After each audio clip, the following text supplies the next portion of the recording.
The story begins in a fortress where a person sits alone in his room, deeply disappointed by something. He thinks that the people of their territory are going to starve again, but the Duke is not bothering to take any measures to prevent it. Suddenly, he looks out of the window, finding a massive ball of fire approaching the fortress, which leaves him shocked. As he gazes at the widespread destruction in the city, with countless soldiers killing civilians after the attack, he realizes they are under attack by the Imperial Army. Remembering that this army is commanded by the Emperor Zerone, the person feels enraged at him. While more and more balls of fire start to fall upon the fortress, he notices a warrior standing above the roof of the castle and recognizes him as their duke. Shocked, he calls out to the duke, urging him to get away from there.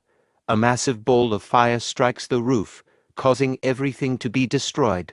Moments later, another fireball smashes through the person's window, burning him to death and marking the fall of the worthless territory of the empire. Right after his death, the person wakes up as a young man, finding himself in a room.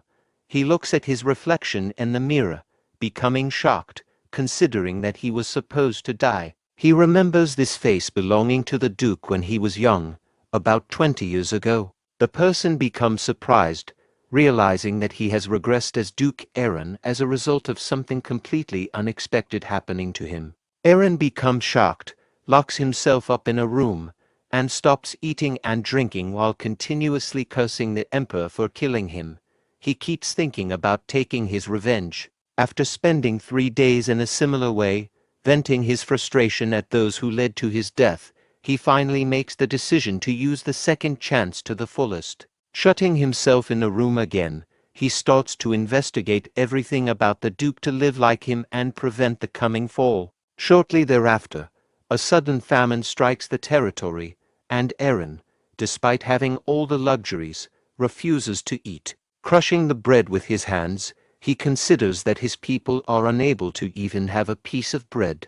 Aaron becomes frustrated, remembering that the real Aaron never paid attention to his people, who were dying of hunger. Watching him crush the bread like that, Cheryl, his sister, becomes angry and stops him from doing that, remarking that it is very precious, and she got it after a lot of effort. Seeing her, Aaron quickly puts the bread back, stating that he was doing it because he can digest it better in crushed form. Asking if she has time, Aaron suggests going somewhere, making her confused. After some time, both of them go to visit the Knight Captain Rommel, who states that Aaron already ordered him to manage the food supply and asks why he called him with his armor on. In response, Aaron reveals that Emperor Zerone is going to kill them all, making both Rommel and Cheryl shocked and unable to believe it. Cheryl asks why he would do such a thing despite being their uncle and considering the promise he made with their late father.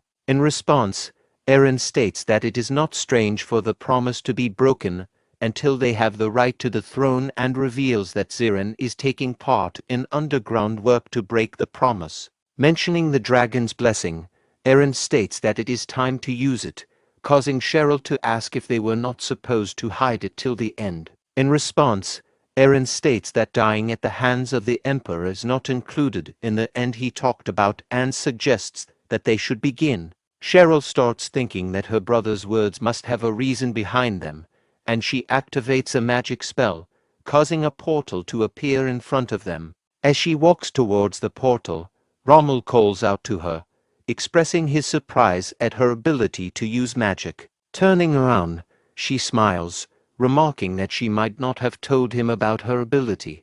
Crossing through the portal, all three of them enter a frozen land and reach the end of a cliff. Cheryl states that it might not work since she has not tried it for a long time.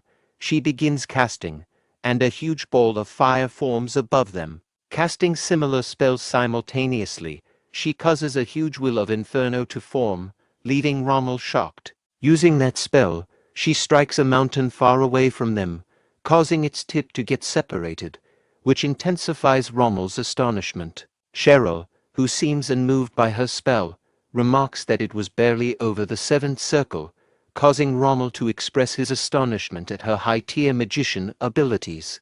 Acknowledging that Cheryl is indeed a high-ranking magician, she states that it's still not enough to face the entire Imperial army. Eren agrees, noting that she needs to become more powerful while feeling astonished since, according to the Duke's diary, she was only a 5th circle mid-ranked magician, not an archmage. Meanwhile, Cheryl mentions that her skills are nothing compared to her brother's, prompting Rommel to turn to Eren and ask if that's true. In response, Eren suggests that he should give it a try and draws his sword. Feeling a little nervous, he remembers that the previous day he was reading the diary of the Duke and came to know that he is a Grandmaster-ranked swordsman. Wondering if he really had such great power, Eren got up from the chair and walked towards the book rack. Considering that no one was powerful from the start, he took out a book on basic Imperial swordsmanship and started to learn the technique from it. Remembering that, Eren raises his sword in the air, charging it with overwhelming energy, and uses the technique of piercing wind, launching a powerful slash. As a result of such a powerful move, the mountain gets divided into two, followed by its complete destruction. Considering that, despite not going directly for that mountain, his attempt was successful, Eren stands confidently while Rommel is taken aback by his power. The next day, a dragon flies above the territory and suddenly senses the blessing it granted a human several millennia ago. Taking a flip in the air, the dragon rushes toward the territory, transforming into a bird, and then lands on the ground, assuming a human form. Looking at the capital in front of him, the dragon wonders if he should go and see the humans who received his blessing. A few days ago, when Eren regressed as the Duke, he read the diary of the Duke and learned that Uncle Zerone, with the help of the feudal lord, pressurized his father and usurped the throne. Soon after their father died, he and Cheryl had to leave the kingdom because they were chased away. The reason they were able to survive was because of the condition and oath that Uncle Zerone took with his father to protect them. In order to prevent them from coveting the throne for the rest of their lives, Zerone made Eren live as the Duke of the Brahn territory on the outskirts of the continent. This place was a small fortress built on barren land where even the crops could not grow, and was under continuous attack by monsters. With the blessing of the dragon that both he and his sister had at the time of their birth, both of them had Grandmaster-level abilities. Despite having the powers to resolve all the problems in the territory, Eren decided to keep a low profile and hide his powers in order to keep the oath that his father had made. Reading all that, Eren closed the diary, wondering if a promise to the dead was more important than the lives of the living. Meanwhile, in the territory plaza, a child who was badly hurt while playing a game receives treatment from a saintess, causing his hand to become completely fine without even hurting. She states that his parents must be worried. Cecilia, the saintess, tells him that he should not play dangerous games, and the child complies, causing her to compliment him for being a good child. Just then, she hears an announcement revealing the order of the Duke for everyone to gather at the plaza. A little later, as they gather, they become confused looking at Eren, who is standing on a stone. People become confused, wondering why he intends to make a speech, while feeling frustrated considering that he never says anything useful. Meanwhile, one of them states that their Duke has gotten very strange these days and has hired all the knights who were jobless and is training them. Hearing their remarks, Eren thinks that it is natural for them to make such comments, considering the personality of the original Duke and his negligence toward his duty. A few moments later, he starts speaking, revealing that orcs have increased in number and are targeting their territory, which has made it difficult for them to get food. But they cannot just leave it be. Hearing that, the people do not seem to be shocked, remarking that the orcs have been doing these things for a long time. Observing their indifference, Eren asks if they are ready to sit still and become a target for those creatures, or if they want to follow him to fight for survival. Hearing that, all of the people become shocked, considering it very strange for their Duke to show concern for them. Meanwhile, Eren goes on to declare that their territory is no longer protected and, from then on, they are going to be the invaders. While the people become perplexed, Eren explains that the orcs, who pile up all the grain in their warehouses, are even wealthier than humans, causing them to become shocked. Looking at their reaction, Eren realizes that they have finally taken the bait and smiles, encouraging them to plunder those monsters and become rich. In response, all of them get determined to defeat the orcs and become rich, supporting Eren in his decision. Standing among them, the dragon, disguised as a human, looks at Eren with surprise, wondering if he is the one who got the blessing, remarking that he is an individual with a lot of potential. The dragon summons a piece of paper in his hand. Sometime later, Eren is busy arguing with his treasurer in the castle. As the argument grows more heated, someone knocks at the door of the room, causing them to turn around in frustration. Entering the room, Rommel states that a person with a letter of recommendation from Duke Rainan has arrived, making both of them surprised. Entering the room, the person, who turns out to be the dragon disguised in human form, introduces himself as Canis, stating that he has come there at the recommendation of Duke Rainan. Taking the letter from his hand, Eren remembers that Canis was the same person who stated he was a strategist but left 1 year later, in his last life. Opening the letter, he begins to read, stating that it has been 3 years since he left for the Brahn territory. Considering the situation and his territory, the letter states that a competent strategist has been sent to him along with some funding, with the hope that he will make good use of it.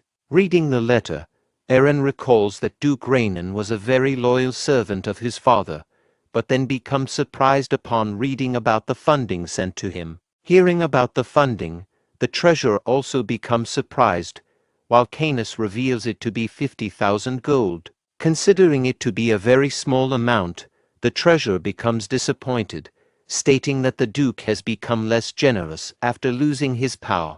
However, Eren, who seems satisfied even with the little amount, states that this will help him with more armor and keeping the territory clean.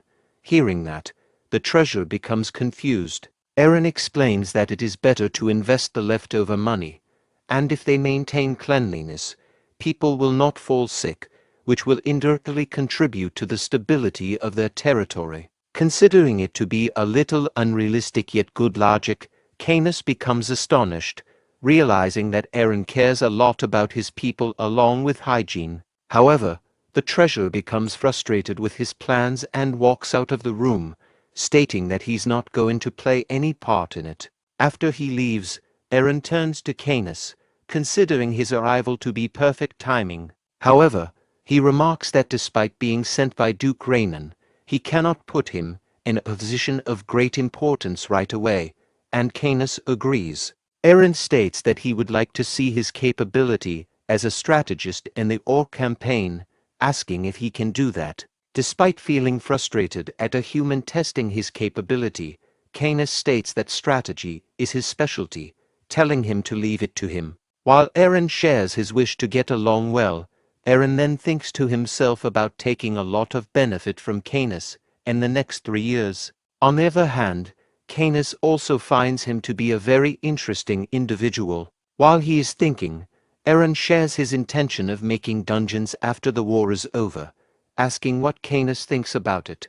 This turns out to be something very strange, which makes Canis shocked. 1 week later, Eren stands on a rock in front of numerous knights and states that they are already aware of the strategy, asking if anyone needs more explanation. In response, everyone stands silent.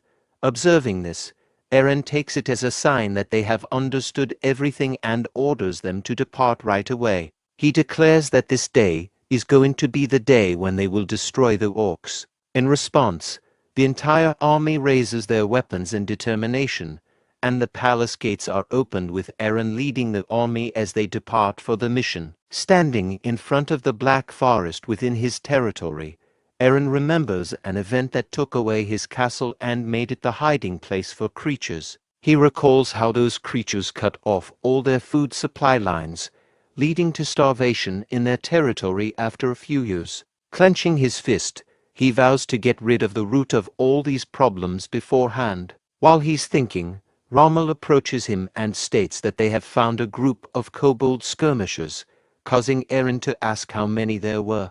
In response, Rommel reveals that there were 5 groups, each comprising 6 members. Hearing that, Eren calls out to Cheryl, who looks out of the camp and sees Eren giving her a signal, which she understands.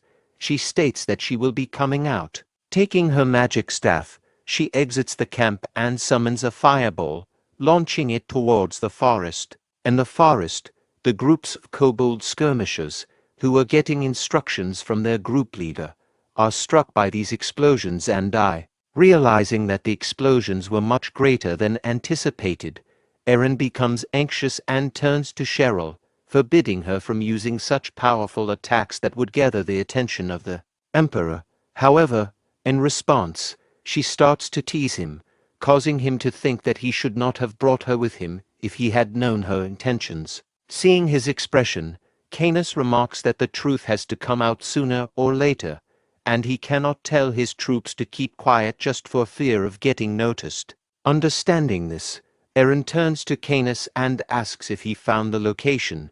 Canis agrees. One day before their dispatch, Canis had explained to him the strategy of bringing out all the monsters to a favorable location and then fighting them there. Hearing this, Eren became a little confused, but Canis explained that it would decrease the number of casualties for them. Canis revealed that the Orc tribe had 2,000 members while they only had 500, which would still lead to a great number of casualties no matter what. While everyone sat quietly, Canis went on to state that since they were going to be on the offensive, they needed to be more careful regarding the area they would be fighting. Canis explained that they would need 100 cavalrymen to lure the Orcs, which surprised Eren. He asked if they would be using the cavalrymen as bait, but Canis explained that their soldiers would be mobile, making it difficult for the monsters to catch them. On their way, the monsters would also be targeted by the other soldiers. He further stated that they would lure the rest of them to the bottom of the hill and surround them with shieldmen, forcing them to surrender. After hearing the entire plan quietly, Eren decided to go with it, finding it to be an impressive one. As a result of the massive explosion in the forest, the Orcs come out of their tribe, finding the countless dead bodies of kobold skirmishers. Picking those dead bodies up, they begin to walk back inside. Realizing that the monsters are on the move, Canis states that these are not normal Orcs and are likely preparing for battle as soon as they realize something is wrong. In that case, he suggests Eren capture them and use them as slaves. Hearing that, Eren turns around in surprise, while Canis explains that it is going to be beneficial for the dungeon development, which Eren had mentioned earlier. Hearing this, Eren remarks that it is a good idea but wonders if the Orcs are going to follow the orders of a human like him, considering that such creatures only follow the orders of dragons. In response, Canis states that Orcs are the type of creatures that follow the orders of anyone with overwhelming power, and he does not need to be a dragon for that. Stating that he will think about it later, Eren remarks that he does not want extra casualties to occur just because of his greed.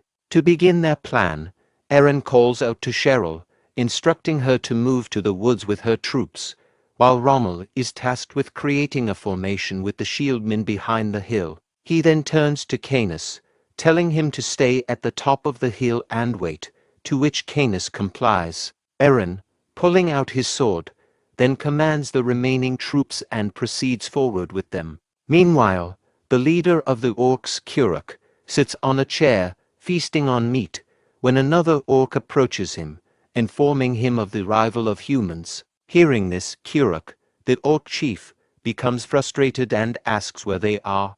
His subordinate reveals that they are in the Black Forest. Chief Kuruk, remarking that the cowardly people hiding behind the castle walls have finally come out, declares that it will be the death of all of them. Going to the top of his castle, he tells the Orcs about the arrival of humans, commanding them to kill them all and raid the castle. He orders them to release the Minotaur, and they open the doors of the prison house, leading a gigantic Minotaur to emerge. Letting out a loud roar, the monster joins the army of Orcs, while Kuruk encourages them to kill the humans and commands them to leave the castle with his army. Flying above the hill, Canis, having transformed into a small bird again, suddenly hears a voice and finds the entire orc army proceeding forward at great speed. Watching this, he captures the image in his magic ball, anticipating the power of humans during this war. Meanwhile, Eren also proceeds forward with his army and finds the orcs coming toward him,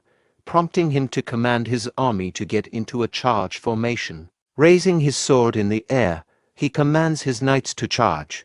Pressing forward at great speed, both armies soon come face to face, leading to a dangerous clash between 100 soldiers and 2,000 orcs. Using his excellent swordsmanship, Eren leads his army and continues to kill the orcs, making a path for them to proceed forward. Realizing that there are still a large number of monsters surrounding them, Eren thinks they need to push a little more. Just then, a gigantic axe suddenly comes in his direction, causing him to lean backward and dodge it. Surprised, he looks at the massive Minotaur standing in front of him, roaring loudly, which forces him and all his soldiers to cover their ears, unable to bear the loud noise. However, considering that they cannot give up so easily, he turns back to his army, telling them not to stop and to keep moving forward, which confuses them. Leaving them, he starts to charge forward, raising his sword to kill the orcs coming toward him. However, he remembers Canis's suggestion to use these creatures to fulfill his dungeon development motive. Considering this, he avoids killing the creatures and simply hits the orcs with his sword, knocking them down. Seeing the orcs continuously coming at him, Eren realizes that his army has angered them enough. Having fulfilled his motive, he turns back to his army, stating that the monsters are too many and instructs them to retreat. They start running away, which confuses the orcs. Realizing that the humans are fleeing after initiating the battle, the orcs start shouting, determined to catch them. Making its way through the orcs, the Minotaur comes forward and starts to follow them at great speed. Seeing the monster closing in, the knights become anxious and call out to Eren, stating that it is about to catch up to them. In response, Eren declares that he will deal with the monster himself, telling all of them to hurry up and run to the hill. With that, he turns again and moves toward the monster while all of his soldiers keep running towards the hill. As the Minotaur is about to launch an attack on him, Eren keeps proceeding forward, vowing not to lose a single one of his comrades. Charging forward at great speed, he launches a powerful attack on the Minotaur, causing it to crash to the ground, defeated in an instant. Afterward, he turns around to find all his soldiers looking at him in astonishment instead of following his command and running toward the hill. Relieved that he won't have to carry the monster on his own, he calls out to one of the knights, instructing him to tie up the Minotaur and hide it in the forest. Confused by this order, the knight asks if he's not going to kill it, to which Eren agrees, stating that it might be useful to them later. The knight complies. While they are tying up the Minotaur, one of them points in a certain direction, revealing that the orcs are coming after them again. Standing at a distance, Kuruk, who is leading the orcs, vows to defeat the humans instead of allowing them to escape the forest. Just then, the sky suddenly lightens up, causing them to look up and find countless balls of fire above their heads. These balls of fire lead to a massive explosion, killing many of the orcs. Realizing that Cheryl is shooting them recklessly instead of leaving some of them for his dungeon project, Eren has no choice but to retreat and go away. Watching him, Kuruk becomes enraged and commands the remaining monsters to catch him, vowing to avenge his fallen brother at the hands of those humans. Following the soldiers, Kuruk reaches the bottom of the hill, determined to catch them, when he suddenly collides with something and falls back. Confused, he looks up to find countless strong shields held by the knights, blocking their path, which shocks him. Appearing from behind the shields, Eren states that all the orcs have been surrounded. He presents them with a way to get out alive through a duel between two leaders, with the losing one becoming the slave of the other. In response, Kuruk states that he cannot trust humans, while feeling a little frightened at the thought of losing to them. Meanwhile, Eren declares that he will swear on his pride as a knight, telling Kuruk to do the same on his pride as an orc. However, Kuruk replies that humans do not have any pride in the first place, which enrages Eren. This causes him to forget the negotiation and call out to the soldiers holding shields. However, as the soldiers are about to crush all the orcs, Kuruk reluctantly accepts the challenge, telling Eren to remember his promise after the battle. In response, Eren walks inside the circle of shields as Kuruk suddenly rushes forward, launching an attack. However, Eren remains still, a smile on his face. As Kuruk's powerful strike lands, a cloud of dust spreads everywhere. But as the dust settles, Kuruk finds Eren standing beside him, unscathed, and becomes confused. He realizes that Eren successfully dodged the attack. Eren continues to dodge Kuruk's charging blows, realizing that the blessing of the dragon is helping him.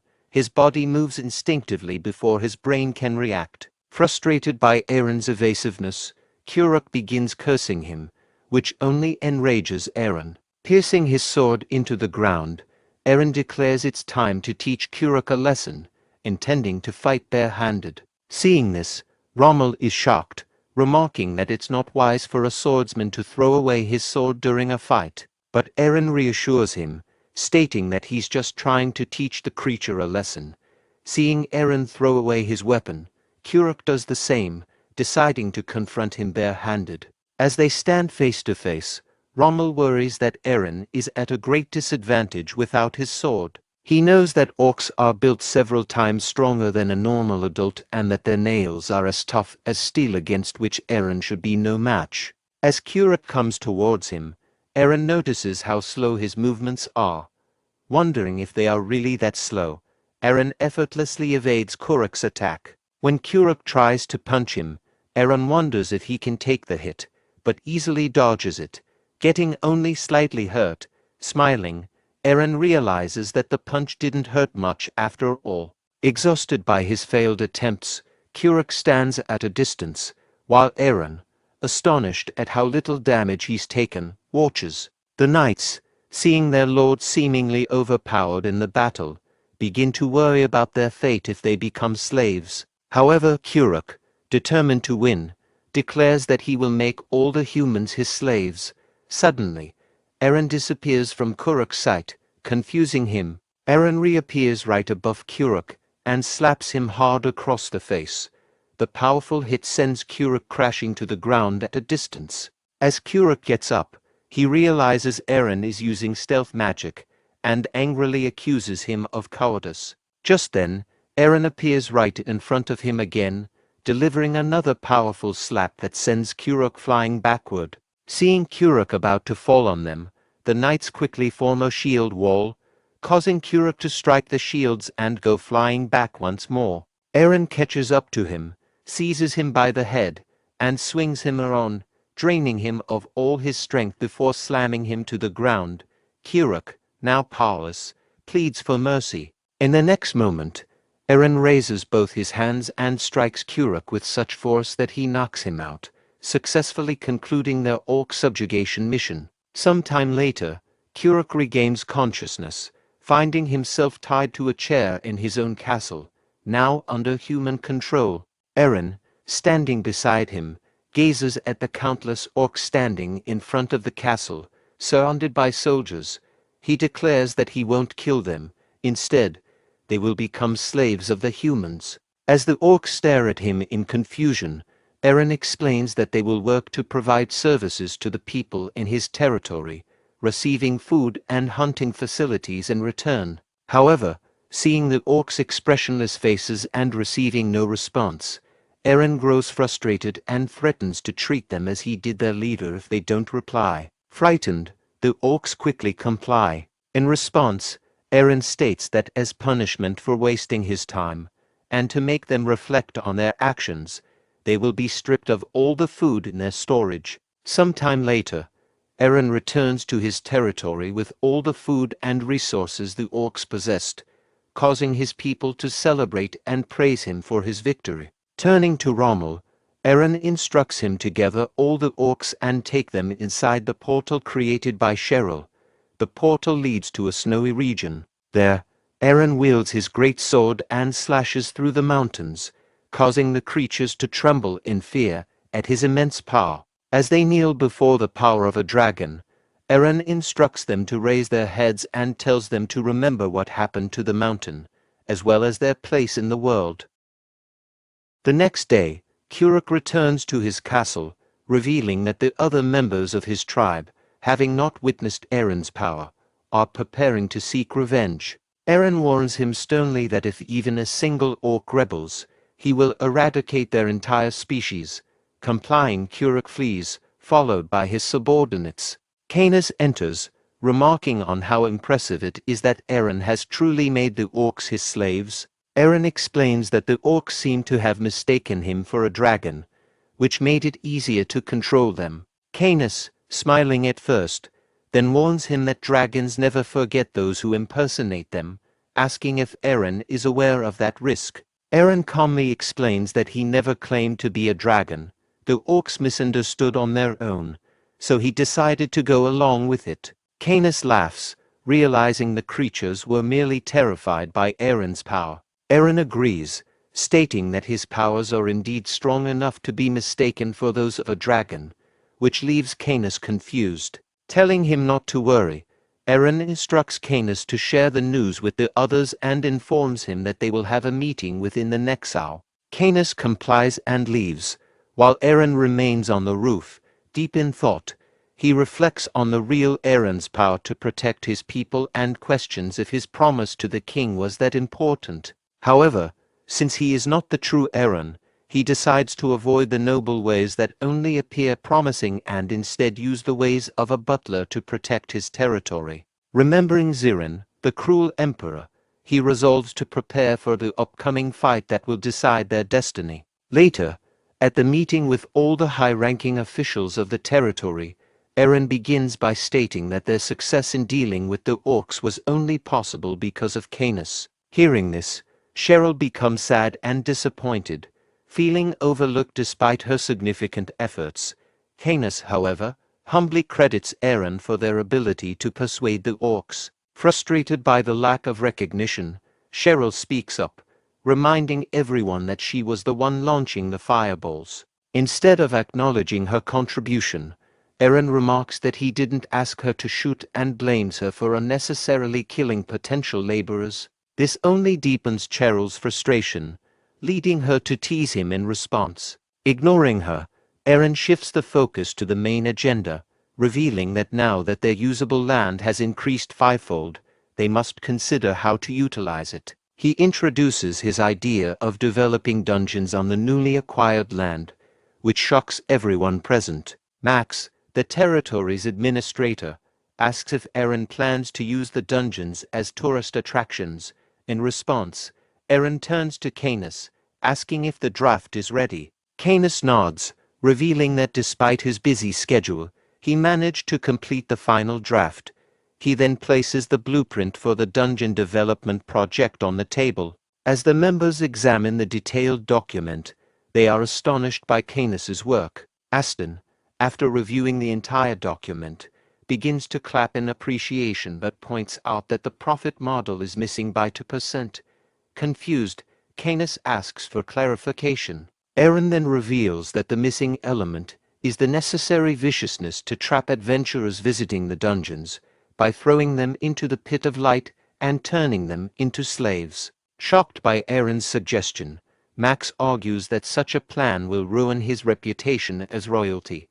Eren counters, asserting that survival takes precedence over maintaining a good image. He argues that even royals, despite their status, would face dire consequences if they couldn't secure their basic needs, such as food. He emphasizes the necessity of ensuring everyone's survival over concerns about reputation.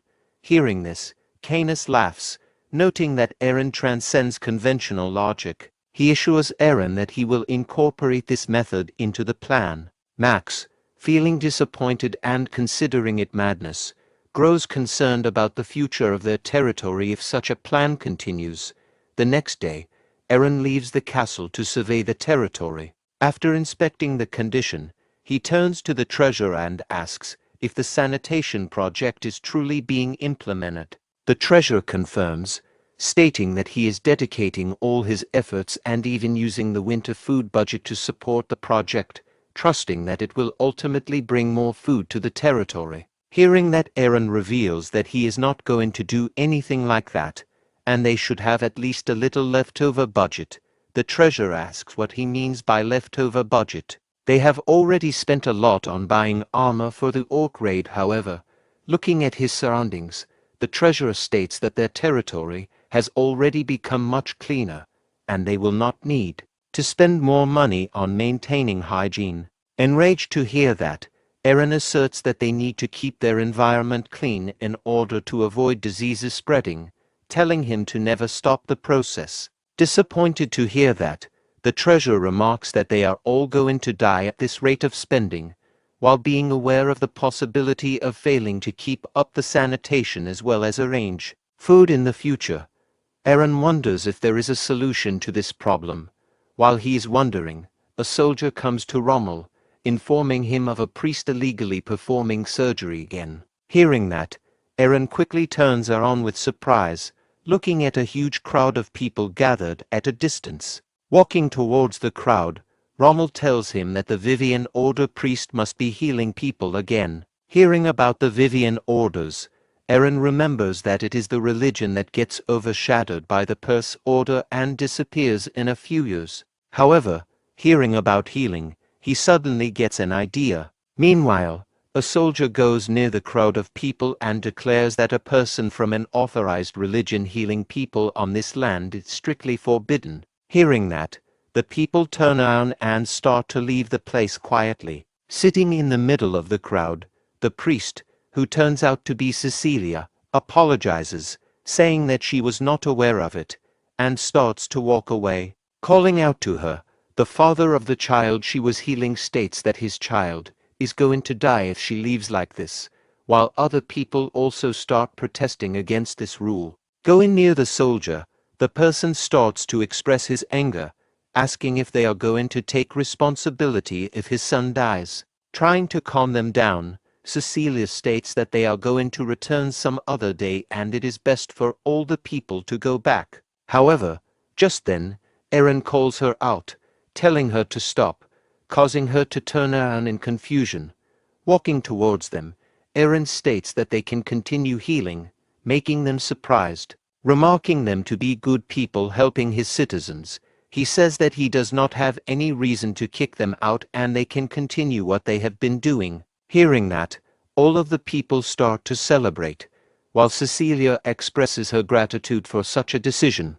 Aaron instructs that the rest of the priests can continue with the treatment and Cecilia should follow him, and she complies. Considering that their affiliation to a different religion does not matter to him until they are providing treatment for free, Aaron decides to make them continue healing like this. Sometime later, in the conference room, Cecilia expresses her excitement by embracing him, making him shocked to see her doing this. Saints should not do this. With her face beaming with happiness, Cecilia asks him if he was serious about his decision to build a temple on his land. In response, Aaron states that there is no reason for him not to do that, causing the treasurer to become frustrated. Losing his patience, he states that he cannot allow it since they have no remaining budget and if they raise a temple right now, they will have no emergency funds left over. Aaron states that they also have some additional funds hidden, telling him to use those. Frustrated to hear that, the treasurer states that this was the money the previous emperor left for them to use in difficult situations. However, Aaron simply replies that the situation is also dire, leaving no choice for him but to comply. Hearing all that, Cecilia begins to express her gratitude to him, but he interrupts her, telling her to think about thanking him after hearing his complete condition. Hearing that, she becomes a little confused while Aaron gives a smile, revealing that he has a condition for building a temple on his land. Aaron states that he has a condition for building the temple and reveals it to be the condition of holy water production. He mentions having heard about the possibility of creating holy water at the temple and asks Cecilia to promise to produce it and help develop the territory. Cecilia quickly agrees to the request, promising to produce the holy water. Eren specifies that she will have to produce it free of charge and in any quantity he desires, to which she also agrees. A few weeks later, Canis rushes to Eren with news that the orcs have seemingly discovered a hidden dungeon near the fortress they inhabit. Hearing that, Eren asks what kind of dungeon it is, and Canis reveals that Kuruk has described it as a useless, abandoned dungeon. Surprised by this information, Eren inquires whether the dungeon does not appear in ancient documents or if the owner's name is not listed anywhere in the agreement. Canis mentions that they couldn't find any reference to it and that after its owner disappeared, it has become a den for various monsters. Eren asks if Canis plans to develop the place, to which Canis responds that he doesn't see any way to bring in adventurers, no matter how he looks at it. Revealing his idea to be related to the elixir of eternal life, Eren states that they will spread a rumor that a cure-all potion exists in that dungeon. Asking if he is curious, Eren tells him to follow him and takes him to the temple, where different priests are busy healing the people. Looking at Cecilia, Canis becomes surprised, sensing the strong divine power surrounding her body, and wonders if such a thing could occur in this kind of place. Meanwhile, Cecilia turns around, finds them standing behind her, and quickly gets up and runs towards them, feeling the intensity of the light emanating from her body getting stronger as she comes near. Canis looks at everyone acting normally and wonders if they are unable to see that power. Meanwhile, Eren gets out of Cecilia's way, causing her to crash to the ground. She quickly gets up, feeling a little embarrassed. Feeling a bit awkward himself, Eren asks about how the construction is going and if there are any problems. In response, Cecilia states that they are about halfway done, causing him to ask if she can create the holy water in that case. Agreeing, she turns to the statue of the divine and starts praying, causing the water placed in front of the statue to start shining brightly. Observing this, Canis is astonished, realizing that this kind of divine power couldn't belong to a human and wonders about Cecilia's true identity. Meanwhile, Eren takes a small amount of the water and gives it to the treasurer, suggesting that it will have the best effect on him due to his old age and sensitivity. Taking the water from him, the treasurer states that a person can never be sustained by just drinking water unless it's the Empire's finest healing potion. However, as soon as he takes a sip, he starts feeling greatly refreshed and becomes as energetic as a young man, commenting that he feels 5 years younger than his age. The old man remarks that it seems to be precisely like the healing potion, astounded by its impact. Eren turns to Cecilia, who stands holding his arm and becomes startled, quickly moving away. Considering the effectiveness of the holy water to be extraordinary, Eren realizes how significant Cecilia is for their goals.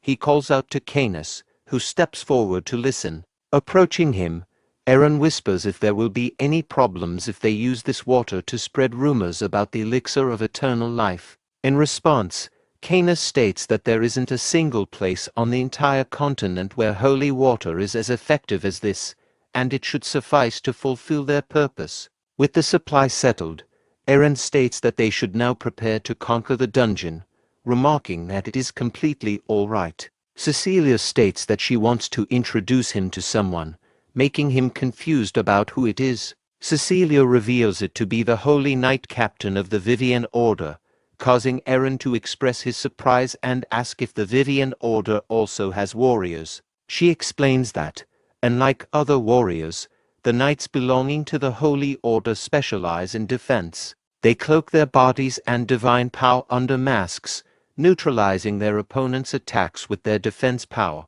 which is considered to be equivalent to an entire castle. However, she feels a little sad, stating that she is the only remaining captain in the entire order.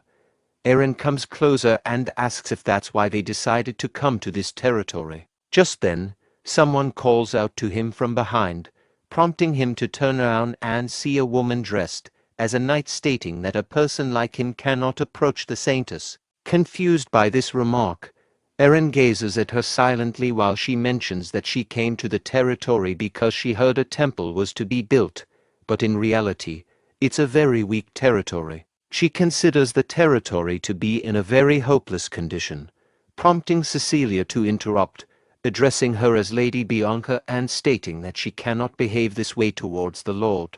Meanwhile, Eren shares his confusion about her calling it a weak territory, to which Bianca responds that, unlike Cecilia, she will only show loyalty to those who are strong. Eren asks if she has ever sworn loyalty to anyone in that case, to which she replies that no one has ever been strong enough for that.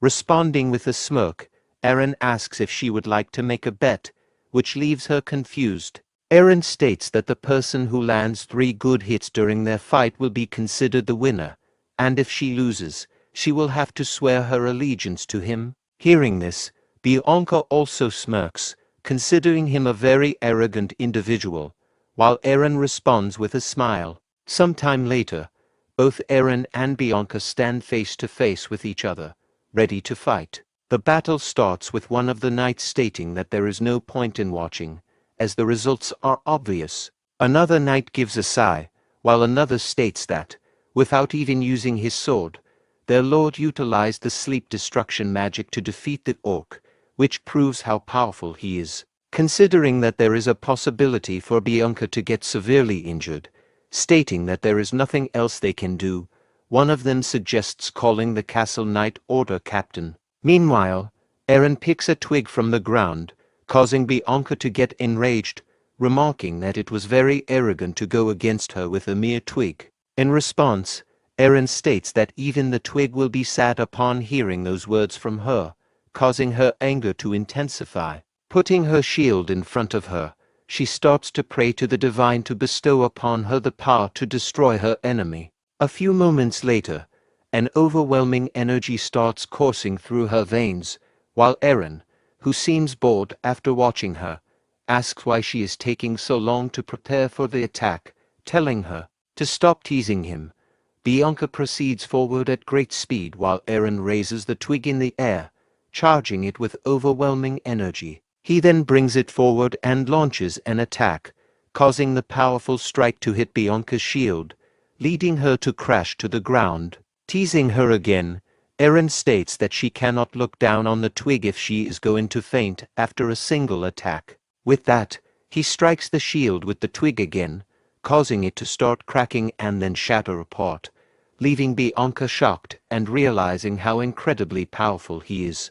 Bianca kneels down in front of him, while Eren repeats the condition of winning, to land 3 strikes on the opponent. He brings his twig forward and launches the first hit, causing her to crash to the ground while all the soldiers cover their eyes, unable to witness such cruelty. Meanwhile, Eren launches the second hit, causing her intense pain, yet she has no choice but to bear it. Launching the third and final hit, Eren causes her to crash to the ground, stating that he has met the condition of landing 3 hits. Eren warns her never to insult him or his territory again. However, instead of feeling embarrassed, Bianca gets up and turns to him with a smile, stating that he is the first person to have been mean to her. As she is about to say something further, Cecilia covers her mouth, causing Eren to become confused. Apologizing for her behavior, Cecilia states that Bianca must be confused after the battle. While feeling a little awkward, Eren states that it is all right and turns to Rommel, instructing him to gather those who went for the dungeon subjugation. After some time, the troops gather in front of him along with Cheryl, Canis, and Rommel himself, remarking that there are only 100 soldiers who can be mobilized, excluding those on territory defense. Eren remarks that this is very little, stating that the population of their territory is 5,000. Canis explains that their protection can only be possible if they mobilize only 1/10 of the soldiers. Agreeing with this, Eren states that they need to attract more population, for which they will need to develop their territory further. Canis assures him that he will formulate a strategy to do so. Just then, Eren suddenly remembers that in his past life, around this time, because of what happened earlier, Count Grey and Count of Men's territory had a large number of migrants. Watching him engrossed in his thoughts, Canis calls out to him, causing him to realize that he had to address the soldiers. Turning to the soldiers, he states that they are going on a mission of dungeon subjugation, in which they will capture the place and dig up the treasures. Raising their weapons in determination, all of them then begin to move towards the dungeon. As he reaches near the dungeon, Kuruk, who is waiting for him at the entrance, kneels down, paying his respect. Surprised to see him, Eren dismounts the horse and asks if everything is all right. Kuruk, who seems a little worried, replies that there is something wrong, making Eren confused. Entering the dungeon, Kuruk leads them to a place where a lot of orcs are lying dead on the ground. Kuruk reveals that they started to act weird all of a sudden. Calling out to them, Cheryl, who seems to be feeling cold, asks if everyone is feeling this way or if it is just her. Just then, the orcs that were lying dead on the ground suddenly begin to rise with fierce killing intent in their eyes, making them confused. Watching Eren and his fellows in front of them, the orcs raise their weapons and start to rush towards them to attack. Seeing that, Kuruk becomes shocked, considering that Eren will annihilate their race if they do that. In order to stop them, he proceeds forward and raises his weapon in the air, hitting one of them who falls upon the rest of the monsters, leading them all to crash to the ground. However, as soon as they crash to the ground, a spirit suddenly appears, causing Canis to become shocked and reveal that they are ghosts. Just then, the ghost starts to rush towards Kuruk, who tries to hit it just like the orcs. However, instead of falling back, it passes through Kuruk's weapon and proceeds forward towards Eren at great speed. Watching that, Eren pulls out his sword and blocks the ghost with it, causing it to disperse. Then a lot of similar but smaller ghosts start to move around them, making them shocked as they watch the countless ghosts swarm them. Cheryl becomes frustrated and summons a fireball with her staff. Watching this, the ghosts suddenly become startled and, instead of running away, start to rush towards Cheryl.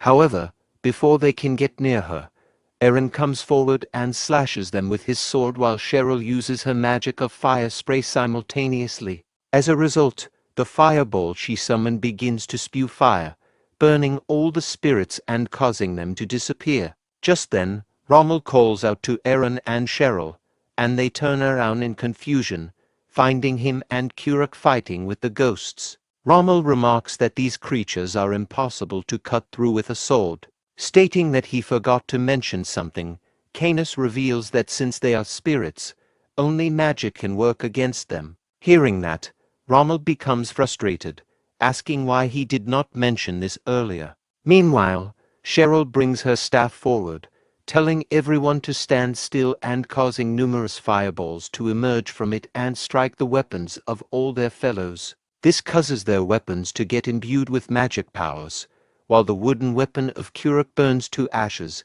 making him shocked. Proceeding forward with their strong weapons, Rommel and Eren then start to deal with the ghosts, killing them one by one while spreading great destruction in the dungeon. Realizing that the humans have started to defeat them, the ghosts combine, letting out a huge scream that causes them to cover their ears. As a result of combining, they transform into a gigantic creature that is much more powerful than the rest. Proceeding forward, the creature is about to launch an attack when Eren suddenly appears and launches a powerful slash, causing the creature to disappear instantly. Walking towards the book rack at a distance, Canis remarks that these creatures were not there to fight but were protecting something. Going through the books, Cheryl suddenly finds something and calls out to Eren, telling him to take a look. Confused, he turns to her and finds a book in her hand titled Legacy of the Ancients. She reveals that during the era of the Demon Empire, a group of people called monks practiced something in this place. Reading further, she finds it to be a guide related to mental strength training and becomes astonished, while Eren becomes confused about its meaning. Cheryl explains that, unlike magicians who normally use magic, these people introduced a completely different idea called mental strength. Hearing about the mental strength training, Eren expresses his astonishment, remarking that this is the first time he has heard of such a technique. He recalls that in his past life, this method was known to increase the capacity for storing mana within the body, even with age. Turning to Canis, Eren inquires if he has heard of anything like this before. Canis explains that if Cheryl's description is accurate, it means even normal people can acquire magical abilities through mental strength training. Eren gets the idea of training all the troops and inhabitants of his territory to use magic through this technique. However, Canis argues that releasing such important information might not be beneficial, pointing to the destruction spread throughout the dungeon. He suggests that the method could be either orthodox or have significant side effects. Eren agrees and decides to keep this information to himself. Proceeding to the next floors of the dungeon, they continue exploring and gain valuable treasures. After completing the exploration, Eren turns to Kuruk, instructing him to take half of the treasure and leave the rest for everyone else. Canis then asks if he can take the gold. Confused, Eren asks what Canis plans to do with it. Canis explains that the dungeon's ordinary layout makes it difficult to create a sense of suspense for adventurers. Eren agrees and states that he wants additional funds to add more interesting features to the dungeon. After some time, the renovation process of the dungeon begins under Canis's supervision. After setting up the basics, Canis activates the powers of a dragon and spreads his energy throughout the dungeon. As a result, the scattered bones join together to form gigantic skeletons, and the spirits of the ghosts rise again, spreading throughout the place. To add the final touches, he adds something to the holy water in one of the compartments. After tasting it, he remarks that its taste is exquisite and that it increases lifespan by 1 year. With a smirk, he states that the only thing left is to attract customers driven mad by greed, and laughs loudly, his voice echoing throughout the entire dungeon. Some time later, a group of adventurers arrives at the gates of the Brahn territory. After getting their identities approved, they step inside, remarking on the heavy rain. The leader of the group notes that winter doesn't seem to be ending soon and observes that the soldiers have new armor. In response, a woman in the group suggests that they might have discovered a relic in their newly made dungeon, which has become a new source of income. The leader points to an extravagant guest house and asks if this is also a result of the money. The woman remarks that this indicates how warmly they are welcoming adventurers like them, and they will also contribute by spending as much as they can. The leader moves towards the guest house, opens the door and enters. The owner of the guest house recognizes him as Gerald and welcomes him. Gerald asks if the owner recently remodeled the entire building, and the owner reveals that it is all debt and explains that a new dungeon has recently opened. He suggests that they take the opportunity to enter it before everyone else. Remarking on the owner's ambition, Gerald looks on to ensure no one is listening, then gets closer and asks if he knows anything about the dungeon. The owner states that he has only heard about the dungeon's contents but will be the first to enter it. Hearing this, Gerald gives him 1 gold coin and instructs him to prepare some food and drinks for their group. The next morning, Eren sits in his room practicing mental strength techniques from the book he found. Despite the dragon's blessing within him, he seeks a technique he can control on his own, aware of the risks involved. While he is busy cultivating the energy, someone suddenly calls out to him, causing him to open his eyes and find Cecilia standing before him. Startled by her sudden appearance, Eren asks what she is doing there. Cecilia presents him with a plate of sandwiches, saying she brought it for him. Eren, surprised, accepts the plate, and Cecilia mentions that she will be leaving. As Cecilia departs, another soldier informs Eren about the arrival of adventurers, which excites him.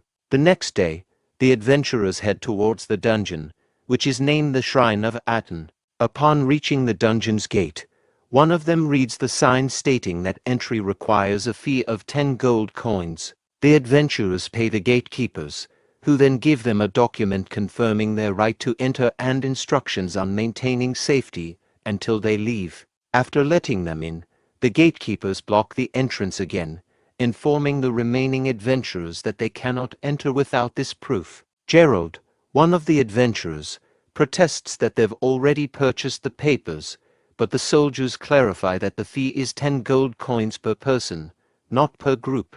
The adventurers are shocked, calling it a scam. The soldier responds that he will convey their concerns to the Lord, while noting that the elixir of eternal life within the dungeon might run out at any moment. With no other option, Gerald pays the fee for his entire group. Upon entering the dungeon, they encounter a person selling holy water, which he claims is necessary to defeat the creatures inside. Gerald, showing a bottle of holy water he already has, is told that the Vivian Church's holy water is superior.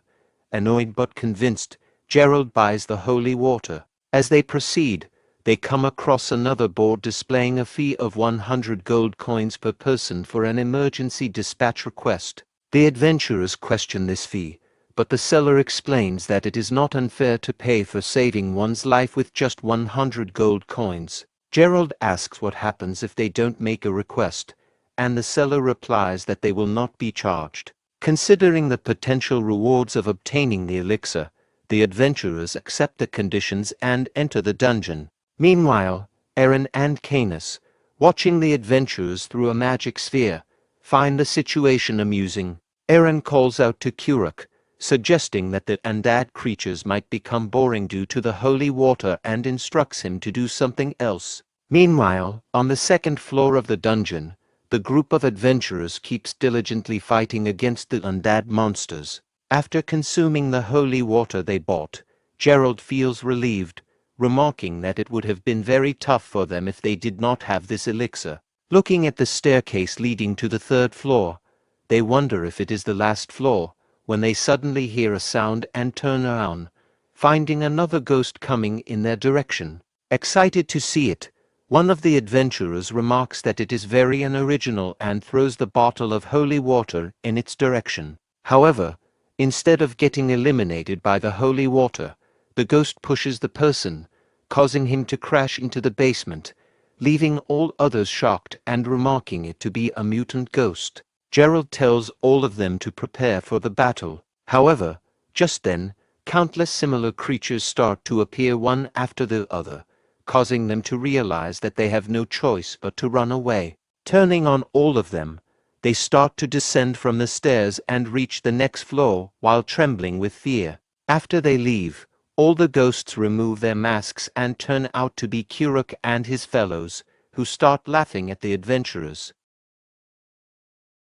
As the adventure party hurries down to the third floor, their leader, Gerald, pauses to glance back up at the second floor. With a sigh of relief, he wonders aloud if the mutant ghost they encountered earlier will be unable to follow them to their current location. Anna, the mage in the group, notices the darkness enveloping them, and promptly casts a light spell to illuminate the surroundings. As the light reveals their environment, Gerald's anxiety grows. He realizes they are in a labyrinth, a setting notorious for being an ideal habitat for dangerous creatures like minotaurs. Gerald turns to the other party members who are attending to Athos, who was injured after being attacked by Kuruk from the second floor. Gerald inquires about Athos's condition, and the person checking on him shakes his head, indicating that Athos is not in a good state. Gerald decides that they should leave Athos behind for now and prioritize finding the spring of eternal life, which he believes to be less dangerous. The party then begins navigating the labyrinth on the third floor in search of the spring. As they move forward, Gerald hears a noise from behind and urgently warns his party. The party quickly turns around to see 3 spears flying towards them, but they manage to block the spears with relative ease. As the party looks around, they spot 3 orcs who have thrown the spears and are now charging toward them. Gerald urgently instructs his party to run from the orcs. In the ensuing chaos, the orcs throw more spears, injuring 2 party members who fall to the ground. Gerald quickly picks up the injured members by their arms, warning them that if they fall behind, they will die. Despite their injuries, the party continues to flee, but they soon encounter a fork in the path. Gerald is momentarily unsure of which way to go. Meanwhile, the orcs, still in pursuit, launch their spears down the left path, confirming their direction. Gerald directs his party to take the right path. As they move to the right, Gerald instructs Anna to block the path. Anna casts a spell to create a wall of ice, successfully blocking the orcs' advance. The orcs begin attacking the ice wall, and Gerald commands Anna to reinforce the ice barrier by casting her spell once more. Following Gerald's instructions, Anna casts the world of ice spell again, reinforcing the ice wall and making it thicker and more durable. However, as they progress, the party members in the front are struck by arrows from skeletons, causing them to fall in pain. Anna responds by using her continual light spell, which causes the skeletons to vanish. Amid the chaos, one of the party members accidentally triggers a trap. The walls begin to collapse, and water starts flooding in, sweeping all the party members away. After some time, Gerald wakes Anna and points in a specific direction. Anna, upon seeing what Gerald is indicating, reacts with surprise and excitement, exclaiming that they have found the spring of eternal life. As the party members see the Minotaur standing in front of the spring of eternal life, Anna is shocked and urgently tells her party to run away. The party members turn to see the Minotaur wielding an axe and advancing toward them. Overwhelmed by fear, Gerald collapses to the ground, convinced they are doomed. In his moment of despair, a sample device he had pocketed falls to the ground. Gerald recalls that he was told pressing the 3 shiny stones on the device simultaneously would rescue him and his party, but he hesitates, thinking the cost of 100 gold per person is too high. With the Minotaur closing in, Gerald decides to act. Despite his previous hesitation, he presses all 3 buttons on the device, hoping for a last-minute escape. The 2 party members with shields attempt to block the Minotaur's attack, but are completely overpowered.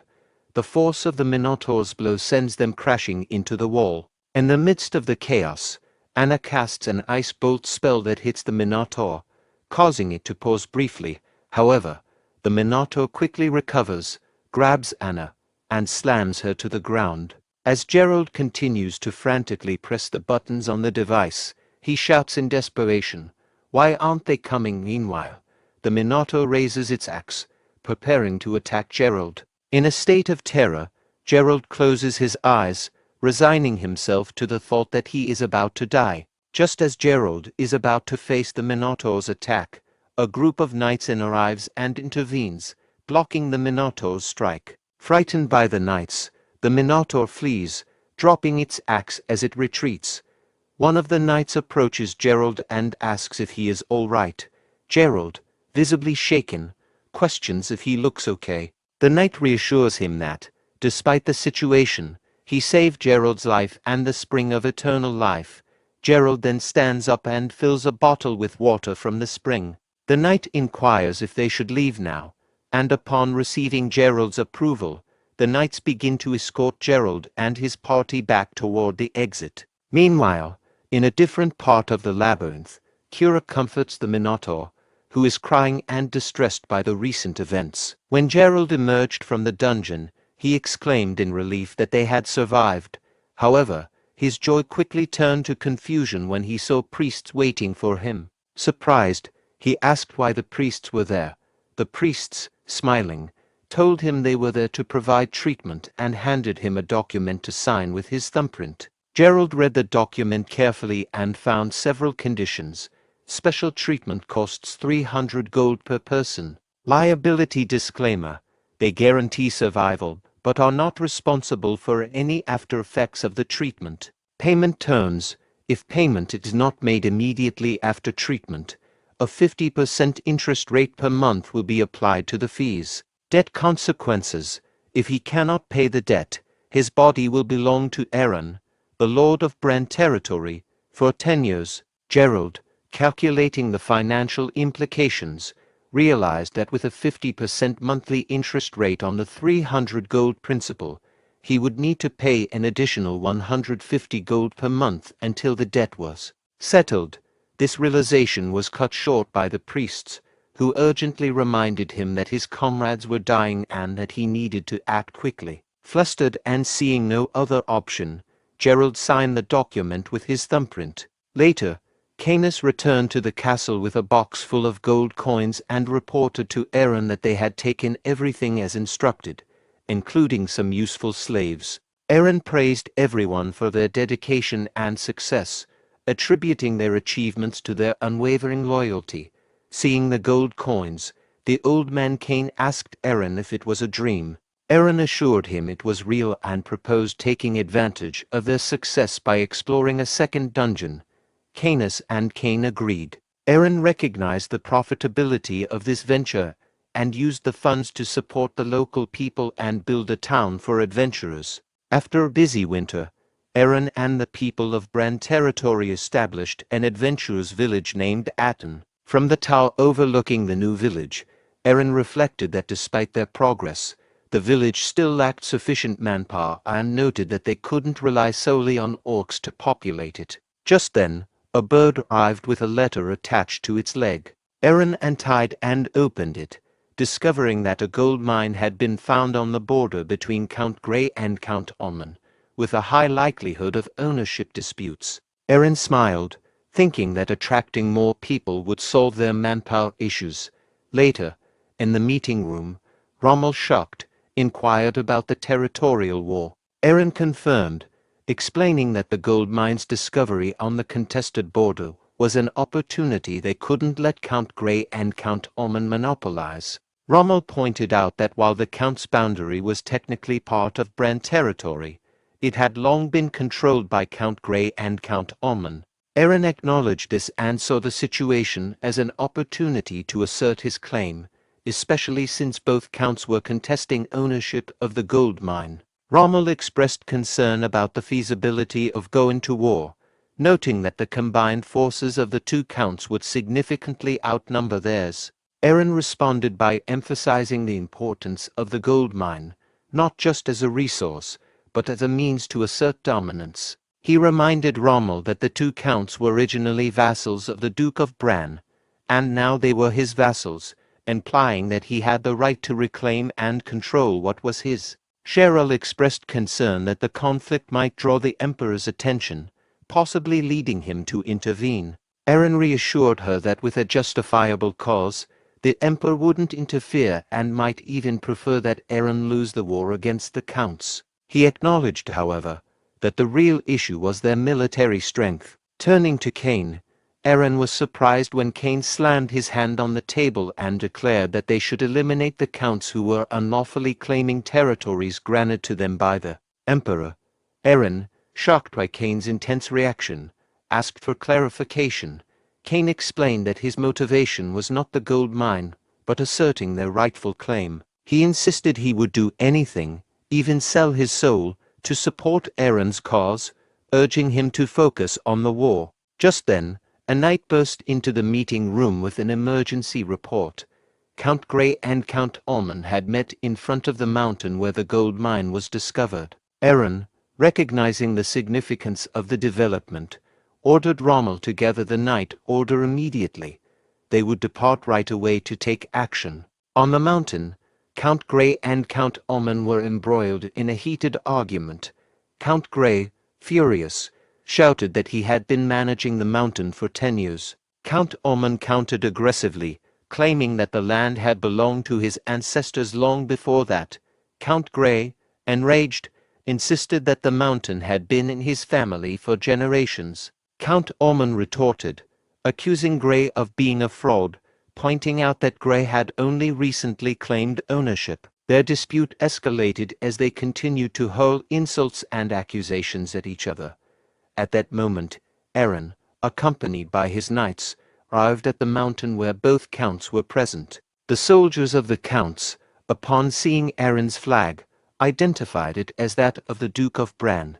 Inside their tent, the counts wondered about the Duke's unexpected arrival. As they exited the tent, Aaron approached them on horseback, causing a cloud of dust to billow. Both counts shielded their faces from the dust.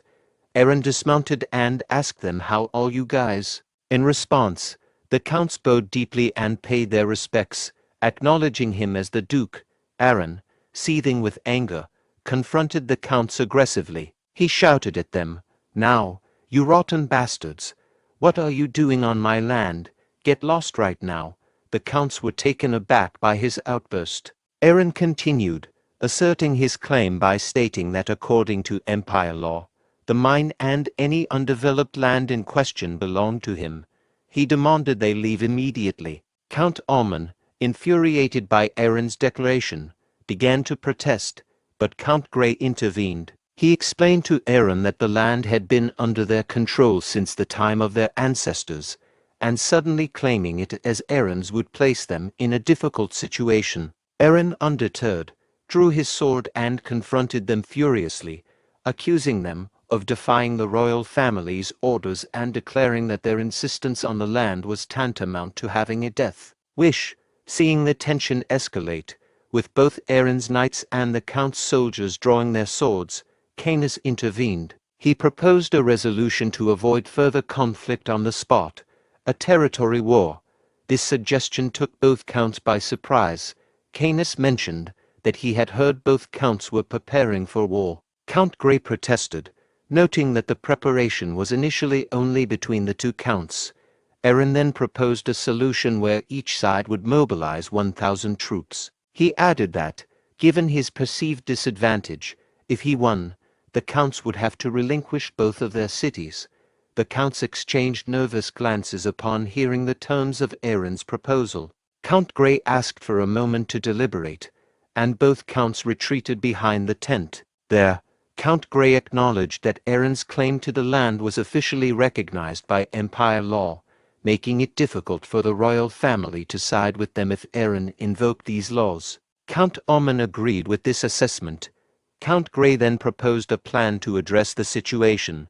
Once they had dealt with Aaron, they should split the profits from the gold mine equally. Count Oman agreed and suggested formalizing their agreement to also divide any additional profits from any other gold or silver mines discovered. Canis, observing the counts, expressed doubt to Aaron, suggesting that the stakes of losing two villages might be too high for the counts to accept. Aaron, smiling, reassured Canis by saying, "Don't worry, there's no end to human greed." When Canis asked how Aaron was so confident, Aaron revealed that the gold mine was not just any mine, but an incredibly large one. He then whispered to Canis that this was merely a rumor he had spread. Canis, surprised, exclaimed, "No way." Aaron explained that his true goal was to secure the two villages, and the exaggerated claims about the gold mine were part of his strategy. A month earlier, Aaron received a letter informing him that there were no signs of conflict between Count Grey and Count Oman. Reflecting on the situation, Aaron thought to himself, "I think it was around this time. Even though I'm relying on decades-old memories, it seems the nobles have no intention of fighting. If they lack a reason, I can create one myself." Determined to stir up trouble, Aaron decided to take matters into his own hands. He wrote a letter and gave instructions to spread a specific rumor that a large gold deposit had been discovered within the mines controlled by both Count Grey and Count Oman. This would serve as the catalyst for the conflict he needed. In the present, Count Grey addressed Aaron, stating that they accepted his condition for the territorial war. However, he added that they had two conditions of their own. The first was that they would choose the location of the battle, which would take place where they currently were. Aaron could choose the timing of the conflict. Aaron then inquired about the second condition. Count Grey explained that if they won, they wanted the mountain containing their mine, along with both of their territories, to be excluded from the Bram dukedom. Additionally, this agreement would need to be formally written, signed, and notarized by the king himself. Aaron pretended to be shocked by the idea of being notarized by the king, just as Count Grey had predicted. Grey then quietly pointed out to Count Oman that his prediction was correct. Count Grey then made it clear that without notarization by the king, there would be no territorial war. Aaron appeared to consider this deeply and then agreed, stating that they would plan the battle for 1 month from now. He began signing the document. Seeing this, both counts believed they had outmaneuvered Eren and that his agreement to their terms would seal his defeat. Eren internally realizes that the knight is about to seek the king's permission to surrender their territory, a move that aligns perfectly with Eren's own goals. As Eren and the knight descend from the mountain, Canis voices a concern, acknowledging that while the plan is unfolding as Eren intended, some challenges remain. When Eren inquires about these issues, Canis points out two key problems. First, they only have about 500 troops, which is a relatively small force. Second, since the results of their actions will be reported directly to the king, it will be challenging for either Eren or Lady Cheryl to influence the outcome significantly without drawing unwanted attention.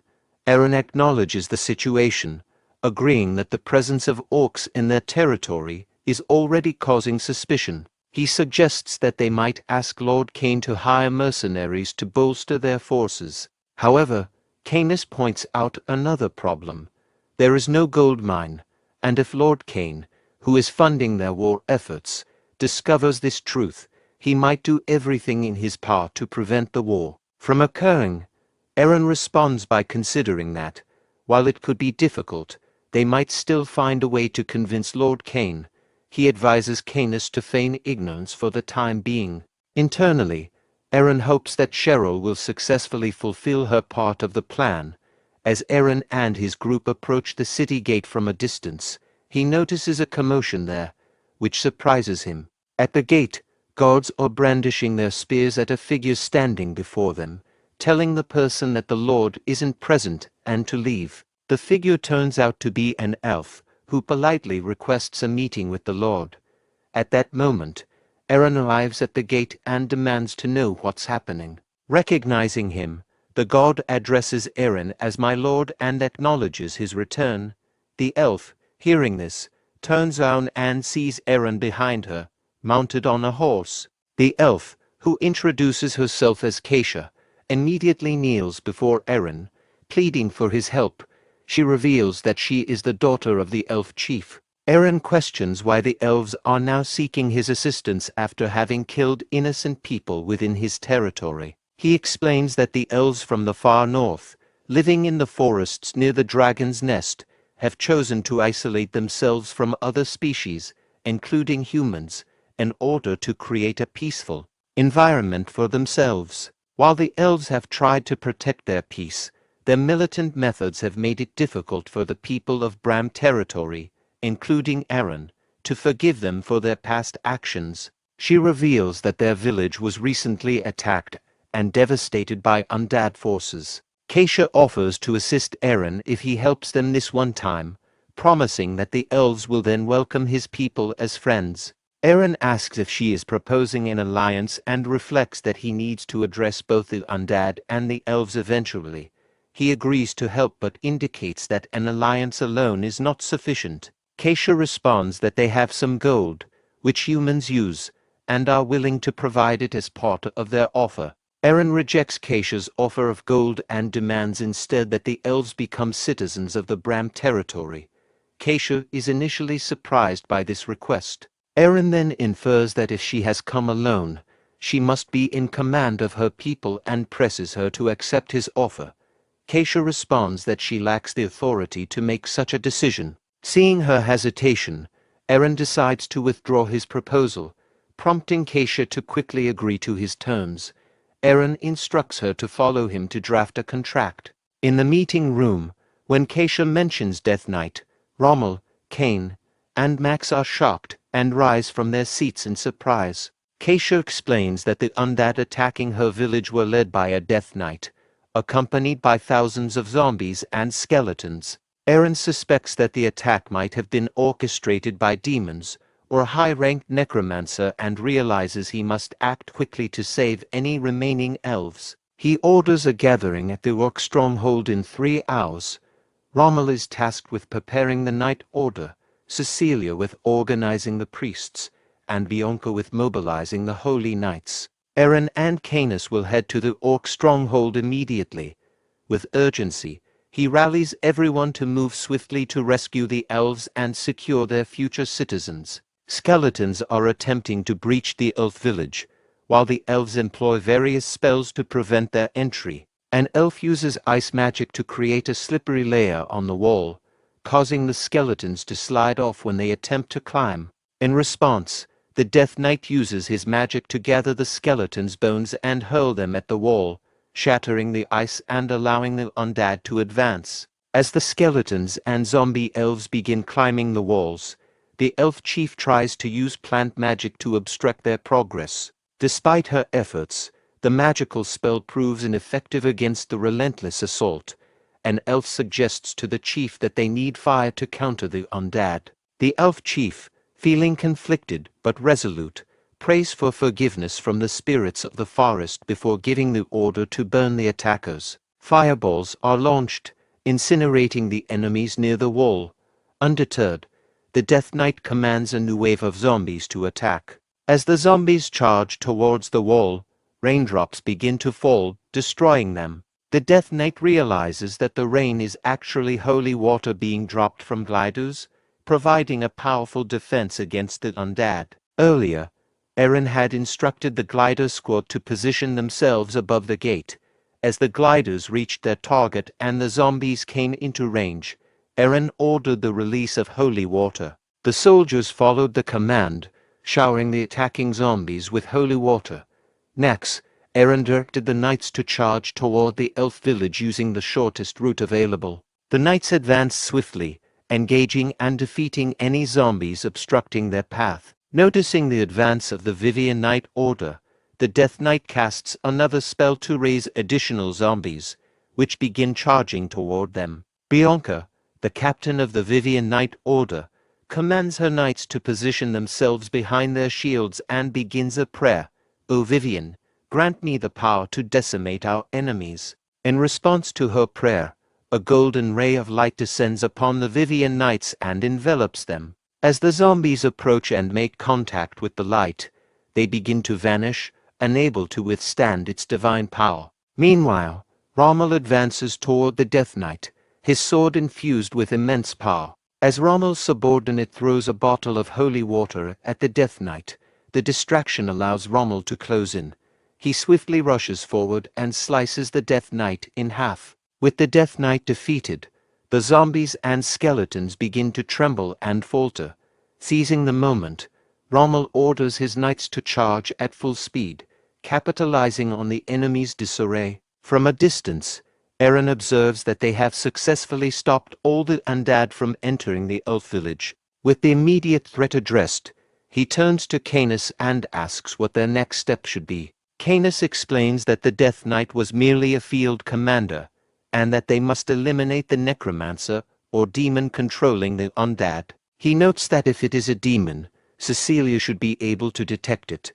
Eren turns to Cecilia, confirming her understanding. Cecilia responds that she has already located the source and indicates the direction they need to go. Eren notices dark energy emanating from the top of a distant hill, in the direction Cecilia indicated. Meanwhile, atop the hill, a flustered demon curses angrily about the destruction of her Death Knight, lamenting the difficulty of creating such a powerful puppet and expressing frustration at having to lead the army herself. As she begins casting a spell to reanimate the fallen, chanting, "Those who have fallen to the underworld, those who follow the will of death, follow my will once more," she is suddenly struck on the head and collapses. Dazed, the demon grabs her head and stands up, only to find a sword pointed at her neck, her surprise evident. Eren aggressively threatens her by pointing his sword and shouting about her interference with his future citizens. Reacting swiftly, she jumps back, prepares a spell, and marks Eren. In response, Eren skillfully uses his sword to cut through her spell, surprising her. Before she can counter, Eren stabs her, causing her to bleed. With her life at risk, Eren demands she choose between death or becoming his servant before her mana is depleted. The demon Eleanor realizes her mana is rapidly depleting and recognizes that Eren's power is extraordinary. When Eren doesn't get a response from her, He assumes she prefers death. Eleanor then asks for his name, and upon learning it's Aaron, she introduces herself as Succubus Eleanor. She agrees to become his subordinate. As she pledges her allegiance, a magic circle begins to glow on Aaron's sword. Meanwhile, the elves, seeing the undead retreat, start celebrating their victory over them. Canis searches for the elf chief, wondering about his absence. Just then, Aaron arrives with a woman on his horse and praises everyone for their efforts. Canis bows and inquires about the demon. Aaron responds that he couldn't kill her as she escaped, but reassures that she won't return soon. Cecilia, noticing the woman, questions her identity. Aaron explains that she was a hostage of the demon, and Cecilia, sensing a strong evil aura from her, suggests that they need to cleanse her. Aaron intervenes as Cecilia insists on cleansing Eleanor. Cecilia questions his reasoning, but Aaron requests that she hold off and promises to explain later. Earlier, after Eleanor became Aaron's subordinate, he instructed her to bring the undead back instead of destroying them. Eleanor was puzzled by this command, but Aaron clarified that he intended to use the undead as resources. Now, Aaron explains this plan to Cecilia, who accepts and understands his decision. Aaron thanks Cecilia and informs her that he has other matters to attend to. At this moment, the elf chief approaches Aaron to express gratitude, acknowledging that they would have been defeated without his help. Aaron responds that he was merely fulfilling the contract. The elf chief insists that he will also honor the contract, affirming that the elves do not lie. Aaron presents the contract and implies that it should be straightforward for the elves to become his subjects. The elves are stunned upon seeing the contract. At this moment, Keisha apologizes to the chief, explaining that the situation left her no choice but to comply with Aaron. Aaron then asks the chief if they are trying to break the contract. After a moment's consideration, the chief kneels before Aaron and agrees to serve him, asking how he should be addressed. Aaron responds that he prefers to be called my lord by all his subjects. Aaron integrates the 1,500 elves, who have lost half their population in the undead invasion, into the city of Brahn. The elf chief observes the empty village and is surprised. Aaron explains that the town is called Aten, a place for adventurers that often lacks labor, and mentions that the elves will need to find their own food supplies. The elf chief expresses concern, noting that they have only brought a few days' worth of provisions. Aaron offers the elf chief two options, a good deal and a bad deal. The chief chooses to hear the good deal first. Aaron proposes to provide a month's worth of food for 1,000 elves. The chief thanks him, but notes that this would leave 500 elves without food. Aaron clarifies that he will also cover the remaining 500 elves' food, but the bad deal requires selecting 500 elves capable of fighting and sending them to Brahn Castle within a week. Confused by Aaron's offer, the elf chief is taken aback. Aaron suggests that both deals are advantageous. Meanwhile, at the imperial capital Javan, Emperor Zerone is engaged in a game with the continent champion. The champion admits defeat and acknowledges that no one on the continent of Karen can surpass the emperor in skill. Emperor Zerone tells the continent champion that, as the champion, he would have ended the game quickly if he had fully committed. An old man then enters, informing Zerone that it's time for his afternoon duties as the vassals are waiting. Zerone expresses a desire to spend the rest of the day with his friend if there are no pressing matters. The old man replies that Count Grey and Count Ormond have requested notaries for the territorial war. Emperor Zerone, upon learning that the notary document concerns a territorial war with his nephew, Duke Aaron, decides to postpone the game with the continent champion. He leaves the room, thinking to himself about Aaron's apparent recklessness. In the meeting room, Zerone addresses the issue, mentioning that news of the Battle of Brahn in the north is already circulating widely within the empire. He seeks opinions on whether he should approve the territorial war with Aaron. Duke Gran, aligned with the emperor, observes Zerone's thoughts and comments with a smile. He supports Duke Aaron's right to assert his claim on the gold mine, arguing that the war should be approved. Duke Rainan, from the neutral faction, warns that the war is unfavorable for Eren, suggesting that if he loses, the Bran territory will be lost as well. In response, Duke Gran questions why there would be an issue with powerful figures waging war according to imperial law and challenges Rainan's opposition to the war, implying that it conflicts with imperial regulations. Duke Rainan acknowledges Duke Gran's point but reflects on his promise to protect the late Emperor's children. Emperor Zerone agrees with Rainan's concerns but concludes that they do not outweigh the need to uphold imperial law. He approves the territorial war and instructs for the official documents to be issued. Later, in the game room, someone knocks on the door, and Emperor Zerone invites him in. Duke Gran enters and responds to Emperor Zerone's summons. Zerone, intrigued, questions Gran about his apparent ability to read his thoughts during the discussion on the Bran territorial war. He expresses surprise that Gran, a relatively recent addition to the Emperor faction, seemed to understand his innermost thoughts. Gran acknowledges this, and Zerone conveys his pleasure, stating that having a powerful ally like Gran with aligned intentions is beneficial for ruling the empire. Duke Gran modestly attributes his insights to understanding that Zerone would make a law-compliant decision. Zerone then asks Gran for his prediction on the territorial war's outcome, wondering if the Count Union will win as expected. Gran interrupts, confidently asserting that the Union will indeed win, citing the significant numerical advantage 1000 versus 2000 as a decisive factor in Duke Eren's anticipated loss.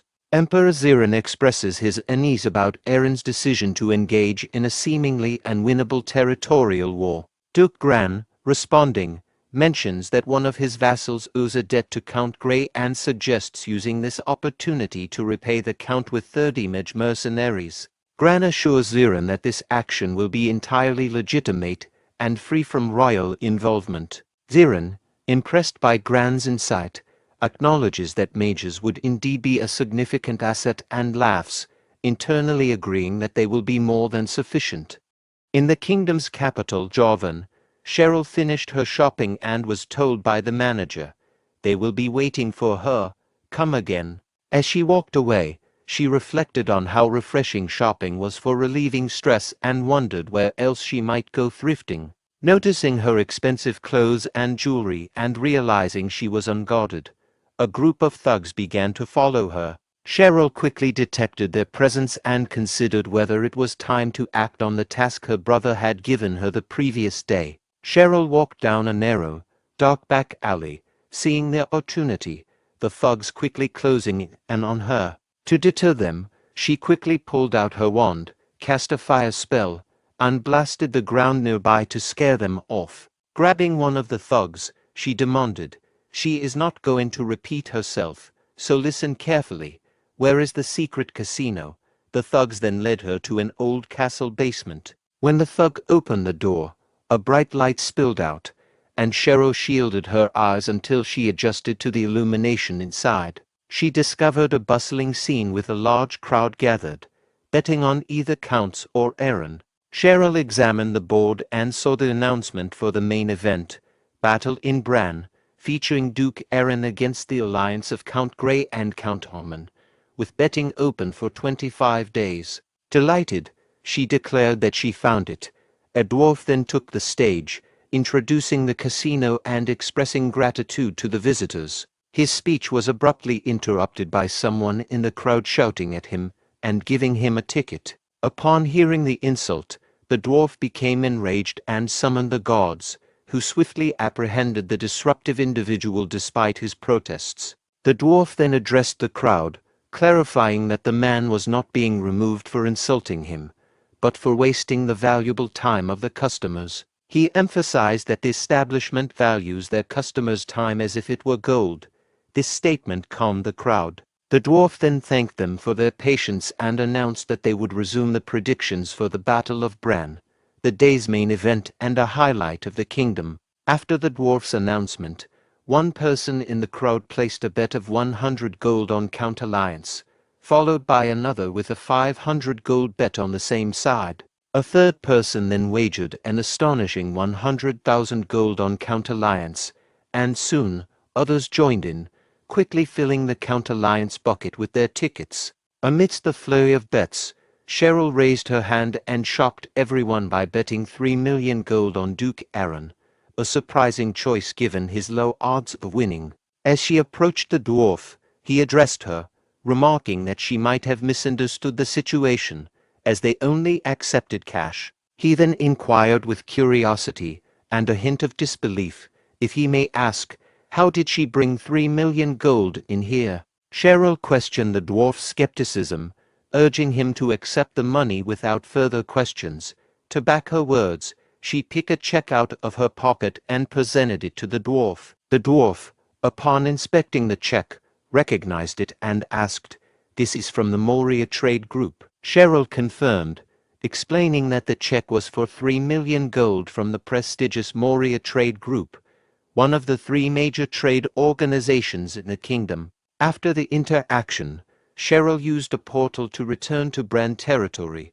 There, she was surprised to find Aaron waiting for her. Curious about his presence, she asked why he was there. Aaron explained that he couldn't just sit idly by, given the importance of the situation, and then inquired about how things had gone.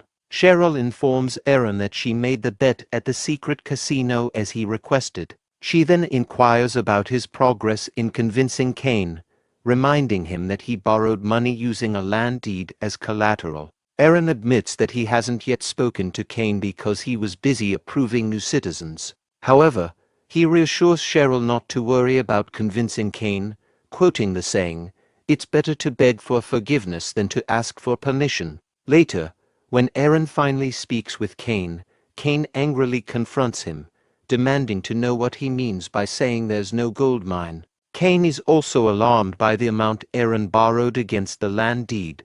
Aaron reveals that the sum is 3 million, leaving Cain even more frustrated and concerned. Cain, overwhelmed with emotion, begins to cry and laments how he has failed the former emperor. Feeling that Aaron has ruined everything the emperor entrusted to him, he despairs over how he will ever explain this failure.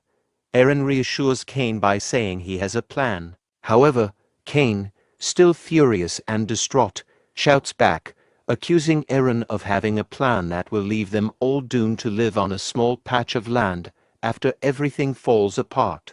Growing irritated, Aaron abruptly stands up from his chair and, without further explanation, commands Cain to follow him, promising to show him what he has planned. Cain, now confused by Aaron's sudden assertiveness and mysterious promise, is left uncertain about what to expect. A little later, Aaron and Cain step through a portal created by Cheryl, emerging in a frozen land.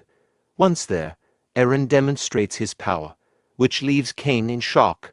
After showcasing his skills, Aaron confidently asks Cain if he saw it and questions why Cain can't trust his plan. Cain, still processing what he just witnessed, mutters something in a light voice that Aaron doesn't catch. Puzzled, Aaron asks, "What is he saying now?" Trying to understand Cain's reaction to this unexpected display of power, Cain announced that they would commit fully to their plan and promised to contact Moria to secure additional gold. This left Cheryl and Aaron confused and anxious. A few days later, guards allowed a carriage into Brand City. The head of Moria, Grim Moria, emerged from the carriage and surveyed his surroundings, contemplating whether this would soon be his new territory. Grim Moria, known as Blood Coin and a fallen aristocrat, is the owner of the Moria Trade Group, which amassed wealth through generations of land projects. About 30 years ago, Aaron's late father, the Emperor, enacted the Land Trade Prohibition Act, leading to Duke Moria's purging for his fierce opposition. To recover his family's fortunes, Moria engaged in an illegal private loan business in Javan, targeting small business owners and earning a reputation for brutality. Despite his controversial methods, he became the owner of the Moria Trade Group, one of the top 3 trade groups on the continent. Upon arriving in Brand City, Grim Moria surveyed the area and wondered if it would soon become his territory. Grim Warrior's subordinate reminded him that, due to the Land Trade Prohibition Act, purchasing Brahn territory directly with money was not possible. However, if Duke Aaron failed to repay his debts, Moria could take over his territory instead. The subordinate saw this as a perfect opportunity for revenge against the late emperor, who had purged Duke Moria. Grim Moria agreed, eager to show Duke Aaron the power and fear of blood coin money. Later, when they met Aaron, Grim Moria and his subordinate both kneeled and offered their respects, with Grim Moria formally addressing Aaron as the Duke. Aaron greeted Grim Moria with a smile, asking if his journey to the north had been comfortable. Grim Moria replied if there are clients who borrow his money, he did even go to the Black Continent, not to mention the north. Of course, the same goes for when he is collecting interest and the principal borrowed. As they exchanged a glance, Aaron thought about another person who wished for his failure, while Grim Moria wondered if Aaron would still be smiling after experiencing a loss in the territory war. During their meeting, Cain asked Moria if he understood why he had been summoned. Moria confirmed that he was aware and stated that the Moria Trade Group would issue a 3 million gold deed on behalf of Aaron for the current bet, presenting the deed from the Javan betting castle. Aaron accepted the letter and trusted Moria's expertise, assuming he had handled all the necessary details. Moria, confused, asked why he had been summoned. Aaron requested an additional 2 million gold loan. Moria expressed concern about lending the money if it involved hiring mercenaries, as this might affect his relationships with other clients. Aaron clarified that he would not use mercenaries but only the soldiers of Brahn territory for the war. When Moria asked what the money would be used for, Aaron explained it was for investment purposes, planning to invest in the territory's development in advance, anticipating that winning the territorial battle would eventually bring in more money. Moria thought to himself that even if Aaron lost the territory battle, Moria would still benefit by acquiring the territory, and thus he would not lose out. He was puzzled by Aaron's apparent confidence in victory. Grim Moria agreed to lend the money if Aaron provided a contract for investing in the territory. Aaron, smiling, agreed to draw up the contract. However, Cain, visibly angry, objected, warning that if Aaron lost the war, he would be burdened with debt. As the treasurer and chief butler, Cain could not approve such a contract. Aaron interrupted and stated that they just need to win. Grim Moria, thinking this was a chance to gain lordship and financially entrap Aaron, was frustrated by the situation. He wondered if there was anything he could do to make it work. Then he had an idea and offered an interest-free loan. Both Cain and Aaron were surprised by this proposal. Grim Moria clarified that he would lend the money without charging interest, alleviating some of the financial burden. He also revealed that he had bet on Aaron's victory, hinting at his support. As they were leaving, Grim Moria's subordinate questioned whether he had genuinely placed a bet on Duke Aaron's victory. Grim Moria told his subordinate that he never intended to bet on their victory. It was just a lie to get them to borrow his money. His subordinate smiled, admiring Grim Moria's quick thinking and resourcefulness, and commented on his adeptness as the owner of the Moria Trade Group. Grim Moria then speculated that Aaron and Cain likely believed he was supporting their side. Both of them laughed at this. Observing them from the window, Aaron asked the old man about the conversation, and Cain inquired for clarification. Aaron complimented Cain on his perfect acting, noting the impressive combination of an indefinite loan with 0 interest. Cain, slightly blushing, attributed the skill to his use of experience rather than acting. 20 days before the territory war, Rommel organized the elves into formation and commanded them to fire their arrows. However, the arrows fell short of their target. Observing this, Aaron criticized their weak performance, pointing out that they would be easily overwhelmed by a cavalry charge before even firing effectively. He then turned to Cain and asked if he had failed to pay for their food. Cain, frustrated, insisted that he had provided enough food for the elves. Their discussion was interrupted by Canis, who pointed out that the short bows the elves were using had a maximum range of less than 100 meters, whereas the range needed on the plains would exceed 200 meters. Aaron noted that an ambush would be challenging on the open plain and expressed concern about taking the lead from a distance, especially with the whole empire watching. He was uneasy about getting directly involved. Canis suggested that while he hoped Aaron wouldn't need to intervene, they might need to consider deploying Cheryl depending on the situation. He emphasized that battles involve unpredictable variables and managing these in advance would help them achieve a balanced 1,000 to 1,000 battle as planned. Aaron asked Canis how they could control the variables in the situation. Canis responded that they couldn't leave the issue unresolved, since they were uncertain whether the arrows would reach their targets. To address this, he planned to improve the bows to manage the distance variable.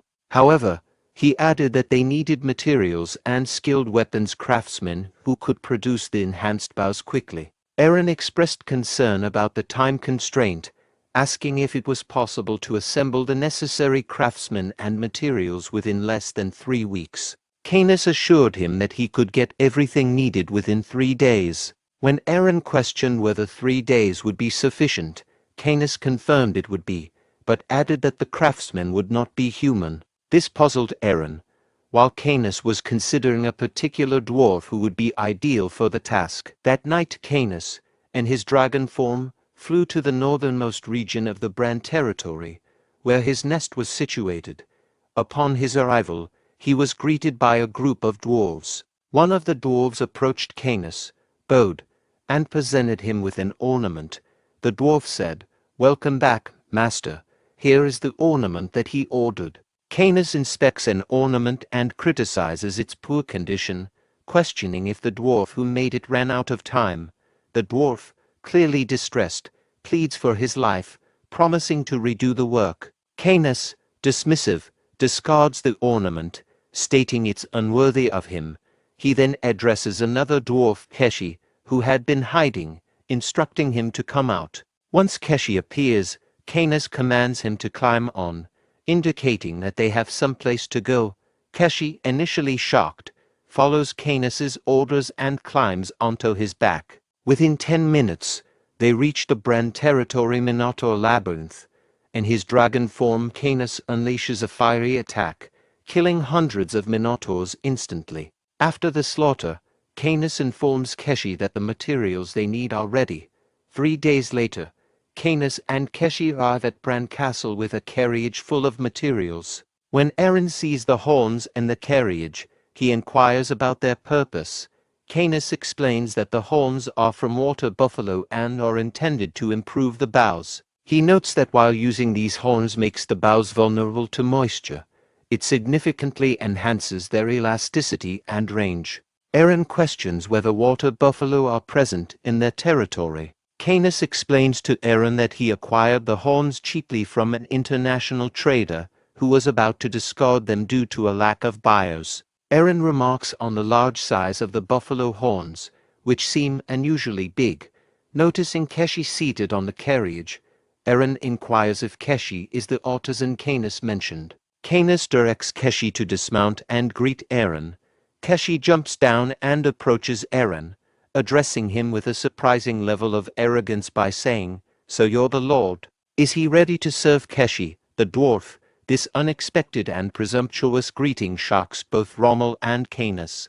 Keshi further insults Aaron by questioning his audacity to speak informally to the esteemed Lord Canis. Keshi's insolent remarks are abruptly interrupted when Canis grabs her and hurriedly retreats. Shortly afterward, Canis returns to Aaron with Keshi in tow and apologizes, explaining that Keshi's lack of proper manners is due to her being a dwarf and requests Aaron's forgiveness. Aaron responds by saying that he is indifferent to Keshi's manners, as long as she possesses the necessary skills. To everyone's surprise, Aaron kneels before Keshi and introduces himself as Aaron, the Lord of Brahn, pledging to rely on her expertise. Keshi acknowledges Aaron's gesture with a casual "yeah," showing her acceptance of the situation. With 2 weeks remaining until the territorial war, Keshi, now granted full authority over weapons manufacturing by Aaron, began working on improving bows. Her perfectionist approach and the citizens' frustration with her young, rude demeanor led to occasional conflicts. However, Aaron's mediation helped ensure that the weapon upgrades continued relatively smoothly. 3 days before the war, as Canis inspected the battlefield, he reflected on the strategic challenges. He noted that the emperor was closely observing the war and recognized that both the lord and his sister were unable to reveal their full power. He realized that merely relying on improved bows wouldn't suffice to efficiently overcome forces twice their size. Observing the muddy ground, Canis contemplated a new strategy and decided to return to Keshi with his ideas. Keshi, half asleep, pleads with Canis to spare her and tries to return to sleep.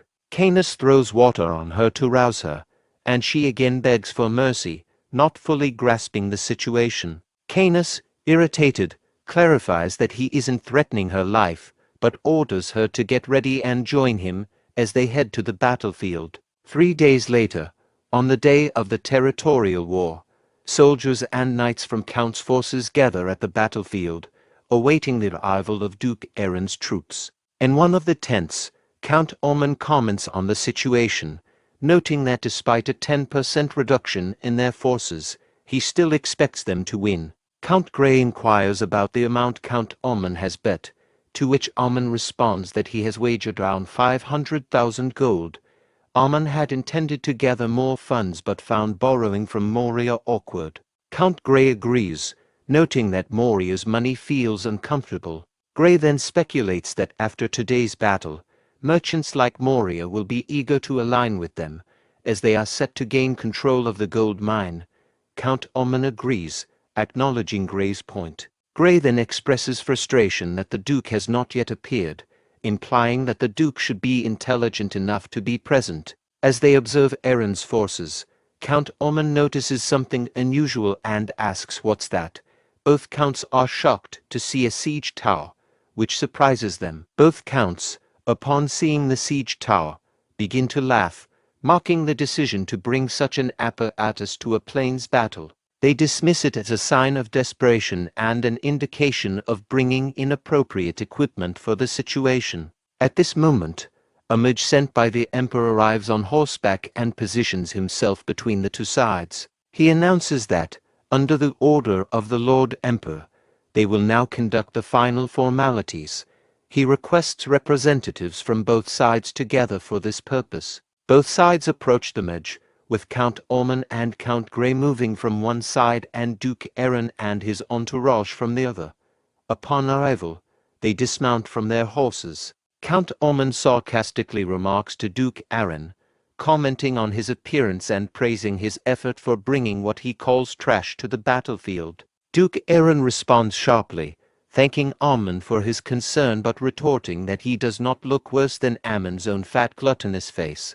Count Ammon's anger is provoked by Duke Aaron's retort. The mage steps in to clarify the battle terms once more. He states that if Duke Aaron wins, he will gain control of 2 villages from the Count Union and the gold mine will be recognized as his. Conversely, if the Union wins, Duke Aaron will lose jurisdiction over the 2 territories, and the counts will retain the gold mine. The mage asks if there are any concerns regarding these terms. When no objections are raised, he instructs the representatives to return to their respective sides and prepare for the battle's commencement. As the representatives mounted their horses and prepared to return to their sides, Duke Aaron suddenly turned down and told them to watch your head, while pointing upwards.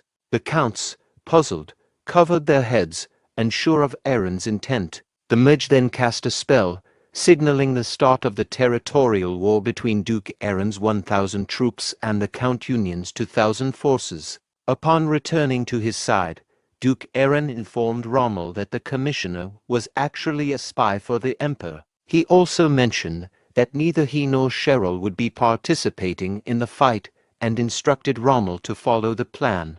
Rommel acknowledged his instructions.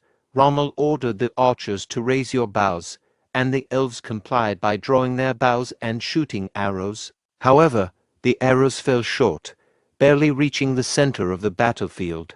Count Oman, observing this, laughed and mocked Duke Aaron, commenting on the ineffectiveness of the arrows and expressing frustration with what he perceived as Aaron's antics. Oman then offered the cavalry captain 5,000 gold to end the battle before his tea cooled, with an additional 5,000 gold as a bonus if the task was completed promptly. The cavalry captain agreed, assuring Oman that they would finish the battle before his tea was cold.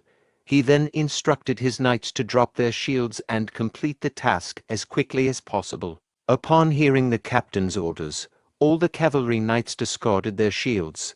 The cavalry captain rallied his troops, urging them to pummel those bastards and leading them in a charge.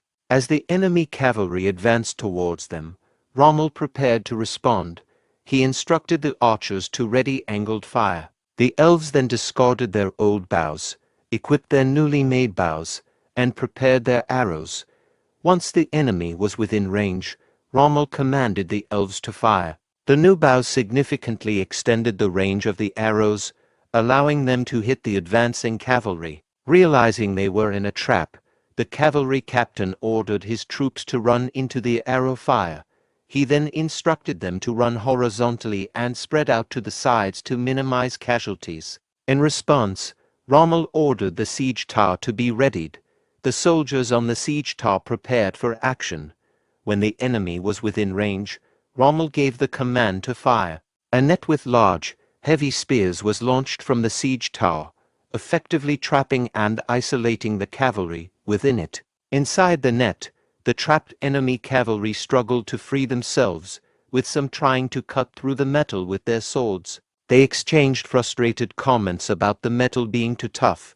The captain urged his men to find a way out and remain calm. At that moment, an arrow struck the captain's helmet, causing him concern as he noticed elves already their arrows to fire at them. Rommel remarked he guessed they weren't watching their head, before the elves fired their arrows into the net, causing significant casualties. Seeing the dire situation, Count Grey became agitated and confronted Count Oman, accusing him of poor judgment for telling the cavalry to drop their shields. Count Oman defensively responded, "Hey, how was he supposed to know this was going to happen?"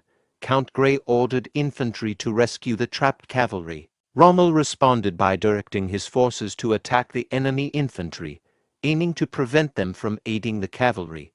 Rommel and his cavalry advanced to engage the infantry. In reaction, Count Grey instructed his archers to target Rommel and his cavalry. As the enemy archers fired arrows, Bianca, accompanied by his holy knight, began to pray to Goddess Vivian for protection. Holy light enveloped them, creating a shield that deflected the arrows. The sudden appearance of the protective shield shocked both counts, who exclaimed in surprise. Meanwhile, Aaron and Canis observed the scene with smiles, seemingly pleased with the turn of events. The Count Alliance's forces include 470 archers, 1,000 infantry, and 500 cavalry trapped in the net. In contrast, Aaron's forces consist of 200 cavalry, 200 archers, and 600 infantry. Count Grey commanded his infantry to attack the enemy's cavalry on the right side. Rommel, surprised by this maneuver, quickly adjusted his strategy. He ordered half of his cavalry to follow him, while the rest dealt with the enemy cavalry. As the battle commenced, Rommel's cavalry engaged the 1,000 Count infantry. Rommel's unit inflicted significant damage, reducing the morale of the Count's infantry soldiers. The soldiers were visibly shaken as Rommel led his cavalry, creating a path through the chaos. An enemy cavalry knight managed to escape from the net and briefly felt relieved, but he was swiftly killed by Lady Bianca. As Rommel's forces continued to engage the infantry, Bianca's unit focused on the enemy cavalry. Both counts, seeing the situation deteriorate, urgently turned to the mercenary mages and demanded that they intervene. The mages began casting a spell and launched a magic projectile. Aaron and Canis were taken aback by the sight. The magic projectile was fired at Rommel's cavalry unit and struck them unexpectedly, causing surprise and likely disrupting their operations. Aaron, concerned by the magic attack, called out to Rommel. However, As the dust cleared, it was revealed that Rommel and his unit had survived thanks to the holy shield provided by Bianca. Eren breathed a sigh of relief when he saw that Rommel was unharmed, though the shield soon broke down. Realizing the danger, Rommel thought to himself that the situation was perilous. He instructed his cavalry to ignore the enemy infantry and prepare to escape. However, as they tried to turn around, they found themselves completely surrounded by the enemy infantry. The infantry soldiers declared, "They are not going anywhere. This place will be all of their graves," effectively trapping Rommel and his unit. Both counts laughed as Rommel's unit became surrounded. Observing the situation, Eren noted that while Rommel was a master-level swordsman, his position was becoming increasingly perilous. He ordered his infantry to charge and save the Night Order captain and the cavalry. As the infantry charged to aid Rommel, Eren turned to Canis and said he planned to personally rescue Rommel. He asked Canis to handle the mages in his absence. Canis warned that the Emperor's spy was present, but Eren insisted that Rommel's safety was the priority. He assured Canis that he would address the spy himself and instructed Canis not to worry excessively. As Eren moved away, he called out for his sister. Meanwhile, Canis directed the archers to deploy the catapult. They removed it from the siege towers, positioned it, and loaded rocks onto it. Canis then ordered them to fire. The catapult launched the rocks, which struck and killed many enemy cavalrymen trapped in the net, reducing their number from 500 to 253. The attack further decreased the count to 197 cavalrymen. Seeing the impact, Count Grey instructed the mercenary mages to break the rocks. The mages responded by casting magic projectiles at the rock, shattering it into pieces. Seeing the effectiveness of the catapult attack, Count Grey laughed and mocked the effort as insignificant compared to magic. He then instructed the mages to target the catapult itself rather than the projectiles it was launching. One of the mages acknowledged that hitting the catapult was possible but would take some time. Count Grey agreed, deciding to prepare for a large-scale attack. Canis, observing the scene, reflected on the situation. He noted that the enemy had twice the number of troops and mages, and he was surprised by the complexity of the situation compared to his initial expectations. He wondered about the whereabouts and actions of the Lord, concerned about the evolving battle dynamics. Canis saw Eren and greeted him, noting the substantial mana energy around him and reflecting on how unusual it was for a human to possess such power. He speculated whether its Cheryl's illusionary magic was at play, as he had not immediately recognized human illusion magic while he was not in his true form. Canis then observed Eren emerging from the forest, dressed differently and wielding a dagger, and thought to himself that Eren seemed to be continually revealing new tricks. As Eren moved closer to the soldiers, he considered the need for caution despite the spy being at a distance. He began searching for an item and soon found a helmet. Putting it on, he thought to himself, "Here he comes, hang in there a little longer," as he prepared to assist Rommel in the battle. Canis commanded his soldiers to prepare the catapults, and they began loading them with rocks. While they were doing this, enemy mages launched a magic attack, destroying one of the catapults. In response, Canis ordered the soldiers to fire the remaining catapults at maximum range, aiming for the mages.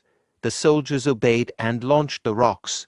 As the rocks flew through the air, Canis remarked, "Now this is what you call watch your head." Noticing that the rocks were about to fall short of their target, Canis cast a spell called Feather on the rocks, accelerating their speed and guiding them directly toward the enemy mages. A spy mage from the Emperor, witnessing Canis's spell, was surprised and thought, "Flight magic." When the rocks approached, Counts, shocked by the unexpected range, quickly ordered the mages to block the incoming projectiles.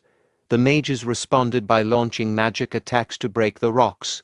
However, Canis cast protection magic on the rocks, shielding them from the mages' spells. As the magical attacks hit the rocks, smoke formed, but the rocks emerged unscathed and continued their descent. The mages attempted to dodge, but some were struck by the rocks. Witnessing the aftermath, Count Omen, confused, asked, "What's happening?" An injured mage on the ground pointed towards the sky in response. Both counts quickly turned to the sky, and Count Grey exclaimed, "They're coming again," to think that Eren also had a mage. Just then, another attack struck the area where the mages were stationed. Count Grey, flustered by the situation, realized that Duke Eren had been hiding his last trump card and thought to himself, "It's come to this an all-out war." Fueled by anger, he turned to the archers and commanded, "Stop getting hit and charge to the battlefront. Engage in hand-to-hand combat." The archers, hearing the order, rushed to the front lines. Then Count Grey turned to the mages and ordered, "Destroy the catapults. Keep the main camp safe." The leader of the mages, under pressure, expressed that they couldn't proceed without first destroying the catapults. Count Grey, frustrated, urged them to act immediately. The mage leader ordered the mages to target the boulders and defend the camp. The mages responded by using a water ball spell to block the rocks and telekinesis to throw them aside. Observing this, Canis thought the mages were using trivial tactics and smirked, suggesting a more formidable challenge. He then instructed the elves to prepare their fire arrows and shoot them as far as possible. The elves readied their bows and fire arrows, preparing to launch them. Canis ordered the elves to shoot their fire arrows, and they launched them into the air. As the arrows descended, Canis used flight magic to guide them towards the enemy camp. The mages, seeing the incoming arrows, quickly deployed a water ball spell for defense. However, the arrows maintained their speed and trajectory, soaring above the water ball, which puzzled both counts and the mage leader. In a surprising move, Canis then cast gravity reversal, causing the arrows to drop directly onto the mages. This unexpected shift led to the mages' deaths and resulted in the complete destruction of the count's mage forces. Eren, disguised as an enemy soldier, observed the battlefield and thought about how he had instructed to prevent magic use, yet the enemy mages were wiped out. He noted the impressive range of the reformed arrows and considered joining the fight himself. Meanwhile, Rommel's unit was encircled by enemies. Seeing a dust cloud signaling incoming reinforcements, Rommel grew anxious. During this moment, he narrowly avoided a spear attack by ducking. Determined to hold on until reinforcements arrived, Rommel fought fiercely against the advancing enemies and urged his unit to persevere, shouting, "Our allies are on their way. Let's endure till the end." Hearing the news boosted the morale of his unit, leading them to prepare for battle against the enemy. Meanwhile, Bianca saw that the cavalry captain was in danger. She instructed the cavalry squad to deal with the enemy cavalry and directed the members of the Crusader Order to follow her. She then moved towards Rommel to provide him with assistance. Overall, the battlefield situation was as follows. The Count's Alliance mage unit had been completely destroyed. They had 470 archers, 750 infantry, and their cavalry was trapped. Duke Eren's forces consisted of 20 Crusader Order members heading to help Rommel, 80 cavalrymen managing the trapped enemy cavalry, 600 infantry attacking the enemy infantry, and 200 archers stationed at the main camp. As Bianca's Crusader Order unit arrived behind the enemy infantry, a soldier from the enemy side shouted a warning about the approaching forces. Before the enemy could react, Bianca's unit launched a surprise attack. Bianca instructed her knights to destroy them and save the knights' captain. Her forces began pushing through the enemy infantry. In response, an infantry captain from the Count's Alliance ordered his soldiers to block the rear and prevent Bianca's unit from advancing further, instructing them to block the back. The enemy soldiers quickly turned around and began attacking Bianca, who struggled to block their blows with her shield. The force of the attacks pushed her backward. Realizing their response was swift, Bianca prayed to Goddess Vivian, asking for divine assistance. A golden light enveloped her, blinding the enemy soldiers. Seizing their opportunity, Bianca ordered her knights to charge. Observing this, Eren thought to himself that Bianca's actions were impressive and would buy them some time. Aaron's thoughts were interrupted by an infantry captain who commanded his troops, "Open your eyes, and I will kill those who retreat." Recognizing the captain, Aaron took note of him. Meanwhile, the captain continued to issue orders, urging his troops not to retreat and to push forward, referring to the enemies as poisoned rats. At that moment, the captain was struck and fatally injured by a dagger from behind.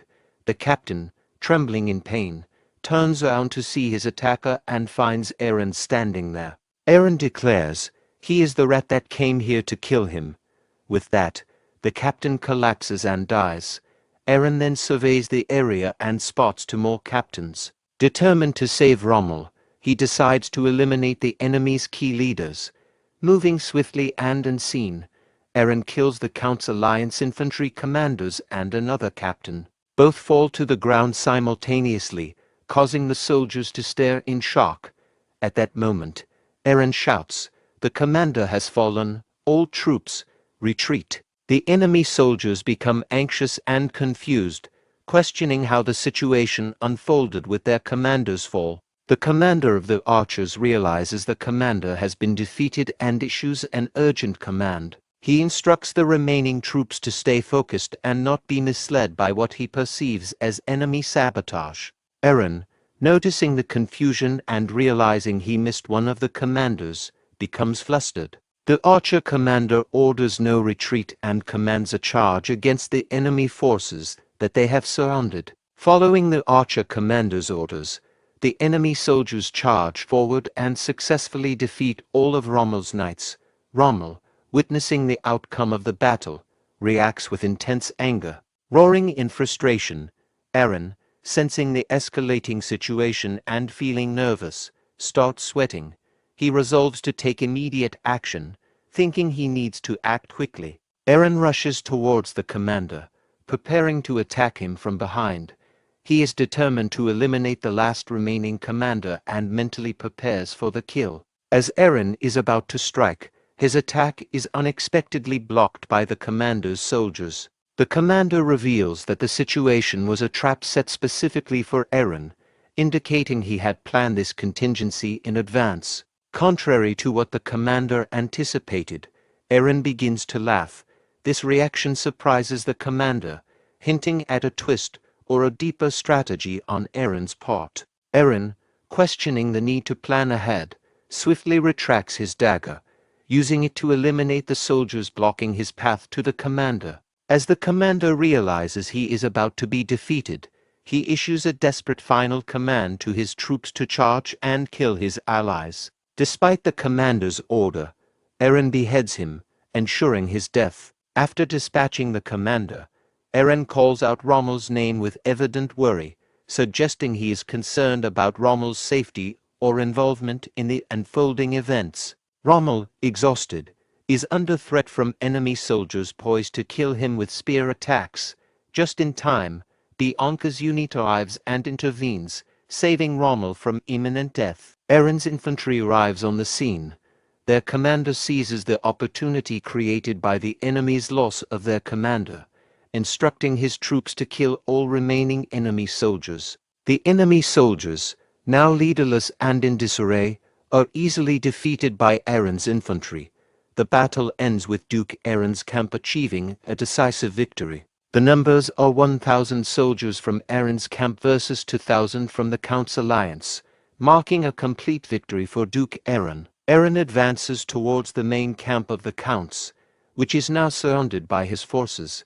He observes the anxious expressions on the faces of both Counts. Aaron comments on the nervousness of the Counts, taunting them by recalling his earlier warning about being cautious. Count Ormond, bewildered by Aaron's ability to maneuver through the chaos of arrows and boulders, tries to draw his sword.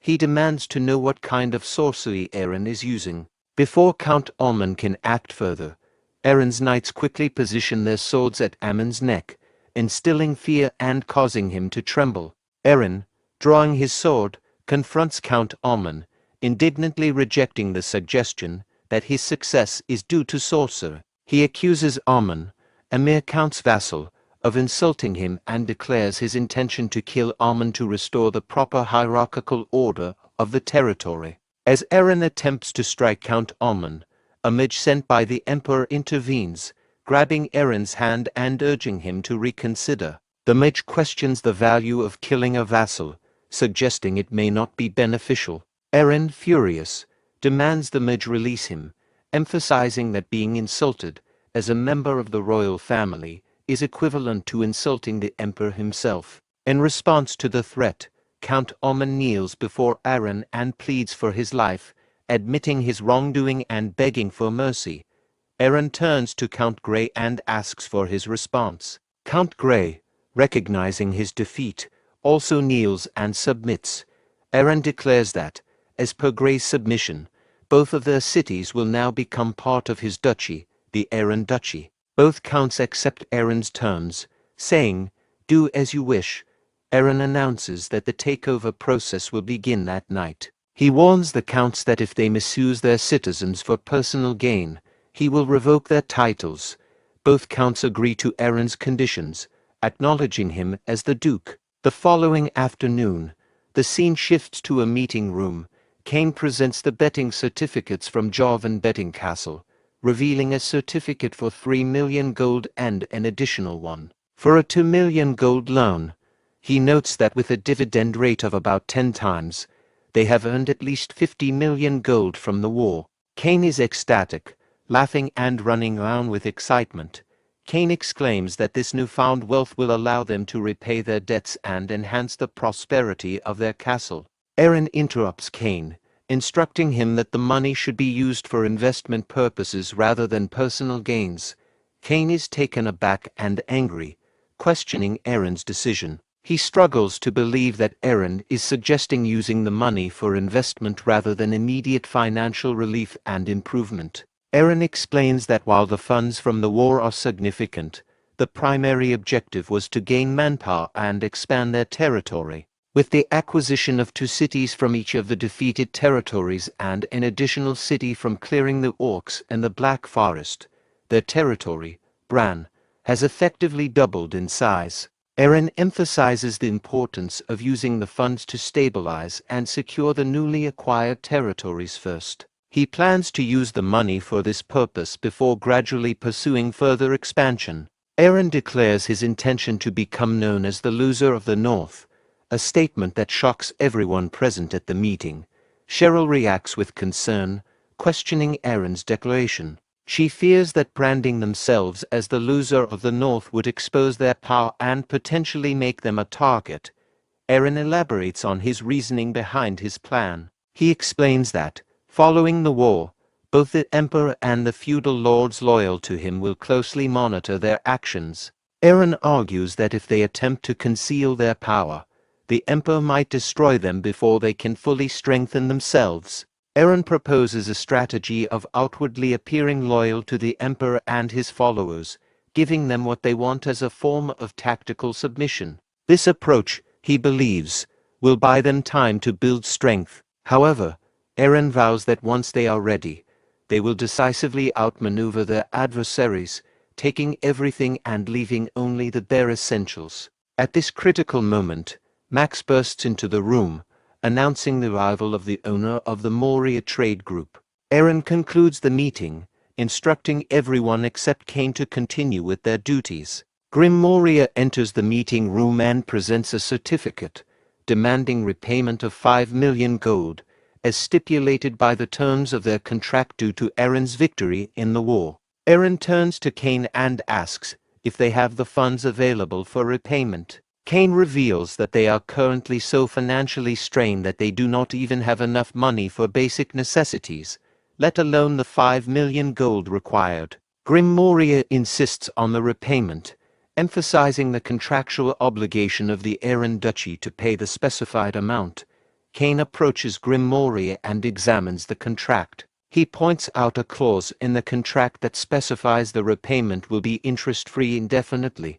Grim Moria is taken aback and confused by this clause. He questions the validity of the claim.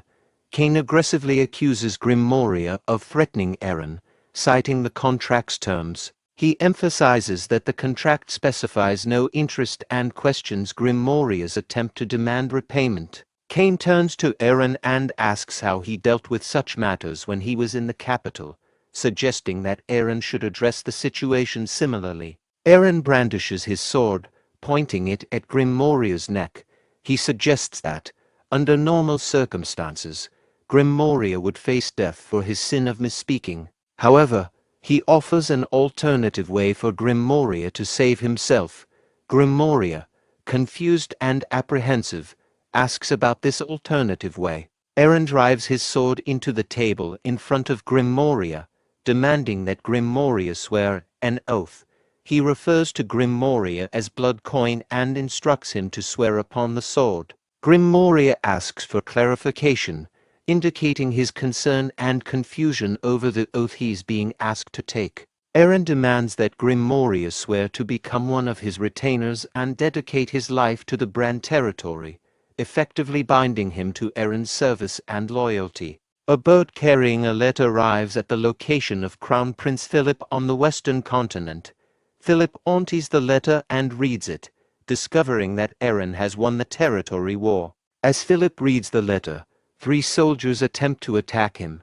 Philip swiftly turns and dispatches them with a single thrust of his sword. After dealing with the attackers, Philip places the flag of the Empire. He reflects on the situation, thinking about returning to the Empire and anticipating that future events will become increasingly interesting. Emperor Zerone confronts Crown Prince Philip in the meeting room, questioning his decision to return from his task of conquering the Western continent upon learning of Aaron's victory. The Emperor is perplexed by Philip's apparent concern over Aaron, a distant royal family member. During the conversation, Emperor Zerone is playing a game of chess and removes one of Philip's pieces, tossing it to him. He emphasizes his point by noting Philip's strong reaction to Aaron's success. Philip, while picking up and breaking the chess piece with his magic power, downplays the significance of Aaron's victory. He claims to be merely slightly interested, though his internal thoughts reveal a deeper personal interest, particularly in relation to the throne he is destined to ascend. Philip reflects privately on his ambition and how Aaron's success might impact his own future and prospects for the throne. Aaron is rapidly reviewing and authorizing a large volume of documents, demonstrating his efficiency and thoroughness in handling administrative duties. Canis, observing Aaron, notes how skilled and efficient he has become, likening his expertise to that of a seasoned butler who has managed documents for a long time. While working, Aaron reflects on his current speed compared to his past life as a butler. He considers that he used to handle documents even faster back then and contemplates how much more he could have managed previously. Rommel bursts into the room, shouting "My lord," and disturbing Aaron's concentration. Aaron, taken aback by Rommel's forceful entry, angrily reminds him to knock before entering. Rommel informs Aaron about protests occurring in the territories of Count Grey and Count Oman. Aaron speculates that the protests are not genuinely initiated by the citizens, but are likely orchestrated by the counts themselves. He smiles, suggesting that he will take action to meet their expectations. A knight storms into Count Amon's room, holding an important document. Count Oman, currently in the middle of a meal, questions the urgency of the knight's intrusion. The knight reveals that the document is a declaration of war, indicating a significant and immediate escalation in the conflict. Count Oman, astonished by the knight's announcement of a declaration of war, reacts angrily and incredulously, questioning the validity of the declaration. In the meeting room, Cain is surprised and asks Aaron for the reason behind the declaration of war. Aaron explains that the declaration is based on charges of treason. He accuses Count Oman of orchestrating a protest by disguising his soldiers as civilians and breaking his oath by not surrendering his territory after losing the battle. Rommel expresses concern that the declaration of war might be premature and reckless, given that the Count's regular forces are significantly larger than Aaron's. Aaron admits that the declaration was indeed reckless, showing an awareness of the risks involved in his decision. Cheryl asks Aaron why he declared war despite the risks. Eren explains that the declaration aligns with what the Emperor would expect and is grounded in truth. This revelation shocks everyone present. Cheryl is stunned and questions if Eren has already received the Emperor's approval for the territory transfer. Eren confirms that he did receive the Emperor's approval, noting that the Emperor believed he was simply reveling in his victory. Canis praises Eren's forward-thinking strategy and offers to provide a battle strategy. Eren declines Canis's offer, suggesting that he has other plans. Canis is surprised and asks Eren why he declined his offer to provide a battle strategy if it's not needed. Eren explains that Canis, as the strategist, is busy with managing the newly acquired territories. He indicates that since the upcoming battle will occur at night and the Emperor will not be monitoring it, he will handle the battle personally. He suggests that Canis should consider this as an opportunity for a break. Eren and his forces approach Count Ammon's castle as night falls. They wait until it is dark before proceeding. As night arrives, Eren and his knights, organized in formation, move toward Count Ammon's castle, positioning themselves in preparation for the assault. From the castle walls, Count Ammon observes Eren's forces. He notes the lack of siege weapons and concludes that Eren's troops, being leftovers, will not be able to breach the castle walls. Ammon believes that if he can withstand the siege, victory will eventually be his. Ammon publicly questions Eren's motives, accusing him of declaring war out of greed for territorial expansion. He challenges Eren's actions as unjust. Eren responds by accusing Count Ammon of treason, citing evidence of Ammon's involvement in protests and betrayal. Despite this, Eren offers Ammon a chance to avoid further bloodshed. He proposes that if Ammon surrenders and opens the gates, he will spare his life. Count Ammon becomes anxious upon hearing Eren's offer and realizes that Eren must have evidence of his treason. Despite his growing concern, Ammon remains defiant, believing he can win the battle eventually. He challenges Eren, daring him to break into the castle if he's confident. Eren responds with anger, condemning Ammon for his arrogance and promising that the battle will be severe for his transgressions. He then calls for his sister, Cheryl. Cheryl, standing beside Eren, is asked to assist. She casts the spell Flame Shower to attack the castle. However, the castle's defenses are effective, as the attack is blocked by a magical shield surrounding the castle. Count Ammon mocks the Cheryl, confidently stating that the magic shields created by the Ivory Tower wizards are too strong to be penetrated by what he deems low-level magic. Cheryl, infuriated by Ammon's insult, retorts angrily, calling him a bald head in frustration. Cheryl, determined to prove Ammon wrong, casts another spell by swinging her wand through the air and striking the ground. Cheryl's spell conjures a powerful wave of water that crashes against the castle, but it is once again deflected by the castle's protective magic shield. Count Ammon, witnessing this, laughs and questions the nature of the magic involved, making a remark about the need to quench thirst before beginning. Cheryl responds to Count Ammon by summoning a multiple number of massive worms from the ground.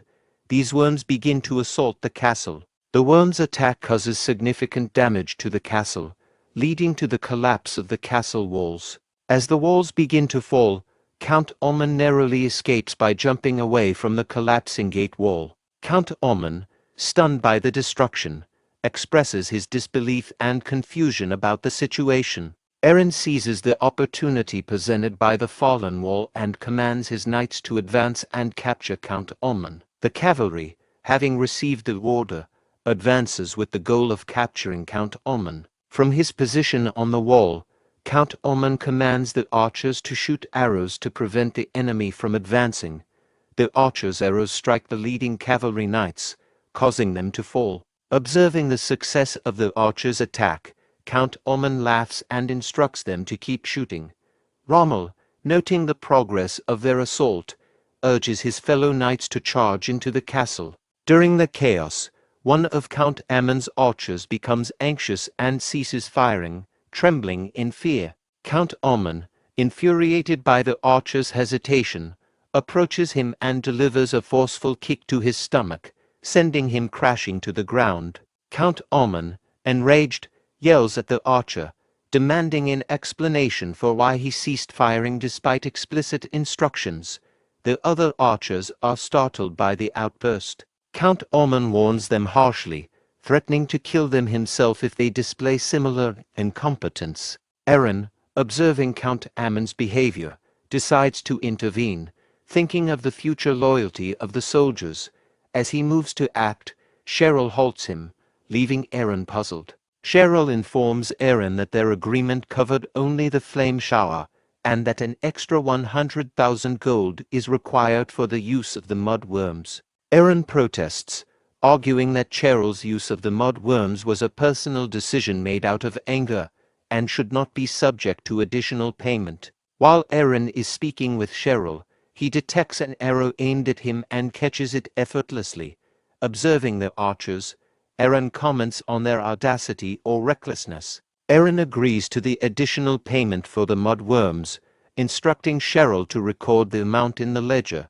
After agreeing to the payment, Eren begins to sprint towards the wall. Count Oman commands the archers to shoot at Eren, believing that capturing him will ensure their victory. The archers are astonished as Eren deftly evades their arrows, using his speed to continue his approach towards the wall. Eren reflects internally, recognizing the need to swiftly capture Count Oman to reduce casualties on both sides and conclude the conflict. Eren used the wall to propel himself onto the top of the castle wall where Count Oman and the archers are positioned, surprising everyone. Eren attempts to strike Count Oman, but Oman manages to evade the attack. Noting Eren's furious expression, Count Oman becomes visibly nervous and instructs the archers to engage Eren. The archers charge at Eren to impede him, but Eren swiftly defeats them with ease. Observing the chaos, Count Oman flees the scene, eliminating his own archers who obstruct his escape. Eren, infuriated by Count Amon's disregard for his own men, reflects on Amon's inability to safeguard his troops and his callous attitude towards their lives. Count Oman forces his way toward the stairs, eliminating anyone who obstructs him, while reflecting on Eren's unexpected strength. Eren unexpectedly appears in front of Oman, blocking his access to the stairs. Eren offers Oman a chance to surrender, promising that his family and soldiers will be spared if he complies. Oman inquires about his own fate under Eren's terms. Eren coldly informs Oman that he will be killed regardless of his surrender. Oman, searching for an escape route, finds that his own soldiers are obstructing his way. Oman attempts to clear a path by attacking his own soldiers, but one soldier retaliates by using a spear to injure Amon's sword hand. This injury causes Oman to drop his sword and collapse in pain. Count Amon's soldiers urge him to surrender. Oman, frustrated and realizing escape is impossible, appeals to Eren for mercy, offering to become his vassal and pledge loyalty. Before Oman can finish his plea, Eren executes him, stating he has no use for a vassal who disregards his own people. Eren declares Amon's death and announces victory, signaling the end of the battle. Eren claims all of Amon's lands, except for a small fortress, as part of his domain, Brahn. Count Gayle, upon learning of Amon's death, decides to surrender and cede half of his estates to Eren to ensure his own safety. With the Duchy of Brahn restored, Eren begins strategizing to expand his territory and consolidate power, aiming to become the dominant ruler in the north and prepare for a significant future conflict with the Emperor. In the imperial capital Javan, Emperor Zerone, visibly agitated, questions whether Eren has secured another victory.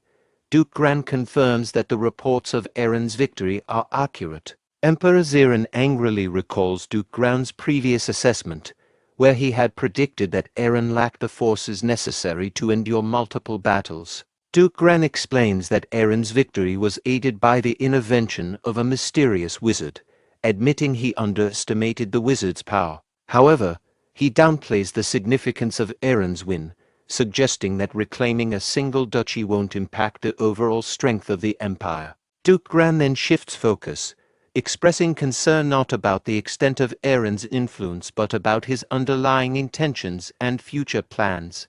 Emperor Zerone inquires about the specific intentions Duke Gran is concerned about regarding Aaron. Duke Gran clarifies that while the restoration of the Brand Duchy is expected, the real issue lies in whether Duke Aaron will remain loyal to the Empire or choose to defy it. Emperor Zerone recalls that Duke Aaron vowed to stay secluded within the Brand Duchy, and warns that if Aaron violates this oath, the entire empire will not tolerate his betrayal. Duke Gran raises the concern that if Aaron chooses to expand the Brand Duchy, the empire may lack legitimate reasons or legal grounds to intervene.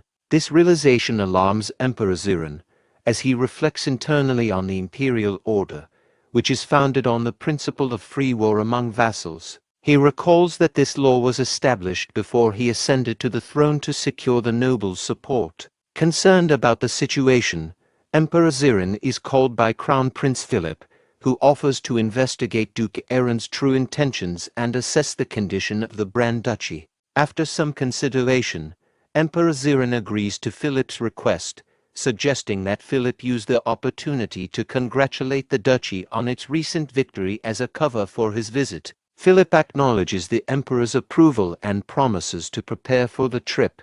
He privately reflects on his anticipation to see Aaron's development since their past sparring matches. In the Brand Duchy, a public notice is displayed on the town's notice board. The notice announces a reduction in the tax rate to 30%, prompting excitement among the people as it signifies a significant decrease from the previous rate of 60%. A member of the crowd comments that the rumors about the duchy's financial success following their recent victory are indeed accurate. The people, pleased with the tax reduction and the duchy's success, begin to chant praises for Duke Aaron. Aaron observes the positive public reaction from a distance and reflects that implementing the tax reduction policy earlier would have been beneficial. Canis comments that Aaron's policy to improve public sentiment is proving effective. Aaron acknowledges the success of his policy in stabilizing the territory and expresses concern about the future of the treasury. He then inquires about the progress of the dungeon development project and the imminent opening of the second dungeon. Canis updates Aaron on the project, noting that Demon Eleanor is managing well and that the abandoned tower has been renovated. He also confirms that the Dark Knights are stationed on the top floor. Aaron agrees with Canis's assessment of Demon Eleanor's management, but is surprised to learn that Canis is aware of her true nature as a demon. He asks Canis how he discovered this information. Canis asserts that he is well informed about the project and mentions that he has not heard of a human managing Dark Knights, implying that Demon Eleanor's involvement is unusual. Cheryl approaches Aaron urgently and informs him that Philip is coming to visit as a delegate to offer congratulations. Aaron is taken aback by the mention of Philip and internally questions why Philip's visit is so alarming to Cheryl. He wonders if there is someone significant that he is unaware of. Cheryl clarifies that Philip is the person who physically assaulted Aaron in his youth. Aaron realizes that Cheryl is referring to Philip, the Crown Prince, and confirms this in his thoughts. Cheryl explains that Philip is indeed the Crown Prince, but because Aaron hates that, why she prefers to call him Philip. Aaron regrets his previous actions or decisions in light of the situation with Crown Prince Philip. Canis interrupts Aaron's thoughts to point out that Philip's visit is not just a congratulatory gesture but a way to monitor or control Aaron. Aaron reflects on the danger of Philip's scrutiny and fears the consequences of any mistakes. He anxiously considers how he might make Philip view his territory unfavorably to prompt a quick departure. Aaron observes the workers and comes up with a plan to influence Philip's perception. 2 days later, Philip arrives at the Brand territory and comments on the height of the walls, noting their impressive stature for a frontier region. A knight accompanying Philip explains that the high walls are a defensive measure against frequent monster attacks, providing context for their height. Philip comments on Aaron's efforts to use his resources wisely, despite acquiring them through risky means. He notes that Aaron appears to have studied strategies for becoming an effective leader. As Philip approaches the Brahn territory gate, a knight announces his arrival with the imperial flag, formally introducing him as the crown prince. The gate opens, and Aaron and Cheryl kneel in greeting. Aaron expresses his gratitude for Philip's visit. When Philip does not immediately respond, Aaron looks up and sees Philip standing directly in front of him. Aaron is struck by Philip's presence and demeanor, noting his impressive and distinguished appearance, which makes Aaron hesitant to form any judgments. Philip observes that Aaron's eyes are still as intense and lively as they were in their youth, reflecting on how little Aaron has changed. Philip greets Aaron with a handshake, acknowledging their past relationship. Aaron accepts Philip's handshake while still kneeling and inquires about his well-being. Philip shifts his attention to Cheryl and compliments her appearance. Cheryl responds to Philip's compliment with irritation, expressing her displeasure at receiving such remarks. Aaron scolds Cheryl for her disrespectful behavior towards Philip. Philip reassures Aaron that there's no need for formality and that they should interact comfortably, as they did in the past. Aaron apologizes and pleads for Philip's understanding, admitting his mistake. Philip observes the workers busy on the castle wall. Rommel, showing harsh discipline, orders a worker to speed up and physically assaults him, leading to the worker falling from the wall.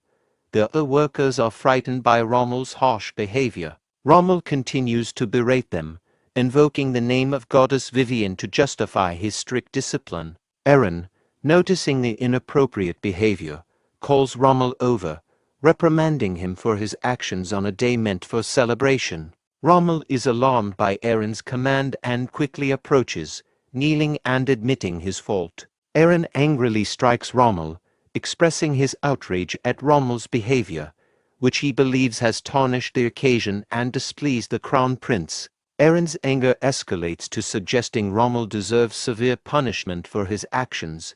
Aaron, enraged from his confrontation with Rommel, is surprised to see Cecilia intervening. Cecilia questions Aaron's actions, emphasizing that Rommel is an apostle performing a sacred duty and implying that Aaron's behavior is inappropriate. Aaron quickly shows respect by kneeling and apologizes on behalf of Rommel, acknowledging Cecilia's authority. Philip observes Cecilia's attire from the Church of Vivian and questions internally whether Aaron has become entangled with a cult. Knight Arthur informs Philip about Cecilia's affiliation with the Vivian Order.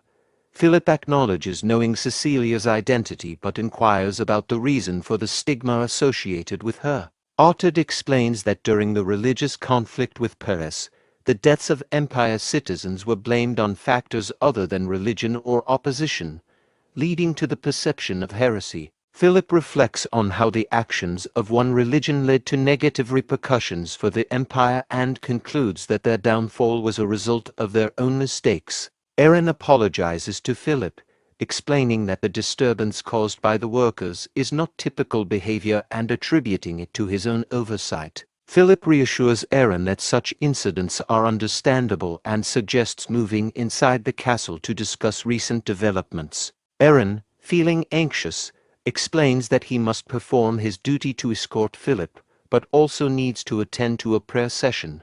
Philip inquires further, curious about the nature of the prayer. Aaron explains that as part of his responsibilities, he must pray for the territory and emphasizes the importance of managing his time strictly due to his current lack of power. He then assigns Cheryl to escort Philip. Aaron commands Cheryl to promptly take Philip inside the castle, indicating a sense of urgency. Aaron tells Philip to enter the castle and promises to return shortly before hurrying off. Philip, puzzled by Aaron's sudden departure, questions what is happening. Arthur, frustrated by Aaron's delay, asks Cheryl about Aaron's whereabouts and notes the long wait for Philip. Cheryl, annoyed, responds sharply to Arthur, indicating that Aaron's return is uncertain and suggesting that Arthur should handle the situation himself. The exchange between Arthur and Cheryl escalates into a tense standoff, with both glaring at each other. Philip demands Arthur make a decision regarding his actions. Arthur, confused by Philip's abrupt demand, asks for clarification. Philip declares that Arthur must either offer an apology or face severe consequences for offending the lèse-majesty. Arthur, anxious, kneels before Cheryl and offers to sacrifice himself if she wishes. Cheryl dismisses Arthur's offer and instructs him to verify Aaron's whereabouts. Arthur agrees and leaves to carry out Cheryl's instruction. Philip laughing while Cheryl noticing Philip's reaction, and Cheryl questions, is it amusing, and about his use of the term lèse-majesty, and notes that he hasn't changed. Philip comments that Cheryl's response is just as he remembers, implying that neither of them has changed much over time. Arthur interrupted their conversation, addressing Cheryl and urging her to come and see something. Cheryl approached the window and observed a crowd gathered outside the Vivian Church. Cheryl concluded that the crowd indicated the end of a prayer service. Arthur clarified that the crowd was not the focus of concern and directed Cheryl's attention elsewhere. Cheryl looked in the direction Arthur was pointing and saw a hostile crowd armed with weapons and fire advancing towards the church. The crowd began shouting, "The Lord who fell to a cult and leeches off the citizens of the territory, be gone." At that moment, Aaron burst into the room, knelt before Philip, and apologized for his tardiness, pledging to take proper care of him from now on. Philip comments on the noisy outside environment and questions if Aaron will be able to take care of him properly. Aaron, surprised by the mention of noise, asks Cheryl what's going on. Cheryl responds that it's just a crowd of people causing the noise.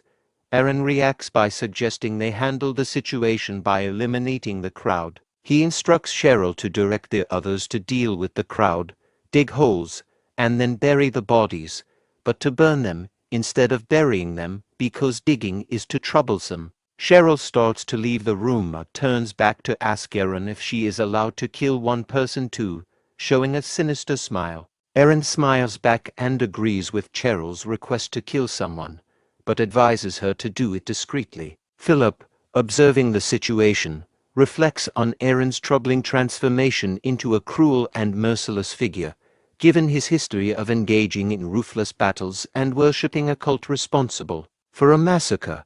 As the knights start attacking the gathered civilians, Arthur informs Philip that they are indeed killing all the citizens. Philip considers the situation briefly, then stands up and decides to leave. Aaron, surprised by Philip's decision to leave, inquires if Philip didn't enjoy the food or if Aaron failed to serve him properly. Philip explains that he had a good time, but is leaving because Aaron is too busy to attend to him.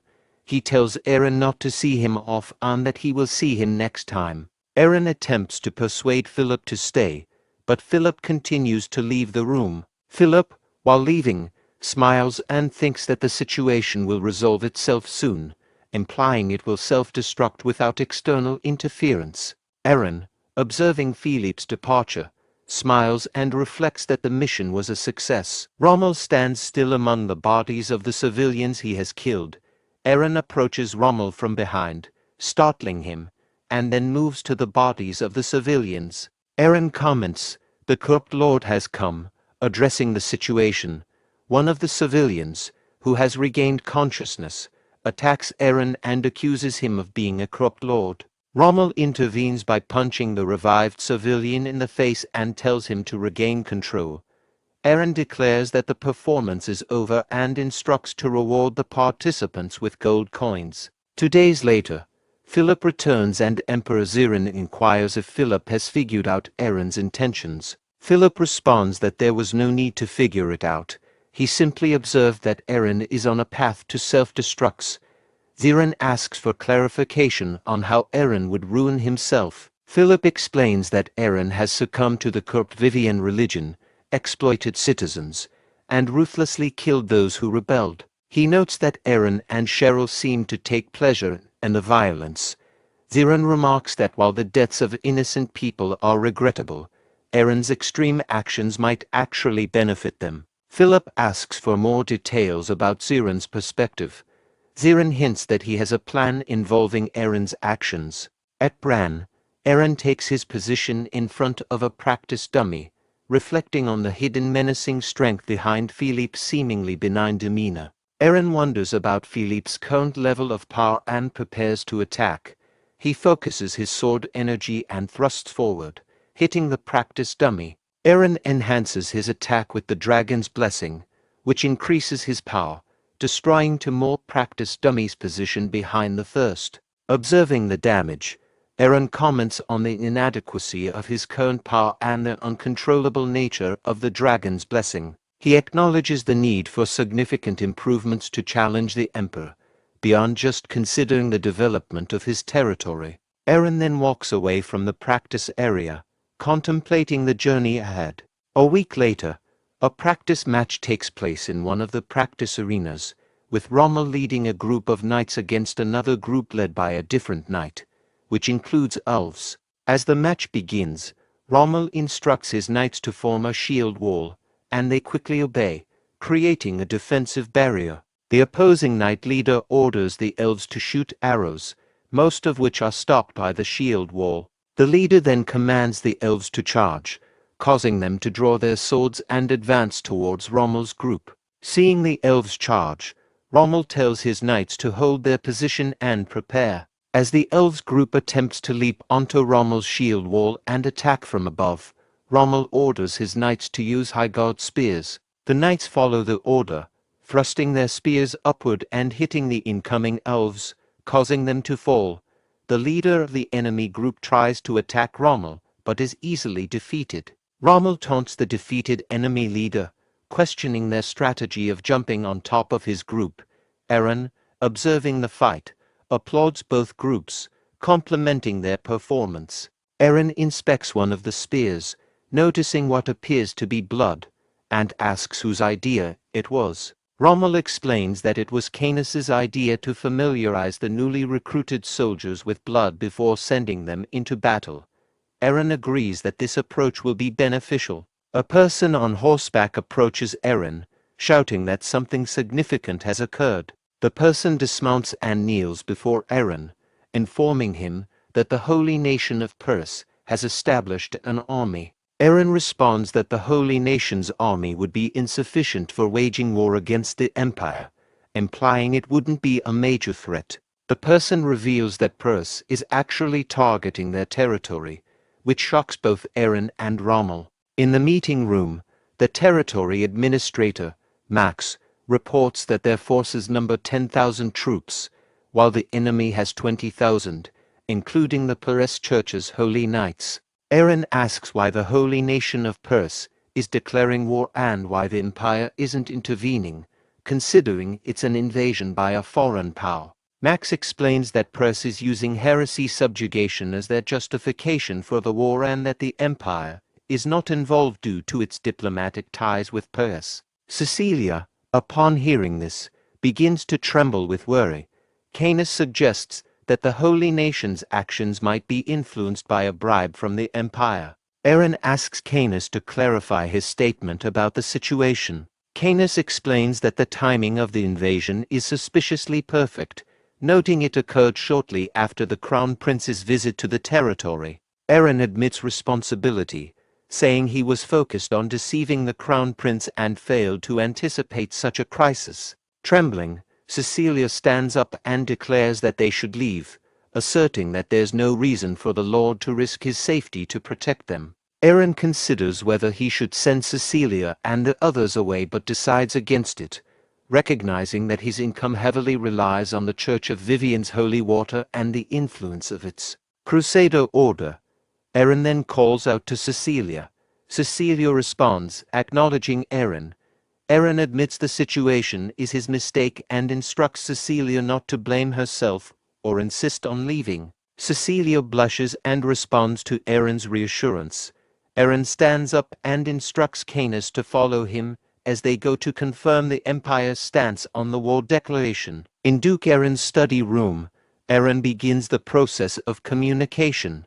Canis casts a spell and channels his mana into a crystal ball, establishing a communication link with Crown Prince Philip Crystal Ball. Eren uses the crystal ball to address Philip, questioning why he has accepted the Holy Nation's declaration of war and asserting that the Brand Duchy is clearly part of the Empire's territory. Philip explains that both he and the emperor opposed the war, but the decision was made by the feudal lords, who are all aligned with the Church of Perse. Aaron requests support by asking Philip to send soldiers, emphasizing that without aid, they are doomed. He appeals to their shared royal bloodline and asks for help out of old loyalty. Philip, enraged, responds that they are not doomed. Instead, they should expel the Church of Vivian if they wish to avoid disaster. The communication connection is abruptly cut off. Philip reflects with shame, feeling embarrassed for considering Aaron a rival. Meanwhile, Aaron informs Canis of Philip's response. Canis confirms that the Empire's official position is to remain not involved in the conflict. Aaron deduces that the Empire's strategy is to use the Holy Nation to attack him, and he expresses his resolve to counter them, noting that they have underestimated him and he knows the Pope's weakness. Canis asks about the weakness Aaron mentioned. Aaron dismisses Canis's concern, indicating that the weakness is his last resort, and tells Canis not to worry about it. Aaron then requests Canis to hire a painter, as he needs to draft a response to the Holy Nation's declaration of war. A letter arrives in the Holy Nation of Perse's capital city, Regal. Archbishop Abel, seeing the painting on the letter, becomes furious, criticizing Duke Aaron for using the Holy Nation's declaration of war as a provocation. Another priest suggests that Aaron has lost his mind due to heresy influence, impairing his judgment. Archbishop Abel asserts that regardless of the Empire's involvement, the territory was already slated for purification. He insists that, given the territory's perceived wickedness, they cannot delay further and orders an immediate report to His Holiness and mobilization of the Crusader order to advance on the territory. Pope Ignace of the Holy Nation of Perse immediately orders a large-scale purification of the Brahn territory. The purification force assembled includes 500 knights from the Crusader order and about 20,000 soldiers from other orders, totaling around one-fifth of Perse's military strength. In the meeting room at Brahn Castle, Canis begins to explain the war strategy. Canis outlines that the enemy has approximately 20,000 troops, while they have only 10,000. He emphasizes that their strategy will be defensive rather than offensive, focusing on endurance and securing supplies. Canis stresses the importance of blocking the enemy's advance at Sophia's forest to prevent them from entering. Aaron inquires about the detailed plan for blocking the enemy. Canis replies that they will use chaos and fear as tactics, specifically deploying the divine magic bomb used by the Vivian religion in past wars. The mention of the divine magic bomb shocks everyone present at the meeting. Cheryl questions the use of the divine magic bomb, noting that it is a forbidden weapon and that the methods to manufacture it are lost. Canis explains that he has called Sister Cecilia for this reason, implying she has knowledge or resources related to the bomb. Cecilia protests, stating that the manufacturing methods for the divine magic bomb are lost. Canis clarifies that they don't need the manufacturing methods, they only need Cecilia to demonstrate the divine power of the Church of Vivian, and asks if she will help. Cecilia explains that the divine magic bomb is designed to neutralize the divine power of the Church of Perse, not to harm people. Aaron reflects on Cecilia's explanation, questioning why their strategist would want to use a non-lethal weapon in their strategy. Canis responds that he will be adding something to the divine magic bomb to make it lethal, addressing Cecilia's concern. Cecilia is confused by the plan involving the divine magic bomb. Canis explains that it will actually be Cheryl who will handle the task, and he provides her with a document. Cheryl questions why she is assigned this task and begins reading the document, becoming shocked by its contents. 5 days later, at the Black Forest, an elf on watch duty spots the advancing Holy Nation of Perse army. The elf jumps down from the tree and quickly reports to Aaron about the incoming army. Aaron remarks that the army is quite formidable and notes that it will take at least a week for them to cover the distance to their location. Canis notes that the enemy arriving 2 days earlier than expected suggests they are lying about their schedule and are likely fatigued. He adds that the enemy commander's impatience indicates they have no plans to withdraw safely. Eren concludes that the enemy has come merely to fulfill their orders. Eren then calls for his sister, Cheryl, who emerges from the tent and asks what is needed. Eren inquires if Cheryl has properly disguised that, referring to the object involving the divine magic bomb. Cheryl, frustrated by being asked to disguise the object after her hard work, expresses her anger towards Eren, calling him a wicked lord bastard. A scouting unit of the Holy Nation of Paris returns, and their leader reports to Archbishop Abel that there have been no ambushes. Archbishop Abel comments that it would be suicidal for the enemy to confront their great army and acknowledges that Duke Eren is not entirely foolish. He orders that the purification of the Brahn territory begin before sunset, instructing all troops to advance and proclaiming that God Press is protecting them. Eren, overhearing this, reflects to himself that the enemy is making it clear that they want to provoke him into action.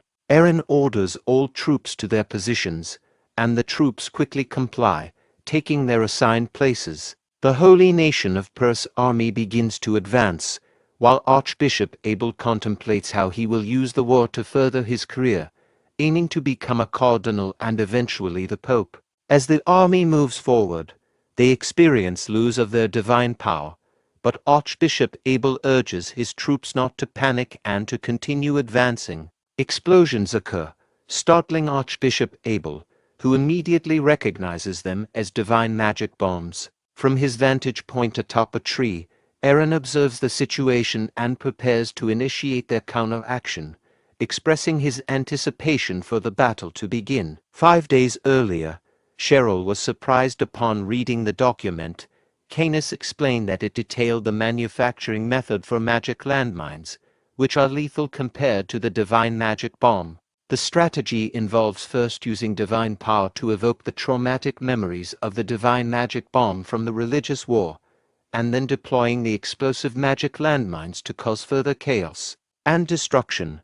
In the present, priests of the Holy Nation of Paris are shouting for help, panicked by the appearance of the divine magic bombs. A frontline knight rushes to inform Archbishop Abel about the divine magic bombs, but accidentally steps on a magic landmine, resulting in an instant explosion that kills him. Witnessing the explosion, Archbishop Abel starts to sweat heavily, realizing that the divine magic bombs should not be lethal and deducing that this is a new type of weapon.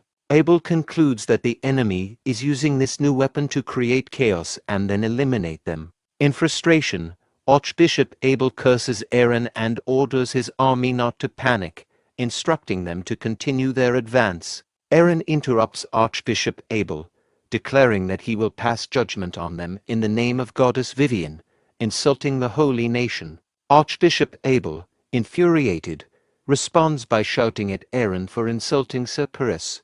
Abel prepares and launches an attack at Eren, who easily dodges it. Eren, initially confused by Abel's actions, notices that Abel is smiling. The attack on Eren was a diversion.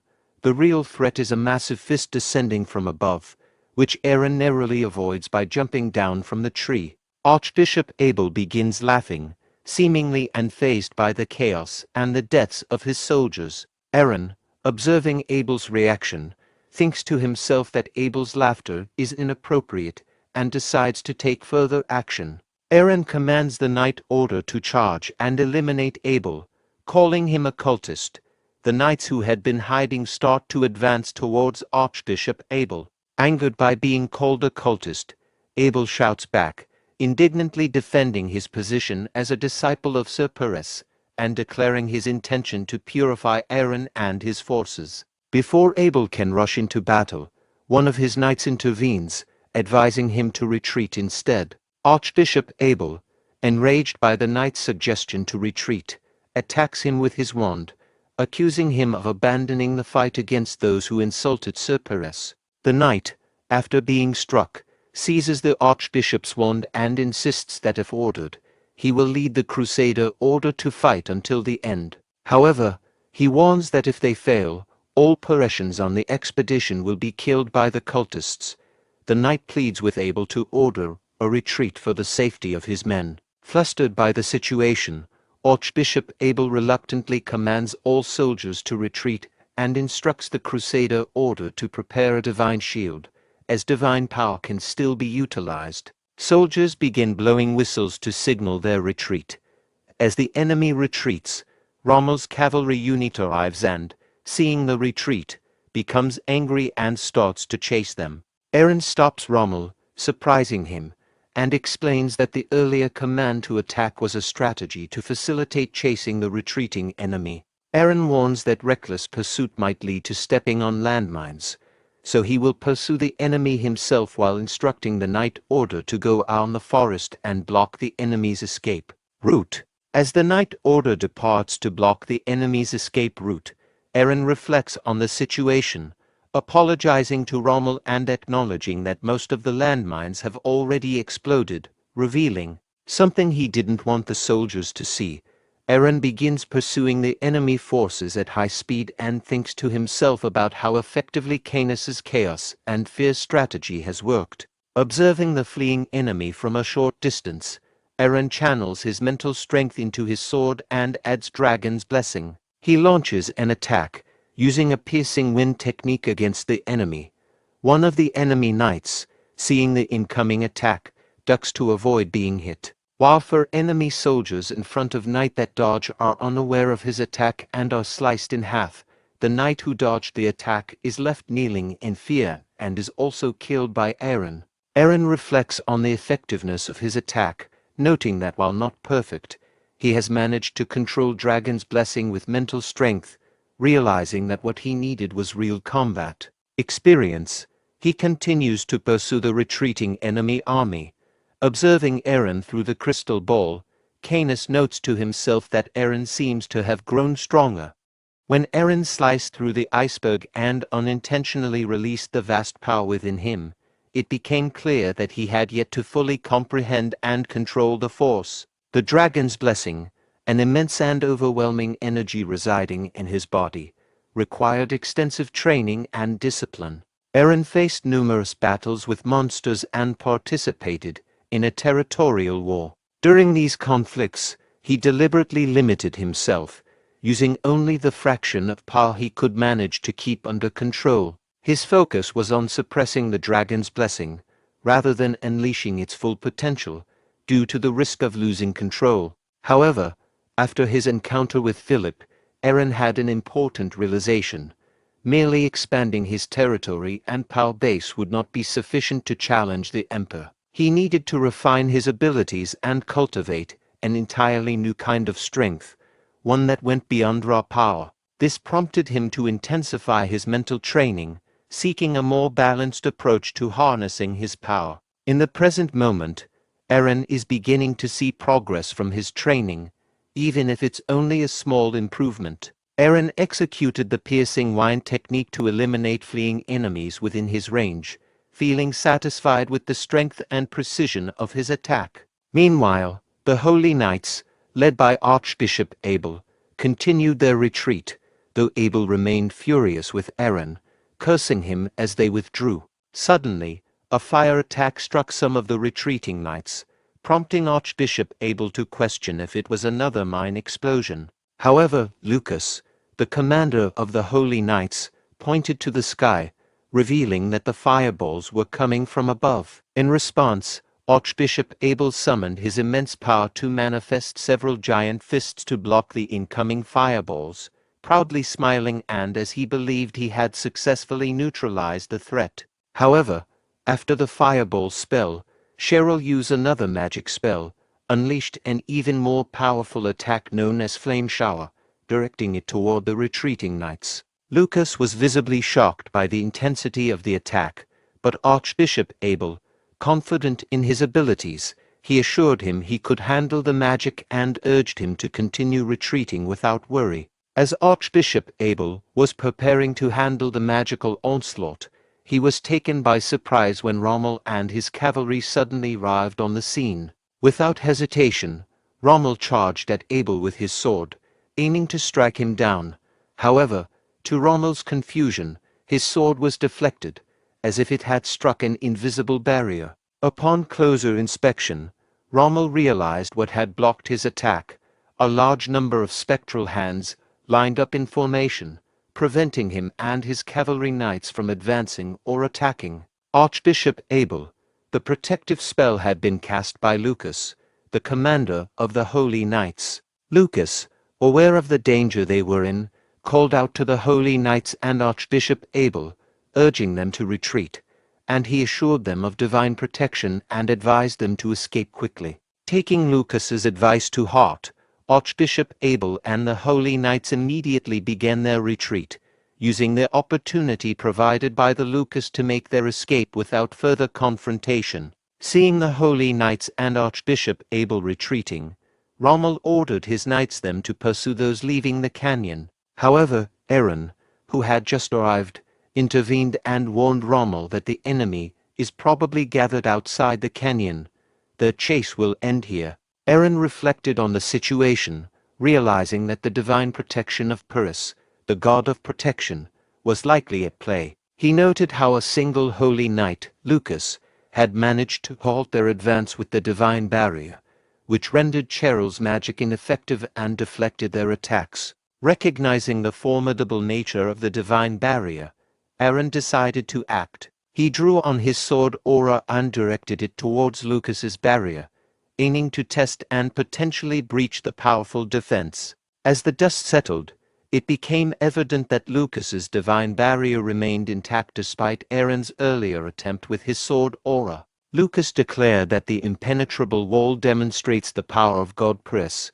Aaron, frustrated by the failure of his sword aura, considered alternative approaches. He questioned whether this could penetrate the wall if the sword aura couldn't. He rushed toward the barrier, applying mental strength to his sword attack. However, he quickly realized that even with added mental force, the attack of his sword was deflected by the barrier. Determined to find a solution, Aaron discarded his sword and removed the armor from his arm. Lucas asked Aaron what he was doing, confused by his actions. Aaron then swung his bare fists at the divine barrier. The sheer force of his punch, combined with his determination, managed to break through the barrier and push Lucas backward. Aaron, having successfully breached the divine barrier with his bare fists, smiled and remarked on the wall's impenetrability. He then ordered his knights to capture Lucas. As the knights advanced to apprehend Lucas, his expression grew dark with despair. Realizing the dire situation, he wondered if this was the end. In a desperate move, he pulled a dagger from his pocket and attempted to take his own life, while pledged his loyalty to God Purus. However, Aaron swiftly intervened, rushing to Lucas and striking the dagger from his hand, causing it to fall. He then seized Lucas by the neck and he warned him that this was just the beginning. The Blanche Fortress is one of the two castles in the Holy Nation that borders the Empire.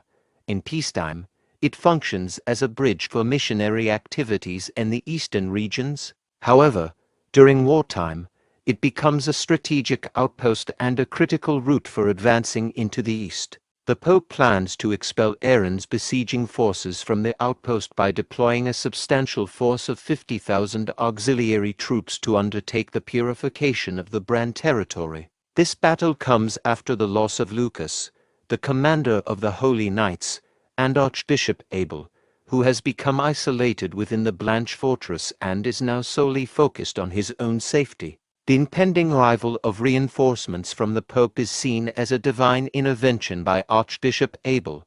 Standing before a statue of Purus, Abel vowed to avenge both himself and Lucas. He was filled with determination and smiled as he read the letter from God Purus commanding him to seek revenge. The auxiliary troops from the Holy Nation are expected to arrive in 5 days. Upon learning that the Holy Nation's auxiliary troops were on the move, Aaron took immediate action to capture the Blanche Fortress as swiftly as possible. Despite deploying every available strategy, including various types of arrows and siege weapons, none proved effective against the Purus Church's divine barrier. Aaron observed that the barrier remained unbroken, prompting him to conclude that conventional methods were insufficient.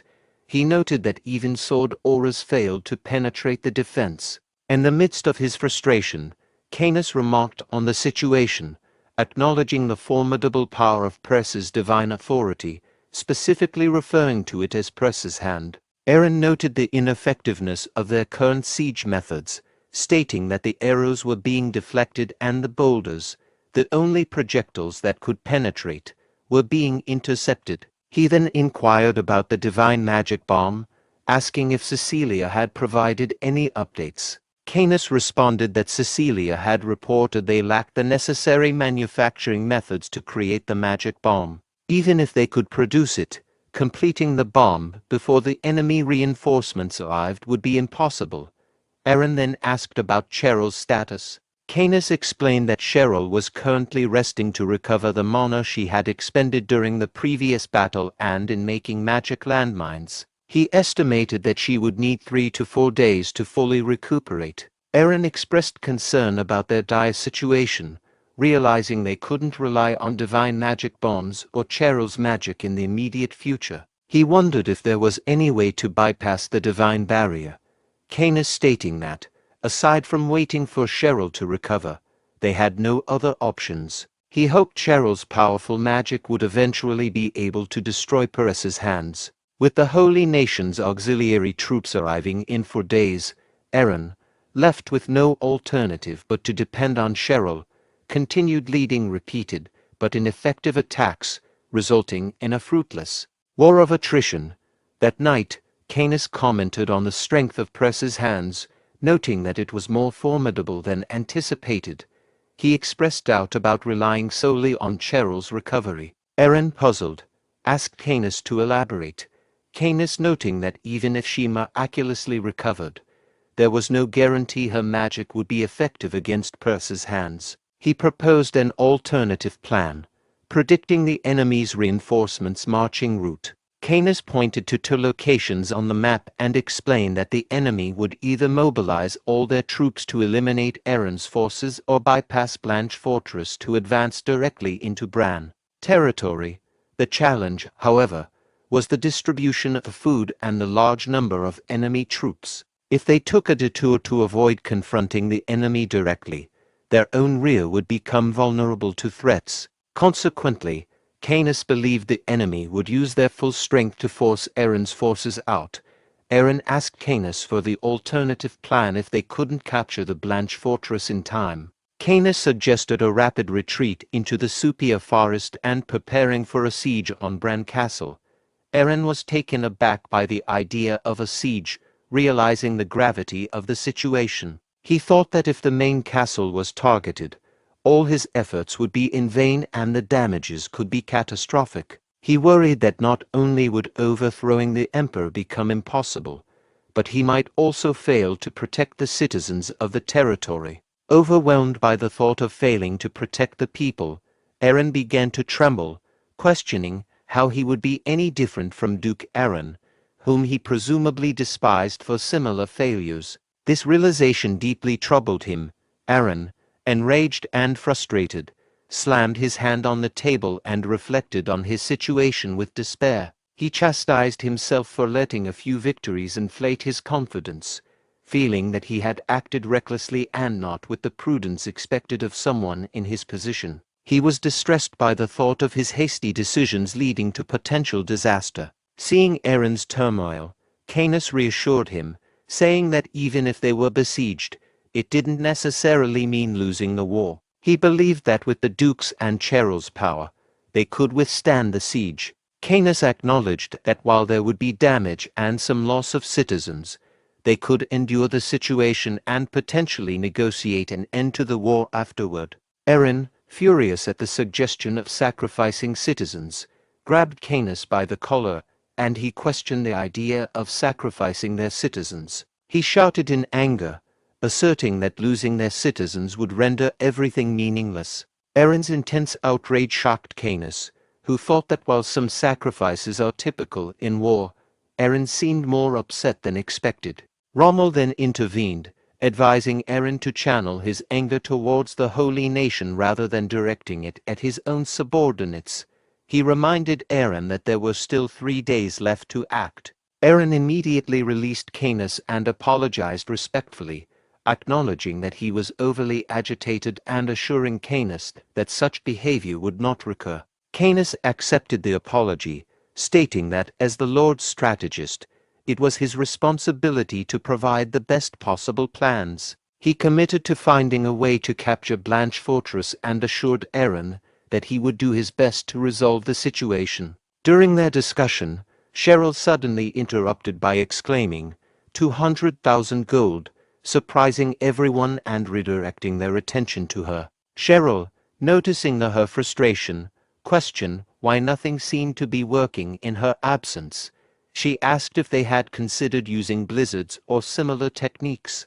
Aaron responded that he hadn't tried that yet, but noted that sword auras had proven ineffective against the barrier. Cheryl, frustrated, challenged Aaron's resolve, asking if their failure was due to the weakness of the methods or the lack of determination. She scolded him, saying that if he was committed to avoiding citizen casualties, he shouldn't have started the war. If he had decided to fight, he should have used all available means to succeed. Aaron was taken aback by Cheryl's criticism, reflecting on whether he had truly done his best. As Cheryl began to walk away, Rommel inquired about the 200,000 gold she mentioned. Cheryl explained that it was the amount she would receive for destroying the divine barrier, indicating her readiness to tackle the challenge and her value in resolving the situation. Frustrated and reflecting on Cheryl's words, Aaron acknowledged that they needed to use any means necessary to secure victory. His gaze fell on his sword, contemplating their current predicament. Meanwhile, Cheryl moved towards the Blanche fortress, considering the enormity of the task ahead. She recognized that she was using an unusual attribute of her magic that required significantly more mana than she currently had. Despite her uncertainty about whether she could achieve the destruction in her present condition, she believed this was the only way to destroy the fortress in one decisive strike. As Cheryl began casting her spell, and she summoned a water spirit, seeing the spirit she thought to herself that the energy still felt insufficient. Feeling increasingly nervous, she realized she might need 1 or 2 more days of rest to fully recharge. However, she was reluctant to admit her limitations after having been so confident and boastful about her capabilities. Cheryl's contemplation was interrupted when Aaron placed a hand on her shoulder and asked what she was thinking about. Cheryl, brushing off his concern, replied she wasn't thinking about anything and then instructed him to have his soldiers on standby. She emphasized that the real action would begin after she destroyed the fortress, reminding Aaron about her 200,000 gold reward. Aaron, smiling, agreed to the 200,000 gold and turned to Rommel, ordering him to get the soldiers on standby. As Cheryl approached the Blanche fortress, soldiers on the castle wall spotted her and immediately reported her presence to Archbishop Abel, saying that someone had arrived at the battlefront. Archbishop Abel, while praying, asked for a detailed report. The soldier reported an unidentified person about 30 meters away, who did not seem to be from the Holy Nation. Annoyed, Archbishop Abel instructed his subordinate to seek God Press's grace, and they all began to pray. They activated Press's authority, creating the divine barrier known as Press's hand in front of the castle. Meanwhile, Cheryl inserted her wand into the ground, uncertain if her spell would have sufficient power but resolved to proceed. She started casting a spell and unleashed a tidal wave attack aimed at the castle. Seeing the magic spell, the soldiers quickly reported the attack to Archbishop Abel. Despite the report, Abel remained confident, believing that no power could surpass God Press's authority. When Cheryl's tidal wave hit Press's hand, it only caused a minor tremor to the castle wall. Abel stood resolute, assured that they had successfully blocked the attack. However, Cheryl announced she wasn't finished yet, and proceeded to cast another spell. She summoned numerous mudworms and directed them to assault the castle, continuing her assault despite the previous failure. Upon seeing the huge mudworms, Archbishop Abel felt a pang of nervousness.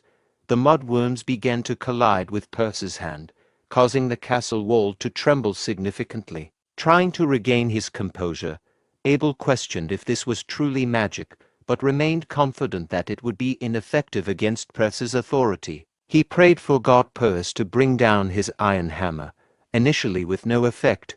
However, after a more desperate plea, the spell activated. Abel smiled as the iron hammer spell struck the mud worms, destroying some and surprising Cheryl. Not resting on his laurels, Abel cast the iron hammer spell again to further obliterate the mud worms, leaving Cheryl shocked at the effectiveness of Perse's power. At that moment, Aaron arrived on the scene, bypassing Cheryl and launching his piercing wind attack towards the castle. Upon seeing Aaron's attack, Archbishop Abel recognized it as sword energy and deemed it dangerous. However, Aaron's control over his piercing wind attack was inadequate. The attack only grazed the tip of Perse's hand, cutting through the fingers and continuing upward. Relieved that it missed a direct hit, Abel thought they were fortunate. As Aaron launched a second piercing wind attack, it struck the center of Perse's hand but failed to cut through. Determined, Aaron resolved to try again. He lifted his sword and launched a third piercing wind attack, but once more, he poorly controlled it.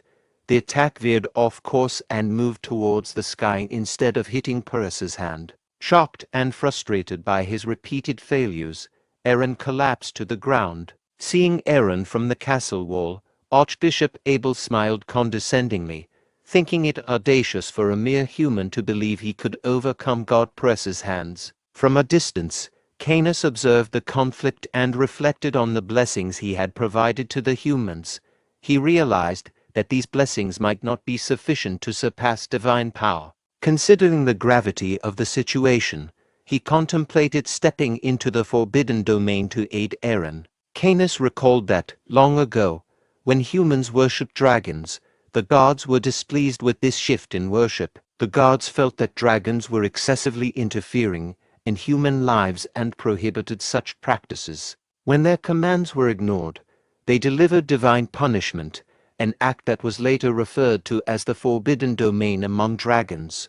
At dawn, while Archbishop Abel was sleeping in the castle, a bat controlled by Canis watched over him. Canis used his power to induce a nightmare for the sleeping archbishop. In the nightmare, Abel saw Lucas severely injured. Shocked, Abel asked Lucas if he was okay. Lucas, raising his sword, pleaded for rescue and then swung his weapon at Abel, aiming to decapitate him. The nightmare abruptly ended, and Abel awoke, disoriented, and immediately checked his surroundings. Confused, he questioned why Lucas was asking for help when he was certain Lucas had died.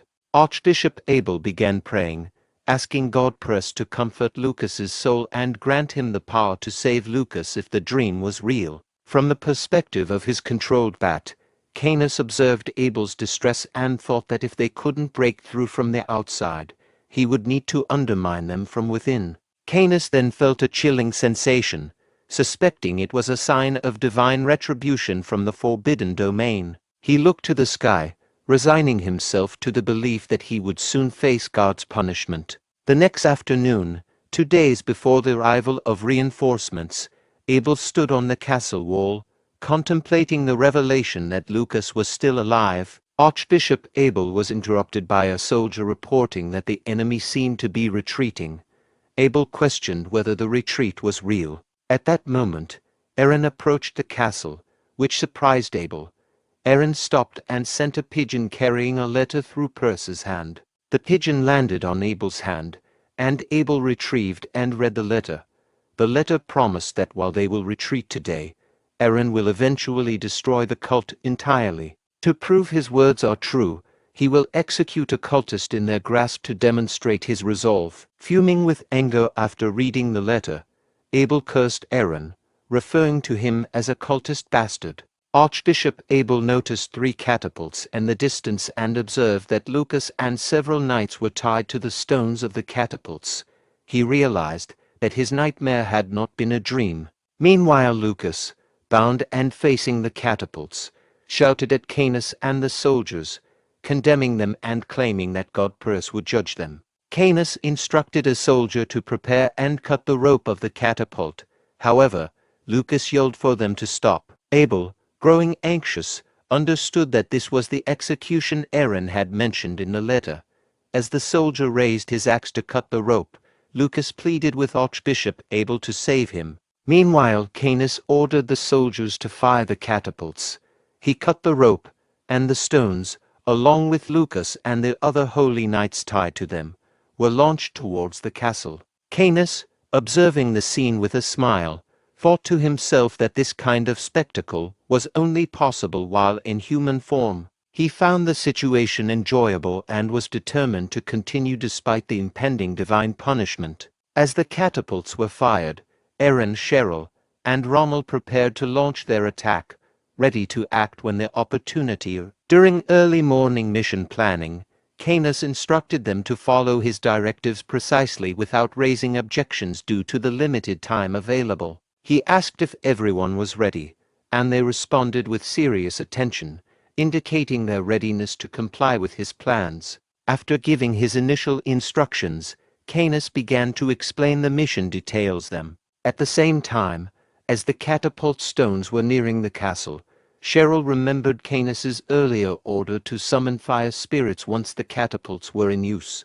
Recognizing that the moment had arrived, she cast the spell to summon a fire spirit and directed it towards the ongoing stones. The fire spirit concealed itself behind the rock, remaining unnoticed by the enemy. As the stone carrying Lucas approached Perez's hand, Archbishop Abel panicked, fearing that a direct hit would fulfill his nightmare. He quickly ordered his subordinates to deactivate the divine barrier, Perez's hand, and to stop their prayers. With the divine barrier removed, the stone and the concealed fire spirit moved unhindered into the castle, reaching their targets without obstruction. Cheryl activated the fire spirit, causing it to expand its enormous hands, that first destroyed the stone it had been hiding behind. The spirit then began attacking the castle wall, leaving Archbishop Abel shocked by the unexpected assault. Meanwhile, Aaron remembered Canis's instruction from their earlier meeting to charge into the castle without hesitation once the initial attack began.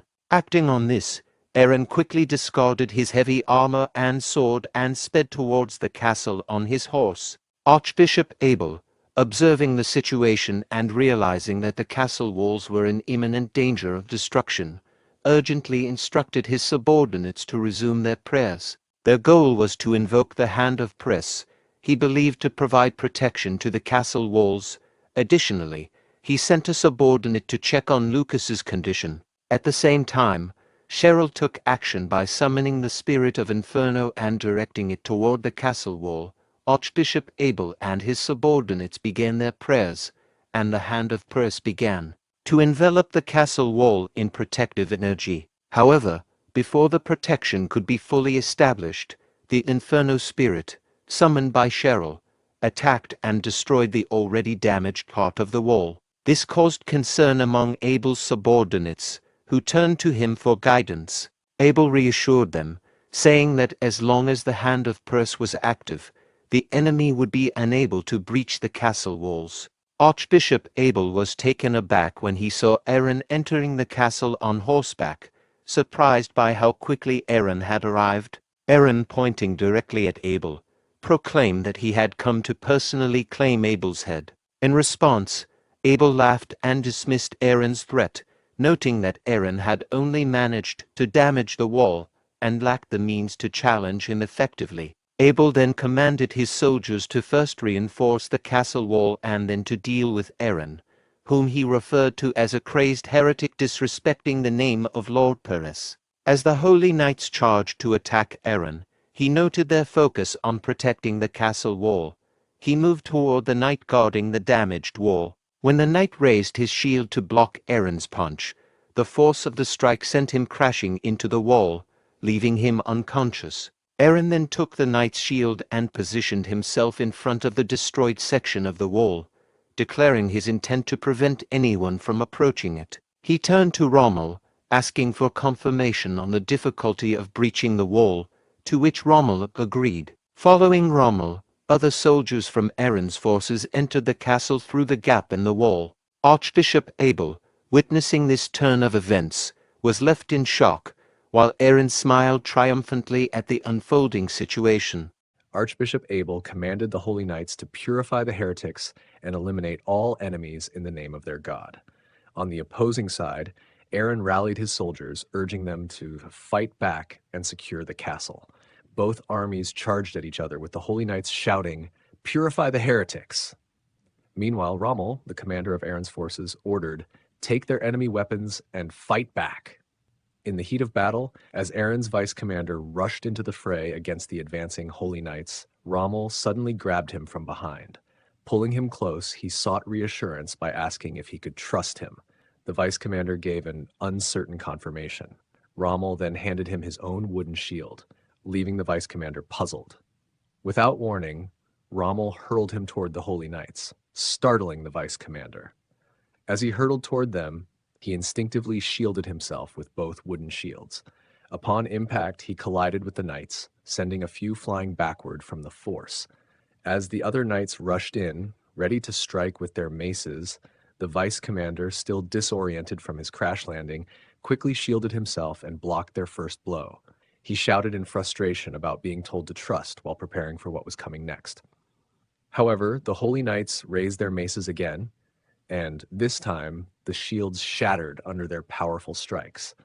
The vice commander's face darkened as he prepared to face the deadly blow, thinking he was about to die without any defense. At that critical moment, Rommel arrived and swung his wooden stick, managing to deflect two of the knights' maces. However, when he tried to deflect the third mace strike, Rommel's stick broke, and the mace continued its deadly path toward the vice commander. In terror, he shielded his head and exclaimed that he wasn't married yet. Just then, a wooden stick struck the attacking knight, knocking him off balance and sending him to the ground. The vice commander turned and saw Lady Bianca standing there, having thrown the stick to save him. Blushing, he stammered his gratitude to Bianca for saving his life. His speech was interrupted when Rommel shouted for him to get down and urgently pushed him out of his position. As they moved, a massive Peres's hand crashed into the spot where he had been standing, shattering the ground beneath. The attack was launched by Archbishop Abel, who stood on the castle wall, visibly frustrated that his strike had missed. Aaron, furious, questioned the audacity of Abel. Despite the challenge to reach the castle wall in one jump, he considered trying the leap. As he prepared to leap toward Archbishop Abel, he noticed three maces hurled at him from behind by the Holy Knights. He quickly dodged them and turned to see a large group of Holy Knights charging at him. Aaron channeled his mental strength into his stick and swung it forcefully, sending the knights flying back. While distracted by the Holy Knights, Archbishop Abel manifested Peres's hand to attack Aaron, which he barely managed to dodge. Then Aaron spotted a group of Holy Knights and immediately charged toward them. Alarmed by his approach, the knights quickly drew their shields, forming a solid wall of defense. Undeterred, Aaron used their shields as stepping stones, propelling himself into the air toward Archbishop Abel, who stood high on the castle wall. Aaron landed gracefully on the wall, surprising the archbishop. Shocked, Archbishop Abel questioned the situation, and Aaron ominously declared that Abel was next. Without hesitation, he rushed toward the archbishop. Sensing the danger, Archbishop Abel called out to the Holy Knights, ordering them to stop Aaron. The Holy Knights quickly moved in front of their leader, raising their shields as they began chanting a prayer. In response, Peres's hand formed in the air, intended to block Aaron's path. Undeterred, Aaron charged forward, his stick glowing with his mental strength. He struck the giant hand, but to his surprise, the hand deflected his attack. Aaron was startled to realize his mental strength had been blocked. Archbishop Abel watched with a smug smile, confident in his defense. Refusing to back down, Aaron continued his relentless assault, pouring more and more of his mental energy into each strike. However, just as he thought he was breaking through, his stick snapped under the pressure. In that moment of vulnerability, Archbishop Abel prepared a massive Peres's hand, but Aaron swiftly dodged, leaping backward to avoid the blow. His eyes narrowed, realizing the battle was far from over. Archbishop Abel expressed disdain and threatened Aaron and his subordinates with severe punishment for their heretical actions. Abel's laughter and harsh words indicated a complete lack of sympathy for Aaron's situation. Aaron, in response, became anxious and started sweating heavily. He reflected on his previous decisions and regretted not taking more decisive action when his team's morale was still strong. Aaron remembered Kynas's words from the morning planning meeting. Kynus stated, "Before the enemy's reinforcements arrive, they must capture Blanche Castle and set up a defensive line. To achieve this, they need to defeat their leader quickly and compel them to surrender." Aaron acknowledged Kynas's point, but noted it was more complicated than it appeared. With a new idea in mind, Aaron turned to Rommel and asked him to toss a weapon his way. Rommel quickly threw a mace he had taken from a holy knight at Aaron. Aaron caught it and charged at the Peress's hand that was protecting Archbishop Abel. He leaped into the air, enhancing the mace's attack power with his mental strength.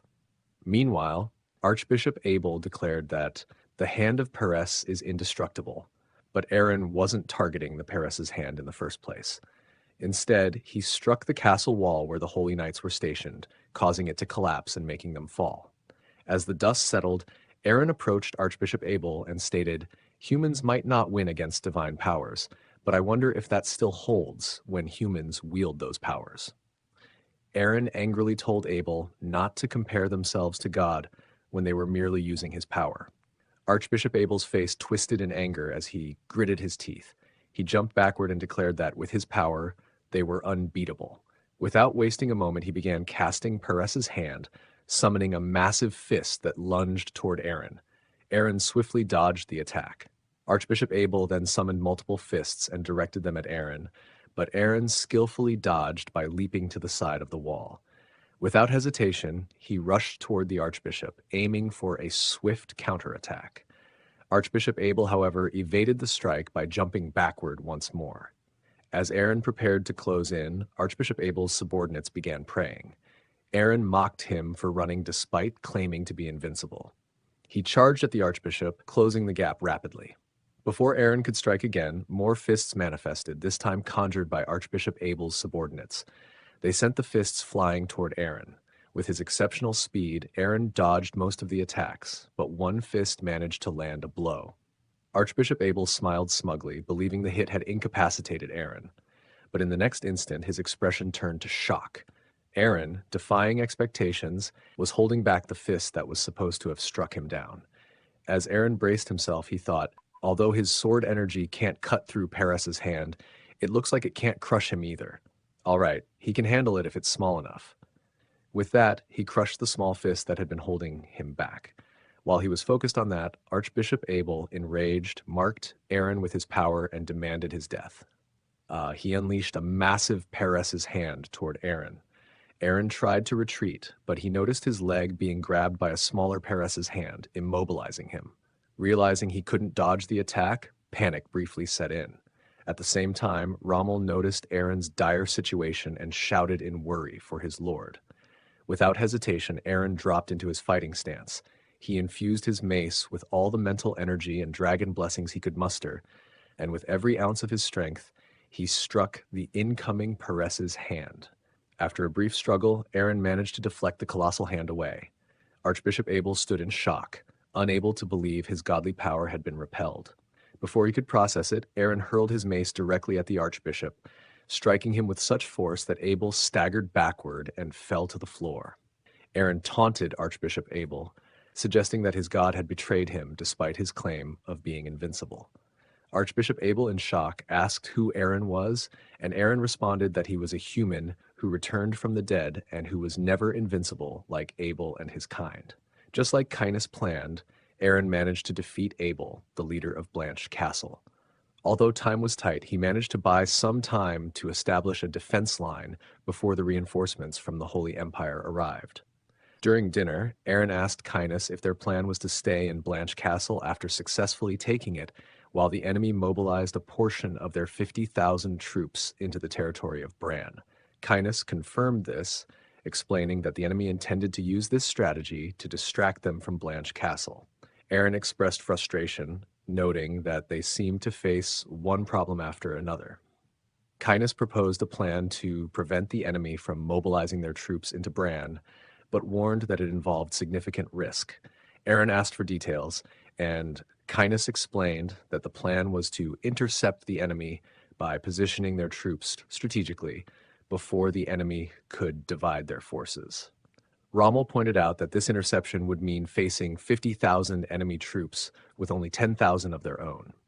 Aaron expressed confidence that, given the right circumstances and with both him and Cheryl involved, they could succeed with Kynas's plan. However, Kynus surprised everyone by stating that Aaron should be excluded from the plan. Kynus explained that this exclusion was meant to enhance their chances of winning the war. Confused, Aaron asked for clarification, and Kynus confirmed that Aaron's exclusion was intentional, with the goal of concluding the war within 1 week. Late at night in his bedroom, Aaron reflected on Kynas's plan, uncertain about its effectiveness. He felt flustered and decided to lie down on the bed, reasoning that even if he was unsure, Kynus had been accurate before. He resolved to get some rest to regain his energy. Just then, he heard a knock on his door and quickly sat up, recalling Rommel's earlier warning about potential traces of the Holy Empire in the castle. Flustered, Aaron wondered if the knock came from remaining troops. After calming down, he reasoned that if it were troops, they likely wouldn't knock. As the door began to open, Aaron asked who it was and was surprised to find Cecilia standing there, which left him feeling confused. Cecilia approached Aaron and requested a private conversation, causing Aaron to feel nervous. He suggested discussing it the next morning if it wasn't urgent. To his surprise, Cecilia sat next to him on the bed, rested her head on his shoulder, and insisted that the matter was urgent. Aaron, feeling this situation was dangerous, thought to himself that he needed to distance himself from her. Cecilia informed Aaron that Lord Vivian had called for her. Aaron, surprised and concerned, asked if this meant she had to leave. Cecilia clarified that both she and Aaron were being summoned. Confused, Aaron asked why he was being called and inquired about the existence of God, expressing his uncertainty about the situation. Cecilia explained that the Vivian Order originated in the ancient ruins behind Blanche Castle. Due to the Paris Order's takeover of the castle, she couldn't approach the ruins even when summoned by Lord Vivian. However, with the current situation, she saw an opportunity to fulfill her mission, and she thanked Aaron for making this possible. Aaron, feeling flustered by Cecilia's cuteness, reminded her that they were not finished and that the war was still ongoing. Unexpectedly, Cecilia hugged Aaron and asked if he would go with her once the war was over. After a pause, Aaron agreed to Cecilia's request, saying they could discuss it further once the war was over and if Blanche Castle remained under their control. He added that he preferred some distance between them and thought to himself about avoiding close contact with her. Cecilia responded that since Aaron was doing her a favor, she would reciprocate. She then stood up to leave, saying she would be going. Just before leaving, she asked Aaron if he knew what kind of god Lord Vivian was. Aaron, still confused by the situation, didn't have a clear response. Cecilia revealed that Lord Vivian is known as the one and only god of love, which surprised Aaron, who thought to himself about this designation. The next day, at the camping grounds of the Holy Empire reinforcements, Archbishop Langda, the commander, was sleeping soundly. He was abruptly awakened by shouting outside about a fire and the need for water and to calm the horses. Confused, he wondered what fire was being referred to. Upon exiting his tent, he saw a fire in the distance and quickly grabbed a nearby Holy Knight, asking where the fire was. The Holy Knight informed Archbishop Langda that the fire was near the supply wagons, which shocked Langda. Meanwhile, a fire spirit was climbing on top of the supply wagons and spreading fire. A Holy Knight arrived with a bucket of water and threw it at the fire spirit, shouting, "Begone, demon!" The fire spirit jumped back to avoid the water, but it was hit on the arm, causing its flames to dim. A fire spirit, enraged, attacked a Holy Knight, transforming him into flames and burning him to death. The fire spirit also destroyed all the supply wagons. Archbishop Langda arrived, noticing the burning wagons, and realized the rations had been lost. Just then, a watchguard warned of a sneak attack, prompting Langda to see Rommel and Lady Bianca leading a cavalry assault on their camp. After a period of chaos and fighting with the disorganized Holy Knights, Rommel spotted the approaching cavalry. The cavalry captain of the Holy Knights identified them as the Crusader Order and commanded his knights to ensure none of Rommel's forces escaped. In response, Rommel ordered a retreat for his own men. As both the Crusader Order and Rommel's knights pulled back, Archbishop Langda observed from a distance and expressed his anger toward Duke Aaron, blaming him for the attack on the servants of Lord Paris. Kynus, observing the situation through his magic crystal ball, reflected on the nature of war. He noted that while strategy and counter-strategies are important, people are crucial to fighting wars. With the enemy's food supplies destroyed, he predicted that their strength would wane. He concluded that if they could endure for one more week, their chances of success would improve significantly. In this battle, both Canis and Archbishop Langda made critical errors. Canis believed that destroying the enemy's food supplies would weaken them, but instead it ignited their faith in their god, which fueled their determination and allowed them to overlook their immediate need for food. Consequently, they advanced against Aaron's troops sooner than expected. Archbishop Langda, on the other hand, relied heavily on his numerical advantage and employed a strategy of pushing forward with brute force. This approach backfired as he faced unexpected and troubling news, revealing that his overconfidence in his numbers had failed to account for other strategic factors. Archbishop Langda was shocked to learn from a holy knight that the enemy had captured Aventra Castle and cut off all their supply routes. Confused, Langda inquired how this could have happened if he believed all enemy troops were at Blanche Castle. The knight revealed that Duke Aaron was the one who had taken over Aventra Castle. Before the Holy Nation's reinforcements arrived at Blanche Castle, Canis divided his forces into two squads, the Interceptor Squad and the Special Operations Squad. The Interceptor Squad was tasked with delaying the reinforcements, while the Special Operations Squad aimed to seize Aventra Castle, a key supply source. Though the Special Operations Squad, led by Aaron, successfully captured Aventra Castle and cut off the enemy's food supplies, the Interceptor Squad struggled and suffered significant losses in their effort to slow the enemy's advance. Despite their best efforts, the Interceptor Squad managed to delay the Holy Nation soldiers for a few days. Faced with these setbacks and the ongoing shortage of supplies, Archbishop Langda decided to continue the assault on Blanche Castle, while urgently requesting additional supplies from the Holy Nation. However, Canis intercepted these emergency supplies. With his troops in dire condition and facing inevitable defeat, Archbishop Langda was left with no viable options. He ultimately chose to surrender Blanche Castle in exchange for food. Upon receiving the news at the imperial capital, Jarvan, Duke Gran, hurried to Emperor Zerone's chambers, addressing him with urgency. Emperor Zerone, annoyed by the interruption during his personal time, was informed by Duke Gran that Duke Aaron had captured both Blanche Castle and Aventra Castle. Zerone, enraged by the failure to defend these key locations despite having ample troops, demanded to know if there was more to the report. Duke Gran revealed that the Pope had requested the Emperor's intervention to mediate the dispute. The Pope, unable to surrender to the heretics and seeking to end the conflict, asked Emperor Zerone to step in and halt the war. This request for mediation shocked Emperor Zerone. Emperor Zerone, infuriated by the unexpected turn of events and the failure to manage Duke Aaron, expressed his frustration at the situation. He felt betrayed and angered by the defeat and the Pope's request for mediation. Meanwhile, Duke Aaron was equally enraged upon learning of the Emperor's involvement in mediating the conflict. He slammed the table in frustration.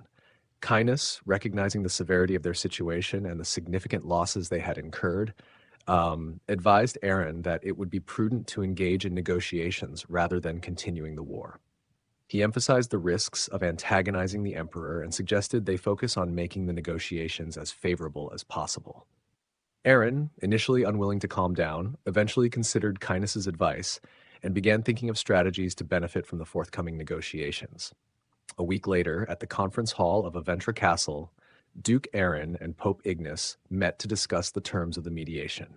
Pope Ignace, reflecting on the situation, considered how he would feel if the Emperor intervened in a war they were already winning. Despite his frustration, Ignace recognized that having the Emperor mediate was preferable to outright surrender, as it preserved the pride of the Paris Order and acknowledged that the Emperor had originally sanctioned the war. During the negotiation, Pope Ignace informed Duke Aaron that Lord Paris had decided to show him mercy. Aaron questioned the nature of this mercy. Ignace explained that Lord Paris had instructed him to halt the war with Aaron. He indicated that continuing the conflict would have inevitably led to the complete destruction of the Brahn territory. Aaron, observing Pope Ignace's attempt to act tough now that a fight was no longer imminent, thought to himself that he had his own plans. He asked Canis if he had ever seen the Pope on the battlefield, to which Canis responded that he had not. Archbishop Langda, who was standing behind Pope Ignace, interjected, rebuking Aaron for showing disrespect to the Pope, who who he claimed was akin to a king. Aaron retorted by pointing out Langda's audacity in speaking after having begged them for food. Although Langda was enraged by Aaron's comment, he chose not to respond, acknowledging that Aaron's statement was, in fact, accurate. Aaron addressed Pope Ignace with contempt, accusing him of misunderstanding the battlefield situation and misleadingly speaking of mercy. He made it clear that Duke Aaron and his forces were the ones who had shown mercy to the starving enemies, not the Paris order. Aaron demanded that Ignace stop playing games and pay close attention to their requests if he wanted the return of the prisoners of war. Pope Ignace, amused by Aaron's bluntness, acknowledged his reputation for militancy and agreed to listen to the requests. Aaron then demanded the capital of the Holy Nation, Regal, located in the central continent. Pope Ignace, visibly nervous and sweating, questioned in his mind whether Aaron was insane for making such a bold demand. Aaron, unfazed, taunted the Pope, asking if something was wrong. At that moment, Emperor Zerone arrived at Aventra Castle with his knights. Pope Ignace, standing up in a mix of anger and disbelief, confronted Aaron, accusing him of being disrespectful.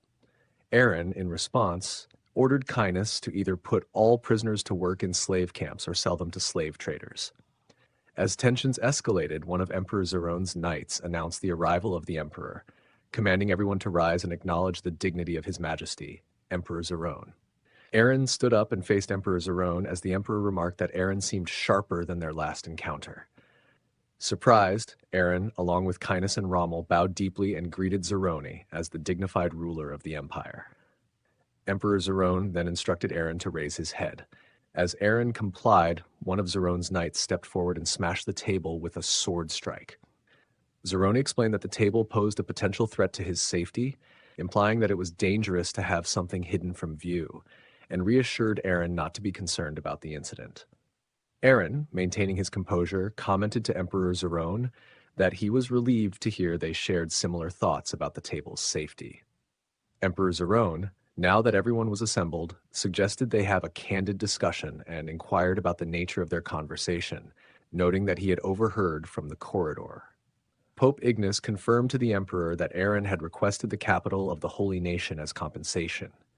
Aaron then casually mentioned that his comments were in response to the Pope and others breaking their own rules by producing children, even implying that the Pope had a granddaughter. This revelation bewildered Emperor Zerone, while Pope Ignace and the attending archbishops were visibly shocked by the unexpected claim. Aaron internally prepared for the real negotiations to begin, knowing that the dynamics of the discussion had just shifted dramatically. Aaron, considering the long-term implications, predicted that rumors about Pope Ignace would eventually lead to his downfall, with Archbishop Langda likely succeeding him as Pope. Pope Ignace, drenched in sweat and rattled, wondered how Aaron had uncovered such sensitive information. Meanwhile, Emperor Zerone, perceiving the Pope's reaction and the gravity of the situation, concluded that the claim must be true. Acknowledging their precarious position, Zerone decided to address Aaron's demands pragmatically to minimize further damage. Emperor Zerone turned to Aaron and suggested they set aside the current discussion for later. He urged Aaron to clearly state his demands, emphasizing that they were gathered for negotiation. Aaron addressed Emperor Zerone, asserting that the influence of a religion led by someone who undermines the honor of the empire could harm their great nation. He proposed expelling the Paris order to the western continent to prevent their influence from spreading further. Consequently, Aaron requested control over Blanche and Aventra castles, as well as Regal, the capital of the Holy Nation. Pope Ignace, enraged by Aaron's demands, stood up and shouted in protest. Emperor Zerone quickly intervened, instructing the Pope to maintain courtesy, causing Ignace to return to his seat. Zerone then turned to Aaron, asking if he knew the magnitude of his demands and the seriousness of the situation. Aaron acknowledged the gravity of his demands, but emphasized that they were necessary to protect the honor of the empire. Emperor Zerone expressed understanding of Aaron's desire to safeguard the empire, but questioned the truth of Aaron's claim about the Pope's granddaughter. Pope Ignace vehemently denied the claim, insisting it was false. Aaron then posed a provocative question, asking if the Pope would accept his granddaughter becoming a slave if she were found. Ignace, insisting that no such granddaughter existed, questioned how Aaron could make her a slave if she didn't exist. At this point, Aaron called upon Sir Rommel, who responded affirmatively. Aaron instructed Rommel to send people to the winter villa of Alpis to locate its owner, asserting that the person found there would be the Pope's granddaughter. Rommel confirmed that they already had reports confirming the granddaughter's presence and were waiting for Aaron's orders. Pope Ignace, now visibly distressed, stood up and declared no, contradicting his earlier denial of having a granddaughter. Aaron challenged Ignace, questioning his denial in light of the new evidence. Emperor Zerone, observing the Pope's nervousness and sweating, attempted to shield him by expressing doubt about Aaron's claim.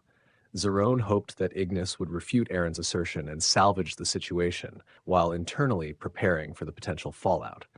Pope Ignace, despite his nervousness, insisted that Aaron's claim about his granddaughter was false. Aaron pressed him, questioning if he was truly fine with her becoming his slave. Ignace responded that it was a mistake from his past and explained it occurred before he became a follower of the Peres order. Emperor Zerone, frustrated with Ignace's handling of the situation, saw the need to resolve the matter pragmatically. Ultimately, due to Zerone's intervention, Aaron's demands were partially met. An agreement was reached for a truce lasting 2 years, with a promise from Aaron not to spread rumors about the Pope. In exchange for the release of the Holy Nation's prisoners, Aaron was granted control over Blanche Castle, the former territory of the old Vivian Order. Additionally, the Holy Nation agreed to pay 5,000 gold in reparations, acknowledging Aaron's victory. After the meeting, Cainus and Aaron stood on the wall of Blanche Castle, watching as the Holy Nation's knights withdrew to their territories. Cainus, reflecting on the recent events, asked Aaron how he had known about the Pope's granddaughter and when he had sent people to find her. Aaron, with a hint of mystery, responded that he was unsure exactly when he had sent people. He suggested that if Cainus was curious, he should ask Rommel. Cainus was taken aback by Aaron's enigmatic response, realizing there were aspects of the situation he wasn't fully aware of. In the port city of Alpis, a large contingent of Holy Nation knights moved through the streets, attracting the attention of a young girl standing outside. Noticing the impressive display of knights, she looked on with confusion. A knight approached her and asked if she was Lady Alice, and she confirmed after a brief moment of confusion. The knight signaled to the others, parting the ranks to reveal Pope Ignace, who hurried to Alice's side. He urgently asked Alice if she was okay and if a stranger had spoken to her earlier. Alice was surprised to see her grandfather and questioned why he was there, despite restrictions. Pope Ignace, visibly distressed, pressed Alice about whether anyone had tried to harm her. When she assured him that no one had, he became agitated and cursed Duke Aaron, vowing that Lord Paris would punish him for his actions. At Blanche Castle, Aaron and Cecilia prepared to depart on horseback. Aaron, checking on Cecilia, asked if she was okay. As they were about to leave, Rommel inquired if it was wise for just the two of them to go. Aaron confidently reassured him that they were merely heading up the mountains and nothing should go wrong. Cecilia, addressing Lady Bianca, instructed her to search for followers of the Order of Vivian who had been oppressed by the Order of Paris within the castle walls. She emphasized the need to find them for the revival of the Order of Vivian. Bianca confirmed she understood Cecilia's instructions and would search for the oppressed followers. Aaron, preparing to leave, asked Cecilia if she was ready. Just then, Cainus arrived on horseback and greeted Aaron, who was surprised and questioned why Cainus was joining them. Cecilia explained that Lord Vivian had requested the presence of a tactician, which included Cainus. A short while later, they reached the ruins of Vivian's temple. Cecilia pointed out the ancient white structure and stated that it was the Vivian Temple. Aaron, observing the significant drop and wide gap between their current location and the temple, stated it would be hard to cross due to the gap and strong winds unless they could fly. Cecilia explained that only the chosen can cross, regardless of whether one can fly. Cecilia then prayed, asking Lord Vivian to open a path for them. Miraculously, a bridge formed, connecting them to the temple. Cecilia invited both of them to proceed inside. As they entered, Aaron noted the large yet empty space and spotted a figure in a black cape. To his astonishment, the figure turned out to be a child. Cecilia bowed and addressed the child as Lord Vivian, confirming the child's identity as the divine figure. Lord Vivian approached and sternly asked Cecilia how long she expected him to wait, leaving both Aaron and Cainus in shock at the revelation. Cecilia explained to Lord Vivian that unfortunate circumstances had delayed her arrival. Lord Vivian acknowledged this, but expressed dissatisfaction with the delay, though she decided to overlook it because Cecilia had brought them with her. Aaron, puzzled by the reference to them, was unsure about the context. Lord Vivian then addressed Aaron directly, asking if he had a problem. Aaron quickly reassured her that he didn't, while reflecting that, given her divine status, he had expected Lord Vivian to exude a more mythical presence. He then realized that she might be able to read minds. At that moment, Kindness bowed to Lord Vivian and asked for the reason behind their summoning. Lord Vivian gave him an irritated look and, telepathically, chastised him for his impatience, instructing him to wait. Nervously, Kindness agreed. Lord Vivian then instructed Aaron to close his eyes and took both of his hands, surrounding herself and Aaron in her aura. They instantly vanished from Kindness and Cecilia's view. When Aaron opened his eyes, he found himself and Lord Vivian on a mountain behind the temple. Lord Vivian reassured him not to worry about falling and asked if he understood the reason for their meeting. Aaron admitted he was unsure. Lord Vivian remarked that everything in the world has a reason, using this to justify her actions as she kicked a massive boulder off the mountain. Aaron, alarmed, watched as the boulder rolled toward the temple where Kindness and Cecilia were.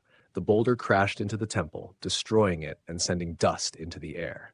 Aaron, anxious and worried for Kindness and Cecilia, questioned Lord Vivian's morality, asking if it was appropriate for a god to play with people's lives. Lord Vivian denied any wrongdoing, instead pointing to the boulder, which had inexplicably reappeared in the spot where the boulder had been. Aaron, surprised, tried to see what was happening at the temple below. Lord Vivian assured Aaron that the temple was intact and that Kindness and Cecilia were safe, explaining that the boulder was meant to be a metaphor. The boulder represented a threat, Zerone, and the temple symbolized the Brahn territory. Aaron was taken aback, realizing that Gayle was a name he used in his past life before his regression. He began to question the significance of his rebirth as Duke Aaron and the role Lord Vivian played in it. Lord Vivian told Aaron that everything has a reason, including why she saved him and that he has a destiny to fulfill. When Aaron asked for clarification about this destiny, Lord Vivian encouraged him to live his life fully to understand it. Frustrated, Aaron questioned the purpose of being given information he couldn't grasp and inquired about the whereabouts of Duke Aaron.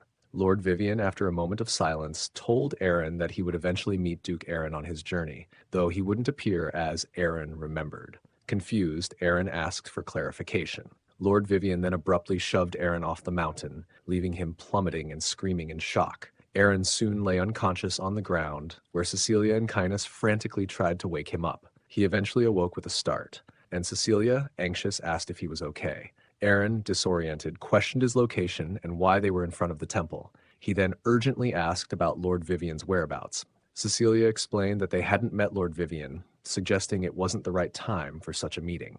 Aaron, bewildered, insisted that they had entered the temple and encountered someone who looked like Cecilia. Cecilia reassured him that they had been at the front of the temple the entire time. Shocked and confused, Aaron tried to make sense of the situation. Cecilia, acknowledging Lord Vivian's refusal to meet them, suggested they hope for another opportunity in the future. The group then mounted their horses and began to return.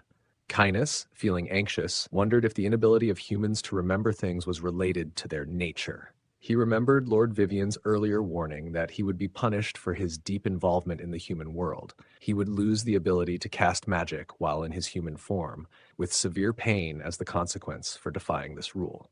Kindness regretted coming for mere entertainment and now feared for his life, questioning how he would handle the unfolding events. Meanwhile, in the imperial capital of Jarvan, a group of beggars sat along the roadside.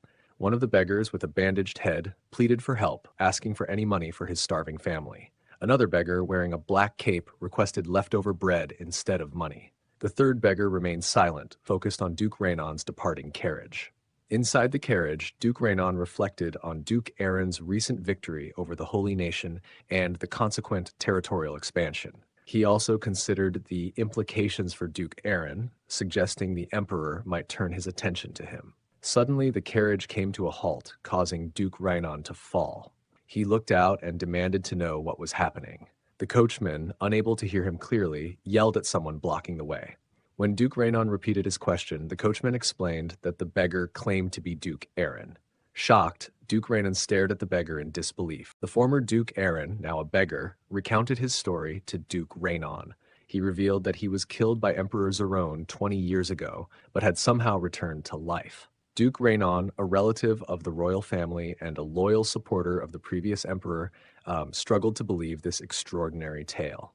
The beggar explained that he sought out Rainon because he might trust him, given their shared history. To further prove his identity, the beggar removed his cape to show his changed appearance from when he was Duke Aaron.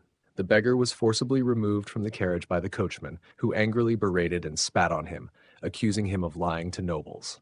Despite this harsh treatment, the beggar continued to plead his case to Duke Rainon, insisting he was telling the truth. Duke Rainon, after a moment of consideration, decided to return to his state and left the beggar behind.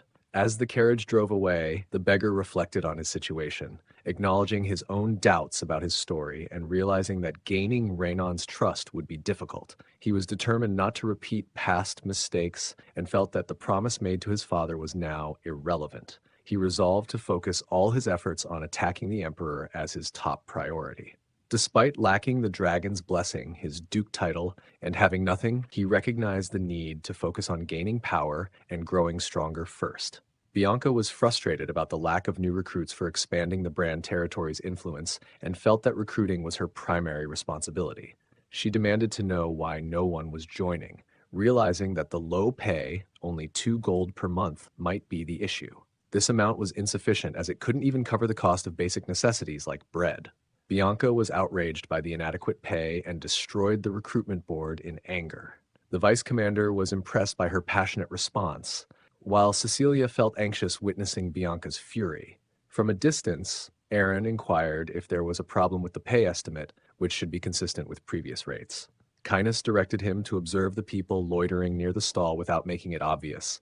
Aaron noticed 2 individuals watching them, and Kynes explained that they were spies hired by the Emperor to monitor their activities more closely after their recent victory. Aaron realized this was a deliberate distraction to mislead the spies and asked about the status of the troops. Kynes confirmed that, despite official restrictions on recruiting, they could unofficially gather around 10,000 men. Aaron was surprised by this number. Kynes explained that they had discovered a hidden city beneath Blanche Castle where followers of Vivian had taken refuge from the followers of Paris. Knight Commander Rommel was expected to be recruiting troops for the Brand territory with a monthly pay of 10 gold. Aaron considered this pay rate ideal for organizing a defense squad and asked if everything was going well. Kynes acknowledged that the 10,000 men would be sufficient to defend Blanche Castle and the surrounding area, but stressed the need for a larger force of 50,000 to protect their territories effectively. Aaron was frustrated, questioning how they could achieve this and lamenting the cost of replenishing their troops. He feared that without significant resources, they might end up as a powerless territory despite their victories. Kynes pointed out that they were vulnerable to potential attacks from the Holy Nation and were lacking in economic and military strength. He emphasized that their best option was to focus on generating money to recruit more soldiers. Aaron suggested taking a break for the day and returning to Brand Castle to strategize on how to earn more money. Meanwhile, at the outer wall of Blanche Castle, a woman in Grim Moria's carriage remarked on the castle's damaged state, implying a fierce battle had taken place. Grim Moria commented that Duke Aaron, known for being relentless against his enemies, was capable of such damage.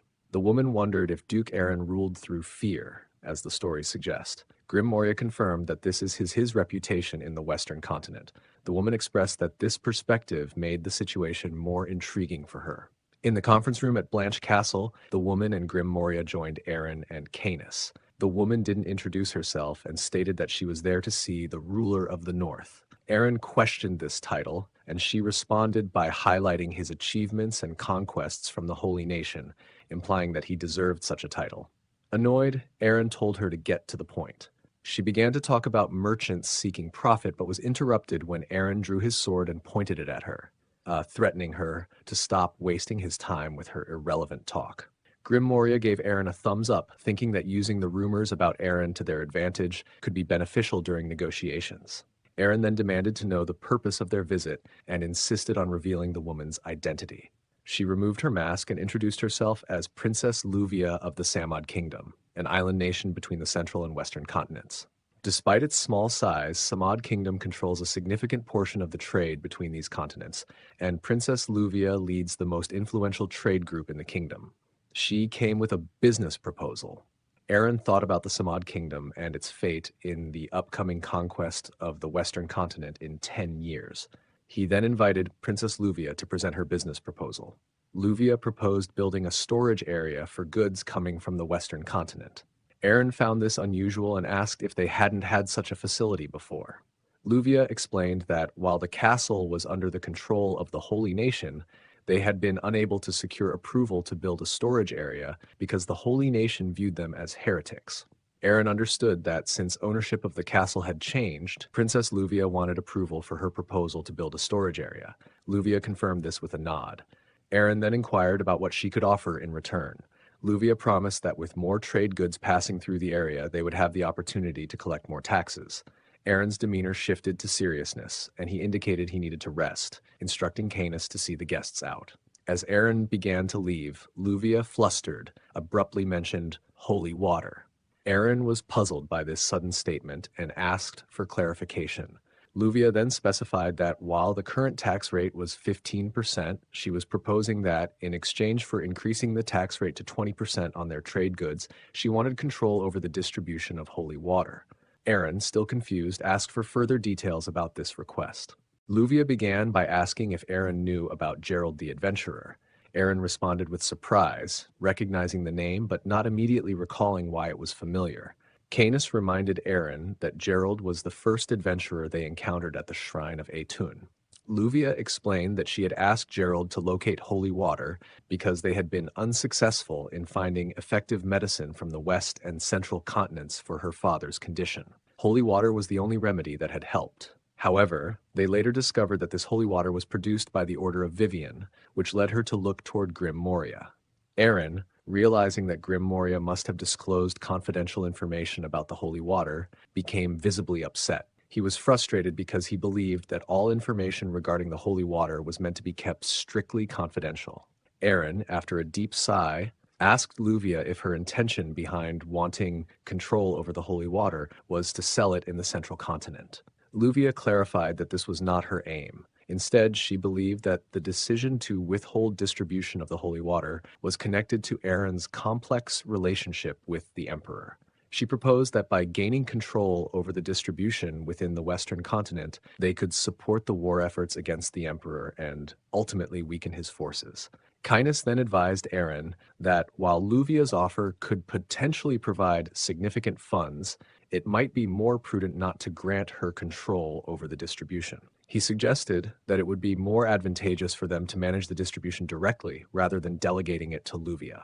Aaron reflected that, while selling holy water to the central continent would be more profitable, he was concerned that it might end up in the hands of soldiers in the Emperor's army. This was why he had limited the supply outside their territory. He acknowledged Luvia's keen market insight and negotiation skills, which made her capable of persuading anyone. Despite this, Aaron was troubled by the prospect of mass destruction looming over her country and felt a strong inclination to prevent it.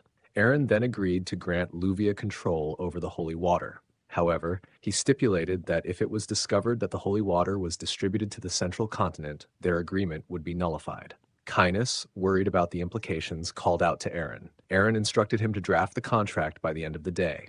Canis, though disappointed, agreed to the task. Luvia made an unusual hand gesture as she thanked Aaron for accepting her request and wished them both good luck. Aaron, not recognizing the gesture, imitated it and responded with uncertainty, wishing her the same. Luvia then explained that the gesture signified that she had nothing to hide and was offering everything she had. She confirmed that Aaron's understanding of the gesture was correct before leaving the meeting room. Once Luvia had departed, Canis turned to Aaron, expressing his respect for Aaron's decision, but voicing concern that granting a merchant control over the distribution of holy water seemed like a hasty choice. Aaron acknowledged the validity of this concern, but explained that the need to raise 50,000 men for the Brand territory left them with few options for generating funds. He insisted that this decision was not just about money, but also about saving many lives, even if Canis didn't fully understand the situation. Aaron then inquired about Grim Moria's presence, questioning whether Moria's visit was solely to introduce Luvia. Grim Moria immediately pulled out pepper shakers from his pocket and placed them on the table, asking if Aaron and Canis had heard of black gold. Both Aaron and Canis were confused and inquired about what black gold was. Grim Moria demonstrated by spinning the pepper shakers, causing a black powder to be sprayed onto his hand. He then offered his hand to Aaron to smell. Aaron took the powder and, upon smelling it, immediately sneezed and became irritated, questioning what kind of gold this was. Grim Moria explained that the reaction was common and that, although it wasn't gold, the powder's aroma changed significantly when used in cooking, such as in soups or on meat, and it was also effective for preserving meat. Aaron, seeking clarification, asked what Grim Moria wanted. Before Moria could answer, Canis interjected, identifying the source of the black gold as the Black Continent. Aaron, surprised, asked for more details about the Black Continent. Grim Moria confirmed that the black gold originated from the mysterious land described in stories, but clarified that the actual source is the East Continent. He mentioned that Canis seemed to be aware of this, Canis explaining that rumors suggest one could reach the East Continent by sailing east from the Central Continent for about a month. However, a great monster, believed to be the sea dragon Leviathan, prevents anyone from approaching the East Continent, adding to its mystique.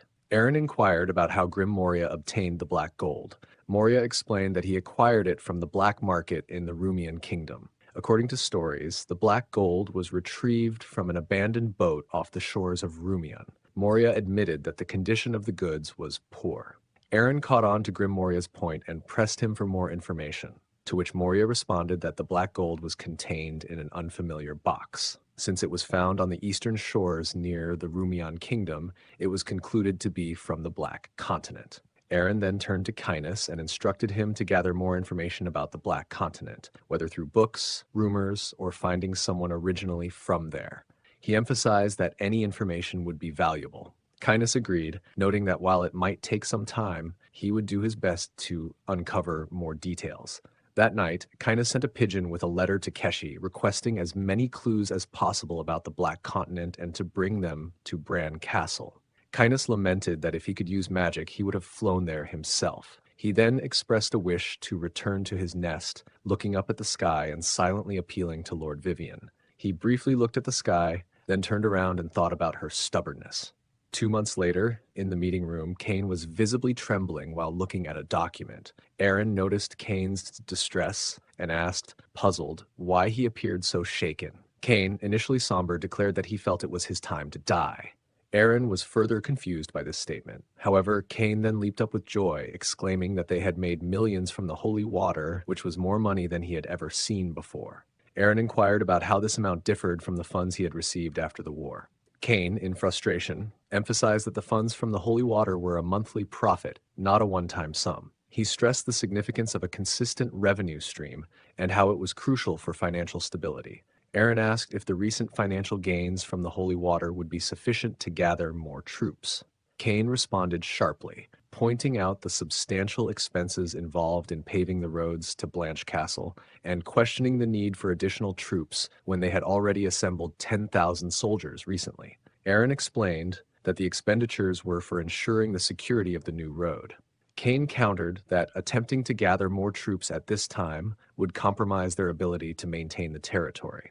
Disappointed, Aaron decided to take on a patrol of the land himself. After inspecting the road for a while, he turned to Canis, who was following behind, and asked if the current condition of the road was satisfactory. Canis praised the progress made, acknowledging that Cain had indeed been the right choice for the job. Aaron then asked Canis whether it was feasible to raise 50,000 men. After a brief pause, Canis explained that, given their current situation, such an endeavor would cause a significant economic strain on their territory. Aaron, realizing that Cain was not exaggerating, conceded that the concerns were valid. However, Canis noted that while it might be challenging, it was not entirely impossible. Canis then presented a book titled The Mystery of Blackland, which surprised Aaron. Canis continued by outlining a plan to build an army under the control of the Brahn territory, but based on a different continent.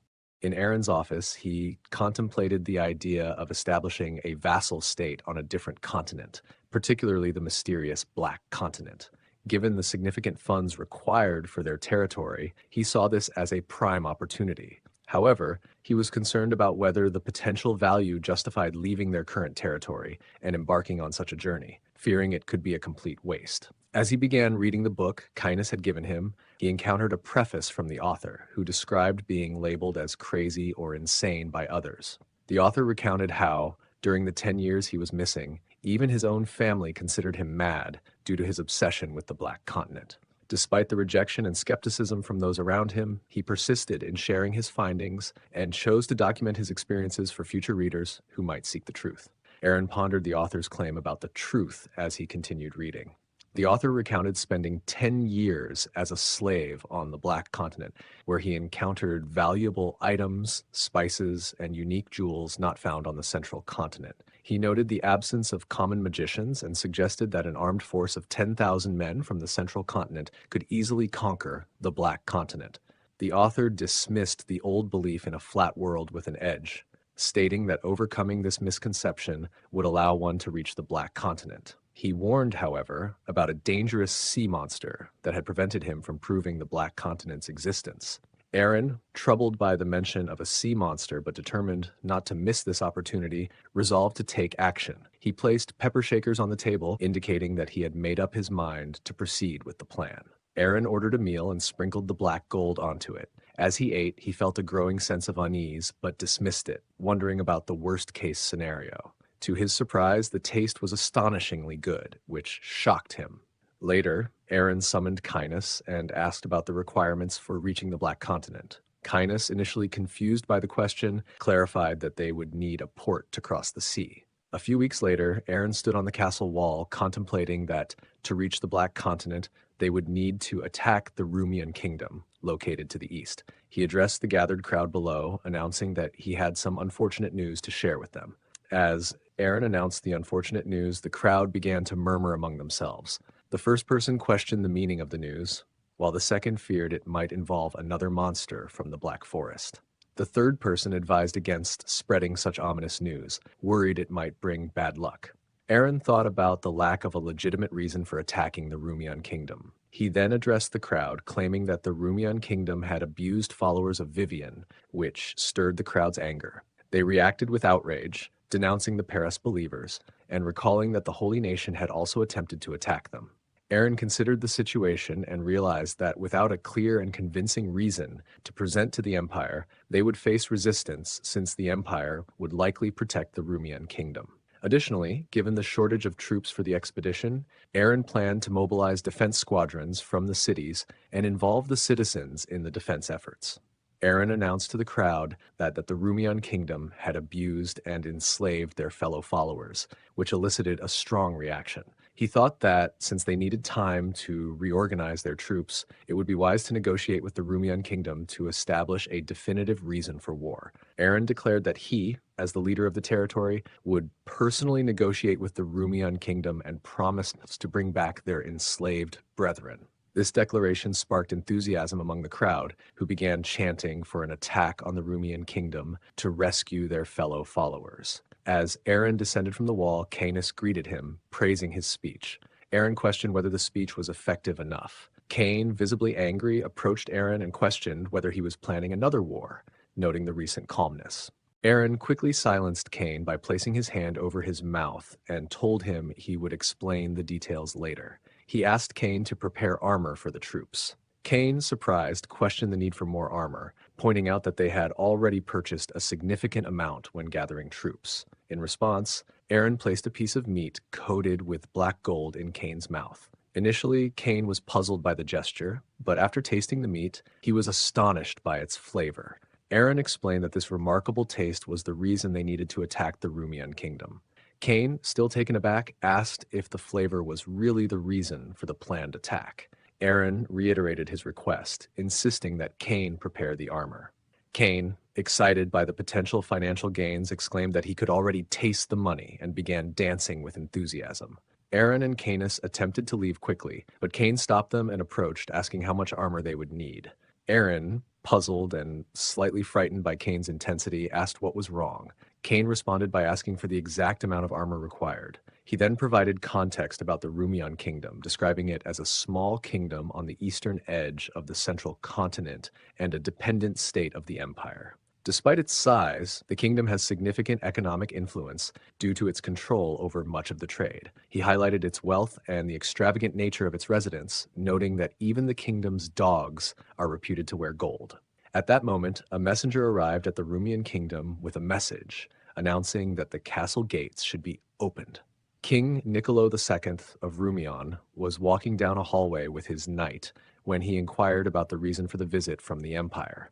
The knight explained that the visitors were not from the royal palace, but were sent by Duke Aaron. The king was surprised, recognizing Duke Aaron as the leader who had recently waged war against the Paris holy nation. He wondered why the duke himself was making the trip. The knight clarified that Duke Aaron's visit was to request the return of his subjects. The king was taken aback, questioning if they were holding the empire's subjects captive. The knight revealed that the subjects in question were followers of Vivian, some of whom were being prosecuted and had been forced into slavery. The duke's request was to have all these individuals returned to their homeland. As King Niccolo II and his knight approached the meeting room, the knight opened the door to a chaotic scene. Inside, the attendees were engaged in a heated argument. One participant, frustrated and aggressive, demanded if the other was intending to use violence instead of negotiating. Another person, wearing a hat, accused the others of using the followers of Vivian as a pretext to extort money and advocated for seizing more prisoners to make a point. Amid the discord, a figure with silver-white hair warned that any aggressive actions would be interpreted as a declaration of war against the empire. This individual expressed grave concern that such actions would lead to the destruction of this nation. Seeing the turmoil inside the meeting room, King Niccolo II expressed his frustration, questioning what actions he should take to resolve the situation.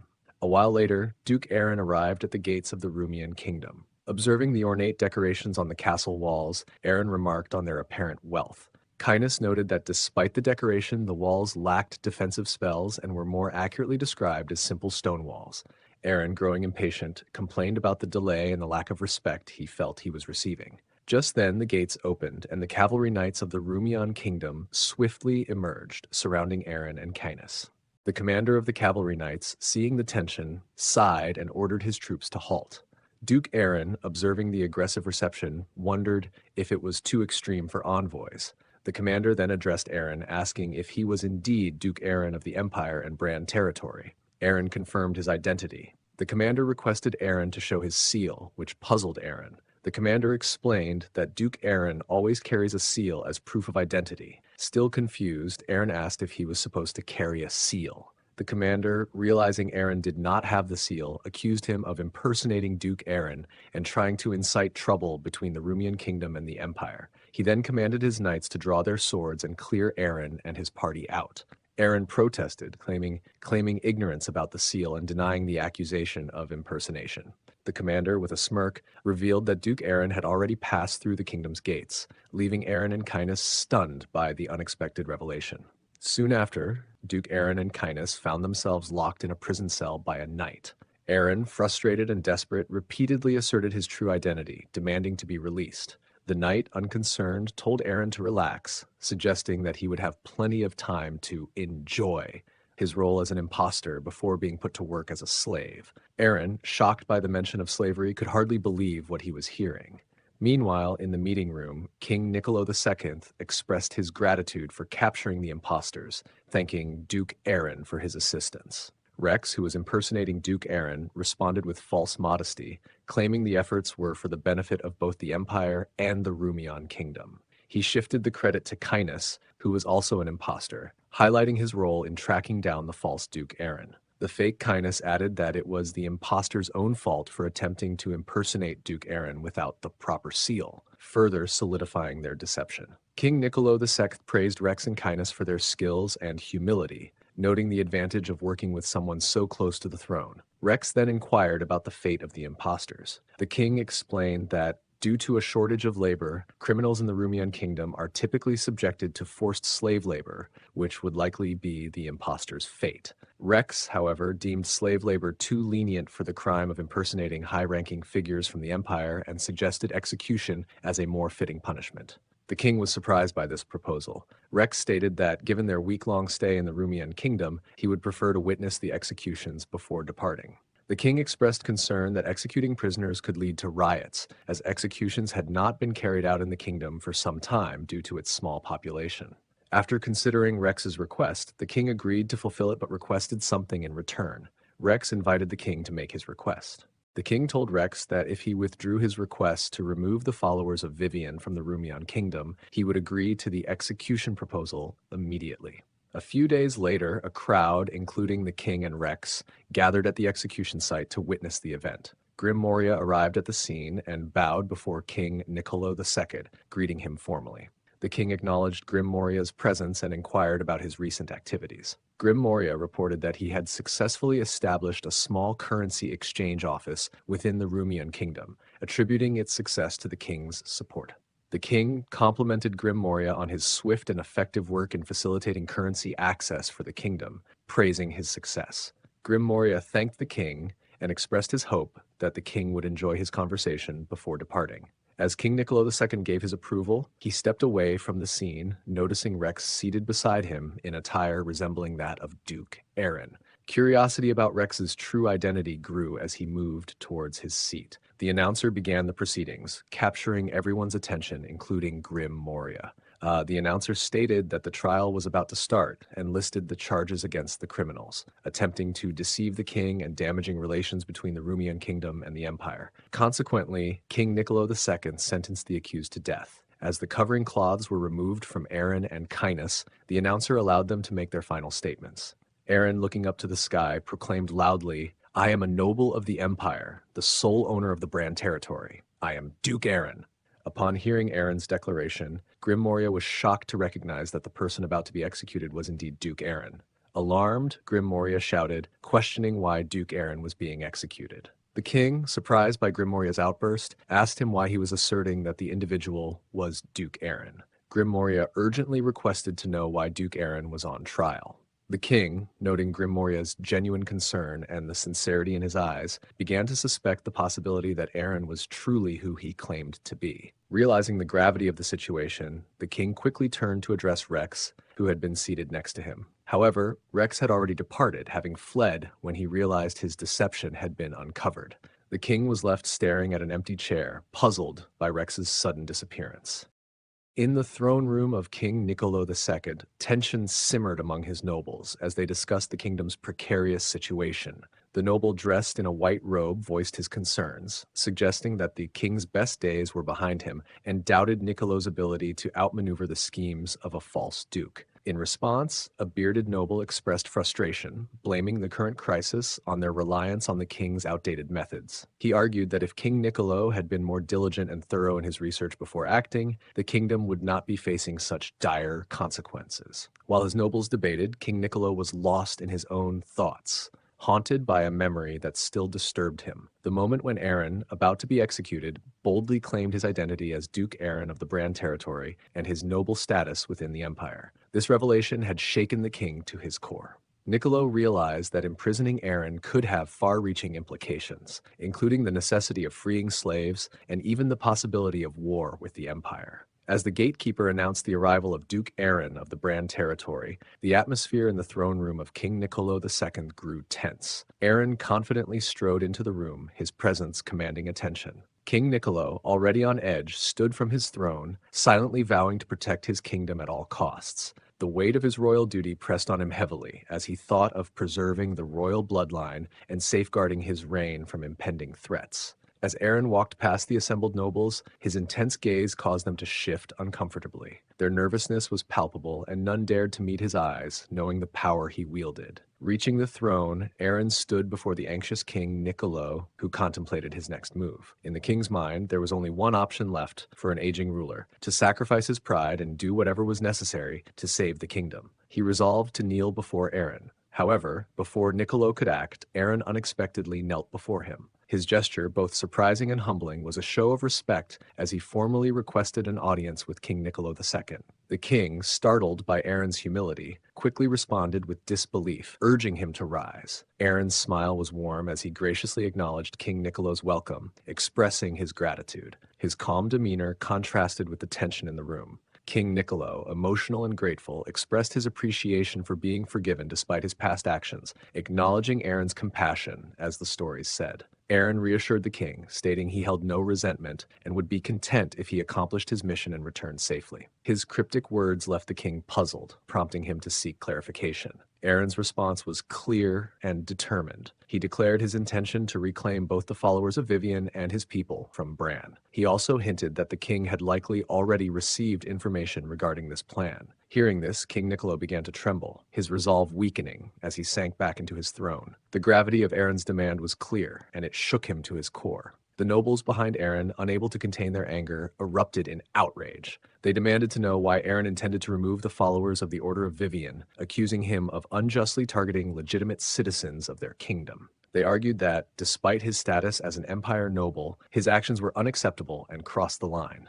Aaron, with a deepening smirk, faced the enraged nobles and provocatively questioned their notion of boundaries. He then recalled a historical event, asking if anyone remembered the religious war between the Order of Vivian and the Order of Paris from decades ago. The nobles, recalling the past, confirmed that they remembered the event well. They explained that during that time, followers of the Order of Vivian had become citizens of the Rumian kingdom to escape the persecution of the Paris followers. Aaron confronted the outraged nobles by dismissing their claims, asserting that they were not referring to citizens but rather to slaves. His correction stunned the nobles as it contradicted their recollection and cast their historical actions in a different, more troubling light. Aaron elaborated on his stance by referencing a document he discovered in the archives of the Order of Vivian. He pointed out that the document stipulated that all exiled followers of the order were to be treated as citizens of the Rumian kingdom. However, it also included a condition. These followers were to be returned and must reside in areas where the order was accepted.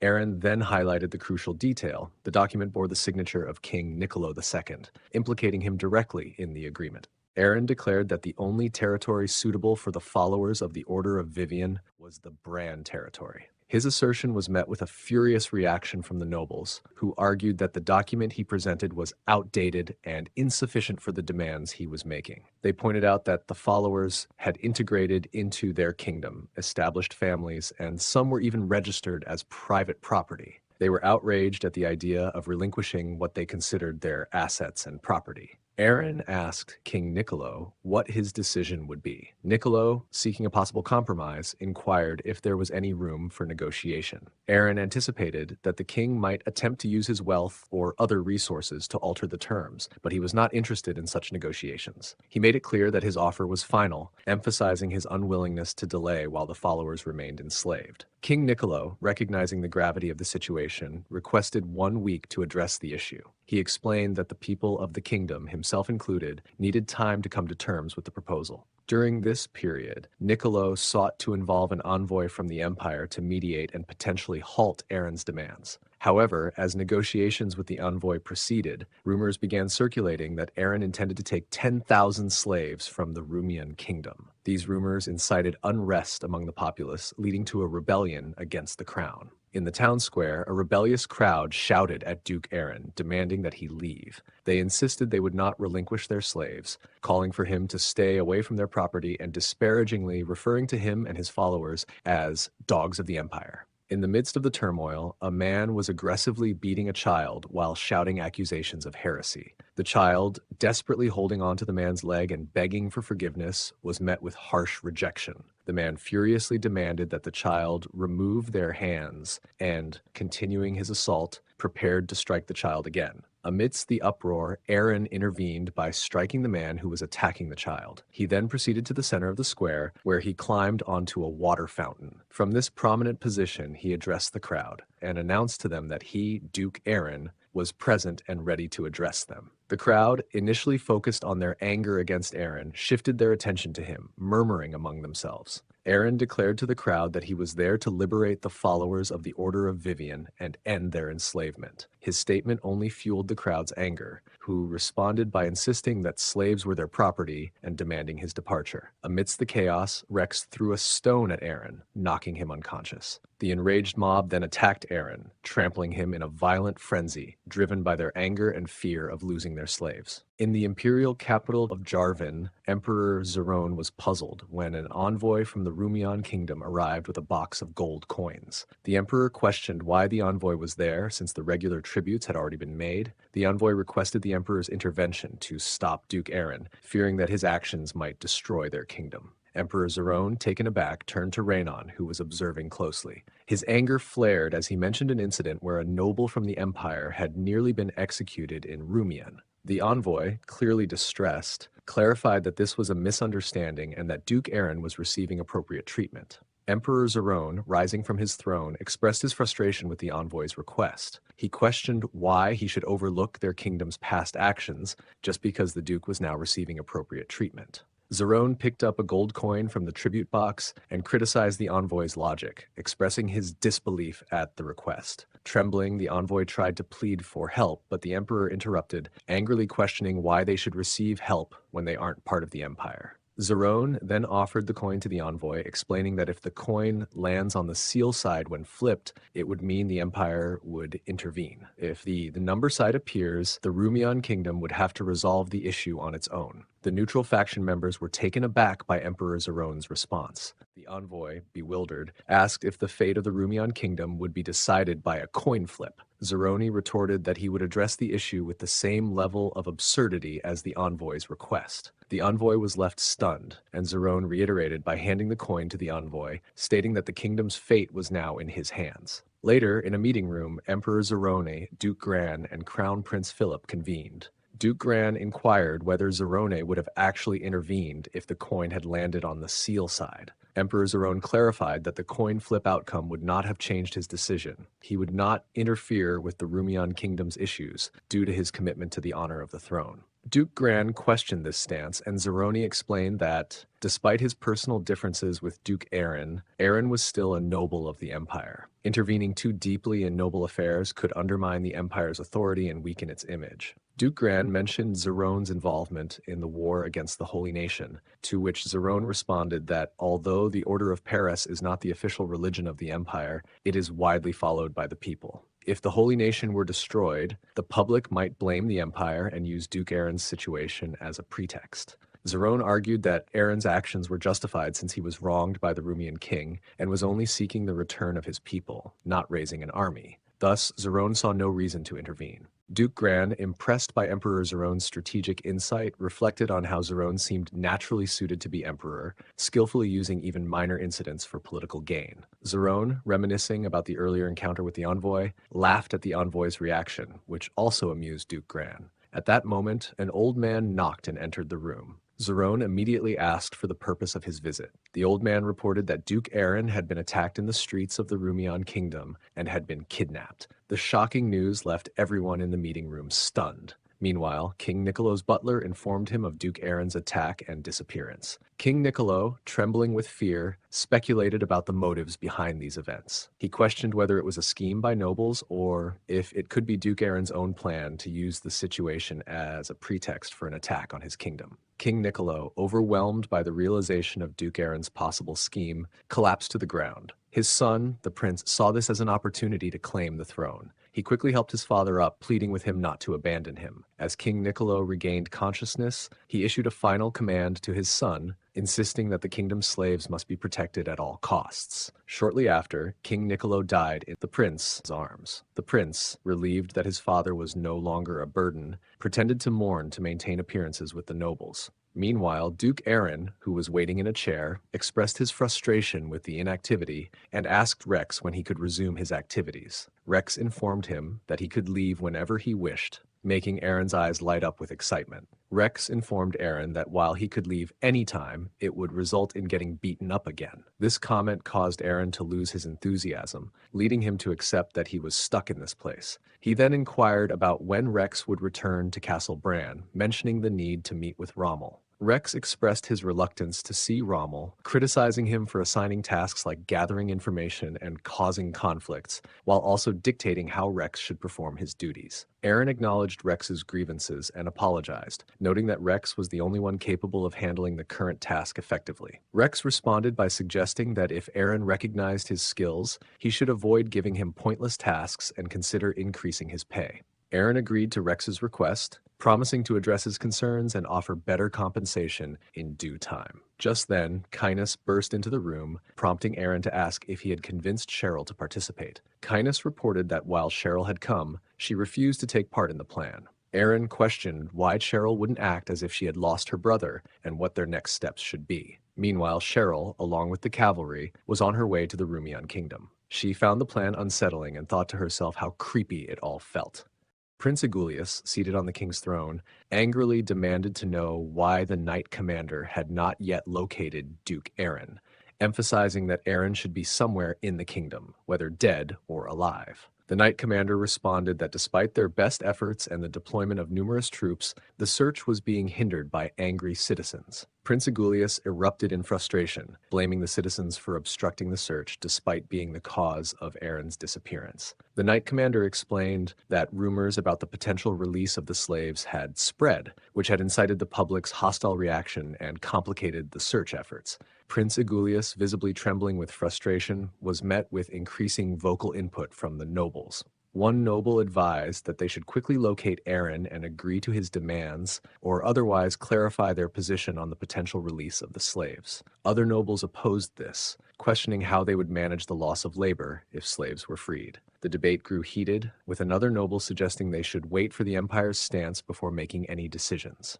Amid the chaos, Prince Aegulius, feeling overwhelmed and frustrated by the competing opinions, thought to himself that everyone was trying to dictate his actions. He then yelled for silence, grabbing one of the nobles and asserting his new authority by stating that he was now the king of the country, no longer merely a prince. Then the noble pointed out that Prince Aegulius had not yet been officially coronated. Aegulius was about to respond in anger. However, an envoy burst into the room, shouting for the prince. Aegulius, irritated, corrected the envoy by stating his new status as king. The envoy delivered shocking news. The emperor had declared he would not involve himself in the Rumian kingdom's affairs. This announcement stunned everyone present. At that moment, the butler entered, urgently calling out for the prince. Still fuming, Aegulius reiterated his claim to the throne. The butler then informed him that an attack had been declared. Overwhelmed by the news, Prince Aegulius collapsed to the ground, unconscious. In the imperial capital of Jarvan, during a meeting, Duke Gran suggested that the recent events, a public execution, a disappearance, and a declaration of attack, seemed orchestrated by Duke Aaron to gain control of the Rumian kingdom. Emperor Zerone inquired if Aaron intended to use force to take over the Rumian kingdom, and if the situation had escalated to a point where the empire should intervene. Duke Gran agreed that, given the Rumian kingdom's importance to the empire, intervention was necessary. However, he cautioned that retracting the emperor's earlier stance might make the throne appear weak and indecisive. Emperor Zerone contemplated Duke Gran's concerns about the potential weakening of the throne. Prince Philip then suggested that if Duke Aaron expanded his territory, it would become part of the empire, allowing the empire to benefit from the Rumian kingdom's resources and increase tax revenue. This expansion could also provide the empire with a legitimate reason to apply financial pressure on Aaron. Emperor Zerone, intrigued by this strategy, ordered the Central Army to patrol the border near the Rumian kingdom, but instructed them to avoid direct involvement in any conflict. He pondered Aaron's next move, wondering if he would proceed with his plans despite the new conditions. Prince Aegulius lay unconscious on a bed with his head resting on the lap of a woman. As he woke, he realized the woman was Elena, who was actually the demon succubus Elena in human form. She informed him that he had passed out in the throne room and asked if he was okay. Prince Aegulius, noticing his position, asked if he was really resting on Elena's lap. She assured him it was fine for him to stay there as long as needed. However, Aegulius, feeling the weight of his responsibilities, insisted he needed to get up to make crucial decisions for the kingdom. Elena gently pulled him back onto the bed and positioned herself on top of him, suggesting that she had a better idea. She invited him to hear her proposal, which made Aegulius look at her with curiosity. As Aaron looked out the window, he saw a crowd protesting and demanding the release of the slaves to end, and even calling to find and kill Aaron. He reflected on how the kingdom was on the brink of collapse, while the people focused solely on their own interests. Aaron hoped that Elena could successfully distract Prince Igulius, fearing that if his plans were discovered and the Vivian followers were released, his efforts would be in vain.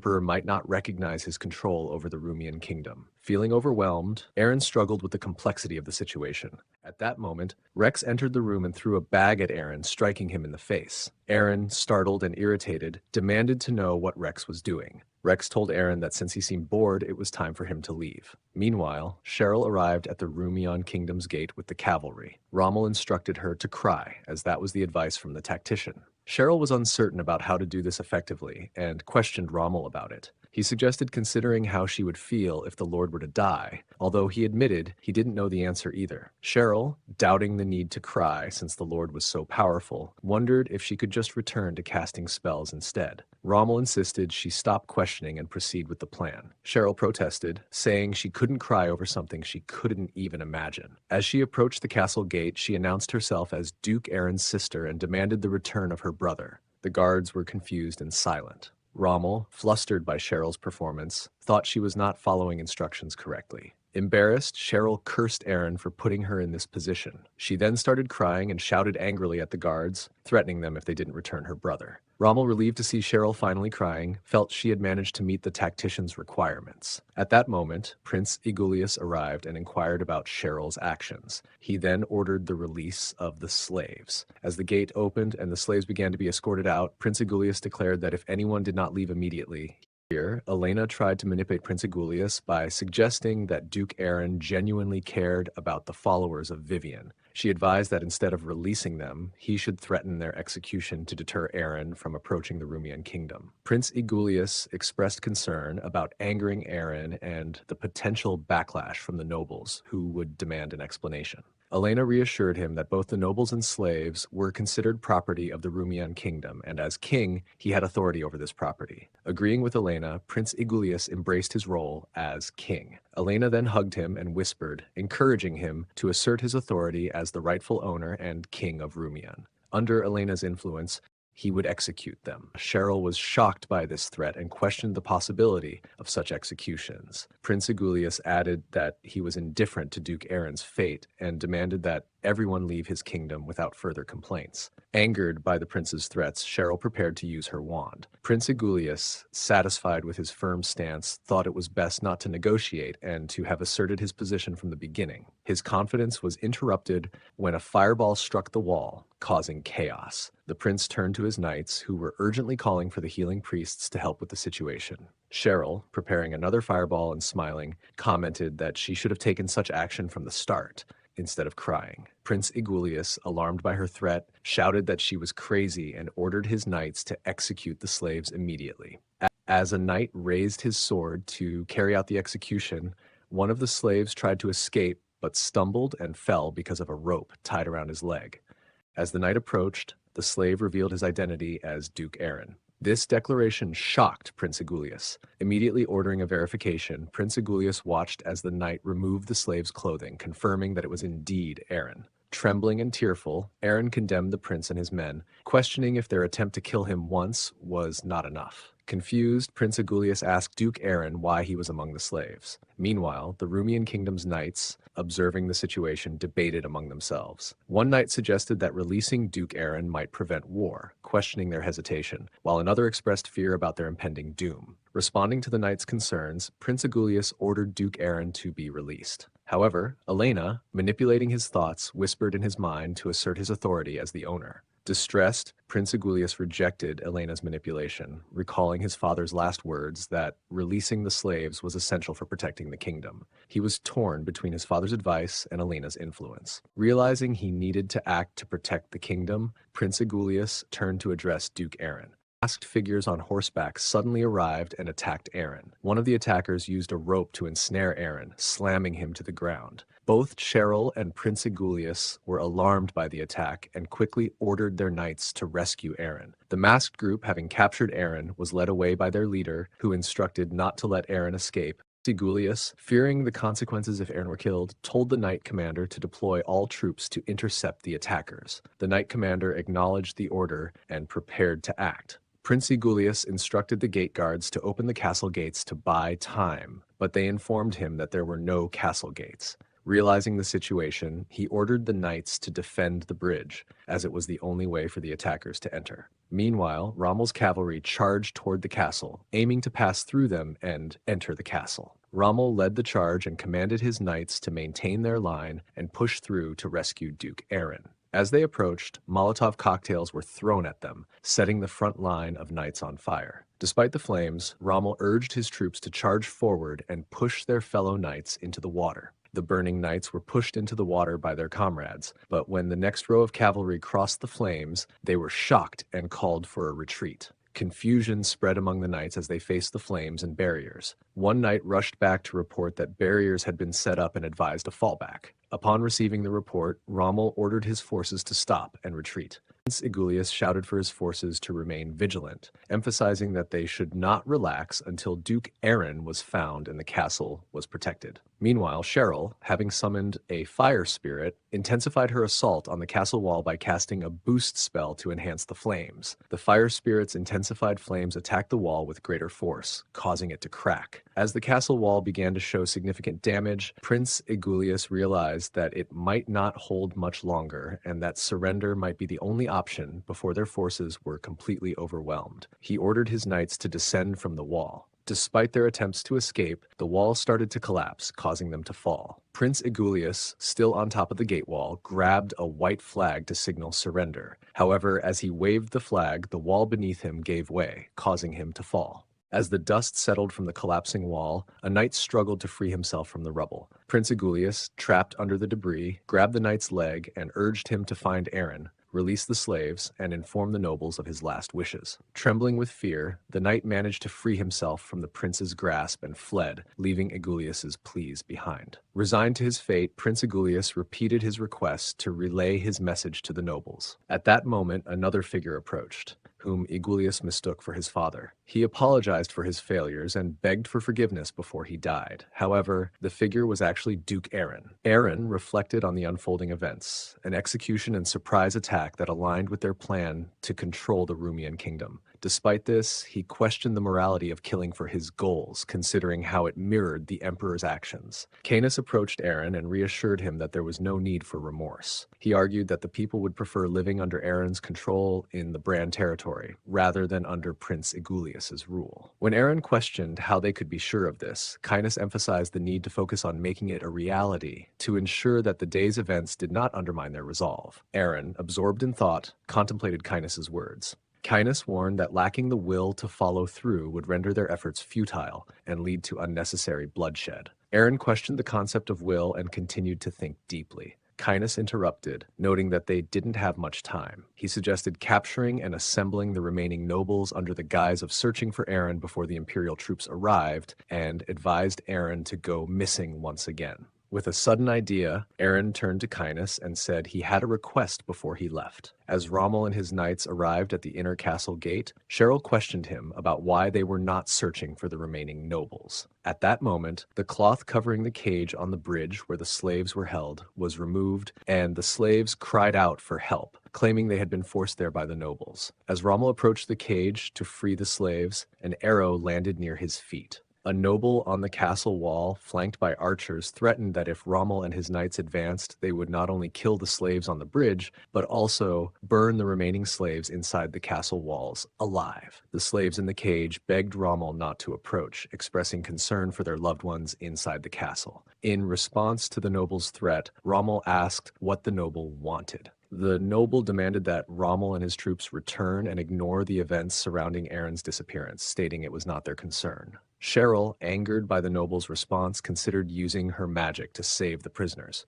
She believed that despite potential casualties, she could rescue the majority of the 3,000 prisoners. As she prepared to cast her spell, Canis intervened, urging her to call off the attack. He emphasized that their goal was to bring the Rumian kingdom under their control and that they needed to avoid unnecessary casualties. In the exchange, Cheryl was incensed when Canis relayed Duke Aaron's orders to her. She felt overwhelmed, as Aaron's demands seemed contradictory and unreasonable, especially after his earlier request for her to mourn her brother. Cheryl expressed her frustration by refusing to comply and storming off. Kynes, reflecting on Aaron's earlier instructions, recalled Aaron's concern about the Rumian subjects' opposition to his leadership. Aaron feared that an attempt to seize control by force would provoke unpredictable and possibly severe reactions from them. Kynes had responded by suggesting that these issues could be addressed later, similar to how they had managed similar challenges during the conflict with the Holy Nation. Aaron discussed the situation with Kynes, emphasizing the differences between their current challenge and the past conflict. He explained that previously,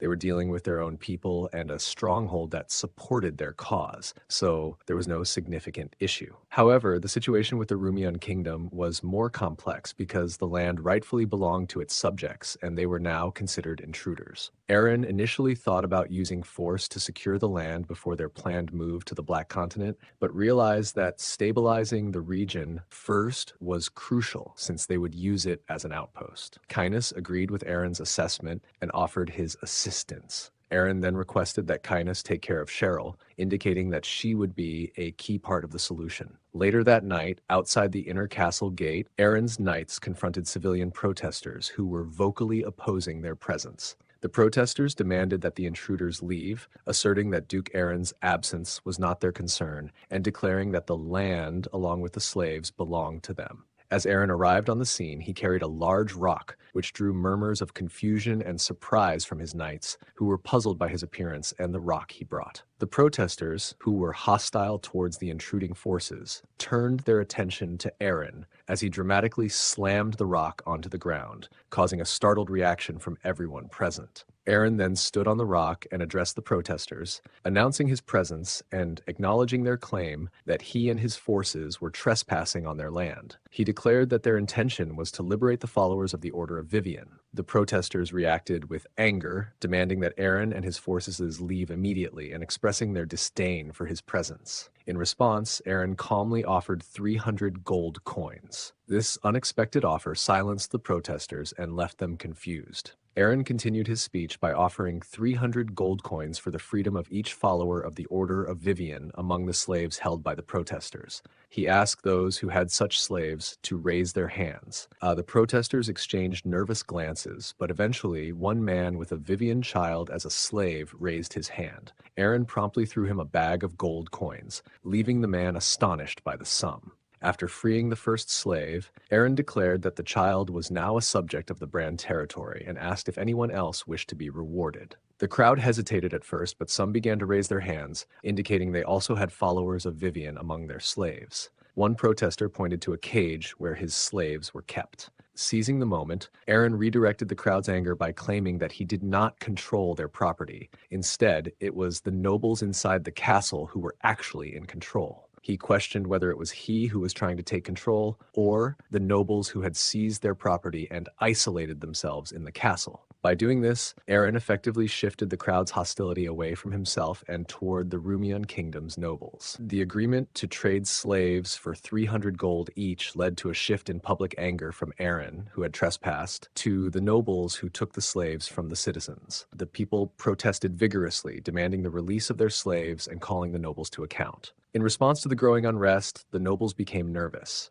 In a meeting, one noble questioned why the citizens were demanding the release of the slaves. Another noble explained that Aaron was rumored to be buying the slaves at 300 gold each, leading to a perception that the nobles were being deceitful. A third noble dismissed the public's reaction as foolish because they were siding with the trespasser for a little gold. A noble in a dark blue outfit then intervened, stressing the urgency of the situation. He warned that conceding to the people's demands might prompt Aaron to retaliate, while refusing to release the slaves could lead to losing public support. Hearing that, the room fell silent, as the noble in the dark blue outfit warned of impending doom if the situation continued to escalate. Another noble, dressed in blue and yellow, asked for actionable solutions. The blue noble replied that he would address this, but first needed to discuss an important matter. Their spy had reported that imperial forces were on their way to the kingdom. Although the empire had officially refused to support them, they might still offer assistance. To secure their help, the nobles would need to make an offer 10 times larger than initially planned.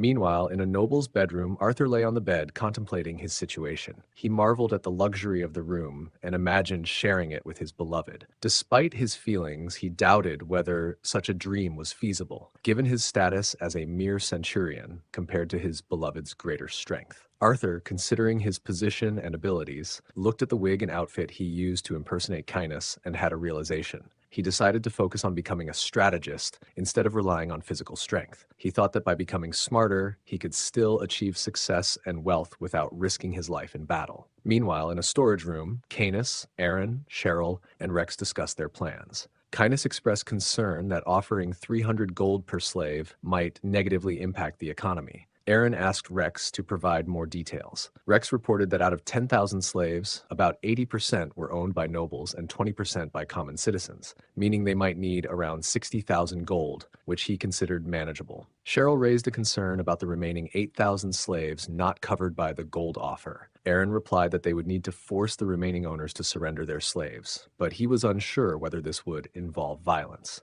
With the Imperial army approaching, Aaron felt pressed for time and regretted not having a chance to persuade the remaining slave owners peacefully. As the meeting progressed, Rommel entered and reported that they were running out of the funds allocated for the people. He asked if he should tell them to wait longer. Upon seeing Rex, Rommel excitedly greeted him as his brother. Rex, however, rejected Rommel's recognition, pushing him away and declaring he had no brother before storming out, leaving Rommel shocked and hurt. Meanwhile, Cainus heard a noise outside and discovered a bird carrying a letter from the dwarf Keshi. After reading it, Cainus turned pale, thinking the news could not be worse. Aaron, noticing Cainus's distress, inquired about it. Cainus tried to downplay the situation, hiding the letter and suggesting Aaron should keep a low profile for now. Just then, Arthur burst into the room, announcing his achievement. He dragged in a person bound by ropes and wearing a black cape, drawing everyone's attention. After torturing the captive in the black cape, Aaron confirmed that the nobles in the castle had reached out to the nobles outside for help from the Emperor. Realizing that time was running out and the Imperial army would arrive before they could locate and deal with all the nobles, Aaron contemplated drastic measures but dismissed them as impractical. An idea came to Aaron, and he began to laugh, unsettling everyone in the room. He instructed Rommel to organize the troops to prevent anyone from leaving the castle. Rommel complied. Aaron then directed Cheryl to inform the nobles inside that they could negotiate, but with a demand. They must pay 300 million gold to end the conflict and quell the riots. Cheryl was taken aback by an exorbitant amount, doubting they would agree to such terms. Aaron, however, was pleased with Cheryl's reaction, indicating that she was beginning to understand his strategic approach. Cheryl, frustrated by Aaron's demand, protested the possibility of having to act again. Aaron assured her that this time she only needed to inform the nobles they had 2 days to decide on the 300 million gold offer. Arthur saw an opportunity to prove himself as a strategist and asked if he could accompany Cheryl to manage the details and any difficult tasks. His request surprised both Aaron and Cheryl. Meanwhile, Cainus, riding towards his nest, reflected on a letter from the dwarf Keshi, which reported that humans had trespassed into the nest. Cainus cursed his situation, lamenting the timing of his magic being sealed, which prevented him from transforming into his true form. Recalling Lord Vivian's warning about the severe pain he would endure if he used magic, Cainus decided to investigate the situation anyway. He steered his horse off the road into the forest, considering the paradox of not being able to cause himself pain if he couldn't use magic. Once deep in the forest, Cainus attempted to revert to his true form. Initially, he felt no pain, but soon a violent, sharp force gripped his heart, causing him excruciating agony. His body thrashed uncontrollably, destroying the surroundings as he struggled to return to his previous state, overwhelmed by the unbearable pain. Cheryl and Arthur, as envoys from the Brahn territory, arrived at the inner castle gate to negotiate with the nobles. Cheryl noticed the heavy guard presence and thought that, while it was a strategic choice, they had underestimated her. She secretly summoned 2 spirits to discreetly monitor the guards. In the meeting room, the nobles reacted strongly to the demand for 300 million gold by sunrise. One noble questioned how they were supposed to raise such an amount, while another, bearded noble, criticized the absurdity of the demand. A silver-haired noble furiously pointed out that 300 million was the entire kingdom's yearly budget and demanded they leave if that was their only offer. Cheryl, observing the nobles' reactions, realized they would not agree to the 300 million gold. She was frustrated by their inability to grasp the gravity of their situation and thought that if it weren't for the negotiations, she would have resolved the matter more aggressively. Arthur addressed the nobles, suggesting that, since they seemed to value 300 million gold more than their lives, they should release half of the slaves they held captive as a demonstration of their priorities. He then upped the demand to 400 million gold, which only intensified the anger of the noble in the blue outfit. However, before he could respond, other nobles intervened to calm him. Later that night, nobles who had been heading towards a secret tunnel returned to the castle. They conveyed a message to all nobles of the Rumian kingdom. Duke Aaron had demanded 300 million gold as a condition for a truce. The nobles in the castle had agreed to these terms, rather than waiting for the imperial army. They needed time to collect the funds and meet the demands. Nobles were instructed to enter the castle through the secret tunnel upon receiving the message, with a warning that ignoring this decree could result in being demoted to commoner status, as decided by the council. Rex reported to Aaron that all the nobles who had been heading for the secret tunnel had now entered the castle. Aaron then asked Rommel about the status of the nobles' houses, to which Rommel confirmed that they had thoroughly checked both the houses and all buildings within the castle walls. Satisfied, Aaron instructed Cheryl to leave. Cheryl, irritated, reminded him not to shout when she was close by. In the throne room, the nobles were in a heated debate about how to gather the 300 million gold. One noble complained about not having 10 million gold, while another suggested using funds from a shipwreck sale on the black market. The first noble claimed he could only provide 100,000 gold, which was met with disbelief and frustration from others who insisted that this money was crucial for their survival. Outside the throne room, knights overheard the argument. One knight questioned how long the nobles had been discussing the issue, and the other remarked on the rarity of such a gathering, even during the reign of the king. The first knight expressed skepticism about the nobles' ability to resolve their situation, noting that their discussions seemed unproductive and full of arguments.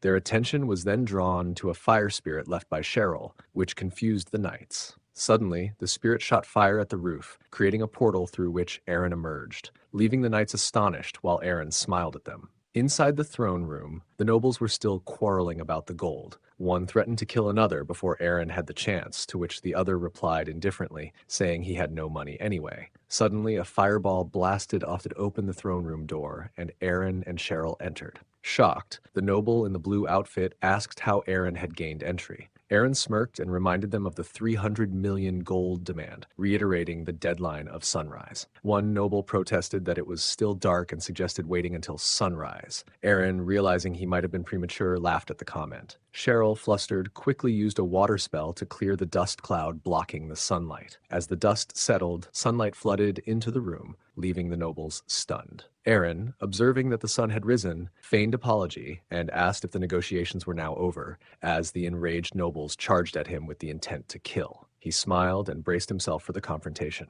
Meanwhile, in the forest, Cainus, having successfully reverted to his true form, regained consciousness and attempted to fly back to his nest. Despite the initial success, he was struck by intense pain in his heart and fell to the ground. After a brief struggle, he managed to continue flying and crashed into his nest. Upon arriving, Cainus discovered numerous dead dwarf bodies scattered around. The dwarf Keshi, in tears, approached Cainus and asked why he had arrived so late.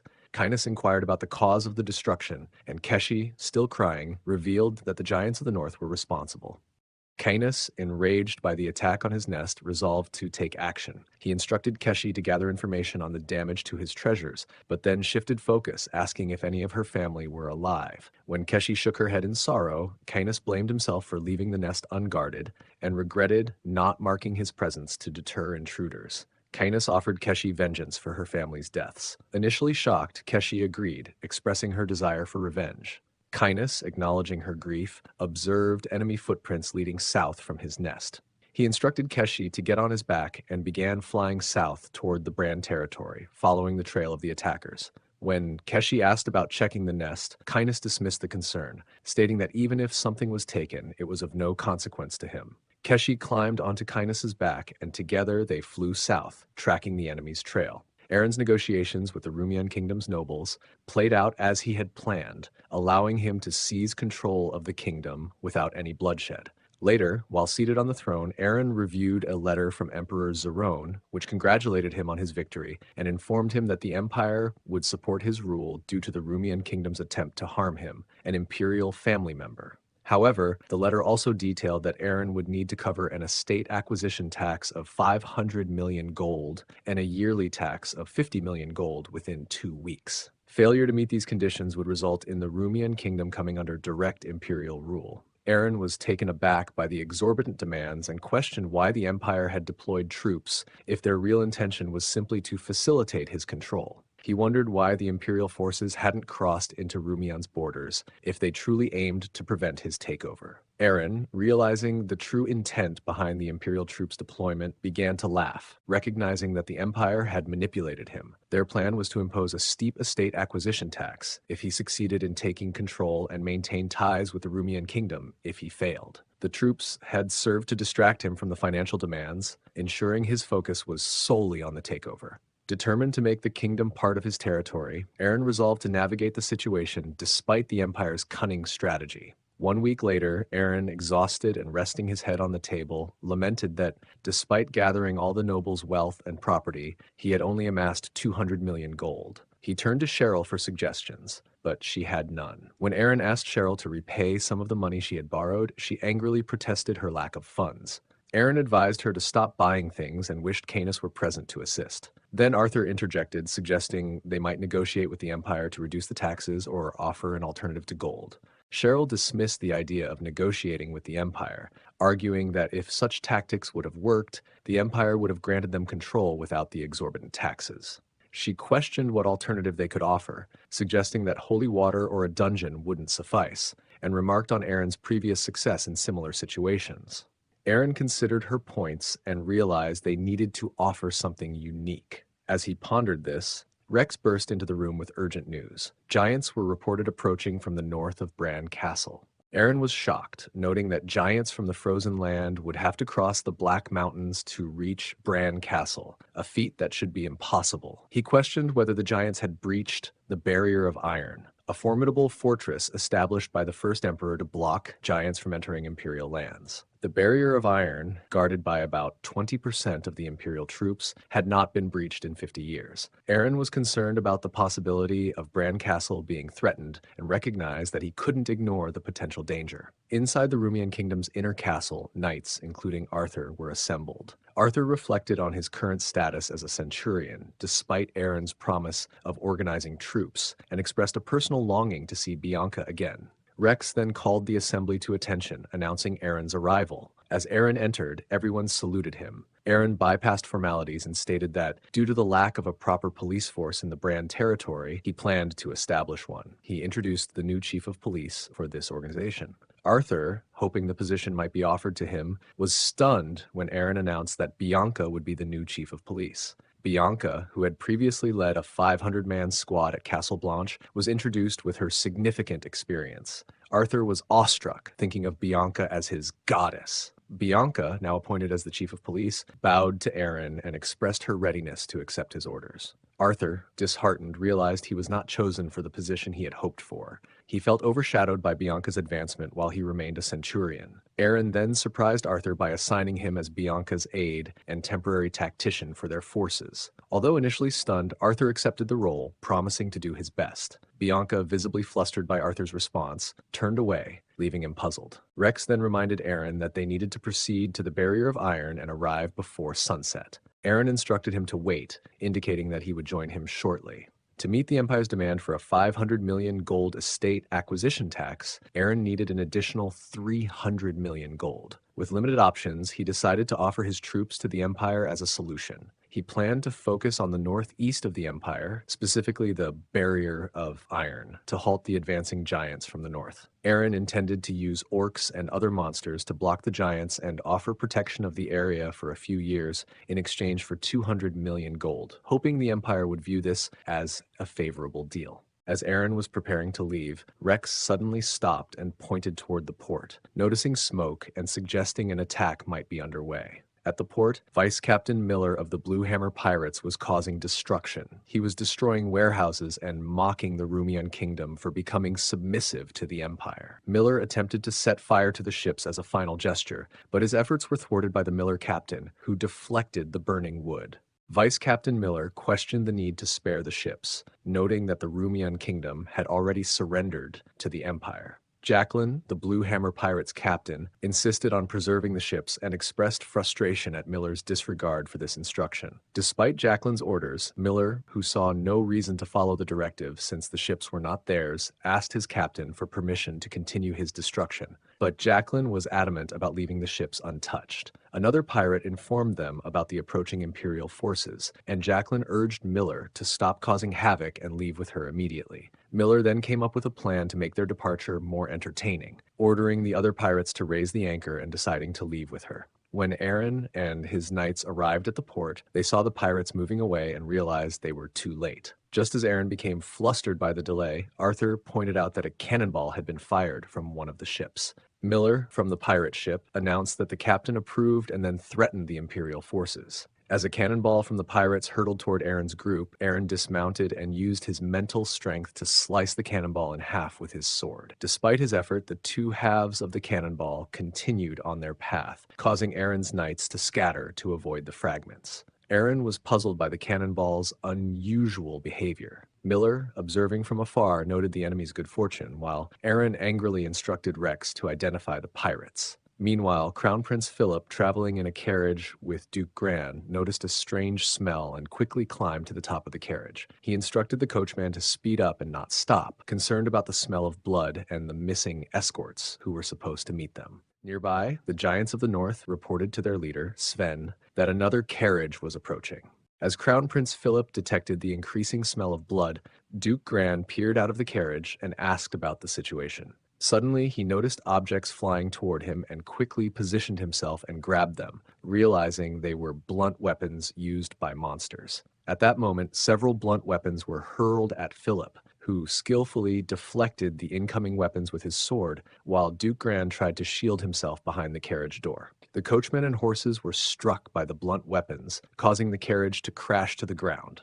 As the carriage tumbled, Sven, a giant of the north, and his subordinate approached with pleased expressions. Sven noted that they got another one, indicating their successful ambush. Philip, crouching behind the wreckage of the carriage, recognized the attackers as the giants from the north due to their enormous size and the blunt weapons they wielded. He wondered how these giants managed to breach the barrier of iron, which had always been impenetrable. As Sven prepared to attack, Philip sensed a surge of bloodlust and quickly rolled away to avoid the strike. He regained his footing and glared at Sven. Sven, slightly startled by Philip's agility, chuckled and remarked, "That scared me." He and his subordinates laughed, with Sven adding, "I thought it was a rat. It was so small." Philip then observed the escort knights lying on the ground behind Sven, realizing they had already been eliminated. His attention shifted to Duke Gran, who was injured and lying in the wrecked carriage. In this intense confrontation, Sven, enraged, addressing Philip with hostility and demanding why he would dare to look away from him. Sven charges at Philip. Philip skillfully dodged the initial attack, leaving Sven perplexed as he had never been so easily evaded before. Sven swung his axe again, but Philip nimbly jumped back, taunting Sven by disparaging his heritage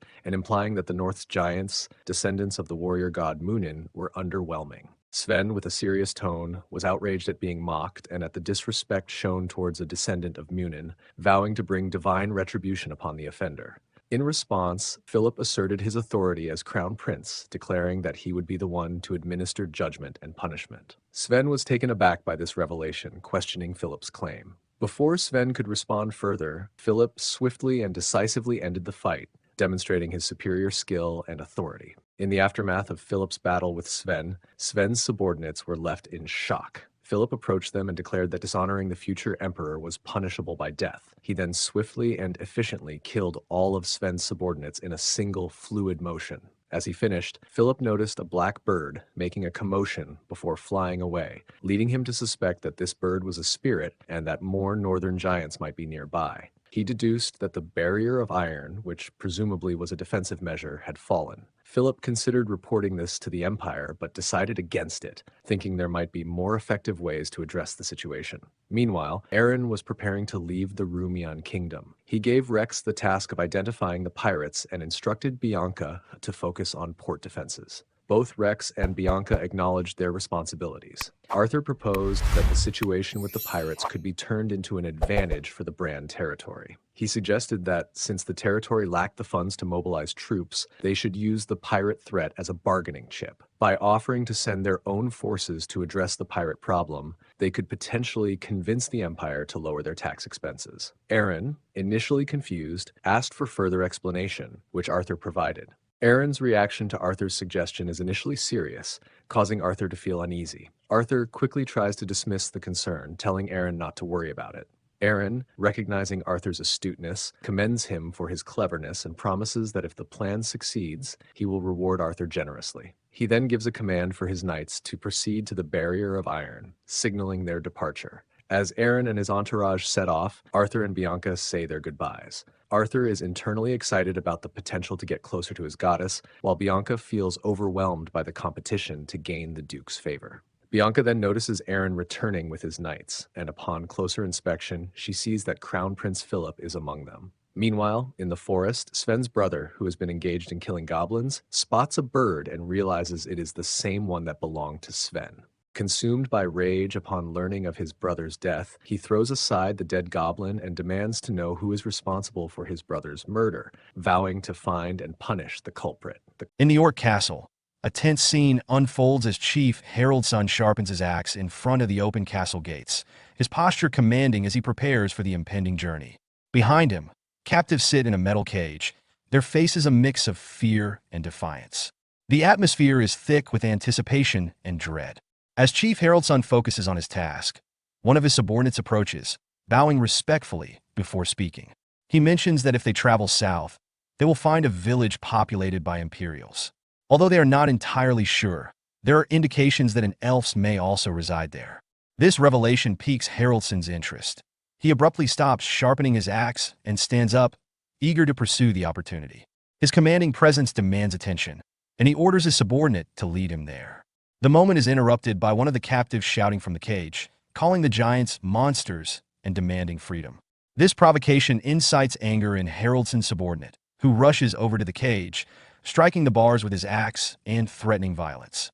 However, before he can escalate the situation, Chief Harold's son intervenes, grabbing the subordinate by the shoulder and slamming him to the ground. His fierce glare sends a clear message. Now is not the time for distractions. Recognizing the gravity of the chief's anger, the subordinate quickly complies, assuring Harold's son that he will lead the way.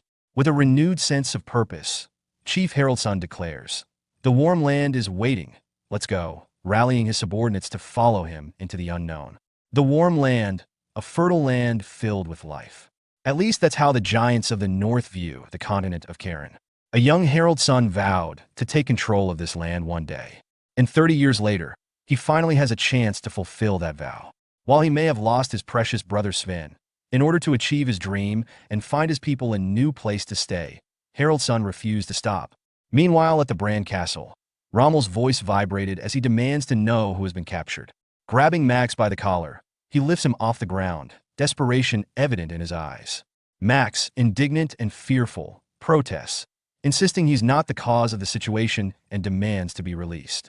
As tensions rise, Cain intervenes, grabbing Rommel's hand and shaking his head in a gesture meant to defuse the escalating confrontation.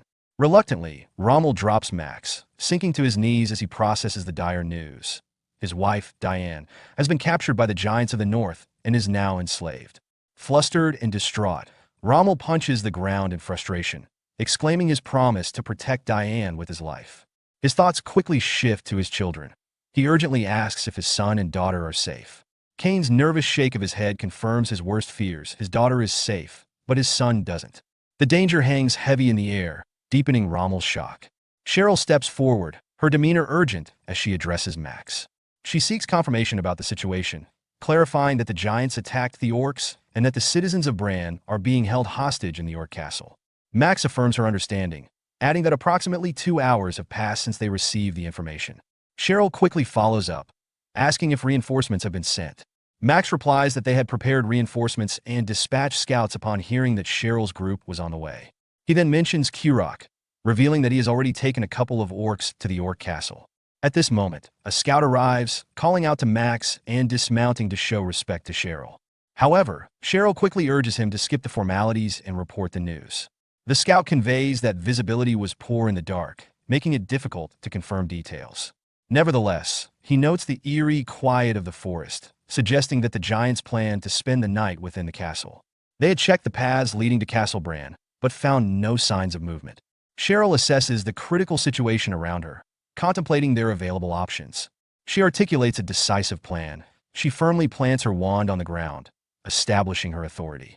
Cheryl then instructs the soldiers to deploy, directing that the cavalry and half of the infantry accompany her and Rommel to the Orc castle, while the remaining troops stay behind to protect their current position.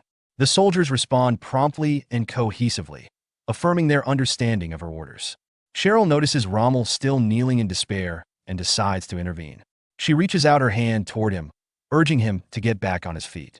By reminding him that Diane is waiting for him, she emphasizes the importance and urgency of their mission. This encouragement serves to rekindle Rommel's sense of responsibility, motivating him to shake off his hopelessness and regain his resolve to act. Kurok and his orc companions are near an elf village also called Aten Village, when Kurok notices a strange scent that raises his suspicions about their surroundings. Feeling that something is amiss, he voices his concern, indicating that his instincts are alerting him to potential danger. To investigate further, he commands his fellow orcs to accompany him, specifically mentioning the presence of a someone starge in the Aten village. As Kurok and his fellow orcs approach the village, they encounter a shocking scene. Harold's son has captured Lord Lesha, the elf chief, and is effortlessly lifting him off the ground by the neck. This alarming sight sends a wave of fear through Kurok, who instinctively calls out, "Lord Lesha."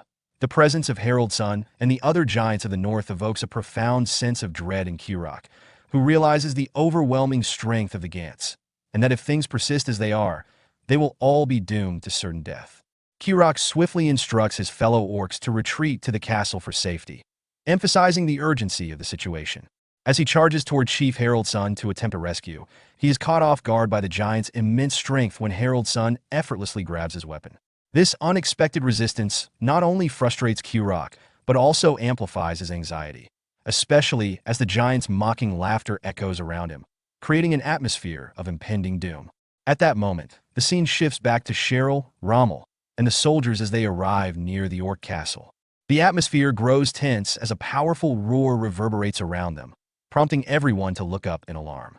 They witness Kainuz, soaring overhead in his original form as a dragon. As Kainuz arrived above the orc's castle, he unleashes a devastating breath of fire toward the castle, shocking Cheryl and causing Rommel to cry out in panic for his wife's safety amidst the ensuing chaos. Kainuz is flying over the orc castle when he notices a large gathering of people below, which piques his curiosity and concern.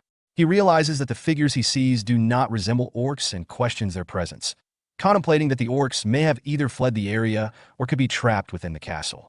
As he glides closer, he reflects on his journey that led him to this moment and recalls that those assembled outside the castle are responsible for the tragic deaths of Keishi's parents. As Kainuz readied for battle, he turned to Keishi, who was situated on his back, and declared his intention for revenge. He urged her to witness the downfall of their enemies. Channeling his fierce resolve, he prepared a devastating fire breath attack aimed at the gathered giants of the north outside the orc castle. With a battle cry of "Die, you scum!" he unleashed a torrent of flames, engulfing the giants in a fiery onslaught. As chaos ensued, Rommel desperately called out for his wife, his voice echoing in the tumult. Kainuz recognized the familiar sound, feeling a fleeting moment of confusion at first. Turning his attention toward the forest, he spotted Cheryl and Rommel's soldiers assembled nearby. Realizing they were present, Kainuz saw an opportunity. He concluded that he could leave the castle's interior defense to them, while he focused on defeating the northern giants outside.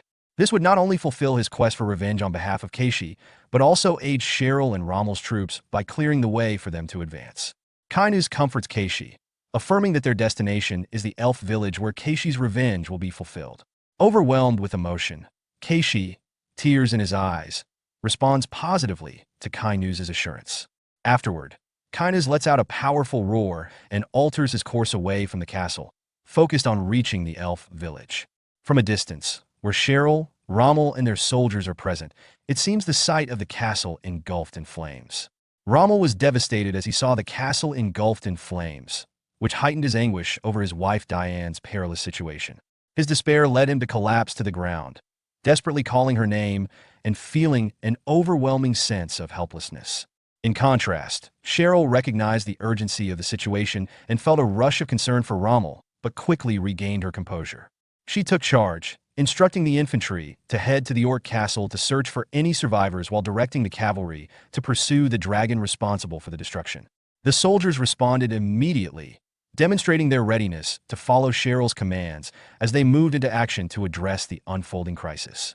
Cheryl approaches Rommel, trying to console him in his moment of despair over Diane's possible fate. She expresses her belief that Diane is alive, but also offers to help him seek revenge if she is not. This dual reassurance provides Rommel with a glimmer of hope amidst his anguish. As he looks at Cheryl, he sees her summon a fiery bird, leaping onto its back to pursue the dragon, serving as a powerful symbol of their shared commitment to fight back and seek justice for Diane. Scene shifted to Ramayan Kingdom, where Aaron turns to Crown Prince Philip for clarification about the situation. Philip informs him that he wants Aaron to step into the position of Commander of the Northeast, tasked with managing the iron barrier that is critical to their defense. To incentivize Aaron's compliance, Philip offers a significant financial relief, promising to reduce Aaron's acquisition taxes by $300 million out of the total $500 million he owed. Aaron considered the proposal presented by Crown Prince Philip, recognizing it as a substantial offer that would elevate his status significantly. Initially, he had intended to send his troops to the Barrier of Iron for a payment of $300 million, but now he was being offered the title of Commander of the Northeast.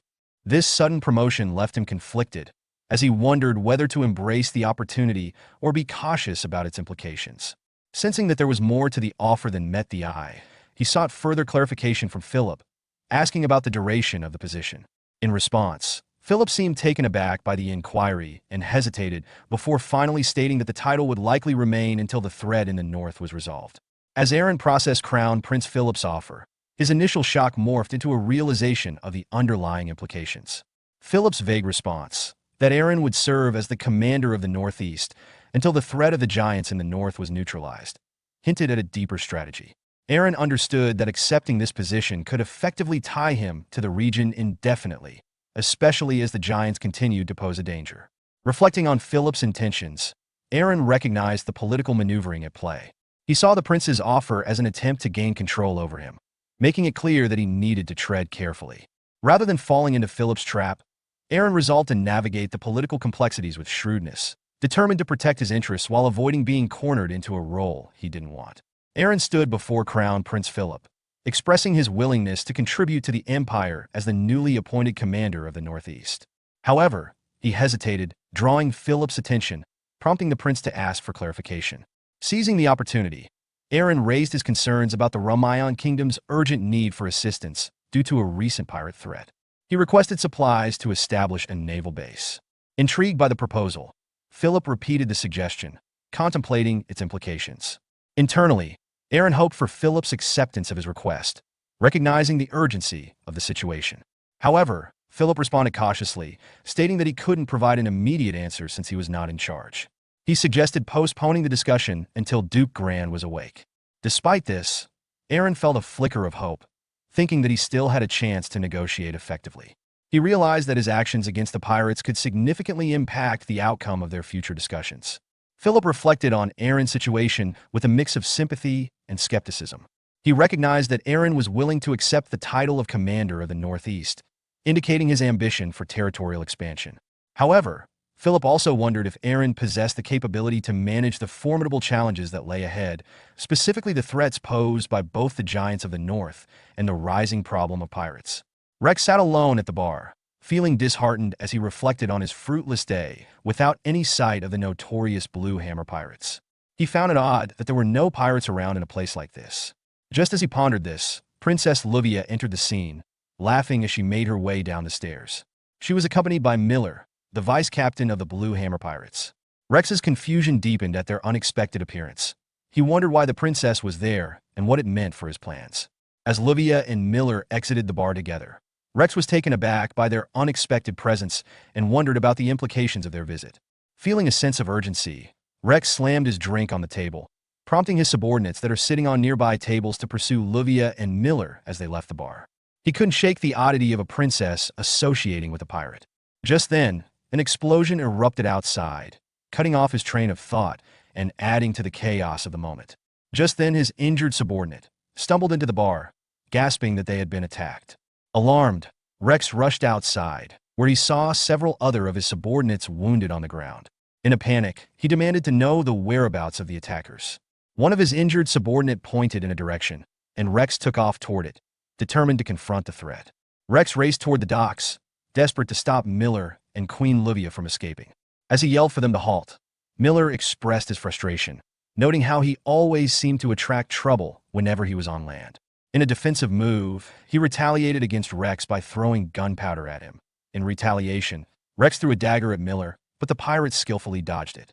Acknowledging Livia with a slight bow, Miller then grabbed a fire torch from her hands. He deliberately waited for Rex to reach the spot where he had spread the gunpowder on the ground. With a wicked grin, he tossed the torch onto the explosive substance. As the torch ignited the gunpowder, he shouted, "You should burn!"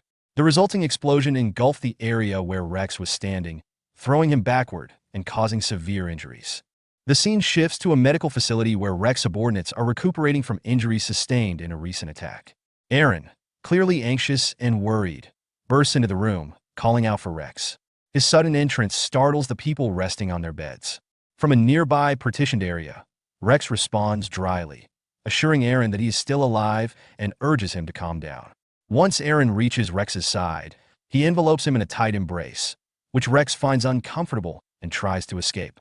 After the initial emotional outburst, Aaron settles down, and Rex begins to recount the details of the incident. Aaron learns that a pirate was seen accompanying Princess Livia, prompting a mix of disbelief and concern. Rex confirms that their meeting was not coincidental and suggests a pre-existing relationship between the two. Aaron expresses skepticism regarding Princess Livia's motives, emphasizing her strategic nature and questioning why she would associate with an enemy.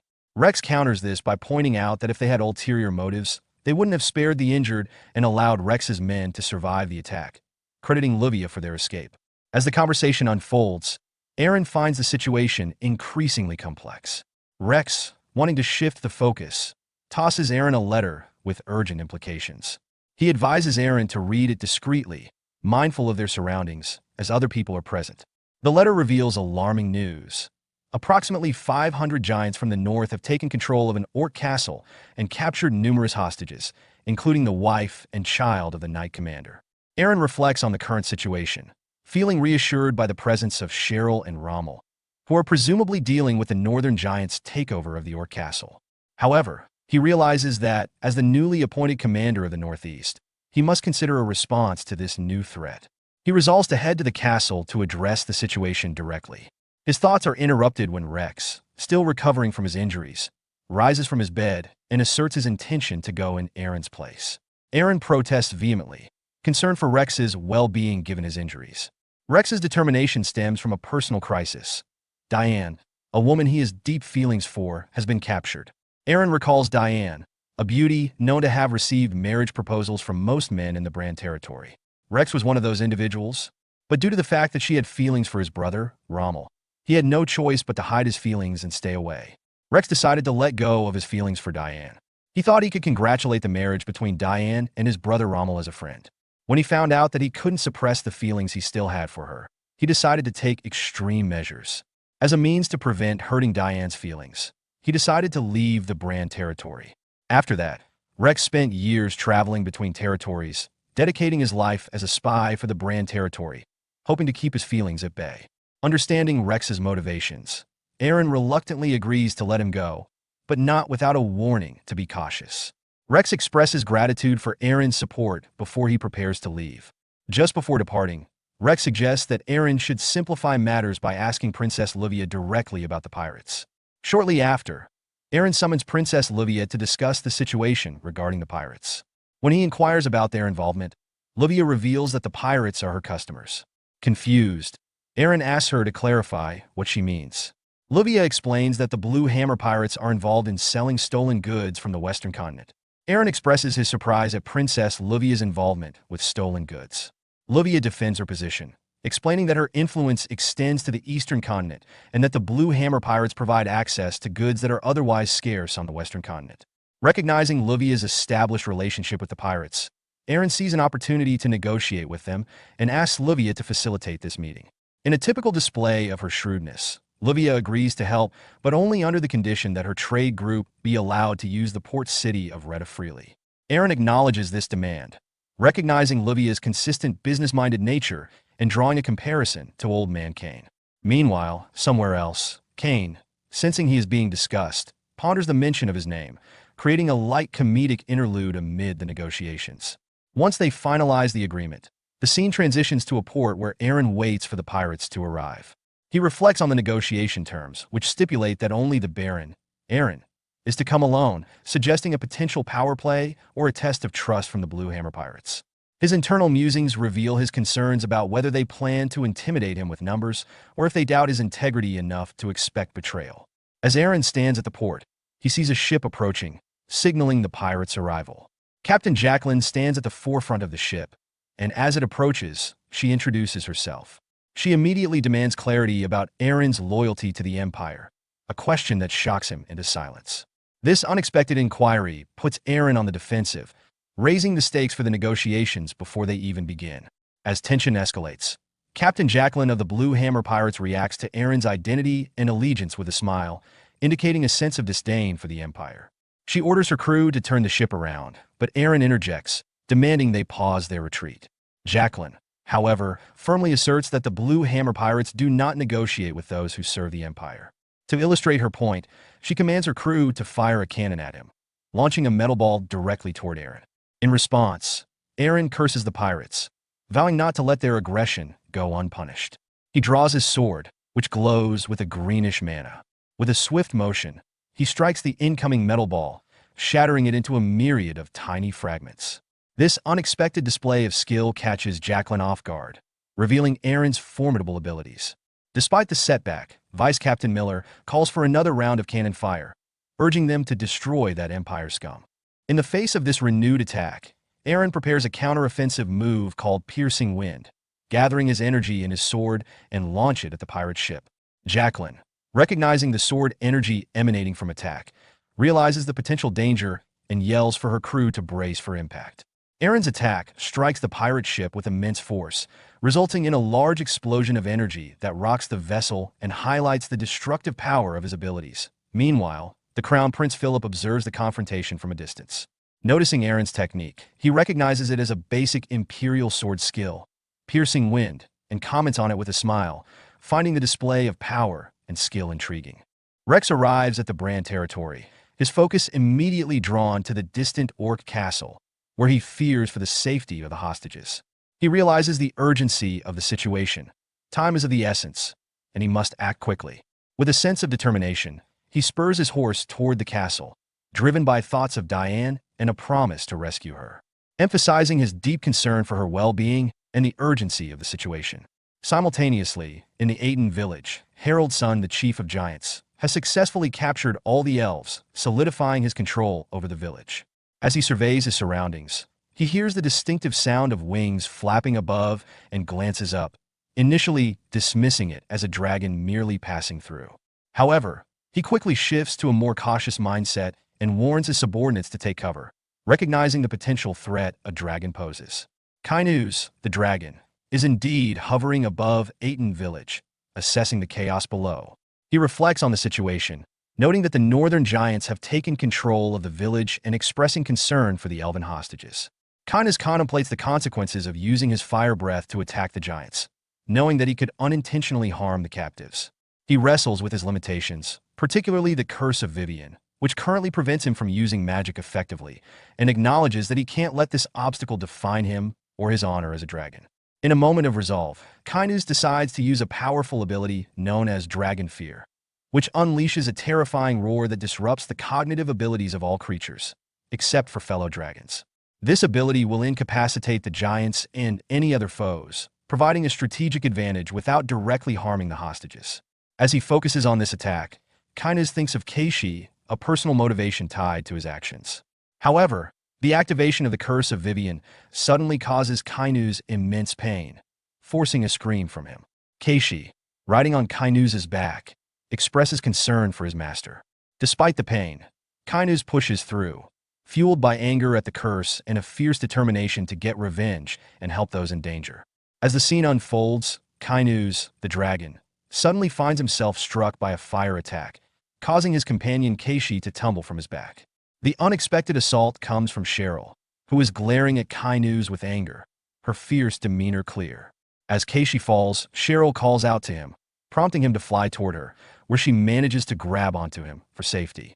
Kainuz, concerned about Keishi's well-being, asks if she is okay. Keishi reassures him, saying, "Yes, I am fine." However, Kainuz quickly assesses his own condition, realizing where Cheryl's attack has landed. He reflects on the experience of being hit without a mana shield for the first time in a long while, noting the discomfort in his abdomen. Recognizing that he cannot continue the fight effectively, Kainuz turns to Keishi and informs her that he will have to leave the remaining tasks of vengeance to the humans. Keishi expresses her gratitude for his willingness to assist her, emphasizing that his support means a lot to her, particularly given her circumstances. Kainuz acknowledges her understanding and decides that returning to his nest to recuperate is the best course of action. With a final affirmation from Keishi, he takes to the sky, leaving Cheryl flustered. Fueled by her determination to seek revenge for Diane, she confidently vows not to miss her target the next time an opportunity arises. Meanwhile, in Aiden Village, Harold's son, the giant leader, grapples with the effects of Kainuz's dragon fear, which has incapacitated his fellow giants and left them immobilized. Recognizing the threat posed by the approaching cavalry, he becomes increasingly frantic. In a moment of desperation, he bashes his head against a nearby wall, trying to shake off the effects of fear, the need to intervene and prevent any further harm, driven by his desire to protect those he cares about. The blood trickling down his face, and with his physical pain, he regained control of his body. As the cavalry draws closer, Harold's son acts quickly, making a desperate attempt to close the village door before they can reach it. The cavalrymen, seeing the door beginning to close, rush toward the village at full speed, but their efforts prove futile. Harold's son manages to shut the door just in time, successfully blocking their entrance and further solidifying his hold over the village. The cavalry captain commands his troops to halt and await Lady Cheryl's orders. Meanwhile, inside the village of Aiden, Harold's son, determined to shake his fellow giants out of the debilitating effects of Kainuz's dragon fear, takes a direct approach. He begins to slap 3 giants one after another, striking them on the face to snap them back to their senses. Each giant falls to the ground, momentarily disoriented, before finally turning their attention to Harold's son, who urgently informs them of the impending danger, asks them to free their brothers. His commanding presence spurs the 3 giants into action, and they swiftly move to free their fellow giants from the grip of fear. A short time later, Cheryl bursts into the village by blasting open the door with a fireball attack, expecting to find the giants in front of gate. Instead, she is met with confusion upon discovering that giants have mysteriously vanished, leaving behind the hostages they had captured. This unexpected development raises her concern. In her moment of uncertainty, a cavalry scout approaches Cheryl with critical information. They receive reports that the majority of the enemy is in the vicinity. Cheryl, realizing her limitations in detection magic, something she had avoided learning due to its sensitivity, understands that they will have to conduct a thorough search for the giants instead. Taking charge, Cheryl instructs her soldiers, spread out and look for them. Stay in groups of 4. As a group of 4 soldiers begins searching through a back alley, Harold's son observes them from the rooftop of a nearby house. This vantage point allows him to plan his attack. Seizing the opportunity, he leaps down to block their escape route, taking the first soldier by surprise and killing him instantly. The suddenness of his assault creates chaos as he begins to unleash his fury on the remaining soldiers, wielding his axe with deadly precision. As Aiden Village is engulfed in turmoil as soldiers scream and enemy alerts echo through the air, Cheryl, aware that her troops are in grave danger, feels the weight of command pressing down on her. Until this moment, she had primarily used her magic as a strategic advantage, but now, confronted with an urgent and life-threatening crisis, she recognizes her lack of experience in leadership roles. As she contemplates her next steps, memories of her brother and Rommel come to mind, prompting her to consider what they would do in her situation. Just then, an infantry captain interrupts her thoughts, urgently informing her that their troops are being slaughtered. Cheryl, though trembling with fear, acknowledges the grim reality and resolves to act. She orders the troops to advance and provide backup, instructing them to search the village for their comrades.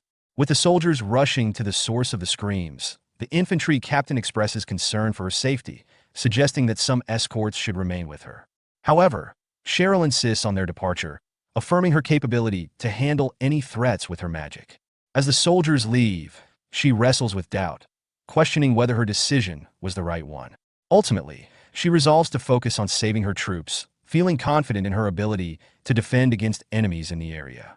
Unbeknownst to her, Harold's son, the chief of the giants, observes from the rooftops, noting Cheryl's solitary position. He perceives her decision as foolish. Harold's son swiftly jumps down from the rooftop, making his way towards Cheryl with alarming speed. Cheryl, caught off guard by his approach, realizes too late the vast physical superiority that giants hold over humans, especially one of Haroldson's stature and prowess. Alarmed by his rapid advance, she instinctively casts a fire projectile in his direction, but he dodges it effortlessly, showcasing his extraordinary agility. In a desperate attempt to regain control of the situation, Cheryl unleashes a fireball attack at close range, causing a significant explosion that she believes has struck him. To her astonishment, Harold's son evades this attack as well, further escalating her panic. As he closes in, she conjures a fiery bird to distract him and create distance. But Harold's son counters by leaping into the air and skillfully smashing the fiery bird with his dual axe. With little time to react, Harold's son seizes Cheryl by the leg and slams her into the ground with tremendous force, shattering the ground beneath her. As she lies there, trembling in pain, Harold's son taunts her, questioning whether her decision to face the danger alone stemmed from a lack of experience or a prideful reliance on her magical abilities. He chillingly asserts that her choice, made without understanding the enemy's strength, has led her to her impending doom. Cheryl, despite her agony, retorts defiantly, refusing to accept blame for her predicament. She insists that her potential death is not a result of her decisions, but rather the consequence of intruders like Harold's son. Just as Harold's son raises his axe, preparing to deliver a fatal blow while invoking the great god of warriors, Munin, a glimmer of hope emerges. A sword suddenly blocks the axe mid-swing, pushing Harold's son back with great force. The unexpected savior is Rommel, who has arrived just in time to rescue Cheryl from certain death. Cheryl questions Rommel about his whereabouts and the status of his wife, Diane. Rommel expresses a sense of resignation, acknowledging that searching for Diane might be futile. Instead, he emphasizes the importance of having faith in her survival and shifting his focus to leading the troops of the Brahn territory as the cavalry commander. After making this determination, he dismounts his horse, urging Cheryl to rest while he takes charge of the situation.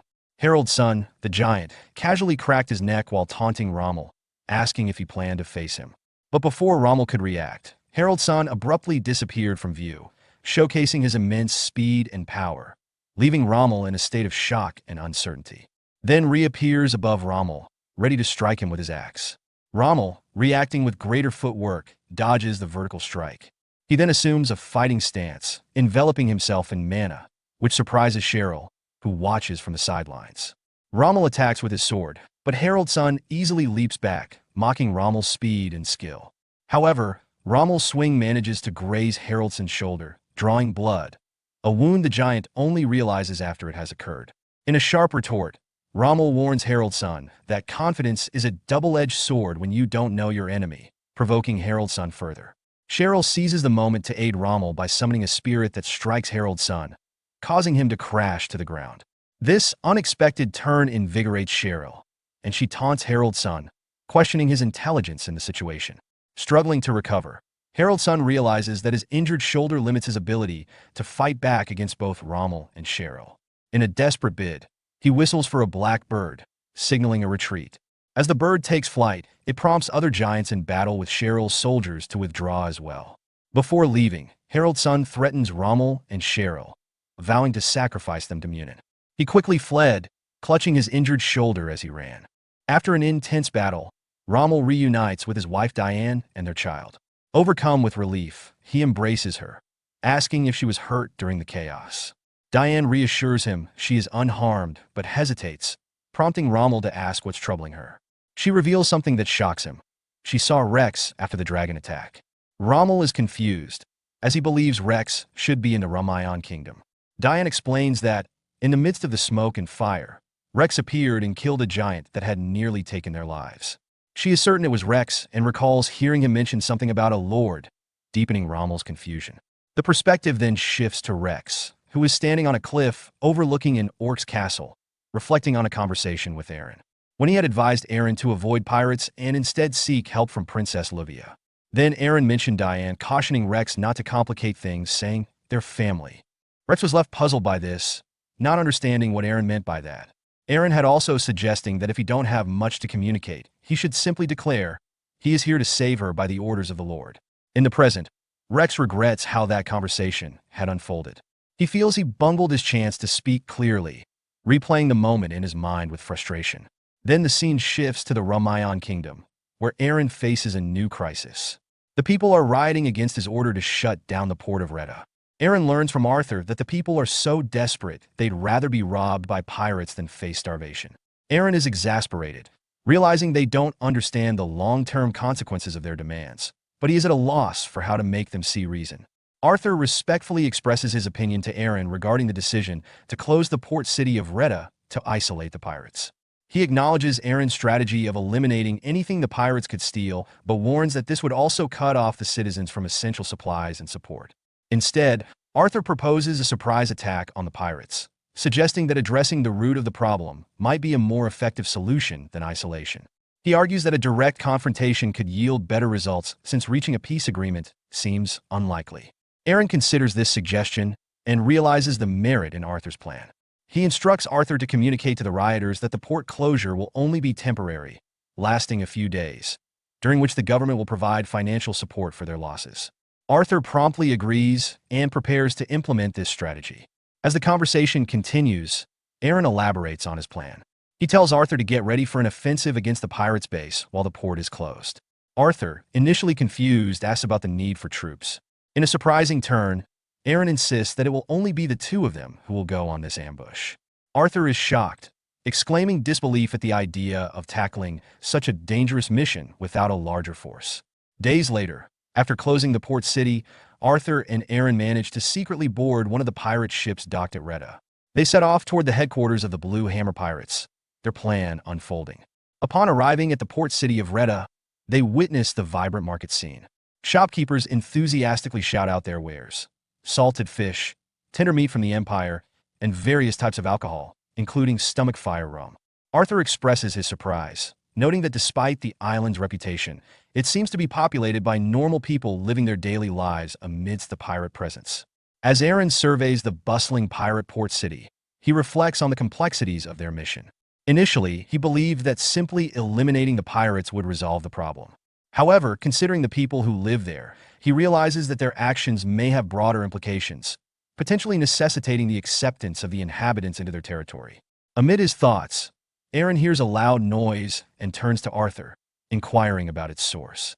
Arthur points to a nearby area, indicating that it appears they are constructing a boat. Intrigued, Aaron suggests they investigate further, contemplating the potential benefits of collaborating with these pirates. He muses that if the pirates possess the skills to sail to the Black Continent, perhaps they could be persuaded to build boats for their own use. Suddenly, a stranger grabs Aaron's shoulder and demands to know their identities. The atmosphere shifts as the surrounding crowd begins to glare at them, clearly hostile to outsiders in this pirate city. In a bid to defuse the situation, Arthur hastily claims they are new pirates who have recently joined. However, Aaron quickly intervenes, covering Arthur's mouth and insisting they abandon that ruse. He removes his face cloth and demanding to see the captain and announcing his presence boldly. However, Captain Jacqueline interrupts him, asserting her own authority as she reveals herself. She has been listening to Aaron and immediately makes it clear that she has no interest in negotiating with him, referring to him as imperial scum. Undeterred, Aaron shifts tactics and proposes an alternative. If negotiations are off the table, perhaps they can strike a deal instead. Curious, Jacqueline challenges him, asking for the terms of this proposed deal. Aaron outlines their offer: permission for the pirates to freely access the port city of Retta, along with a year's supply of food, in exchange for something he hopes to obtain from them. Jacqueline scoffs at the offer, asserting that pirates have no need for permission and dismissing the food as unnecessary. Aaron confronts Captain Jacqueline and her crew with a sharp critique of their situation. He points out that while they claim to be self-sufficient, their dependence on stolen goods like salted fish, imperial meat, and alcohol contradicts their assertion of independence. He notes that their recent arrival in Retta coincided with an empty port, emphasizing his authority as the ruler of the Ramayan kingdom, and now as part of the Brand territory. Aaron asserts that he has the power to close the port and eliminate the pirates with a single command, showcasing his leverage in the negotiation. The tension escalates when Vice Captain Miller, unable to contain his anger at Aaron's threats, lunges at him with a short sword. Aaron effortlessly dodges the attack and counters, striking Miller's hand and forcing him to drop the weapon. The other pirates are taken aback by Aaron's skill and shocked by his boldness in the face of aggression. Miller, furious, insults Aaron, calling him imperial trash, and retaliates by throwing gunpowder at him, preparing to ignite it with a fire torch while threatening to kill him. Just as the situation seems poised to explode into violence, Captain Jacqueline intervenes. She throws a bucket of water at Miller, extinguishing the torch and admonishing him for his reckless behavior, reminding him that they could all be in danger if he acted thoughtlessly. After quelling the immediate threat, Jacqueline turns back to Aaron, her demeanor shifting to one of cautious negotiation. She asks him what he truly wants from them. Aaron seizes the opportunity and straightforwardly demands that they attack the Ramayan kingdom. This bold request shocks both Vice Captain Miller and Captain Jacqueline, as well as Arthur. The scene shifts to the throne room of the Ramayan kingdom, where Crown Prince Philip sits on the throne, flanked by Duke Gran and Aaron. Crown Prince Philip introduced Duke Gran to Aaron, emphasizing that Gran was appointed by the Emperor to manage the negotiation discussions. Philip advised Aaron to focus his requests on Gran, hinting that he would be more receptive than himself. He also warned Aaron not to bore him during the exchange. Aware of Duke Gran's injury, he thinks that those who are injured often lack patience. Aaron recognized that he needed to take charge of the conversation and navigate it strategically to achieve his objectives. Aaron begins by acknowledging his reputation, stating he would prefer to be direct with his requests. However, Duke Gran interrupts him, expressing gratitude for the holy water Aaron sent, which expedited his healing. This unexpected acknowledgement strikes Aaron with a pang of guilt. He had sent the holy water primarily to facilitate Gran's departure from the territory, and now he feels a sense of sympathy for him. Once the formalities of gratitude are complete, Duke Gran suggests they officially commence negotiations.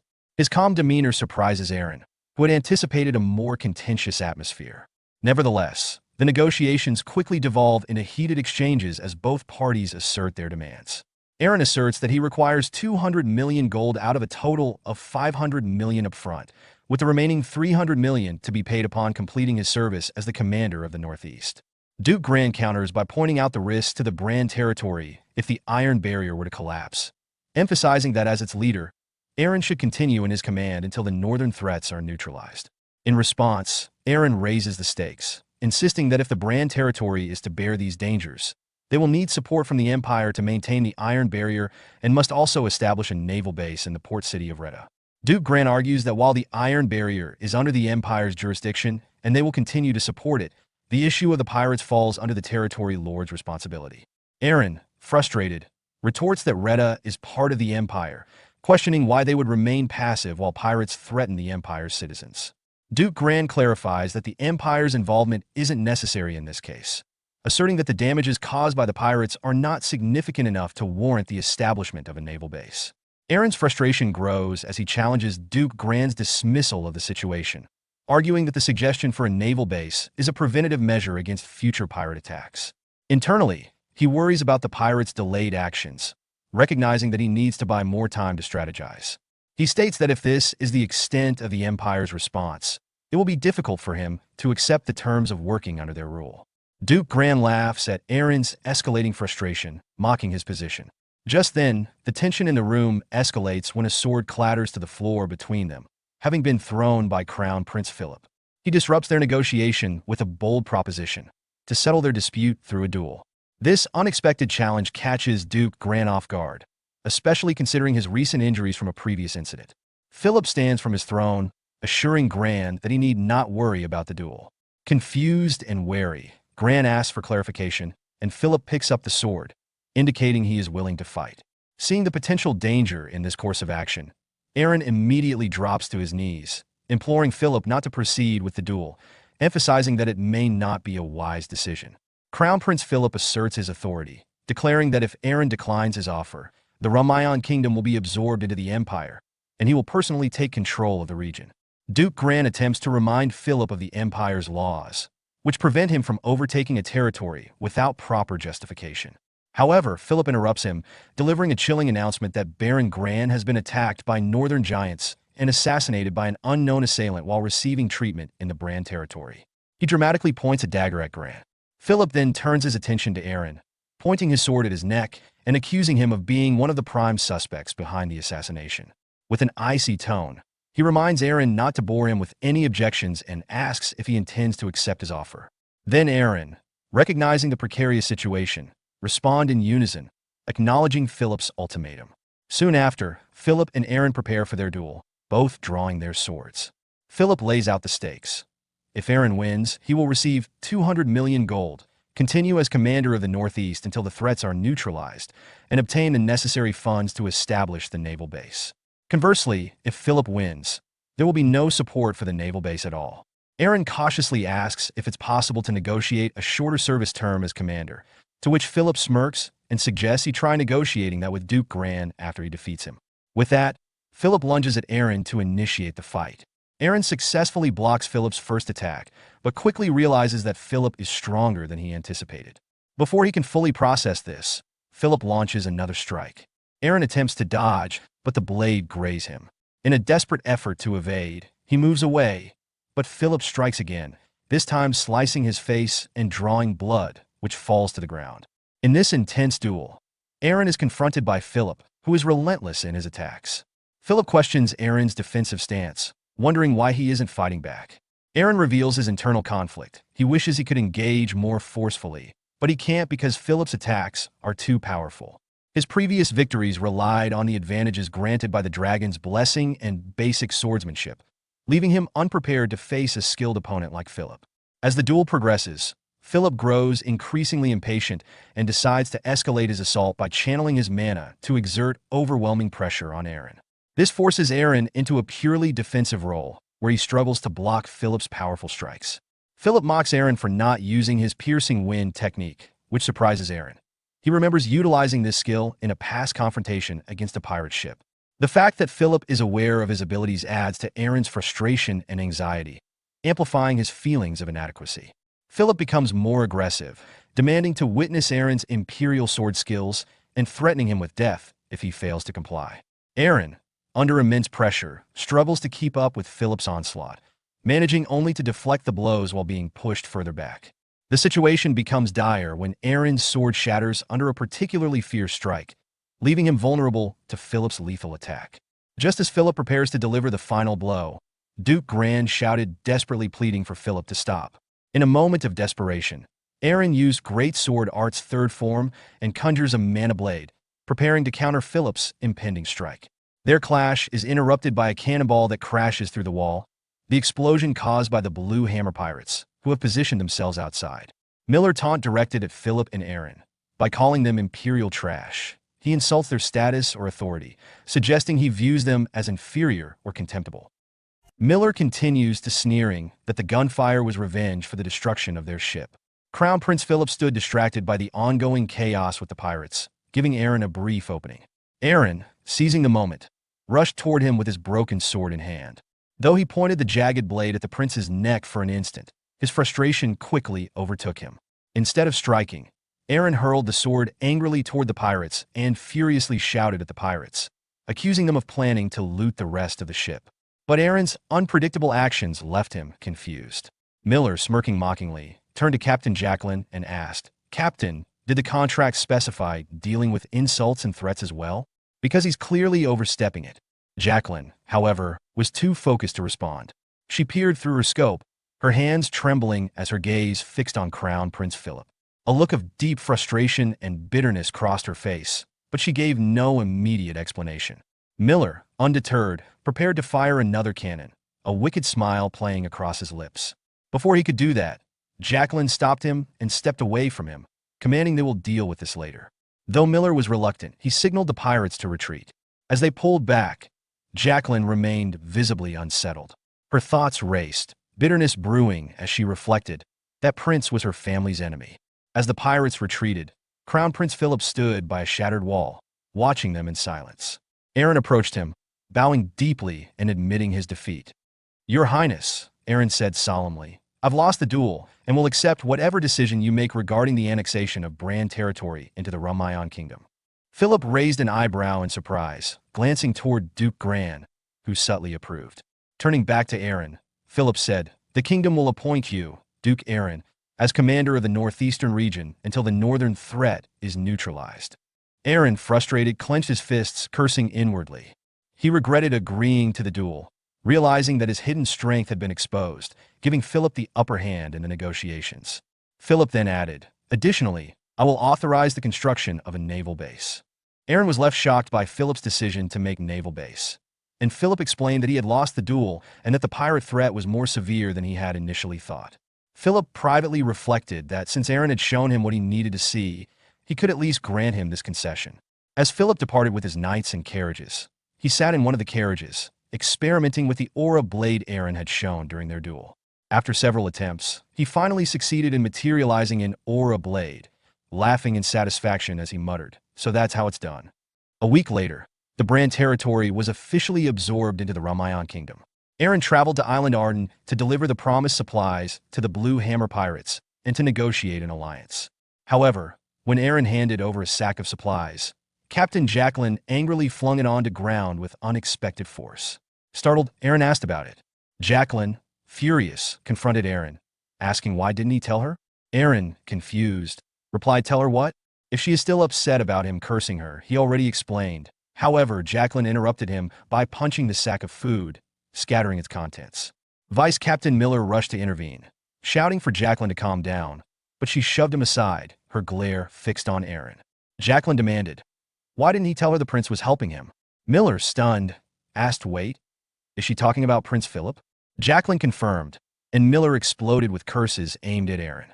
Jacqueline, trembling with rage, was lost in painful memories. She recalled the day her family was massacred by Philip, who had orchestrated the destruction of her father, Admiral Harwell. Her father had been framed for treason to cover up the failures of arrogant dukes during a failed naval campaign, and Philip, then newly of age, had led the charge against her family, labeling them traitors. Jacqueline vividly recalled fleeing with an injured arm, only to be cornered by Prince Philip. His cold gaze pierced through her as he coldly declared, "Her sin won't disappear just because she glare at him." Desperate, Jacqueline screamed, asking what sin? What did she do? What did her family do? Philip replied emotionlessly, "Treason. The mark of his sword on her arm is proof enough." Jacqueline angrily accused him of lying, knowing that the Empire had framed her father, Admiral Harwell, for the failed conquest to cover up the incompetence of its nobles. Philip, unmoved, stated, "Leave the bodies marked with his blade behind. Let them rot as food for the animals. That's where traitors belong." He then raised his sword to finish her, but before he could strike, a series of explosions erupted, distracting him. A rider on horseback appeared, pulling Jacqueline to safety. It was Rex. He gently asked, "Is she okay?" before she passed out. In the present, Jacqueline demanded answers from Aaron, asking why the prince was there for her and what schemes they were plotting together. Aaron, exasperated, asked why she was so angry all of a sudden. Before Jacqueline could respond, Rex arrived and placed a steady hand on Aaron's shoulder, telling him that he will handle this, leaving Aaron confused. Rex then turned to Jacqueline with a warm smile and greeted her. "It's been a long time, Captain."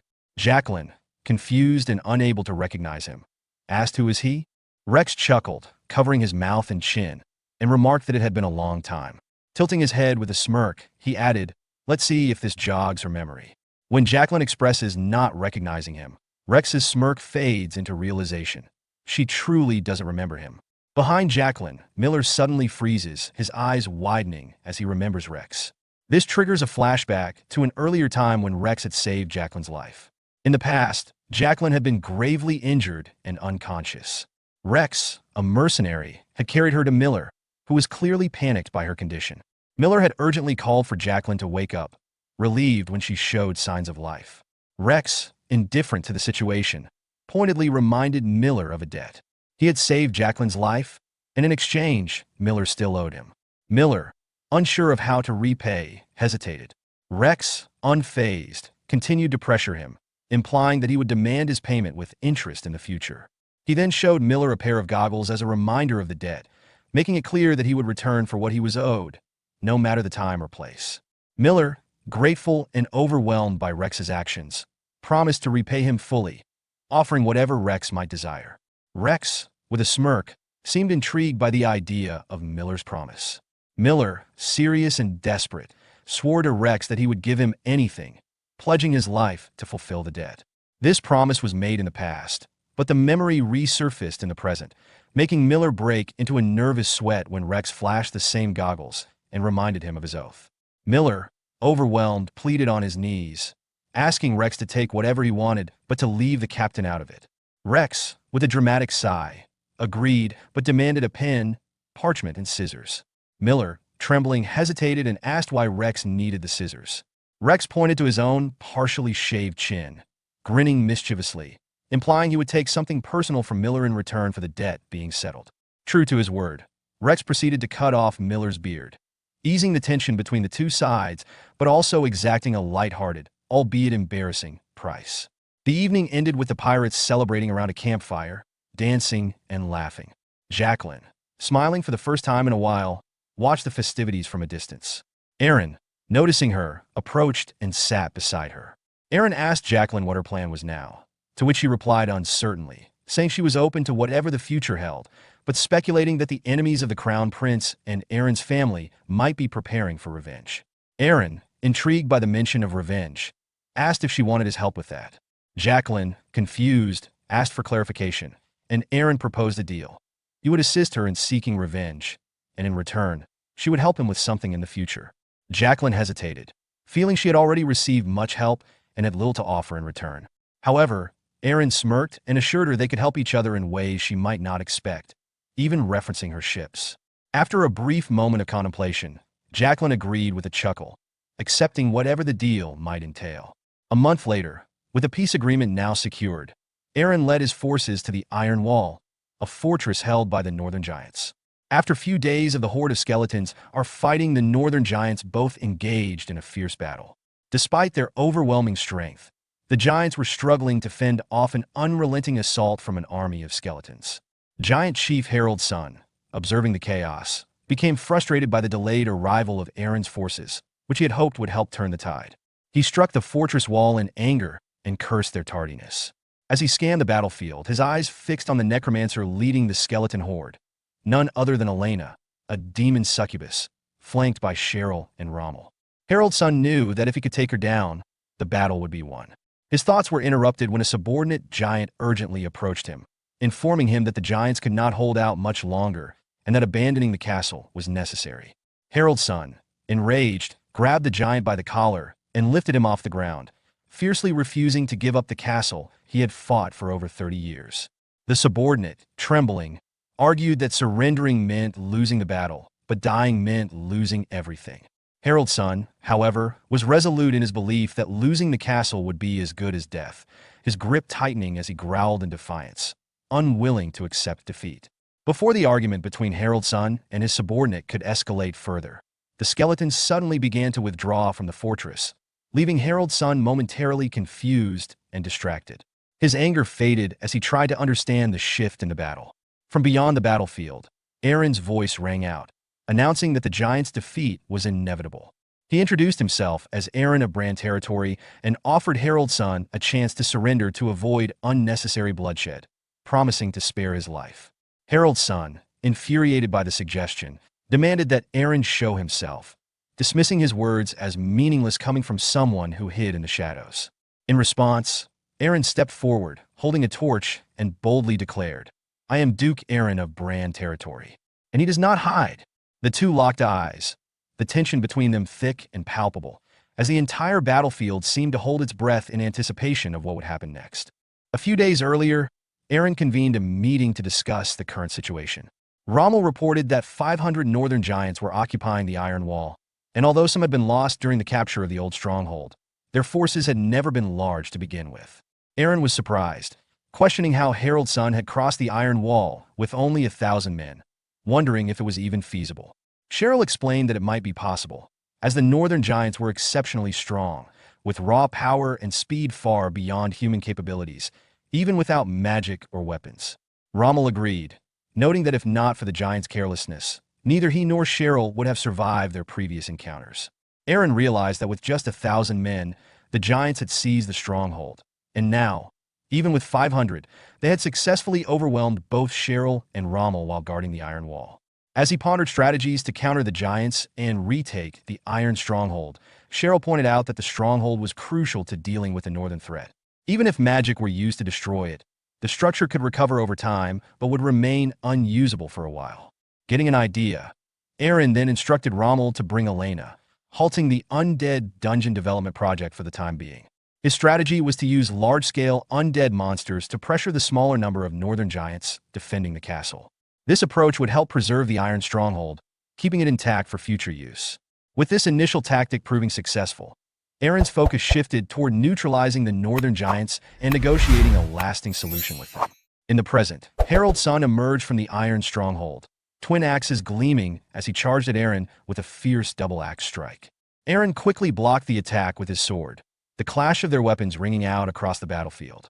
From a distance, Cheryl and Rommel watched in shock, recognizing Harold's son as the giant who had almost killed them during their earlier encounters. Harold's son sneered at Aaron, mocking him for being arrogant enough to seek him out after already winning the war. Aaron calmly responded, stating that Harold's son would die regardless of the outcome. As he spoke, a faint blue aura surrounded his sword. This caused Harold's son to hesitate, and he instinctively backed away. Aaron, adopting a battle stance, continued, offering what he called mercy to Harold's son. However, Harold's son, narrowing his eyes, recognized the stance Aaron had assumed. It was the same one used by the opponent who had previously injured his arm. Determined not to be fooled again, Harold's son hurled his axe with deadly precision, using all his strength. Aaron tracked the axe's flight, but was caught off guard when Harold's son suddenly vanished. Before Aaron could react, Harold's son reappeared behind him and swung his axe down, shouting, "I'll send you to Munin." In a split second, Aaron used magic to evade the strike. His glowing blue eyes shows the sign of magic. Harold's son, surprised, wondered if Aaron had used sorcery to escape the attack. However, Harold's son growled, "He is still too slow," and attacked again, landing a blow on Aaron's armor, forcing him to retreat. Aaron, struggling to keep up with the relentless barrage of attacks, found himself increasingly frustrated, unable to see and predict Harold's son's moves clearly. A few weeks earlier at the training ground, Rommel observed Aaron practicing and suggested they stop for the day. Aaron, slightly winded but determined, refused and insisted on continuing. Rommel, trying to get Aaron to rest, threw a small rock at him, hitting his shoulder. Despite the pain, Aaron didn't back down. Rommel threw several more rocks in rapid succession, prompting Aaron to focus his mana to enhance his senses. With this heightened awareness, Aaron easily tracked and dodged the rocks with precision. He then closed the distance and pointed his sword at Rommel's neck with a smirk, demonstrating his skill and resolve.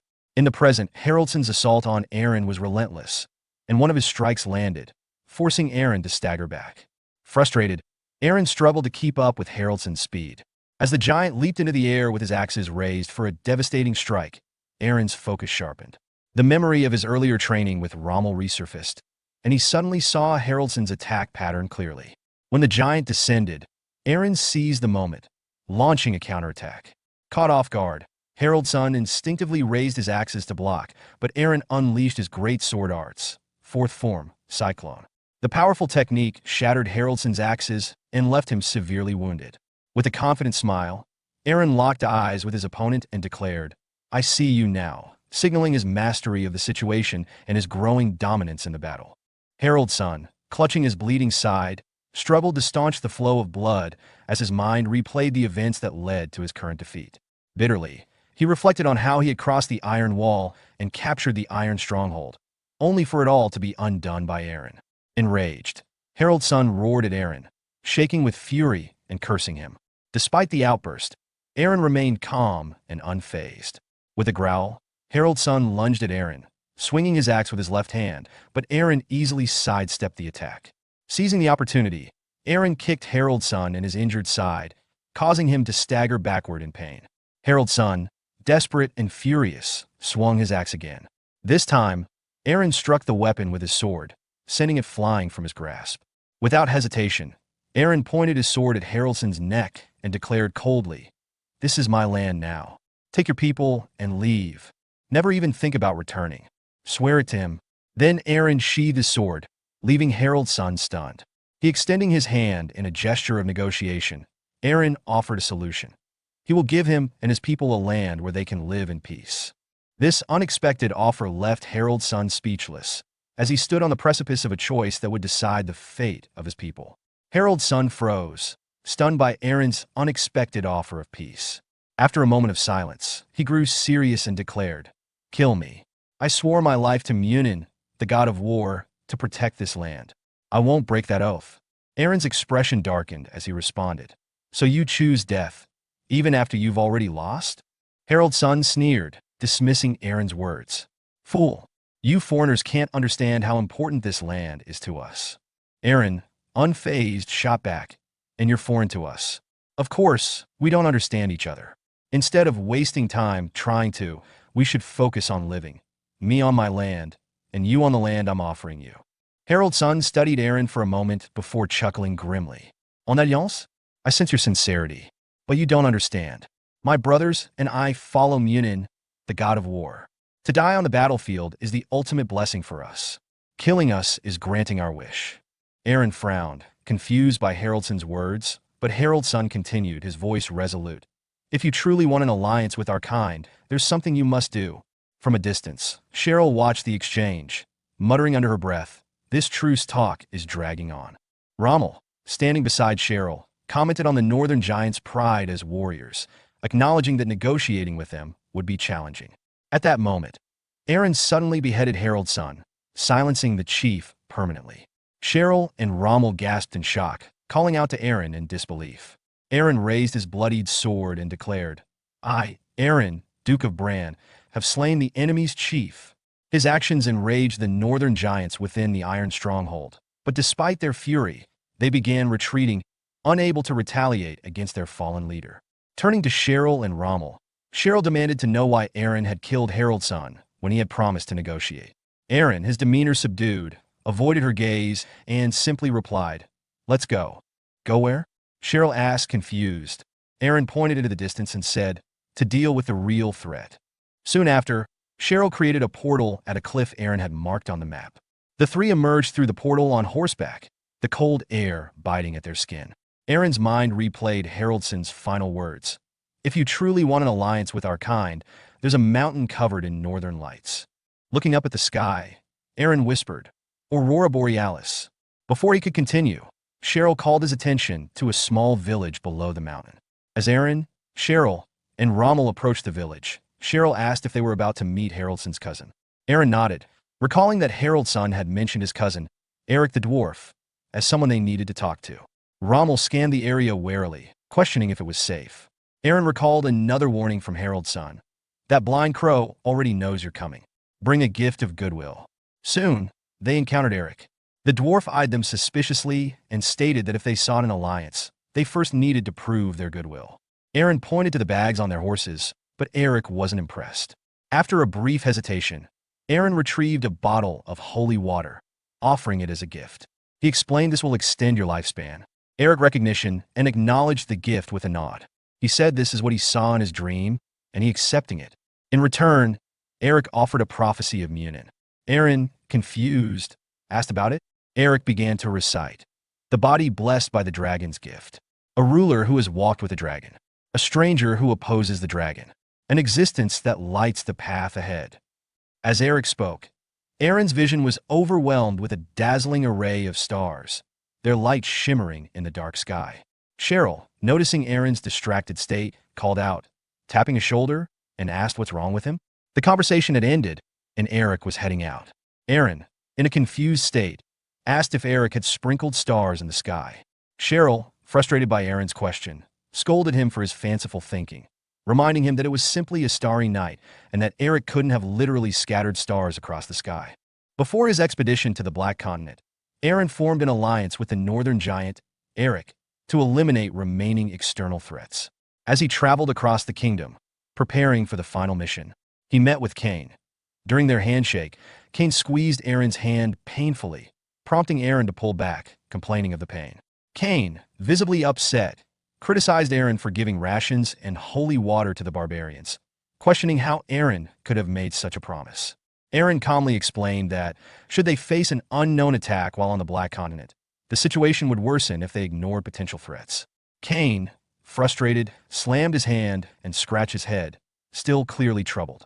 Aaron asked if his actions had been hasty, to which Cain reluctantly admitted that, although Aaron had made a sound decision, the kingdom's dire situation was exacerbated by their support of the barbarians. Cain expressed concern that this would lead to more suffering for their people, especially since the production of holy water had been cut in half. Aaron, confused, inquired about the reduction in production, and Cain explained that it was due to a lack of holy power, mentioning Cecilia in passing. Aaron immediately moved away to meet Cecilia, saying they would continue their discussion later. As Aaron left, Cain muttered wistfully, wishing Kainus were present to help with the situation. Cecilia journeyed up a freezing mountain toward the old temple of the goddess Vivian, using her diminishing holy power to combat the cold. As she climbed, she realized her prayers were not being answered and decided to take more drastic action. Upon reaching the temple, she dismounted her horse and knelt before the sacred structure, praying for guidance from Lady Vivian. After some time, when Cecilia opened her eyes, she was deeply troubled to find that the holy power still did not respond. Her heart sank as she faced the realization that even in the presence of the temple, her prayers were unanswered. Just then, a powerful gust of wind struck her, throwing her toward a cliff's edge. The wind then lifted her into the air, leaving her suspended and terrified. Believing that she would fall to her death, she closed her eyes and called out to the goddess in desperation. At that moment, Kainus appeared in his dragon form, catching her midair. He gently landed on the mountainside and set her down. Trembling with gratitude, Cecilia thanked him for saving her. Kainus, however, seemed distracted, thinking to himself about how even Vivian hadn't responded to Cecilia's prayers, reflecting on her laziness. As Cecilia stood up without kneeling, Kainus, surprised, remarked on her boldness, teasing her for not showing proper reverence. Cecilia met Kainus's gaze firmly and explained that, though it was her first time encountering a dragon up close, she was Lady Vivian's saintess and would kneel to no one but her goddess. Kainus chuckled, calling her an oddity for still defending a god who didn't respond to her prayers. His irritation grew as he wondered why Vivian had made mana unusable. Cecilia interrupted his thoughts, stepping closer and calmly saying she could sense Vivian's presence. She pointed to a spot behind the temple and then pressed her hand against Kainus' chest, claiming the goddess's presence was there as well. Kainus, taken aback, asked what she was doing, but Cecilia explained that a chain of light was blocking the mana. When Kainus asked if she could break it, Cecilia regretfully shook her head, stating it was impossible in its current state. Kainus silently cursed Vivian, frustrated by the situation. However, Cecilia suggested that if Vivian's strength were restored, the chain might be broken, but Kainus would need to return to the place where he was originally chained. Kainus fell silent, reflecting on when he was in his human form the chain was placed on his heart. Finally, he spoke, trusting Cecilia to keep a secret. Surprised, Cecilia asked how he knew her name, but Kainus didn't answer. Instead, he unleashed a powerful roar, creating a whirlwind of mana and dust. Once the dust cleared, Kainus lying on the ground before her in his human form. Cecilia hesitated, then asked why is he here, and at this place? In the capital of the empire, Zaban, a secret gathering took place in the underground canals, with masked individuals lining up to enter a concealed chamber one at a time. Cheryl, part of the crowd, stood with her hood drawn low over her face, observing her surroundings. She felt uneasy, questioning if this was truly the home of the sage, as the large number of people made it seem suspiciously obvious. As she scanned the line ahead of her, Cheryl's attention was suddenly caught by a woman entering the line. Her heart stopped when she recognized the woman. Without a doubt, it was her mother. Isabel, disguised under a hood, patiently waited in a line to meet a sage renowned for his ability to foresee the future. When her turn arrived, she entered a dimly lit room where the sage sat with a glowing magical crystal ball in front of him. A guard pushed her closer to the sage, and though she hesitated, she eventually sat down. The sage asked what she wished to know, and Isabel firmly replied that she wanted to know the future of her children. The sage explained that knowing the future required a steep price, prompting Isabel to place a heavy bag of coins on the table without hesitation. He warned her that the present continuously shaped the future, making it a fragile subject to reveal. Still, she insisted, saying she would wait as long as necessary. When asked for her children's names, she replied, Aaron Karen and Cheryl Karen. At that moment, the sage froze in shock, and his silence unsettled her. She asked if something was wrong, but he avoided answering directly. Instead, he requested her to remove her hood and place her hand on the crystal ball. Reluctantly, Isabel revealed her face. The sage immediately recognized her. It was Isabel, the mother of Aaron and Cheryl, who was presumed to be dead. She placed her hand on the glowing crystal ball, and a burst of golden light filled the room. After a long pause, the sage announced that he had seen the vision she sought. Desperately, Isabel demanded to know when and how her children would die. Her question shocked the sage, who darkly remarked that she wasn't interested in their lives, only their deaths. Despite his disapproval, Isabel insisted, placing another bag of coins on the table. Reluctantly, the sage revealed that, in about 20 years, Aaron and Cheryl would die at the hands of Emperor Zerone. As Isabel left, the sage called a guard and whispered instructions for him to follow her and report everything about her life. Once she was gone, the sage removed his own hood, revealing himself to be Gayle, a philosopher of the Zaban Empire, and the soul that inhabited Aaron's body. Gayle was shocked, questioning how Isabel was alive since he believed she had died before his father was dethroned. Gayle's backstory revealed that, after being rejected by Duke Rhinon in his quest for revenge, he had started from nothing. Using his knowledge of the future, he gained fame as a fortune teller.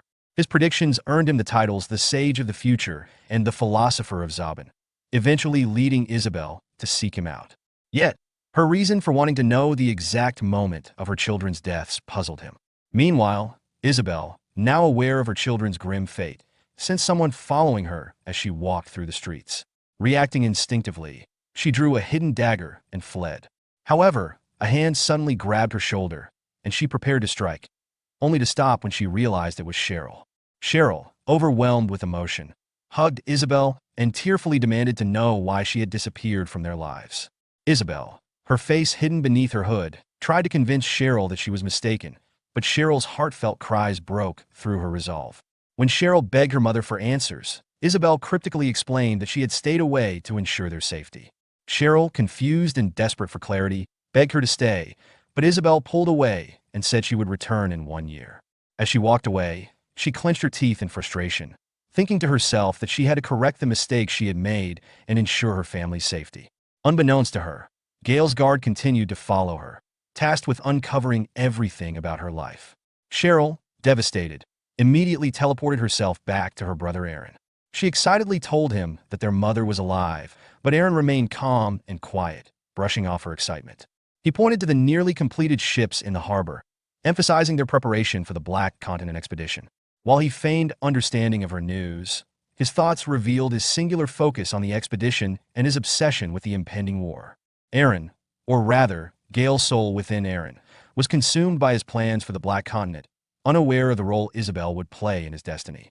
The story progresses 3 weeks into the advancement unit's perilous voyage toward the Black Continent.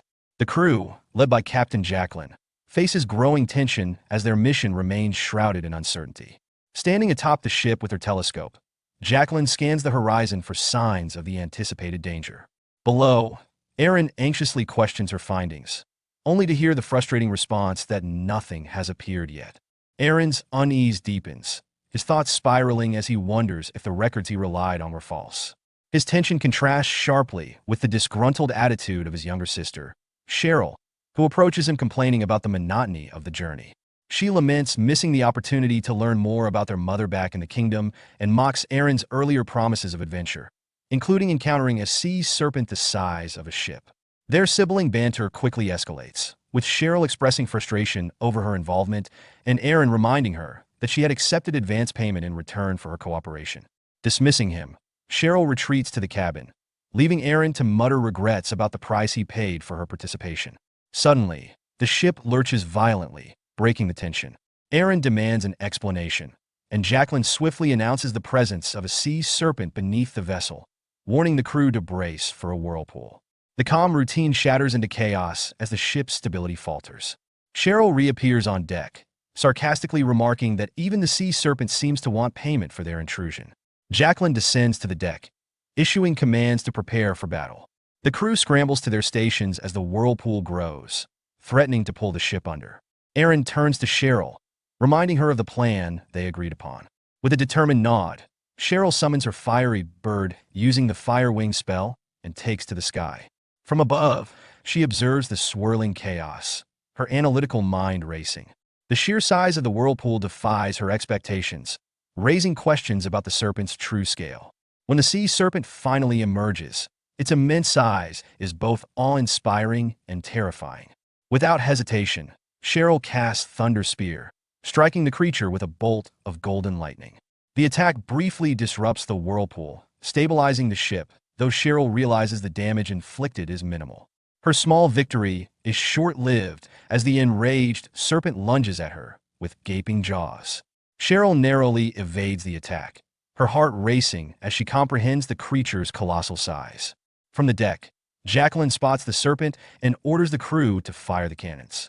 Cannonballs rain down on the creature, creating plumes of smoke and water, but their efforts are in vain. The serpent emerges unscathed, its mana barrier protecting it from harm. The beast retaliates, destroying a nearby vessel with a single swipe of its tail. The sight of the ship's destruction sends Jacqueline into a fit of rage, cursing the serpent, while Aaron urges her to steer their ship closer to the creature. Though reluctant to risk their only means of escape, Jacqueline agrees, recognizing there's no other choice. As the ship draws nearer, Aaron unleashes his great sword arts, piercing wind attack, while Cheryl fires a powerful spell strike. Their combined efforts result in a massive explosion, but as the smoke clears, the serpent remains unscathed, its mana shield intact. The serpent begins charging a devastating breath attack, leaving the crew scrambling for survival. Cheryl swoops down on her fiery bird, urging Aaron to climb aboard. Moments later, the serpent unleashes its destructive breath, obliterating the ship and forcing the remaining crew into the turbulent waters. As the serpent prepares to attack again, Aaron shouts at Cheryl to ascend, but she remains frozen, her face pale with shock. When Aaron demands an explanation, Cheryl finally speaks, her voice trembling. She reveals the source of her fear. Another threat has arrived.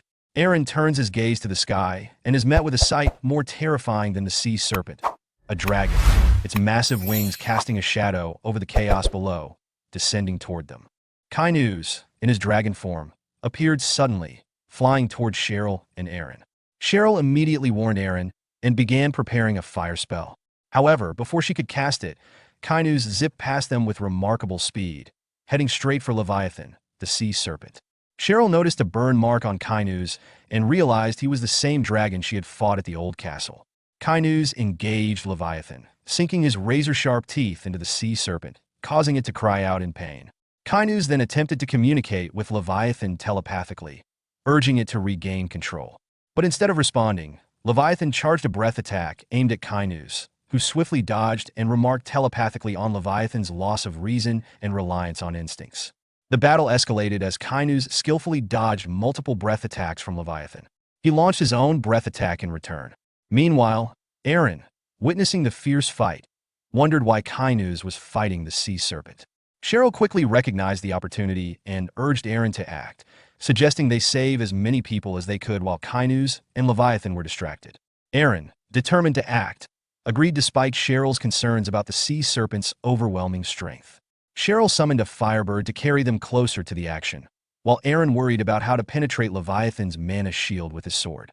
Leviathan, coiling its tail around Kainuz, began to crush him, but Kainuz fought back, slashing at Leviathan's eye, causing it to bleed. Aaron, spotting the opening, instructed Cheryl to get them closer to Leviathan's eye. Kainuz and Leviathan continued their battle, with breath attacks colliding in violent clashes. Kainuz thought to himself about the increasing power of Leviathan's magic. He dodged another attack, then darted forward, delivering a claw strike to Leviathan. In retaliation, Leviathan tried to bite Kainuz but missed, and Kainuz bit into Leviathan's neck, causing it to scream in pain. Seeing an opening, Aaron and Cheryl arrived at the scene. Kainuz, noticing them, released Leviathan to focus its attention on the pair. Aaron leaped from the firebird, plunging his sword into Leviathan's eye, twisting it to inflict more pain, and shouting for the rampaging to stop. Leviathan thrashed, and Aaron called to Cheryl, who guided the firebird closer, so Aaron could jump back onto it. Meanwhile, Kainuz prepared a final, devastating attack. He unleashed a massive fire breath attack that hit Leviathan square in the face, beginning the process of melting it. Aaron, seeing Leviathan's body start to melt, urgently warned Cheryl that it was about to explode. Cheryl, pushing her summon to its limits, tried to speed up their escape. Just as they were about to leave, Leviathan's body erupted in a huge explosion, knocking Cheryl unconscious and causing her summon to disappear, sending both Aaron and Cheryl plummeting into the ocean.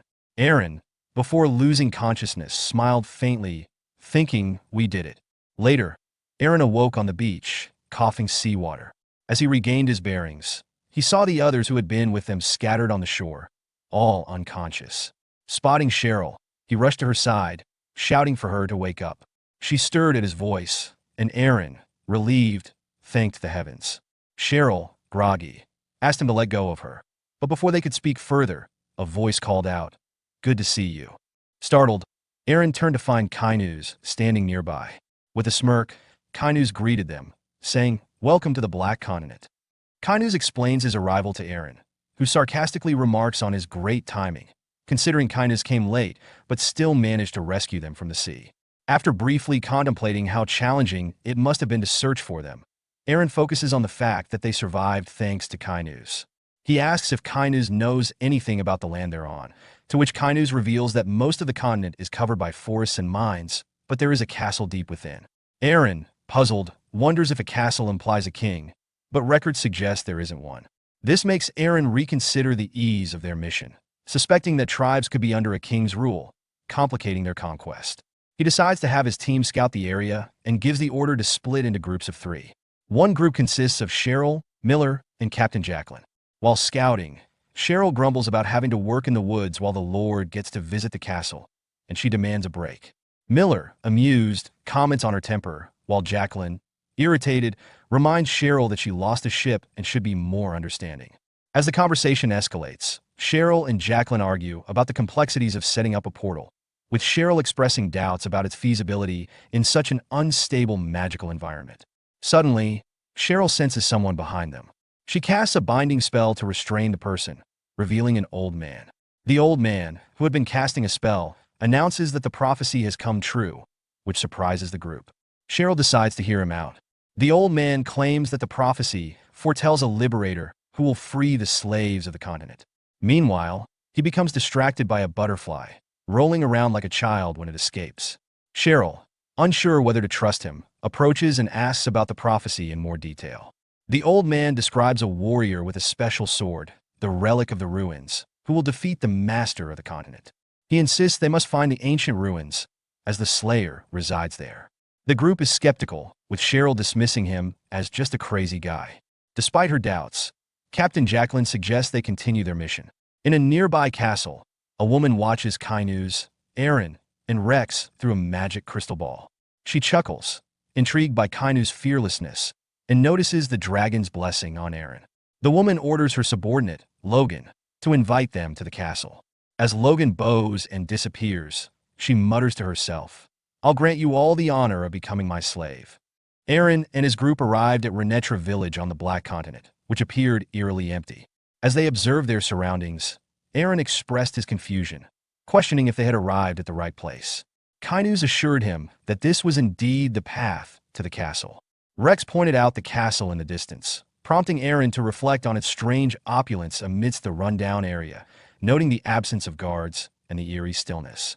His thoughts darkened as he speculated the castle might be a hollow shell filled with wealth, but lacking substance, making him optimistic that things would proceed smoothly. He instructed his group to head towards the castle. Suddenly, they heard the sound of footsteps and saw people passing by, appearing to be miners hauling strange rocks and carrying pickaxes. Aaron asked Rex where the miners were taking their load, but when Rex tried to inquire, the miners ignored him, and when he grabbed one, the person immediately pulled away. Kainuz noticed the lack of communication and sensed something familiar about the miners' energy, which intrigued him. At that moment, Logan, a figure they had not seen before, appeared and introduced himself as the butler of the mansion castle, explaining that his master, the ruler of the Black Continent, had invited them. As they followed Logan towards the castle, Aaron observed the miners and speculated that they were being controlled through some form of magic. Kainuz confirmed that magic capable of stealing souls and controlling people was more common than one might think, although it was rare for someone to control an entire population. Eren, already facing the challenges of arriving on a new continent, felt the weight of this new threat and grew more cautious. Kainu's warned him that the ruler of the Isthmus, who governed the Black Continent, was a formidable opponent. Upon reaching the castle gates, Logan opened them and led them inside. Kainu's was struck by a thought. If his intuition was correct, the ruler of the Black Continent might be his older sister. This suspicion proved true when they entered the throne room, and Kainu's sister, the ruler, sat upon the throne. She addressed Eren cryptically, calling him a being who has borrowed wings and stepped foot on this land. Eren, confused and unsure of the formality, responded by identifying himself as Eren, the Lord of Brahn territory, and opted to skip the formal greetings. The ruler, unfazed, dismissed the customs of the Western Empire and agreed to proceed on her terms. She then thought to herself that more arrogant individuals were easier to manipulate, hinting at an ulterior motive. She turned to Logan, instructing him to bring out the prepared items. Logan quickly complied, leaving Eren puzzled.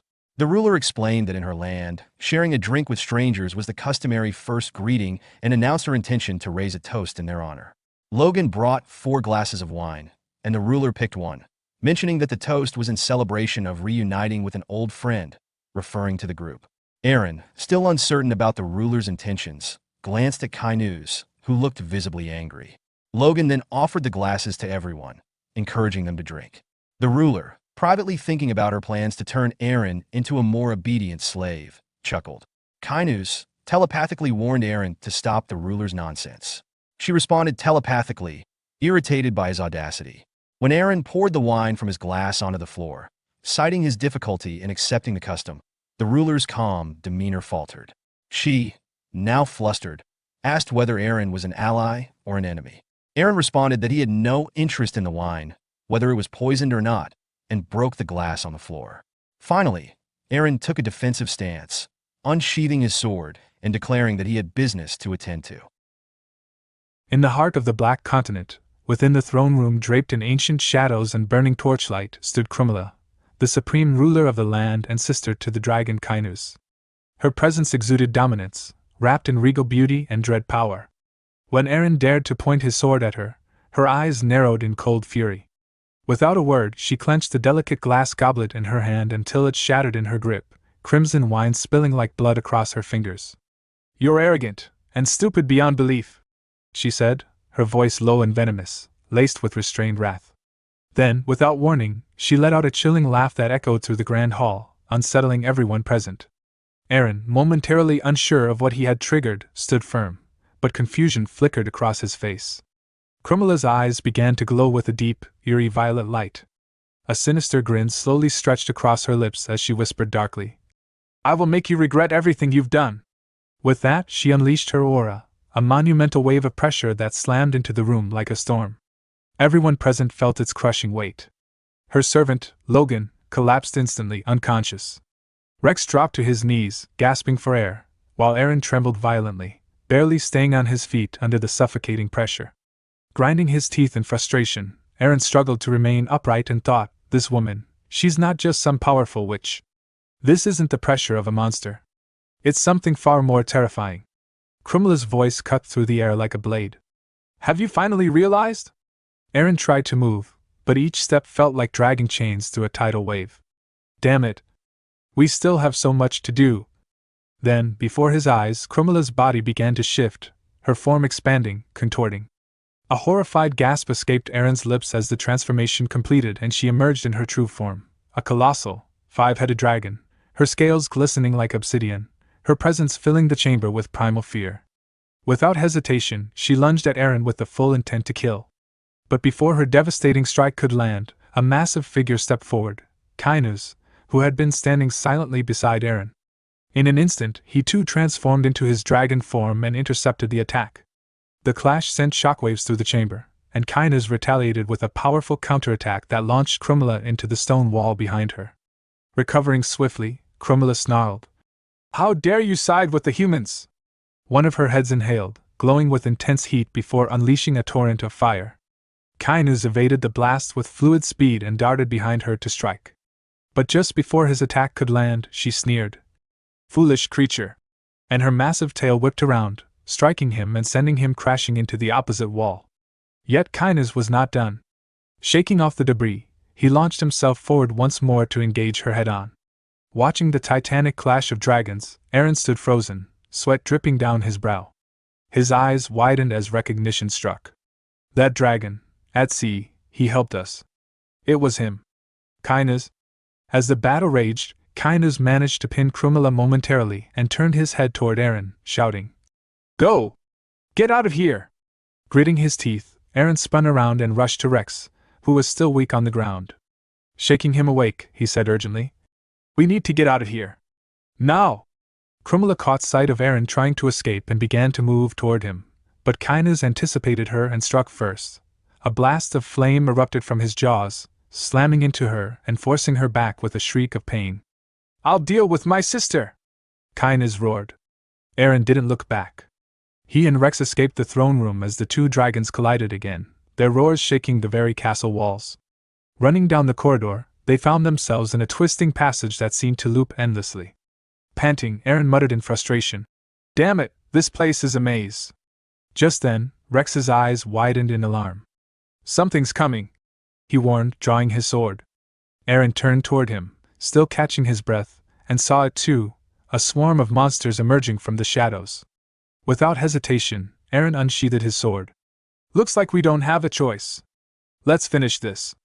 Together, they charged into the fray. Their blades sang as they cut through the horde, their swordsmanship fluid and deadly. One by one, the creatures fell until the corridor was littered with the bodies of the slain. Rex exhaled a breath of relief and asked, "Is that it? Are we done?" But Eren's gaze was fixed beyond him. "No, not yet." Rex turned, confused. "What are you?" Suddenly, from the darkness, the flapping of wings filled the air. Flying monsters emerged, shrieking as they descended toward them. Eren sighed, exasperated. "You're all so tiresome. I'll end this quickly." Raising his sword high, he drew in a deep breath, then shifted into a combat stance. A swirling green aura enveloped his blade. Great sword technique, Scythe of the Wind! A massive blade of wind-infused energy arced through the air, slicing cleanly through the incoming monsters. Their bodies dropped lifelessly to the ground. Eren took a deep breath, lowering his sword, and gestured to Rex. "Come on! Let's go!" But Rex didn't move. "Rex?" Eren turned and saw him standing still, trembling. As he stepped closer, a chill gripped his chest. Rex's eyes had rolled back, and thin streams of white fumes leaked from his mouth. "He's poisoned!" Before Eren could react further, a deafening noise erupted behind Rex, the screeching, writhing sound of something unnatural. Eren looked up and his eyes went wide in horror. A massive earthworm-like creature, its segmented body lined with centipede legs and a gaping, serrated maw, lunged toward them from the corridor. And it was coming fast. Eren stepped forward, placing himself between Rex and the monstrous creature, his jaw clenched tightly. His fingers tightened around the hilt of his sword as his thoughts surged with urgency. "Damn it! If I want to save Rex, I need to break through this thing fast." His gaze locked on the grotesque earthworm-like monster, its centipede legs twitching grotesquely. Eren assessed its bulk with a tense breath. "It's heavy, but manageable." Planting his feet firmly, he shifted into a combat stance. "I'll send you back to the abyss where you belong." Focusing his mind, he channeled his mental strength into the blade, then layered it with the radiant force of the dragon's blessing. Wind began to swirl around him as he invoked one of his advanced sword techniques, Piercing Gale. With a roar, Eren dashed forward like a streak of light. In a single, fluid motion, he slashed through the monster's body, cutting it cleanly in two. Its massive form quivered and collapsed with a sickening thud. Eren exhaled sharply, turning to Rex. "Wake up! We have to move!" He knelt beside him, lifting his arm to support him. But just as he helped Rex to his feet, an eerie sound rose from behind, a squelching, bubbling noise. Eren froze, turning his head slowly toward the bisected corpse. His eyes widened in disbelief as the severed worm began to writhe, its tissues pulsating. In mere seconds, the two halves rejoined, and the creature stood whole again, only this time, it had grown larger. His chest tightened. It regenerated? And it's getting stronger? The worm lunged again, mouth agape and legs flailing. Cursing under his breath, Eren planted his feet, sword raised. "You damn freak!" he growled, swinging with all his might. The blade cleaved through the worm once more, spraying dark ichor. But to his horror, the creature's body began healing again, faster this time. What the hell is this thing?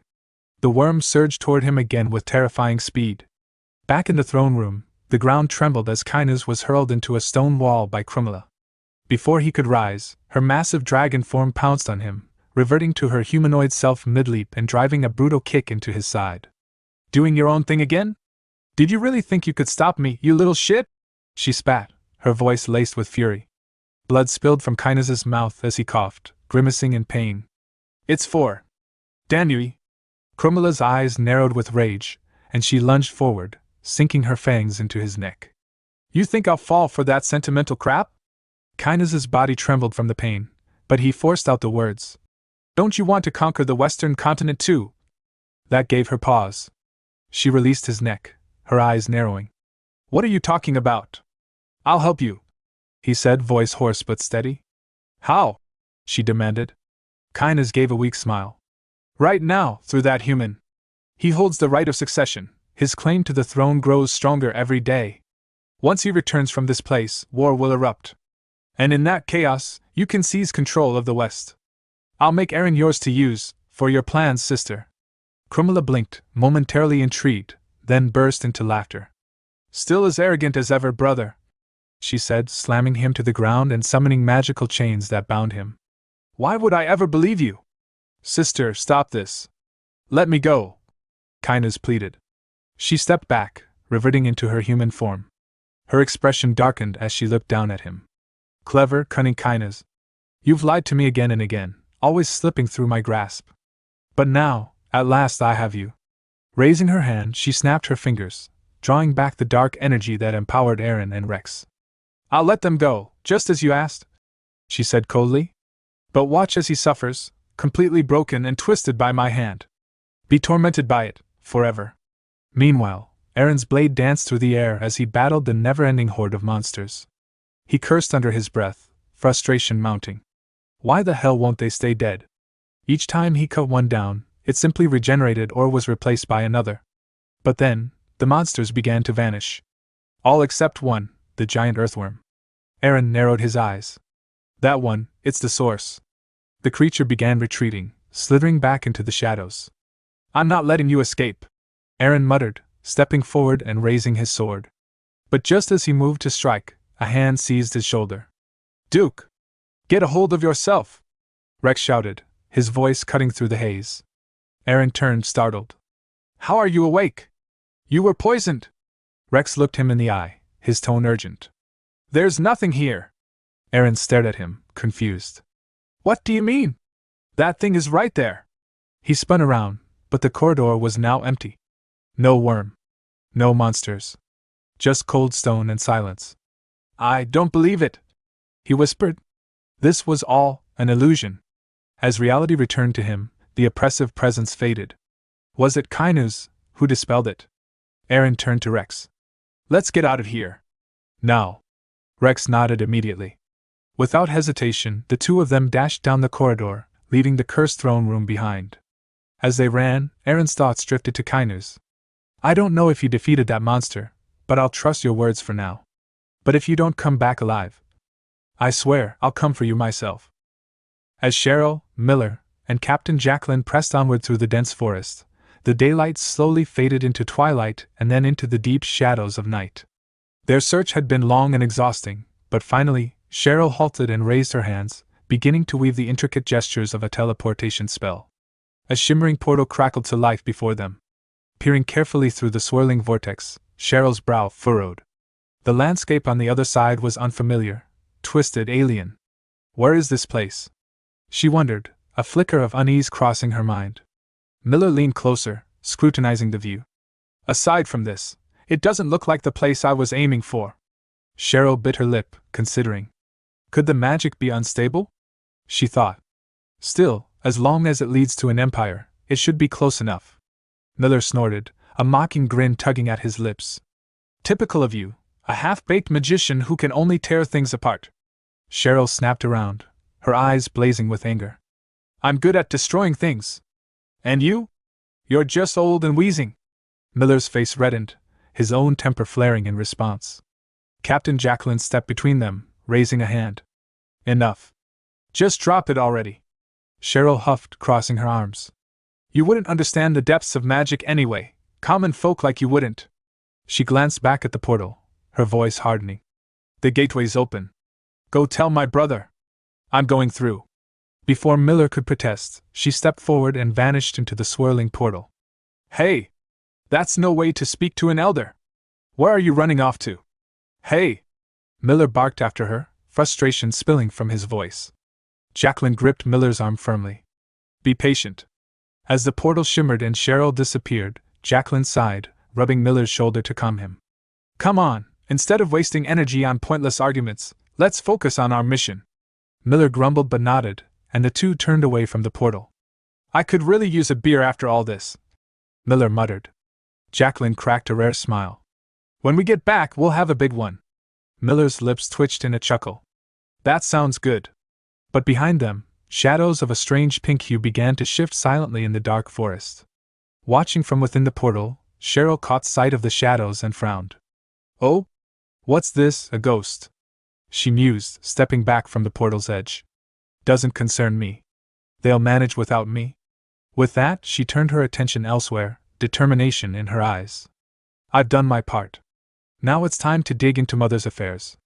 The scene shifted deep beneath the imperial capital of Jabin, in the dim, echoing underground waterways.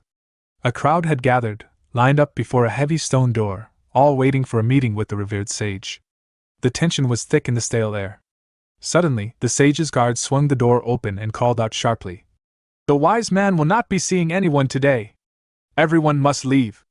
Outrage erupted instantly. Voices shouted back in protest. No! How dare you do this after we've waited half a day? This is unacceptable. Even those who've waited deserve an audience. The guard's tone hardened. It is the will of the sage. Leave now. If you defy this, you will never see him again. Reluctantly, the crowd began to disperse, murmuring complaints but powerless to change the order. Once the last person was gone and the door sealed shut, the guard approached the sage. Have all the visitors left? The sage asked. Yes, my lord, the guard replied. How much have you learned about that woman? The sage pressed. The guard shook his head. We could find no fixed residence. No one of interest to question. She belongs nowhere, a wanderer without a permanent home. The sage frowned, troubled by the vagueness. The guard continued. After some time of inactivity, she suddenly appeared at the Enon temple. Isabel arrived at the temple alone, stepping cautiously through the quiet halls. Please, it has to be here, she whispered, eyes scanning the room. Moments later, she spotted a faint glow in the distance and hurried toward it. Approaching carefully, she whispered, Finally, I found it. As she reached out, an invisible shield flickered into existence around the object. She exhaled. As expected, it's sealed. No way to get it without. Her voice grew resolute. I must use that power too. Placing her hand on the shimmering barrier, she began to chant, invoking the name of Abarak, the master god of the lower deity Enon. In the name of Abarak, release the seal! The shield shattered like glass. She grasped the relic and tossed it lightly into the air. Area grab! A brilliant light radiated from it, and the air around swirled with powerful winds. Then, in an instant, the relic vanished. A small, triumphant smile curved her lips. With this in hand, the next step can begin. She turned and left swiftly. Behind her, the guard who had been following silently blinked in disbelief. What was that? Things disappearing into thin air, magic? Teleportation? He hurried to report the event to the sage. Back in the chamber, the guard explained everything. That woman made the relic disappear. It was Enon's, yes? The sage asked. Yes, and she spoke the name Abarak. The guard confirmed. The sage's eyes widened. Abarak, long before the fair's religion gained its current might. One of the ancient gods revered before the modern faith took hold. Stealing another faith's relic using divine power, could my mother truly have had divine power herself? And why take the relic of Enon, the once mighty god now fallen? What is she trying to accomplish? Where is this woman now? The sage demanded. She's at an inn near the capital, resting for a time, the guard replied. Shall we bring her in? The sage shook his head, raising a hand. No. Observe her closely. Do not lose sight. and summon the Bloodians. The Bloodians, an elite, shadowy intelligence network founded by the sage himself, were known for their ruthless efficiency. Their covert operations included espionage, abduction, and assassination, all aimed at ensuring the sage's prophecy came to pass. Their only mission was to make the sage's vision a reality, acting as his unseen hands and ears. The sage's lips curved into a grim smile. "See you soon, Mother." Miller and Captain Jacqueline continued their steady march through the dense forest. The shadows grew longer as time passed, and Miller, clearly worn out, finally broke the silence. "Captain," he panted, wiping sweat from his brow. "Are we really going to keep walking until dawn? Maybe it's better if we just camp here for a while." Jacqueline glanced over her shoulder without slowing her pace. "Just a little further. We agreed to meet at midnight. I don't want to owe anyone an excuse for being late." Miller let out a frustrated sigh but kept following her lead. As they walked, something caught his eye, a faintly carved cross mark etched into the bark of a nearby tree. He pointed to it and said, "Captain, isn't that our mark? Looks like we might have come full circle." Jacqueline turned toward the tree, her eyes narrowing as she studied the crude carving. "That's Miller's handiwork," she thought. "We marked our path when we came through here, but what if, are we lost?" A sudden movement in the shadows behind them snapped her attention away from the tree. Dark, indistinct figures slipped between the trees, silent and ominous. Without hesitation, Jacqueline hissed, "Miller, draw your weapon!" She unsheathed her hammer and lunged toward the nearest figure, swinging it in a powerful vertical arc. But to her shock, the masked figure vanished like a wisp of smoke, leaving her hammer to crash uselessly against the dirt. What the hell was that? She wondered, heart pounding. More of these masked phantoms appeared, encircling them. Jacqueline's nerves tightened, but Miller shoved her backward with urgency. "Captain, fall back!" he shouted. Brandishing his short sword, Miller charged forward, yelling, "Hey! You monsters! Think you can scare me?" His blade passed through one of the figures as if it were air. His attacks did no damage. His sword simply sliced through emptiness. "Looks like my sword's useless here," Miller muttered, frustration mounting. "Fine. Then I'll just use my navigation bomb." He slid a hand into his pocket, fingers closing around the familiar shape of his fire bomb. But then Jacqueline's eyes caught the phantoms. Each one held their empty hands out, palms open and calm. "They're not attacking," she thought, narrowing her eyes. "Are they trying to get us to follow them?" Miller raised his arm, ready to hurl the bomb, but Jacqueline grabbed his wrist firmly. "They don't mean to hurt us," she said with certainty. Miller blinked in confusion and looked to her for explanation. Without hesitation, Jacqueline stepped forward toward the ghostly figures. "Why have you appeared to us?" she demanded. "What is your purpose?" One of the ghosts spoke with a voice like a distant whisper. "We are those who once lived here. We have something to show you." Jacqueline's curiosity sharpened. "Is this place from long ago?" The ghost nodded. "Before the dragon claimed dominion here, this was the Black Continent." Then it beckoned them to follow. After a while, Miller and Jacqueline found themselves led to an ancient village of Renetra. The streets were alive with celebration. Loud laughter and music filled the air. Lanterns hung from buildings, casting warm glows over crowds of people feasting and dancing.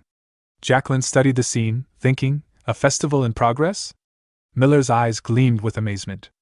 "I never knew a place like this existed in the Black Continent.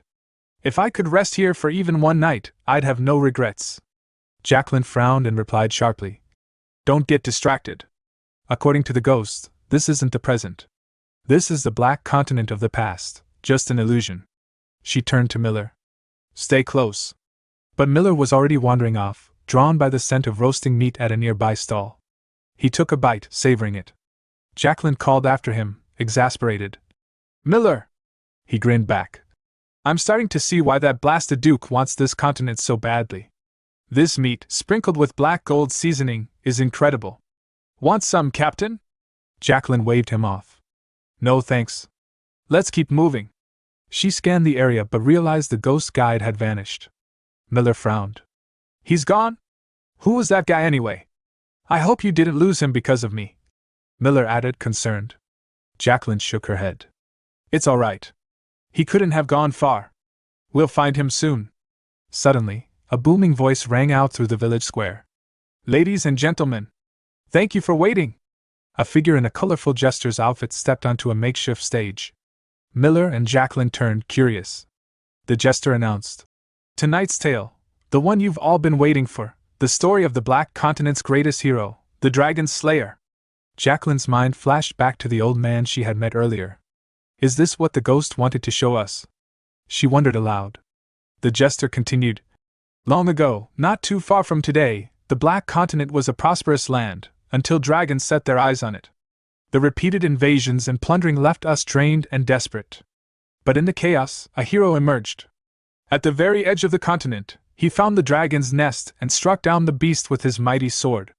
Thanks to his courage, peace and happiness returned. As the crowd roared in anticipation for the hero's arrival, a sudden, terrifying roar ripped through the village. Dragon? The dragon's back!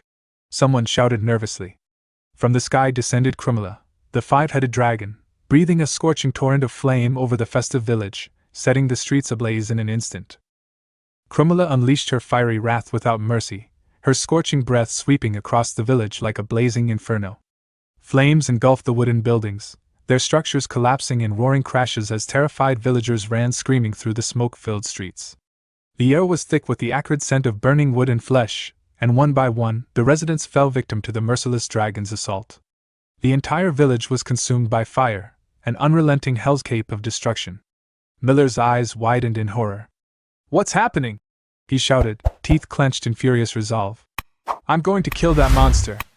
Before he could move, Jacqueline grabbed his arm, holding him back. It's useless, Miller. This isn't real. It's just a vision. The being who brought us here is showing us what happened to the Black Continent long ago. Miller blinked, confusion flickering through his anger. So this isn't real? Jacqueline's gaze hardened as she studied the burning village. This isn't over yet, she thought grimly. There's more to see. Suddenly, a man, his clothes aflame, staggered toward them through the smoke. We must call the Slayer. You have to find him, he gasped. But before he could say more, Crumula slammed one of her massive, clawed feet down on him, crushing the man into nothing but a gruesome smear. The dragon's laughter echoed, cold and cruel. Fools! Crumula mocked. The Slayer is already under my control. There's nothing left for him but to wait for death and darkness. With a powerful beat of her wings, she rose into the sky and vanished beyond the clouds. Jacqueline stumbled backward, collapsing onto the scorched earth. Miller rushed to steady her. Captain, are you all right? She forced herself to sit upright, her voice trembling despite herself. I know it's only an illusion, but it's terrifying all the same. Why is he showing us this? A ghostly figure materialized before them. Its voice was soft but filled with sorrow. I show you how the dragon took this land. After this day, all the survivors of the Black Continent became slaves to Crumula. Their souls bound by her spell, they were forced to gather jewels as offerings. When deemed useless, they were cast out into the forests to perish. Jacqueline's eyes widened. So that's what happened to the old man, the one I met earlier today? The ghost nodded solemnly. Yes. He was just a child when Crumula conquered this land. He is one of the few who still remembers the Slayer. Jacqueline's brow furrowed. Then what about the old man's prophecy? The ghost's expression grew grave. There is no prophecy. But it has long been known that only dragons, or those with power like dragons, can open the gate to the ruins. Inside those ruins, where the people once worshipped their old gods, the Slayer is imprisoned. Once the gate closes, it will remain sealed forever. The only one who can open it is the man named Aaron, the one who came to this land with you. Tell him this story. Save the Slayer. Only then can the dragon be defeated. And with that, the ghost vanished, the heavy darkness lifting as bright sunlight flooded the forest once more. Miller scratched his head in bewilderment. What in the world is going on? Jacqueline's eyes caught sight of the ruins ahead. She pointed decisively. Miller, over there. No need to overthink it. Let's go see the Duke. Meanwhile, Aaron and Rex emerged from the castle gates, making their way toward Miller and Jacqueline. Breaking the silence, Rex said cautiously, Your Grace. Aaron turned sharply toward him. If you're about to suggest we go back to Brahn, don't. Rex hesitated. But haven't you noticed? This is the land of dragons. The dragon has 5 heads. How do you expect us to defeat something like that? Aaron's gaze hardened. I don't care if I take the Black Continent or not. My priority is saving Kainuz. Rex's voice rose in alarm. But Kainuz is a dragon too. He knows the monster that rules this place.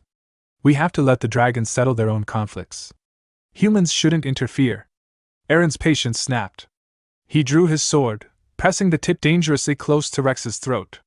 Say one more foolish thing, and I'll strip you of your status as a Brahn resident. Rex swallowed hard and fell silent. As you wish. Jacqueline and Miller soon arrived, and Jacqueline raised an eyebrow at the tense scene. So, the ruler of Brahn threatens his own subordinate to save another? Disappointing. But if you promise not to do that again, I can teach you how to protect your people as their lord. Interested? Without waiting for an answer, she led them toward the ancient ruins, recounting the ghost's words along the way. Aaron stepped before the massive gate of the ruins and asked, "So this is where I'll find a way to defeat the dragon?"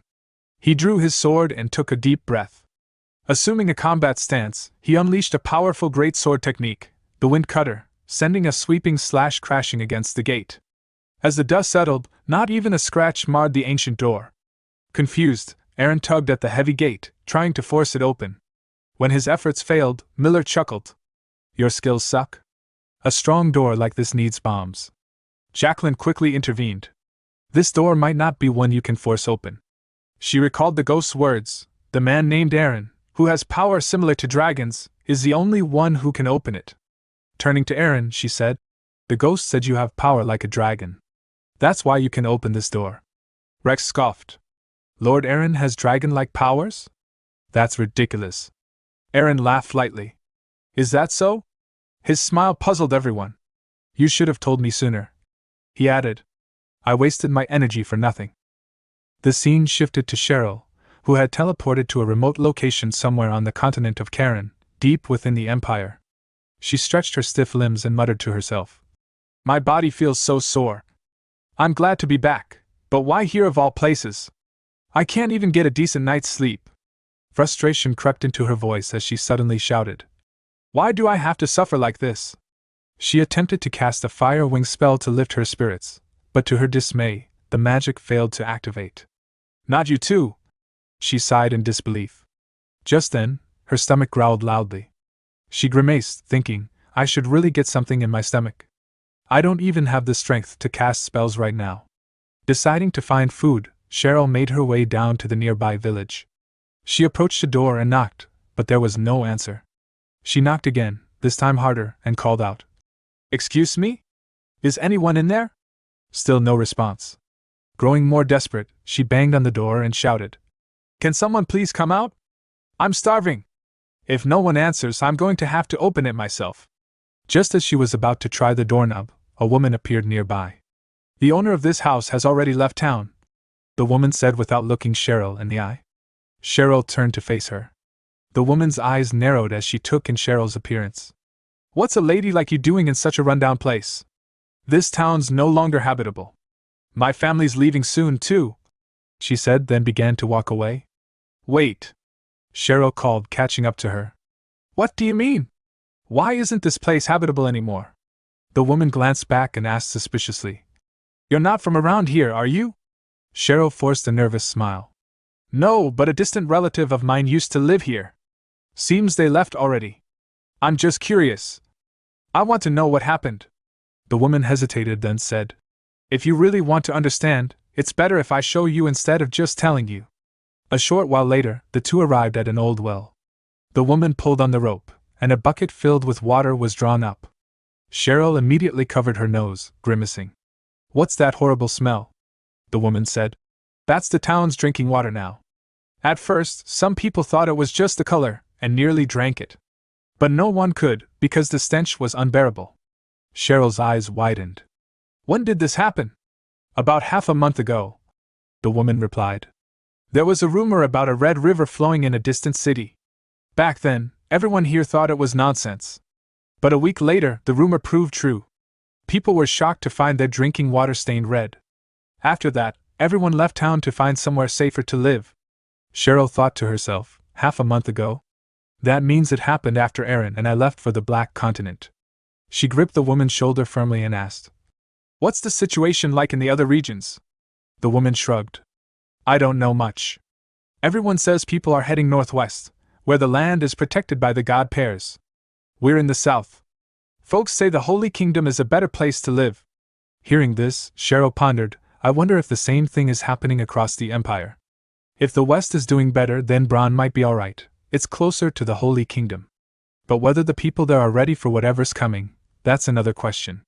Cheryl reached into her pocket and pulled out a gold coin, handing it to the woman. Here. Consider this a reward for answering my questions. I hope it helps with your move. The woman bowed respectfully. Thank you, miss. No, I mean, my lady. Cheryl smiled and waved her off. As the woman walked away, Cheryl thought to herself, I'll have to put looking into my mother on hold for now. First, I need to get to Brahn and find out what's really happening in the Empire. The root of the crisis was the Red River. This river's toxic waters spread across the Empire, devastating small villages that relied on it for drinking water. Those who fled became refugees, gathering in larger cities that were quickly overwhelmed. Supplies of food and water stored in the castles dwindled rapidly. To make matters worse, an epidemic broke out. Castles still intact stopped accepting refugees, but this was only the beginning. Eventually, even the fortified castles that turned away refugees succumbed to calamities. Rumors spread that these disasters were the wrath of a god, causing people to repent their sins.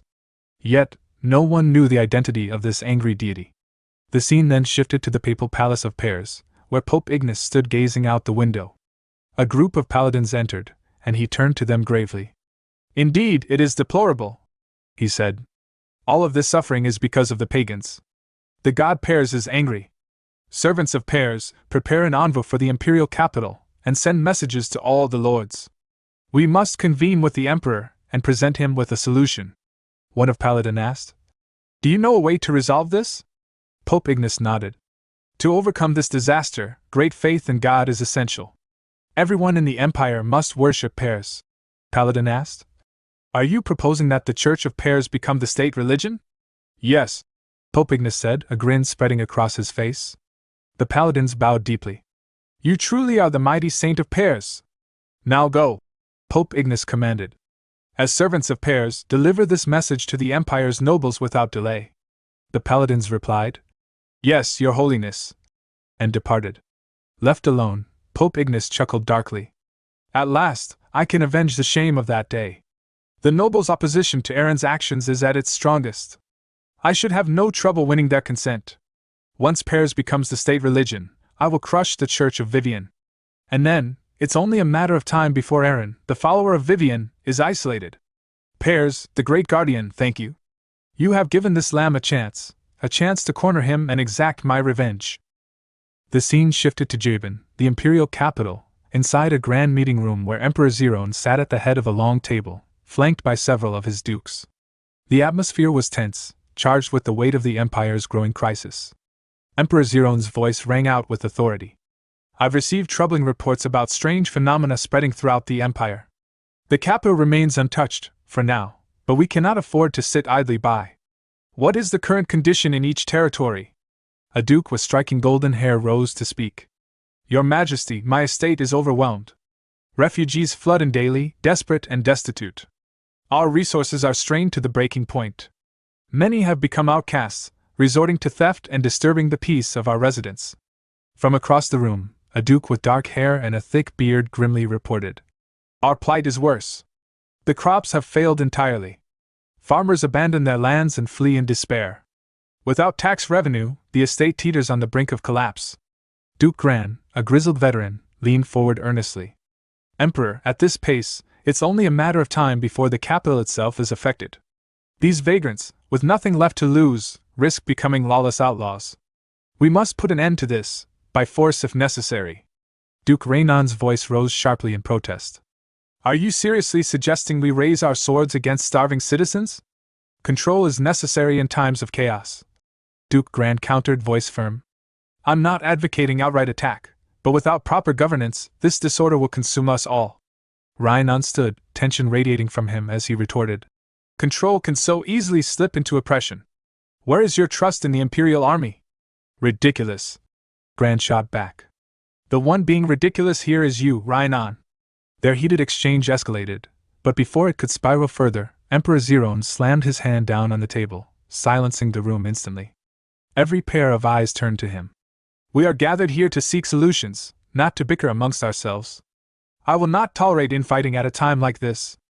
Just then, Pope Ignace entered the chamber, his calm presence commanding attention. Your Majesty is correct. In times of crisis, the Empire must stand united. Yet beneath the surface, Dukes Gran and Rhinon voiced the same concern, though their words differ. Zerone nodded sharply. Speak plainly, Pope Ignace. The Pope's eyes gleamed with conviction. Both dukes desired the Empire's survival. One advocates protection, the other control.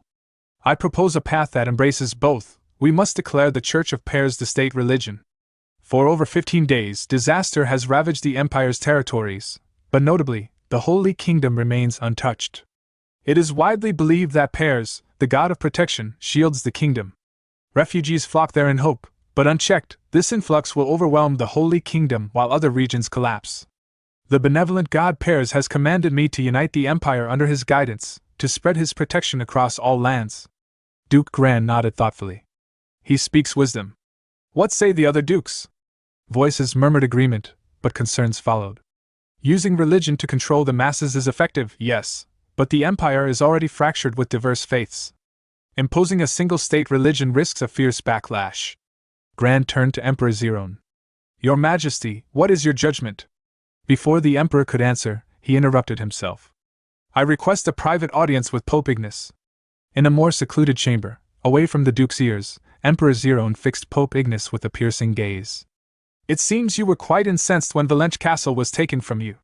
Is this push to make the Church of Pairs the state religion truly divine will, or an attempt to corner Aaron? The Pope chuckled softly. I follow only the command of God. Are you lying to me, before the Emperor? Zerone's voice was cold. No, Your Majesty. I would not dare. Zerone's expression softened, though a shadow of calculation flickered in his eyes. I sympathize with you. Aaron is indeed a thorn in the imperial family's side. Yet I lack grounds to remove him outright. But if Pairs becomes the state religion, the Church of Vivian's influence will wane. Aaron will face a choice, either abandon Vivian's church or confront Pairs' newly elevated authority. Either path confines him, curbing his ambitions. A sinister smile curled at Zerone's lips. Tell me, Pope Ignace, would you join me in this endeavor? Back in the meeting room, Emperor Zerone addressed his gathered dukes with newfound resolve. I concur with all your counsel. Effective immediately, the Church of Pairs will be recognized as the state religion. All pagan temples across the Empire are to be closed. Use force if necessary to quell dissent. Some time later, in Valenche Castle within the Brahn territory, followers of the Church of Vivian quietly returned. Arthur observed the grim scene. The persecution of our faith has escalated. Even hidden Vivian worshippers are being hunted. Bianca, gripping her sword, spat bitterly. Those damned Pairs fanatics. At least we still have Valenche Castle. Arthur glanced at her, thoughts flickering with silent devotion. Of course, it's because you protect it, my goddess. Suddenly, a guard atop the castle wall shouted urgently. Captain? Paladins from the Church of Pairs are approaching. Bianca drew her sword, ready for confrontation. What? Are they seeking a fight? Arthur placed a steadying hand on her arm. Captain, please remain calm. Fighting will only escalate tensions. Reluctantly, Bianca sheathed her sword. As the paladins arrived, their captain dismounted and unfurled a sealed letter. I bring His Majesty's order. Followers of the Church of Vivian are forbidden entry to the castle. Bianca's voice rang out, fiery and resolute. This land belongs to the Church of Vivian. I refuse to abide by a royal decree that persecutes our faithful. The paladin captain's expression hardened. Then we have no choice. He commanded his men. Arrest all Vivian followers. Chaos erupted as paladins moved to capture those loyal to Vivian. Bianca stepped forward, sword drawn, and pointed directly at the captain. Cease this at once. Unyielding, the captain declared. Those who assist Vivian's followers will be imprisoned. His Majesty's orders must be obeyed. Anyone who attacks a paladin enforces rebellion and will be executed. Bianca's mind raced, realizing the gravity of the situation. They won't relent. This is a trap to use my resistance as justification to destroy Duke Aaron. Is there nothing I can do but surrender?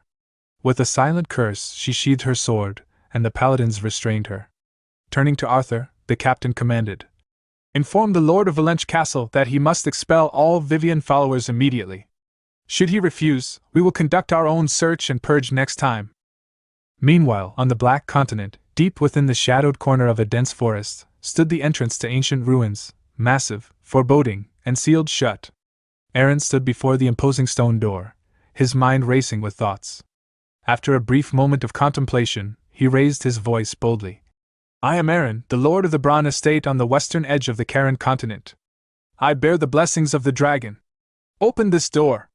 But the great stone door remained immovable, silent, and unyielding. Aaron waited a moment longer, then frowned in confusion. Is this not the way? He muttered under his breath. Miller, standing nearby, let out a harsh laugh. Are all noble dukes like you? You really think the door will just open because you claim your title? This isn't some ordinary castle gate, you know. Nobles can be so foolish. Aaron's expression darkened, frustration simmering beneath his calm exterior. How on earth am I supposed to open this thing?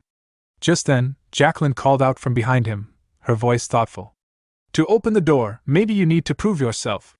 Aaron turned to her, curious. Prove myself? How? Jacqueline nodded seriously. If you truly carry the dragon's blessing, that power must be unique, special. There has to be a way to prove it. Perhaps through an object only a blessed one possesses, or by demonstrating a sword skill no one else can perform. Aaron pondered this carefully. Cheryl and I are the only ones with the dragon's blessing, but our gifts are different. She wields magic, and I fight with the sword. We don't share any special artifact.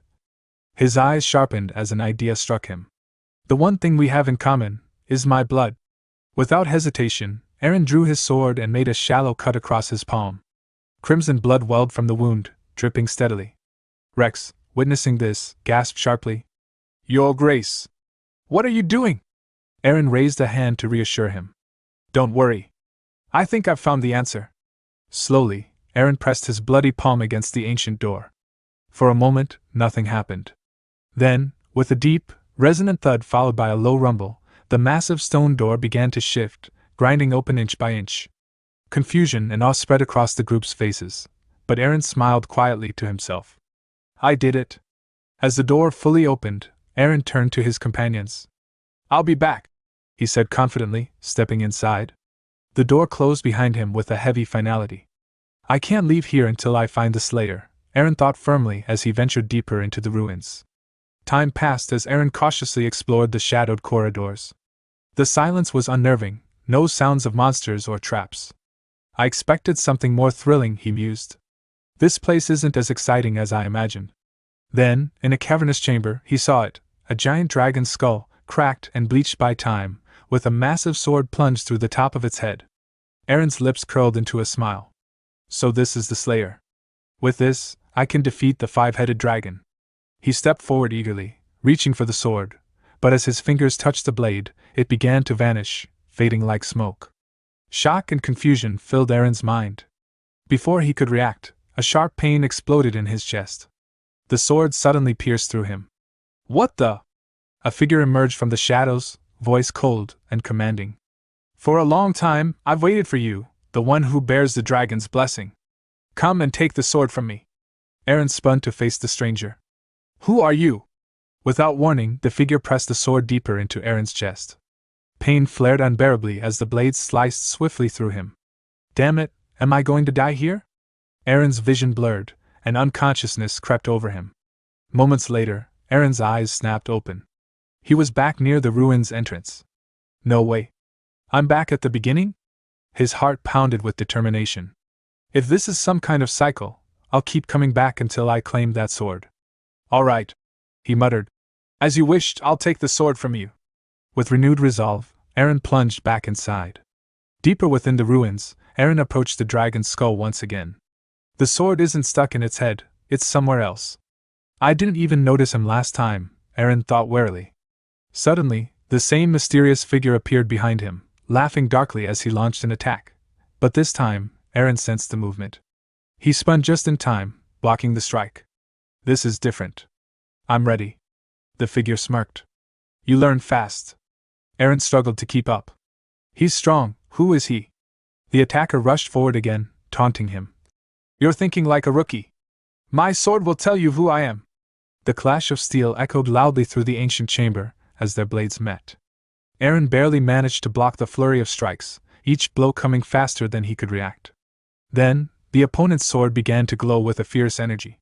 Aaron raised his blade to block, but the impact pushed him violently backward. Sword energy, how can he gather that without any preparation? And he fights so effortlessly. The figure sneered. Is that all you've got? Eren charged with everything he had, but the attacker parried easily. You fight like that, and Krumla will crush you, the figure warned as he suddenly vanished from sight. Before Eren could react, the attacker reappeared and slashed at his neck with blinding speed. Pain exploded as blood poured freely and Eren's head lolled to the side, his vision fading once more. Eren backed to the entrance, panting heavily as he stepped forward, his eyes burning with frustration. Damn it, he thought bitterly. I die, then come back to life. Then I die again, only to return once more. How much longer do I have to keep playing this twisted game with the Slayer? Every time he believed he'd found a weakness, the Slayer would unveil a new method of attack, stronger, faster, more precise. This can't go on forever. There has to be a way to break this cycle. There has to be a way out of this endless loop of death and rebirth. Without hesitation, Eren stormed into the chamber, his voice sharp as a blade. Slayer! He lunged forward, sword flashing through the air. But the Slayer met his strike head-on, effortlessly parrying the blow. Eren growled through gritted teeth. I'm not going to die this time. Absolutely not. The Slayer stepped back calmly and smiled. Really? Then, with a slight nod, he added, Your movements have sharpened. Have you finally started to read the rhythm of my sword? Eren's grip on his hilt tightened. Do you think you're better than me? He snapped. Internally, he was analyzing. After he dodges, he always gathers sword energy. That's the window I need. That's when I strike. Just as predicted, the Slayer began to gather his sword energy. Eren didn't waste a second. He stepped in and unleashed a refined technique. Wind Cutter! The air screamed as his blades sliced forward. A wave of compressed wind surged at the Slayer, colliding with a thunderous blast and engulfing the area in smoke and debris. Eren stared into the settling dust, heart pounding. Did it work? But his hope vanished as the silhouette of the Slayer emerged unscathed. Not a scratch. How disappointing, the Slayer said coldly. I hear another death approaching. He shifted his stance, the air around him humming ominously. Let me show you what a true secret technique looks like. Eren gritted his teeth and charged again. Don't make me laugh. It's my turn. He swung his blade with fury, but again the Slayer blocked it effortlessly. Then, to Eren's horror, his sword energy began to flow toward the Slayer, being siphoned away. What the hell is going on? He thought, wide-eyed. In one swift motion, the Slayer retaliated. His sword glowed as energy surged along the blade. Eren raised his own weapon to block, but the force was overwhelming. He was hurled back across the room, crashing into the stone wall with a brutal impact. Blood spilled from his lips as he crumpled to his knees. He's strong, too strong. Absorbing my sword energy made him even more powerful. Damn it, am I going to die again? The Slayer stood calmly and asked. Did you notice anything different about that last strike? Eren looked up, still disoriented, unable to answer. Raising his sword, the Slayer said, You're capable of using this same power, the one I just demonstrated. Let me show you again. As the sword glowed with raw force, Eren's eyes widened in realization. That's not just sword energy. Is he using his willpower? Flashback to Brahn Castle, training grounds. A few months ago Eren stood alone, drenched in sweat, sword raised as he focused deeply. First, I draw in the dragon's blessing, then I channel my willpower to control it. He launched an attack at a stone target, obliterating it. He watched the shattered pieces scatter and thought, that battle with the holy nation taught me how to wield my willpower in sync with the dragon's blessing. This could change everything. He tightened his stance, eyes reflecting both curiosity and ambition. If I can control such a force, what other techniques might be possible? Could I absorb the enemy's energy? Cheryl once said that willpower was unlike mana. It could create entirely new vessels. That means its potential is limitless. If I push beyond my current limits, what new doors will open? But to reach that level, I'll need someone who can survive my attacks. Can Rommel endure that? He shook the thought away. No. I'll keep training on my own. And with that, he continued practicing the great sword technique, swinging again and again into the empty field. In present time, Eren stood once more at the entrance. The pain of his latest death still lingered in his bones, but his resolve had sharpened. Willpower, that's the key. The force that can absorb sword energy. If he can do it, then so can I. I'll use it to absorb that bastard's power. He advanced toward the Slayer without hesitation and struck. The Slayer blocked his strike with a nod of acknowledgement. Finally, he said. You've figured it out. Enough with your nonsense, Eren snapped. Show me your sword energy. The Slayer smirked. Gladly. As his blade glowed once more, Eren's eyes locked onto the pattern. There it is. He's wrapping his blade with willpower. I need to do the same. Fill my body with willpower, and then absorb his energy.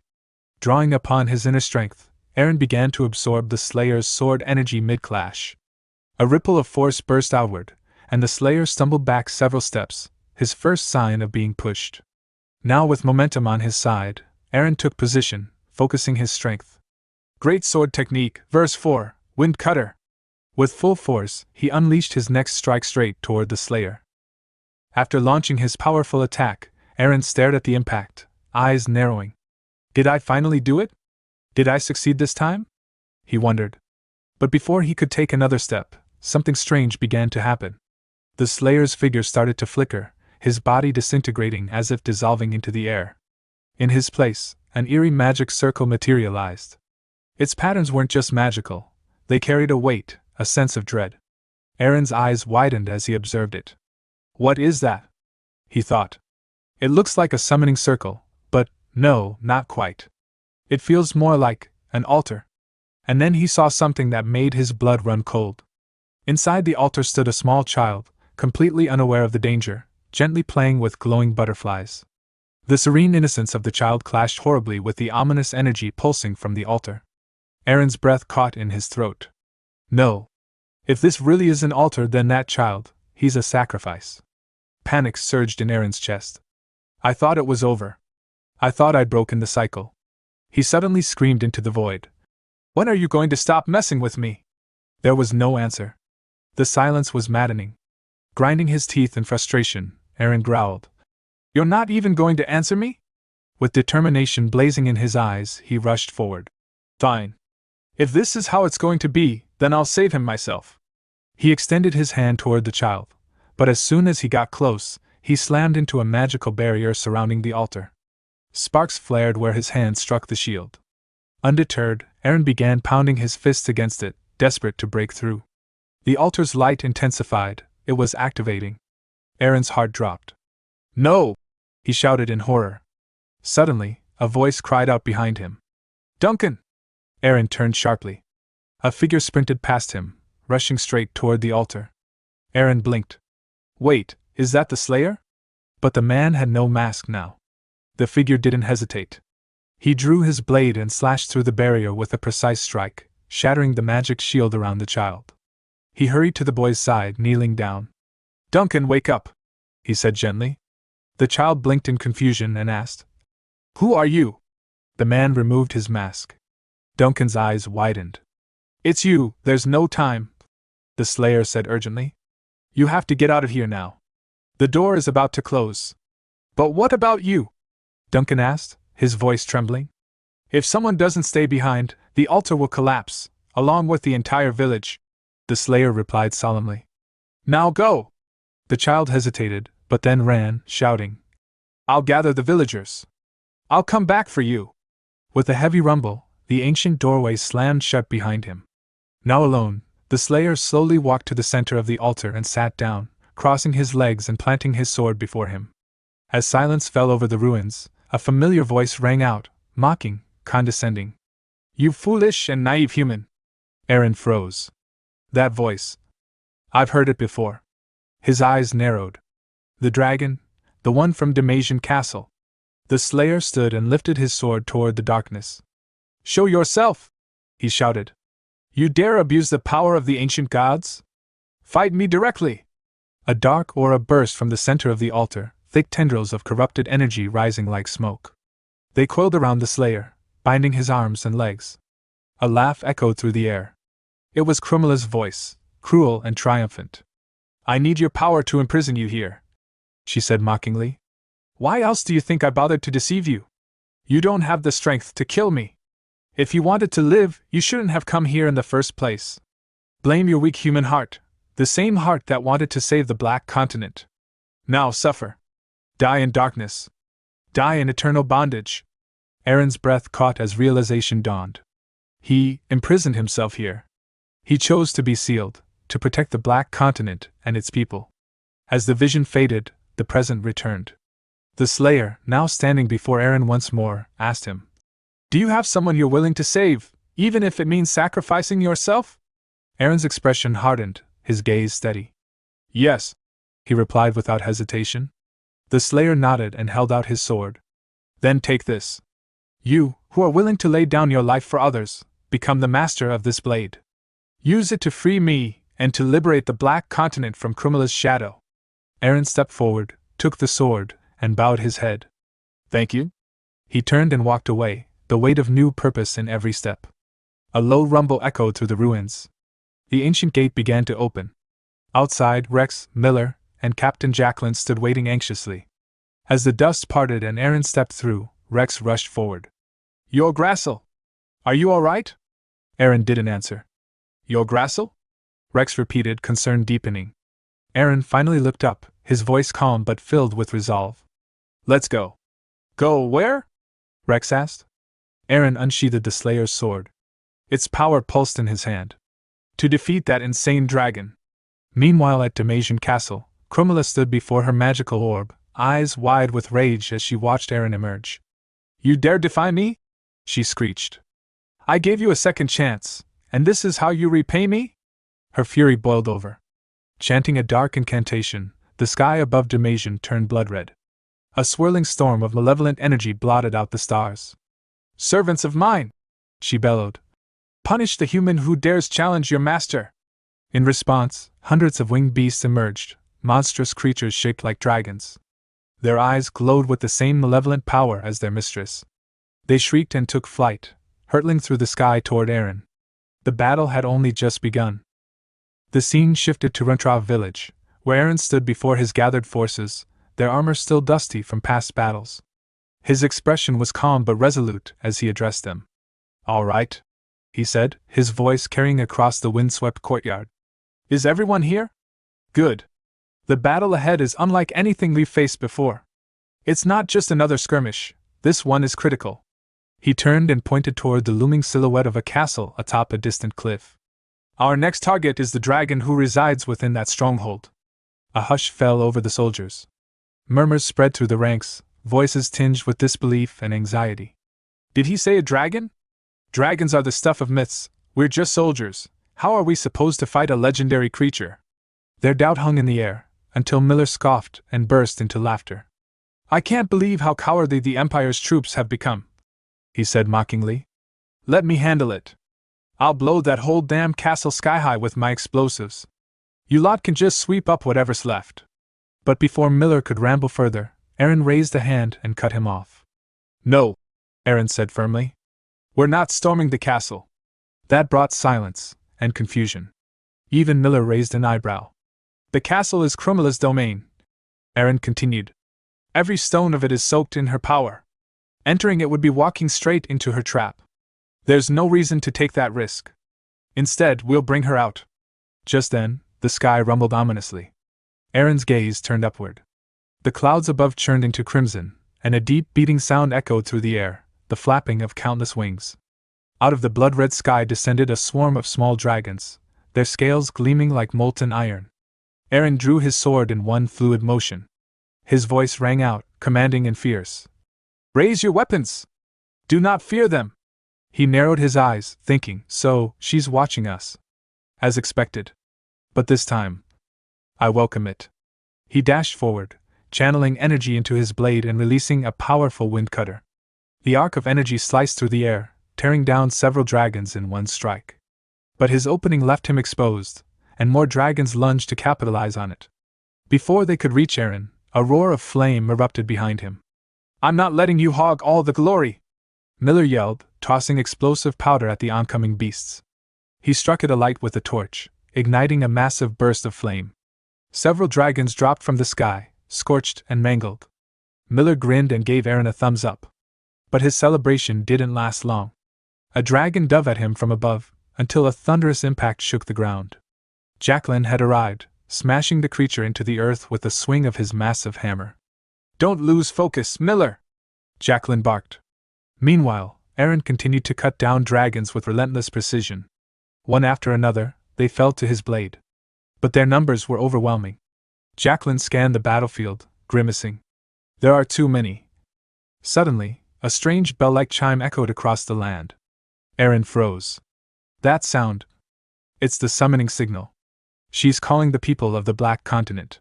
From the horizon, civilians under Krumela's influence began to appear, men, women, and children, walking like sleepwalkers toward the battlefield. Aaron's heart sank. Damn it! If those dragons attack the civilians, I won't be able to keep my promise to the Slayer. The dragons shifted their focus toward the helpless people. "No!" Aaron shouted, his aura flaring. "Attack me instead, you bastards!" He surged forward, sword blazing with energy, slashing through the dragons before they could reach the crowd. Jacqueline watched in awe. "He's gotten even stronger. That sword isn't the only gift the Slayer gave him." Rex, standing nearby, noticed something else. "His grace, he's absorbing their mana." Aaron's body surged with power as the dragon's life energy flowed into him. He raised his blade skyward, its surface glowing brighter than ever before. "Great sword technique, Wind Cutter!" The energy surged from his blade like a roaring tempest, obliterating the remaining dragons in a single, devastating sweep. Aaron exhaled sharply, the ground around him scorched and cracked. "This is the absorption technique I inherited from the Slayer," he thought, trembling slightly.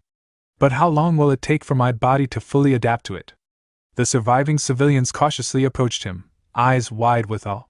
One stepped forward and asked softly, "Are you the Slayer's heir?" Elsewhere, within her throne chamber in Damasian Castle, Krumela's eyes flared with rage as she watched through her enchanted orb. Every one of her dragon forces lay dead. "Useless fools!" she screeched. "They couldn't even stop a single human?" Her voice seethed with venom. "So, you not only stole the sword, but you dared to master his power as well? Fine. If that's the case." She crushed the orb with her bare hand. Magic crackled around her. "I'll deal with you myself." She turned and barked. "Logan!" A figure emerged from the shadows and knelt before her. "Are the offerings ready?" she demanded. "Yes, my lady." "Prepare the summoning ritual. We begin at once." Some time later, Aaron, Miller, and Jacqueline arrived at a mine outside the village. Miller was already at work, loading a mining cart with gunpowder. Lighting a small flame, he gave the cart a shove, sending it rolling into the mine's depths. A moment of silence passed. Then, boom! The mine's entrance collapsed in a deafening explosion. Dust billowed outward in clouds. Miller chuckled. Nothing like the sweet sound of precise destruction. With Miller's gunpowder, it's always the perfect blast, never too little, never too much. Jacqueline turned to Aaron. "Why do you want the mine blown up, all of a sudden?"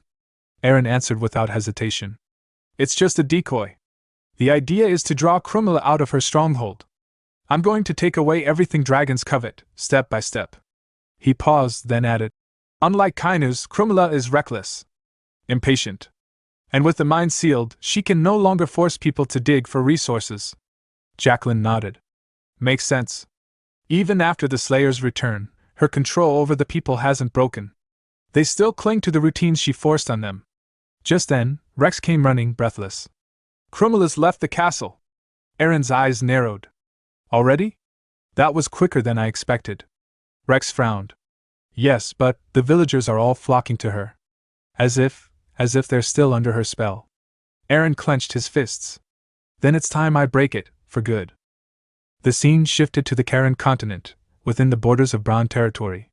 At the castle gates, Commander Ramos stood watch as refugees, followers of the Church of Vivian, streamed inside.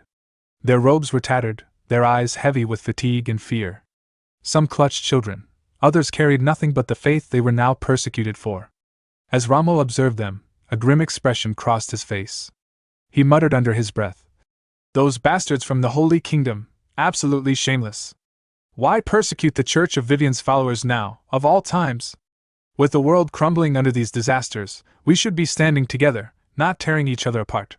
He clenched his fist slightly, then added to himself, "Of all times, why did this have to happen while His Grace and Lady Cheryl are away?" His thoughts were interrupted by the familiar voice of Kane, who approached him with a firm tone. "Commander Rommel, If I may, how much longer are you planning to let these refugees pour into Brahn? Rommel turned to him calmly. How much longer? As long as we can. Most of them are followers of the Church of Vivian, our people. His Grace gave a clear order before departing: we are to shelter them. That hasn't changed. Kane's brow furrowed. And what about the current residents of Brahn? Do they no longer matter? I understand you're following orders, but if we continue at this rate, it's not just the refugees who will suffer, we all will. There won't be enough food for anyone. We'll starve. Rommel met Kane's concern with a hard gaze. Our territory hasn't reached that point yet. Until then, I won't turn away our church's faithful out of fear. I won't betray them for selfish survival. Just then, a soldier rushed up to them in a panic. Commander! A messenger has arrived, from Valanchi Castle. The sound of galloping hooves approached rapidly. A rider appeared, his horse staggering, its coat streaked with blood and sweat. The rider himself was no better, his uniform torn, blood soaking his side. He dismounted weakly and dropped to one knee. I bring urgent news, he said, breathing heavily. The guards of the Church of Pears have arrested every follower of the Church of Vivian within Valanchi Castle. They demanded we expel them. When we refused, they returned days later and conducted a full sweep. Rommel's eyes narrowed, jaw tightening. The messenger continued, voice trembling. They even arrested Commander Bianca. We were powerless to stop it. Both Rommel and Kane looked stricken. Rommel muttered bitterly. Those fanatical bastards! The Holy Kingdom has gone mad. The messenger lowered his head further. Valanchi has become a ghost town. Most of the soldiers stationed there were Vivian's faithful. With them gone, the place is defenseless. Kane shook his head in disbelief. This is worse than I imagined. In that case, we need to shut our gates. We can't let Brahn suffer the same fate. But Rommel stood firm. No. I won't let the Holy Kingdom dictate our actions through fear. Kane, gather 100 soldiers. We march to Valanchi. We need to restore order. As Kane departed with the troops, Rommel remained behind, his thoughts turning dark. If I can secure Valanchi, that will buy us time. But how long before the Holy Kingdom provokes us again? Until His Grace returns, I have to shield as many lives as I can. About a month had passed since the disasters first struck the Empire. Half the continent now lay in ruins, villages drowned in red floodwaters, crops reduced to dust by the arid wind. And just as the Empire and Holy Kingdom had plotted, whispers blaming the Church of Vivian grew louder. The public, desperate for someone to blame, turned on their neighbors. Those who once protected or hid church members now began turning them over. Even followers living in seclusion were dragged from their homes by Holy Kingdom guards. But the disasters didn't end. The rivers ran red as ever. The cracked earth remained barren. No matter how many they sacrificed in Vivian's name, nothing changed. Yet the persecution only worsened. Gripped by fear, the people convinced themselves that purging the church would earn divine favor. What began as forced removal spiraled into massacres. Townsfolk wielded pitchforks and torches, slaughtering men, women, and children, all while remaining blind to the true source of their suffering. Meanwhile, far from the city, deep within a quiet forest, a lone figure wandered, Gayle. He walked slowly, scanning the trees. Where am I? He thought, confused. Then, just beyond the tree line, he spotted a village. But before he could approach, a sound rustled behind him. He spun around, hand already on his sword. Who's there? He demanded, drawing his weapon and falling into a combat stance. Monsters. Red eyes began to glow in the darkness. There's more than one? Monsters this close to a village? Gayle narrowed his gaze. Suddenly, a group of goblins clad in crude armor and brandishing jagged weapons burst from the forest. They charged toward him. Gayle raised his sword. They're not ordinary goblins. I can't let them reach the village. But before he could strike, an invisible force seized him from behind, yanking him down. His muscles locked. He fell to his knees, immobilized. What is this? He panicked. The goblins rushed past, ignoring him completely. He watched helplessly as they headed straight toward the unaware village. Gritting his teeth, he thought, damn it! I can't let them get through. I have to stop them. Gayle's eyes shot open. He was back in his room, drenched in sweat. Was that a dream? He whispered. No. That felt too real. Another premonition. He sat up slowly, recalling the vision. Before the Red River flowed, before that village was flooded. I had dreams just like this. But this time, something was different. That presence, that force holding me back. And then, he felt it again. A pressure. A power stirring deep inside him. It's the same force I felt in the dream, he muttered. He clenched his fists, trying to resist it. I must not let it take over me. A voice echoed in the room, low and echoing, unfamiliar. Your eyes are finally open. Gayle jumped to his feet, sword in hand. Who's there? Show yourself! The voice responded calmly. I am all that is. I am everything, and I am power. What do you mean? Gayle demanded. A shadowy figure began to take shape before him, formless, ethereal, its presence both divine and monstrous. My son, my eternal servant. Find your mother, the one who bore you with me. Gayle staggered back, shocked. What are you saying? You and my mother created me? What does that even mean? But before he could ask more, the shadow began to fade. The truth will reveal itself soon. Find her, the figure whispered, and vanished. Just then, the door burst open. A guard entered, looking startled. Sir Gayle, are you all right? I heard a scream. Gayle looked around. He didn't hear the voice. Then he looked up sharply and asked, That woman, the one in the red dress. Where is she now? The guard blinked. You mean the lady who arrived yesterday? I believe she's still staying at an inn near the capital. Gayle gave the order without hesitation. Bring her to me. Right now. Some time later, Gayle's guards escorted a woman into the castle's underground holding area. Her wrists were bound, and a coarse hood covered her face. Without ceremony, one of the guards opened a cell door and shoved her inside. Moments later, Gayle arrived, his footsteps calm but purposeful. Seeing her in that condition, he spoke firmly. That's enough. The guards straightened. You're dismissed, he ordered. Yes, sir. They responded in unison before stepping away, their boots echoing down the corridor. Inside the cell, the woman stirred at the sound of his voice. Hidden beneath the hood, her eyes widened with recognition. That voice, it can't be. That's the voice of the wise man. Gayle stepped closer, then gently removed the cloth from her head. Her hair was disheveled, her face older, wearier than he remembered, but unmistakable. I apologize for my subordinate's treatment. Mother, he said softly. Her eyes narrowed in disbelief. What did you just call me? She asked. You're the wise man? Gayle nodded solemnly. My true name is Aaron Karen. She shook her head slowly. No, you can't be. You're not Aaron. I understand it's difficult to believe, Gayle said, his voice steady. It took me years to accept it myself. But it's true. As I've told you before, the Emperor will execute Aaron, me, 20 years from now. That's my past. After I was killed, I was reborn in this body.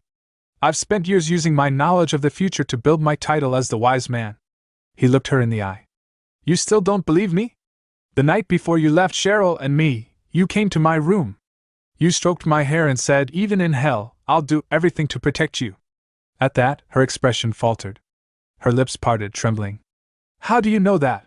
The scene shifted to years earlier, in the imperial capital of Jabin. Within the palace walls, Isabel crept silently through the halls, unnoticed by the guards. It was late. She approached a door and slowly pushed it open. Inside, a young Aaron slept peacefully, unaware. Isabel sat on the edge of his bed and gently ran her fingers through his hair, tears quietly sliding down her cheeks. My son, she thought. Don't hate me for what I'm about to do. I'm leaving only to find a way to free you from the Force. Aaron stirred, opening his eyes.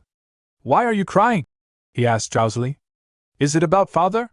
Don't worry. Even if he loses his crown, or is killed, I'll protect you and Cheryl. I promise. She pulled him into a gentle hug. You've grown so strong, my son. But it's not your job. Protecting you and Cheryl is my responsibility. Even if I must walk through hell, I'll do whatever it takes to keep you safe. She kissed his forehead. I'm sorry for waking you. Go back to sleep. Aaron blinked up at her. Want me to walk you back to your room?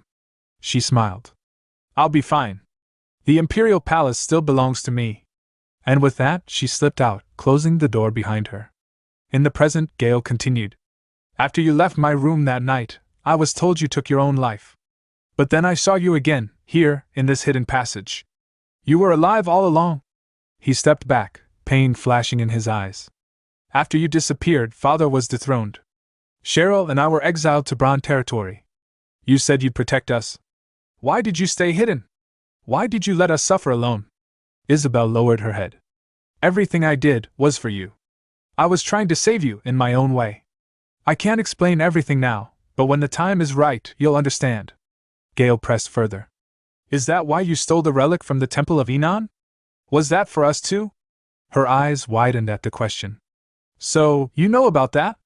I don't know everything, he said. But I didn't come here just for answers. A shadow appeared to me. It told me to find you. It said you, and it created me and Cheryl together. Isabel's eyes filled with dread. No. The Force has already manifested before you. Gayle took a breath. Mother! What are Cheryl and I? Was I reborn into this body because of that shadow? Before she could answer, darkness began to swirl around him. The same malevolent energy from his dreams surged through his limbs. He gasped, falling to one knee. Isabel panicked. Gayle! Are you all right? But it was too late. The shadow took hold. Gayle's eyes turned dark as the entity's voice emerged from his mouth. My faithful servant, you've kept me waiting too long. Is it time? Will you finally break the seal? Isabel immediately knelt before him. No, not yet. I wasn't prepared for this catastrophe. The disasters came too soon, and now the Church of Pears has declared itself the state religion. The shadow scoffed. You're blaming your failure on the religion of a lesser god? That's your excuse? It hissed with irritation. You're lucky I cannot punish you yet, my manifestation is incomplete. But time is running short. Break the seal. With that, the entity left Gayle's body in a gust of shadow and vanished. Gayle collapsed to the floor, gasping for air. His vision was swimming, his limbs trembling. He looked at Isabel, who still knelt in silence. So it's true, he thought. My mother is bound to that being. He gritted his teeth. What is going on? What are you planning? Tell me everything. Isabel looked at him solemnly. I wanted to tell you when the time was right. But that choice is gone now. You and Cheryl, you were both born with powers unlike any others. You mean the dragon's blessing? He asked. She shook her head. Not quite. It's the power of Valtor and Eyeless, divine forces. The god above all, Avrak, planted those powers in you through me. Gayle's expression hardened. So I was right. That's why she stole the relic from the temple. You're trying to carry out Avrak's will, he said. You're trying to break the seal, aren't you? But Isabel shook her head. No, Gayle. I'm trying to seal him away forever. In the beginning, there was only chaos. Whether it had always existed or was deliberately formed, no one could say. That chaos was called Avrak. When Avrak, the embodiment of raw, formless chaos, transformed into the natural world, the ancient tribes of humankind revered nature itself as divine. They worshipped rivers and skies, mountains and storms, believing they were gazing upon the very presence of their god. And through their undivided devotion, Avrak ascended the heavens, reigning supreme as the greatest of all gods. But as human civilization blossomed, so too did their desires. No longer content with a distant, abstract deity, mankind created new gods, gods of love, of protection, of fortune, and ambition. These lesser deities rose to prominence, stealing the hearts and worship of humanity. With each offering made to them, Avrak's divine strength diminished. Stripped of his authority and enraged by the betrayal, Avrak resolved to return to his true essence, chaos. And in doing so, he would exact vengeance, not only upon mankind, but also on the lesser gods who dared to usurp his place. To begin this retribution, he planted two seeds, Valtor and Eyeless, into the womb of a young maiden from House Delkia, a bloodline that had remained loyal to Avrak for generations. Through her, the seeds of punishment were passed down. They took root in the bodies of her descendants, and eventually, they bloomed, quietly, imperceptibly, within two infants, Aaron and Cheryl. These were no ordinary children. Born from the 120th scion of House Delkia, they carried within them the silent, slumbering wrath of Avrak. When the world would again be shrouded in disaster and despair, when Isabel, their mother, would awaken their latent power, Valtor and Eyeless would fully emerge. And with them, Avrak's final punishment would be unleashed upon the earth. Back in the present, Gayle stared at his mother, his voice tense with the weight of revelation. So now it all makes sense. The nightmares I've been having, They're premonitions. And the reason I can see them is because of Walter's energy inside me. But if that's true, why are you trying to seal this force? If Avarak were to find out, wouldn't you be marked as a traitor? Isabel's expression softened, her voice tinged with regret. At first, I didn't question Avarak. I was completely devoted. It was all I had known. I pursued your father, Glyne, precisely because he carried the dragon's blessing in his bloodline. I outmaneuvered noblewomen of higher rank just to secure my position as empress. Every step, every decision, was to realize Avarak's will. She paused, her gaze distant. But once you and Cheryl were born, once I held you in my arms, I changed. I couldn't bear the thought of my own children being used as weapons of divine destruction. That's when I turned away from him. Gayle nodded slowly. The day I faked my death, I began hunting for relics. Anything that might help seal the forces that had taken root in you and Cheryl. Isabel's eyes widened. But I never knew that Walter's energy had already begun to manifest inside you. Perhaps it's because you were reborn into another man's body. His essence is stirring too soon. Gayle clenched his fists. Then what happens to me now? I can't let this evil force consume me completely. I haven't even had my revenge yet. The Emperor who ruined everything still lives. His voice shook. You must know something. You've searched for the relics all this time. Seal the power now. Please, you have to. But Isabel shook her head. Not yet. I haven't gathered all the relics necessary for the sealing ritual.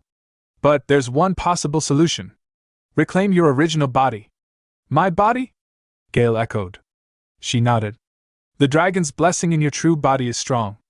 Strong enough to suppress Walter's energy. If you can return to it, even temporarily, you may be able to hold the force at bay until I complete the seal. Gayle looked away, troubled. But the person in Aaron's body now isn't me. He's different. He's waging war on kingdoms, challenging even the Holy Kingdom. That man is ruled by conflict. He'll be impossible to approach, let alone reason with. Isabel gave a faint smile. Then perhaps Cheryl can reach him. Meanwhile, on the outskirts of Brahn territory, a teleportation circle flared to life in the middle of a deserted plain. With a sudden flash, Cheryl stumbled out of the portal and collapsed to the ground, gasping. I've hit my limit, she muttered, her breath ragged. Why is it so damn hard to find a village with people still living in it? She pulled a half-eaten potato from her pouch and smiled faintly. Thank the stars for that refugee. If I hadn't eaten this, I wouldn't have had the strength to open the portal at all. Forcing herself to her feet, she brushed off her cloak. No time to rest, she muttered. Where the hell am I? Scanning her surroundings, she suddenly spotted the crest of Brahn territory in the distance, and let out a joyous cry. Yes! Finally, I made it! But then, confusion crept over her features. Why would the portal drop me near some random village? There shouldn't be enough ambient mana here unless there are monsters nearby. She frowned but shrugged. Whatever. I'm here. That's all that matters. Time to find food. Cheryl jogged toward the village, eager to refuel, but as soon as she crossed its borders, she came to a halt. What happened here? Corpses lay scattered in the streets. Homes were shattered. Blood stained the dirt roads. Her eyes scanned the devastation, and then a faint, wheezing cough caught her attention. She sprinted toward the sound and found a bloody man, barely conscious. Are you all right? She asked, kneeling beside him. The man's eyes fluttered open. Miss Cheryl, of Brahn? Yes, that's me, she replied urgently. What happened here? His voice was hoarse. Goblins attacked. Not normal ones. These were stronger. Controlled by something dark. Cheryl's face hardened. Possessed monsters? But that doesn't make sense. This region should have been safe. The man coughed again, blood pooling at the corners of his mouth. They went back to the forest, but they'll return. Please, protect the villagers. With that final plea, his body went still. Cheryl gently closed his eyes, then stood up. I swear. I'll return and take care of this place. Rest now. As she walked away, her mind reeled.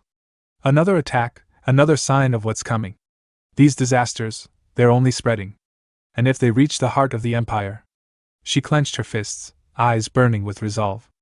I won't let it happen. I'll protect Brahn. I'll protect all of us. Some time later, Cheryl arrived at Brahn Castle. Without wasting a moment, she summoned Rommel and Cain to the war room for an urgent meeting. As the two men laid out the situation, Cheryl listened intently, her expression darkening. "So, those Holy Kingdom bastards finally made their move," she said bitterly. "They're hiding behind the Empire's shadow, but their intentions are crystal clear. I still can't believe they dared to attack Valanchi Castle while Aaron and I were away." Turning to Rommel, she asked sharply, "What's the current state of the castle?" Rommel gave a curt nod. "Most affairs have been managed, but the guards of Pears have taken over. All known followers of the Church of Vivian have been imprisoned. The halls are nearly empty. Only Pears loyalists remain, and with our forces stretched thin, it wouldn't take much for them to seize full control. We've stationed some of our troops there, but if the Holy Kingdom tries their usual underhanded tactics..." Cheryl narrowed her eyes, her thoughts racing. "Just as I feared. Bianca's capture has thrown everything off balance. Rommel is tied down securing Brahn, and I need to return to the Black Continent soon. But we can't afford to leave Valanchi in enemy hands.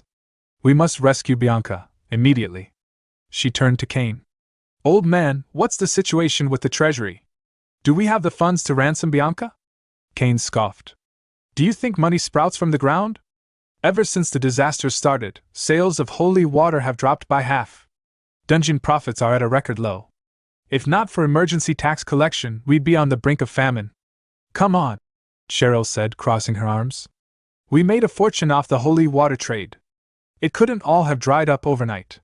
"You assume running this territory is free," Cain retorted. "His Grace has been expanding indiscriminately, and we're barely covering repairs on the newly acquired lands. On top of that," he jabbed a finger toward Rommel, "this man insists we keep letting refugees in. And in case you didn't know, the sacred spring that produces the holy water ran dry long ago." Cheryl's eyes widened. "Is that true?" Rommel nodded grimly. "It is." Later, the group arrived at the Temple of Vivian, a once sacred place now eerily quiet. Cheryl approached the ceremonial bowl where holy water was once drawn and stared into its empty basin. "So it's really gone," she murmured. Cain confirmed. "As I said, the well is dry. We've had to shut down the holy land of Aten entirely. No more exports. No more miracles." Cheryl snapped. "And where is Saintess Cecilia? How could she let this happen?" Rommel answered. "She said her divine powers were fading. She left claiming she needed to seek restoration, but she hasn't returned." Cheryl let out a frustrated sigh, her thoughts spiraling. "Everything is falling apart. I came back to investigate my mother, but disasters are tearing the world apart. Our only Saintess is missing, and the Holy Kingdom is tightening its grip on our land. I can't wait for Aaron to return from the Black Continent. We're running out of time." Cain's voice suddenly cut through her thoughts. "We must shut Brahn's gates immediately. We can't afford to keep feeding more mouths. If we don't act, the territory won't last." "No," Cheryl said flatly. "I'm not abandoning the Church of Vivian's followers. I'm even more generous than Aaron. And if I handle this properly," she thought with a smirk, "I might even secure a financial advantage from it." Somewhere far away, Aaron, still in the Black Continent, suddenly felt a chill crawl down his spine.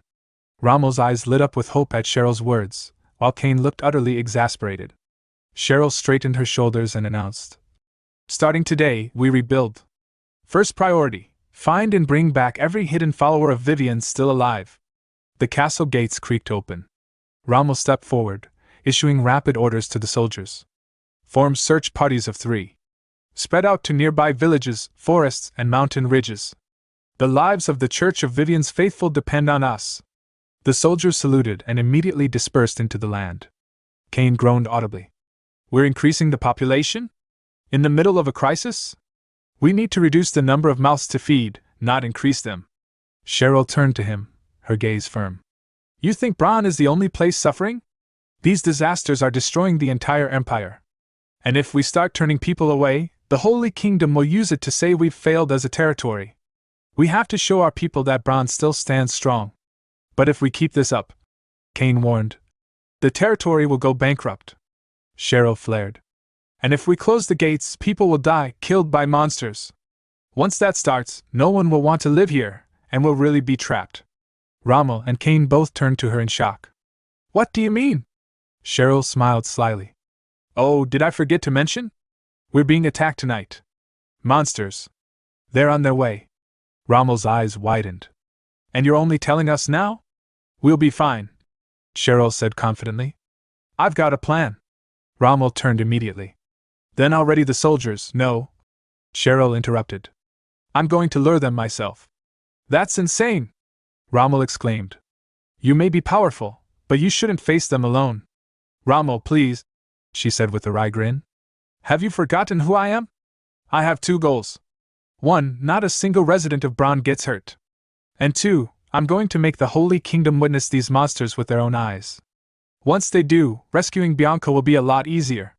Rommel stared at her, confused. How are you going to pull that off? Don't worry about it, Cheryl said, brushing past him. Just keep searching for our people.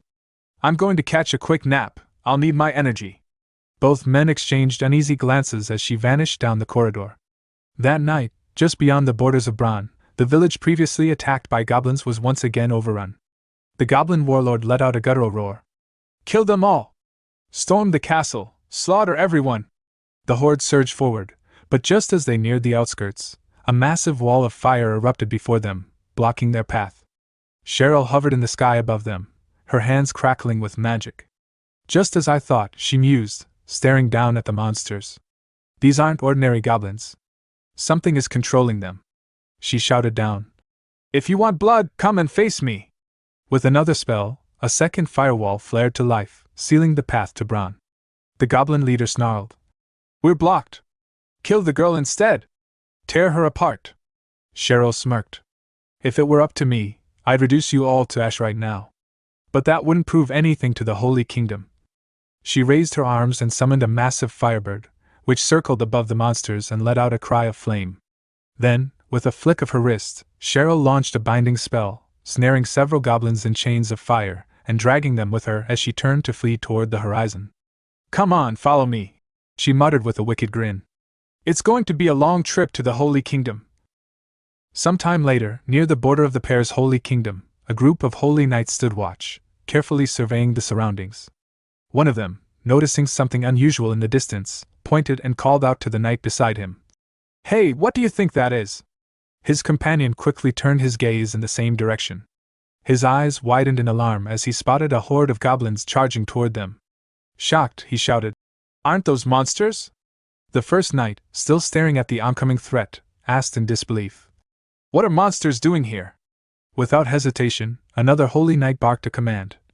Inform Archbishop Abel immediately. Everyone, prepare for battle.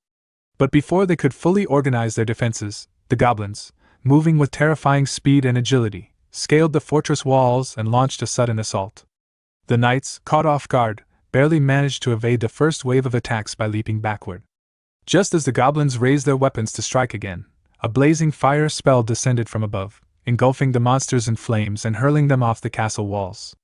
The knights turned sharply to see the source of the magic, and standing there was Cheryl, her presence undeniable. She smirked and declared confidently. Yes, it's me, the greatest magic user in the Brahn territory, Cheryl Karen. Moments later, Archbishop Abel arrived at the scene, accompanied by his knights. His eyes locked onto Cheryl, and his expression twisted in anger as he shouted. What is the meaning of this? How dare a pagan woman set foot on our holy land? Cheryl, visibly irritated, snapped back. Hey, mister, I just saved your life, you know. She then turned to the holy knight she had rescued and asked. Isn't that right? The knight, still breathing heavily from the narrow escape, quickly confirmed. Yes, she's telling the truth.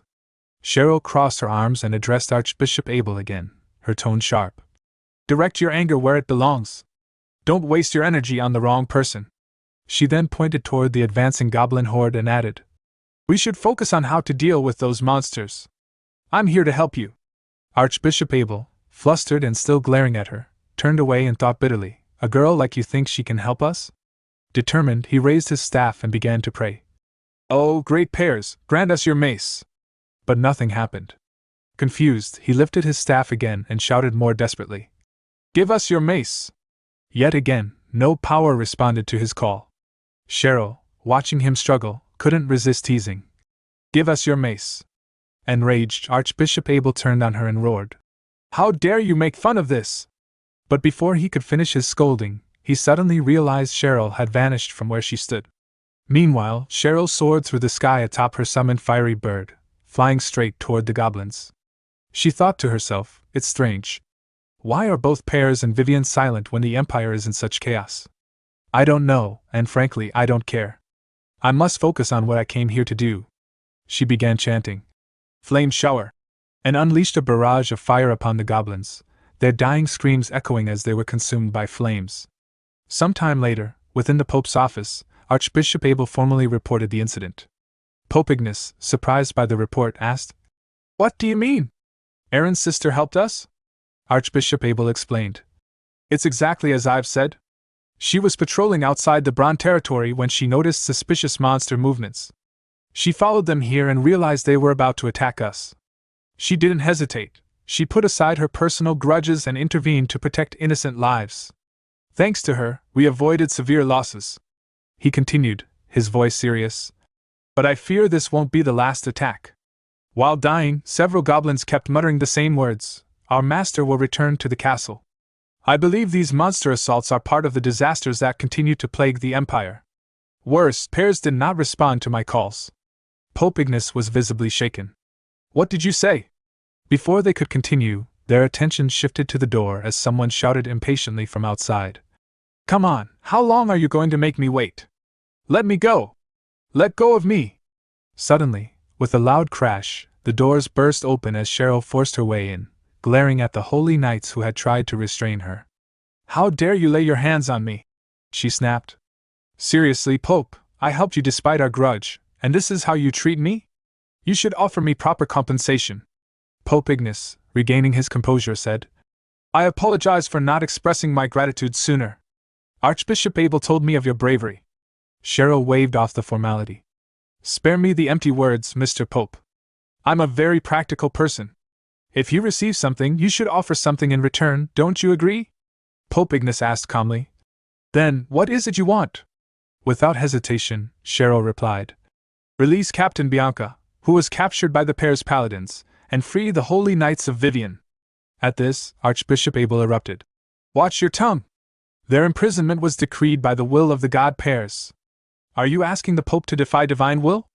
Cheryl glared at him and said sharply. Well, did your great god Pears help you last night when the monsters attacked? Don't tell me you believe Pears sent me here to save you. Archbishop Abel's fury boiled over as he raised his hand to strike her, but Pope Ignace quickly intervened. Patience, Archbishop Abel. We owe her a debt for saving us. Even Pears would show mercy in this situation. He turned to Cheryl and said firmly, Very well. I accept your request. I will release them all and return them to the Brahn territory today. Cheryl smirked. Mr. Pope, you're as smooth as your bald head. All right, absolutely no backsies, okay? She turned toward the door and added with finality. It was nice meeting you, but I hope we never cross paths again. With that, she slammed the door behind her. Archbishop Abel, still flustered, turned to Pope Ignace. Your Holiness, why did you agree to her demands so quickly?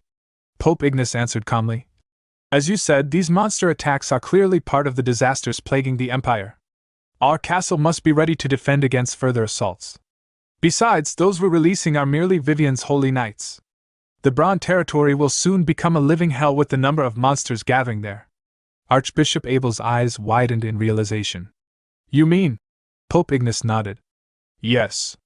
We will divert the monsters toward the Brahn territory and completely isolate it. That is the true will of the god Pears. The scene then shifted to the frozen lands known as the Curtain of Ice. A portal shimmered open, and Cheryl stepped out, overlooking the village of the Giants of the North. This time, I came alone, she thought. But there's no reason to fear. As the ruler of the territory, this is my duty. As she moved among the towering giants, she kept repeating to herself, Don't be nervous, don't be nervous. I must speak confidently. Seated on his grand chair, the blind old chief of the giants turned toward her and said, Just as I dreamed, my vision was not wrong. I'm glad you're here, the other leader of the Brahn territory. Hearing that, Cheryl thinks just as I thought, he knew I would come.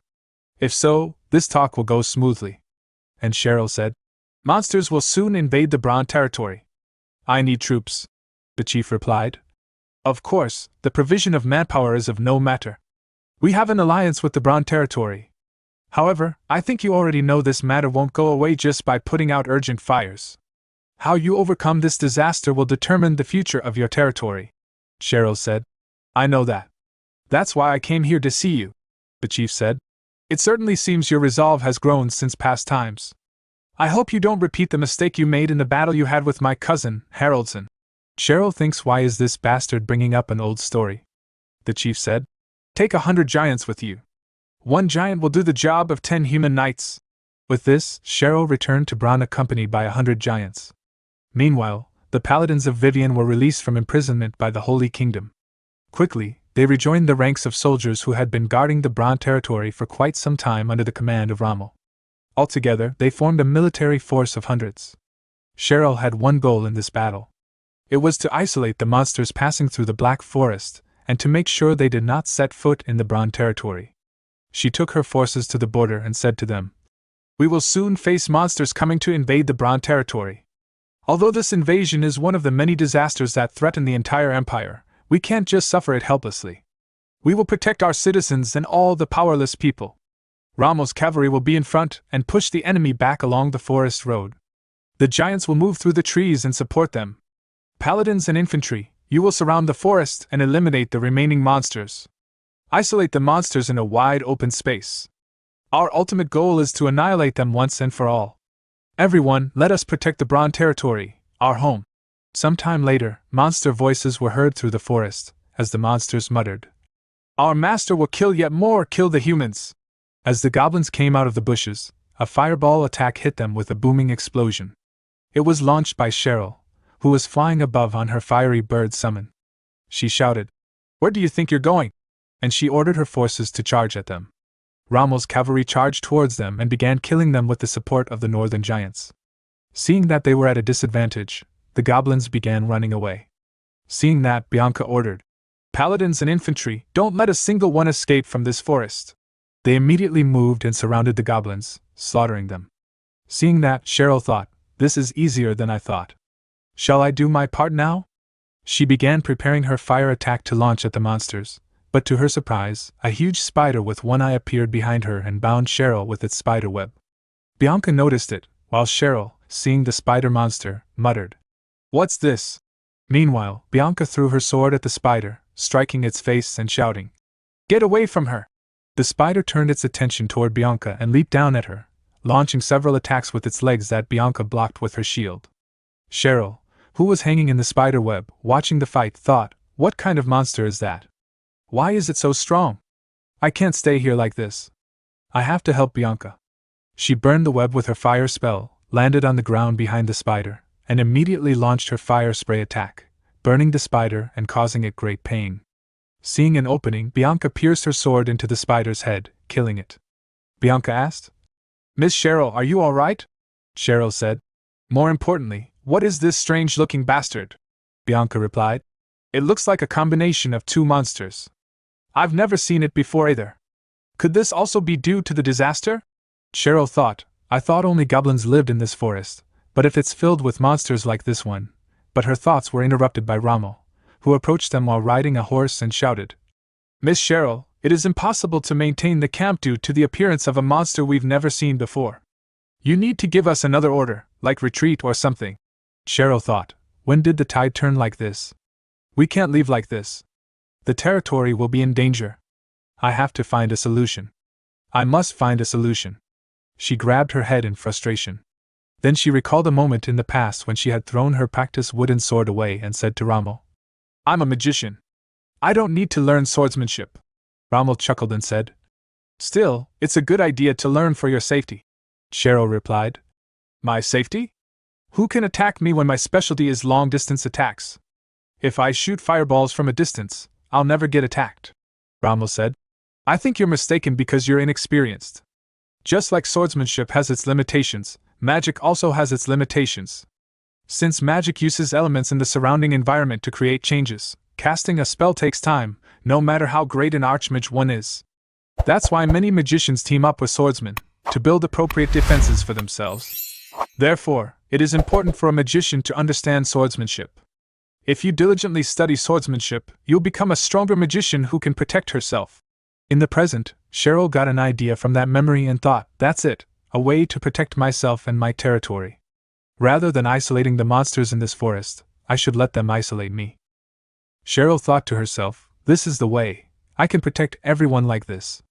Without hesitation, she quickly cast her summoning spell, and the fiery bird appeared beneath her. Mounting it, she soared into the sky, her voice ringing out across the battlefield. Attention, commanders! Gather all troops and retreat immediately back to the territory. Her sudden command left the commanders stunned and confused. They exchanged uneasy glances, unsure of why their leader would order a retreat at such a critical moment. Meanwhile, Cheryl unleashed a barrage of fireballs at the pursuing monsters, each explosion tearing through their ranks and instantly drawing their attention. The horde, enraged, began to follow her, just as she had planned. Flying just ahead of them, Cheryl glanced back and thought, yes, just like that. Keep following me. Watching from a distance, Rommel's eyes widened in disbelief. Is she actually luring them on purpose? No way.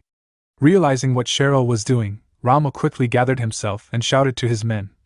Everyone, retreat! Fall back now! As the soldiers began their orderly retreat, the monsters focused solely on Cheryl, chasing after her as she flew further and further away from her own forces. Satisfied that she had put enough distance between herself and her troops, Cheryl descended to the ground. Her breathing was steady, her mind focused, and she began preparing her final spell. I will pour all my mana into this, she whispered to herself. The monsters closed in, unaware of the trap they were stepping into. As soon as they were within range, Cheryl unleashed her most powerful spell. The sky roared as fire rained down upon them, engulfing the horde in a sea of flame. When the dust finally settled, Cheryl stood amidst the smoldering aftermath, her chest rising and falling as she struggled to breathe. Exhaustion overtook her, and her vision blurred. She glanced around, murmuring, "It worked!" But then, to her horror, a few trembling goblins, barely alive, began to rise from the ashes, their faces twisted in desperation as they charged at her. Seeing them approach, Cheryl whispered, "I have no mana left." Her body gave out, and she collapsed to the ground, unconscious. As one goblin swung its sword to strike the defenseless Cheryl, a sudden burst of dark energy erupted around her. The shadowy force lashed out in an instant, killing the goblins before they could land their blows. From within the swirling darkness, a voice echoed, a deep, commanding presence. "Eyeless vessel, until Eyeless is resurrected, your body and soul belong to me. I, Avarak of Chaos, command." The shadow figure vanished just as quickly as it appeared, and Cheryl, momentarily regaining a sliver of consciousness, faintly muttered, "Who is Avarak?" Her head dropped as she slipped back into unconsciousness. It was then that Rommel and Bianca arrived at the scene, panic in their voices as they called out to her. "Miss Cheryl! Are you all right?" But Cheryl did not respond. The next morning, in her chambers at Brahn Castle, Cheryl slowly regained consciousness in her bed. The familiar ceiling greeted her, and as she stirred, Rommel, who had been waiting anxiously by her side, asked, "How are you feeling?" Still groggy, Cheryl softly muttered, "Eyeless." Rommel, puzzled by the strange name, leaned closer. "Pardon?" Cheryl shook her head quickly. "No, never mind." She suddenly realized her state of dress and narrowed her eyes at him. "By the way, what are you doing here? Why are you in my bedchamber when I'm wearing only my nightgown?" Startled, Rommel flushed and stammered, "I'm glad you're all right. I'll leave now." Without another word, he bolted out of the room. Cheryl sighed, muttering, "What a fool! He could have at least called a maid instead of waiting here alone." Her mind drifted back to the battle, recalling the terrifying moment when Avarak took control of her body. What was that? Eyeless. Avarak. I don't understand any of it yet, but I will figure it out eventually. Anyway, I hope things are going well on the Black Continent. The scene then shifted to Rentrav village, located on the Black Continent.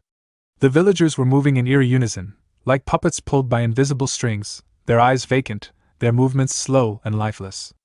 Aaron arrived at the scene with his companions, surveying the unsettling sight. "Damn it, what's going on here? It's like they're possessed."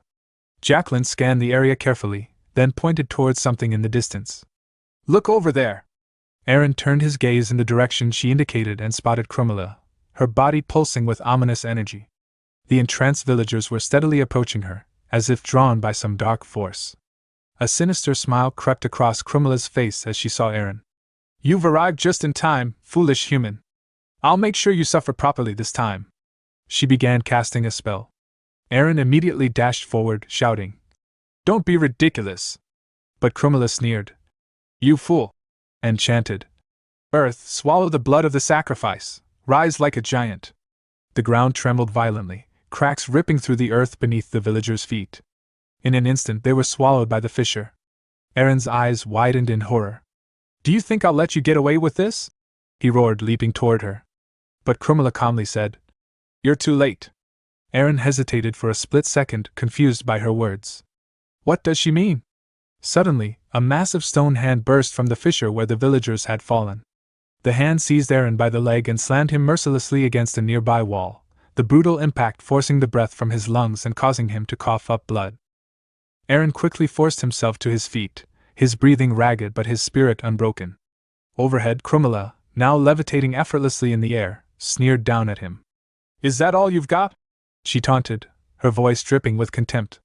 Eren cursed under his breath as he saw the massive golem charging straight toward him. As the distance between them rapidly closed, the golem's enormous stone fist came crashing down. Eren swiftly raised his slayer sword and braced himself, managing to block the crushing blow. You're just a pile of rocks, Eren growled, straining against the golem's strength. Do you really think you can beat me?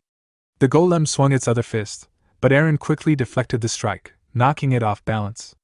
Spotting an opening, he sprang up onto the golem's arm and climbed onto its shoulder in a flash. Gathering his energy, Eren unleashed his signature attack, Wind Cutter, directly into the golem's core.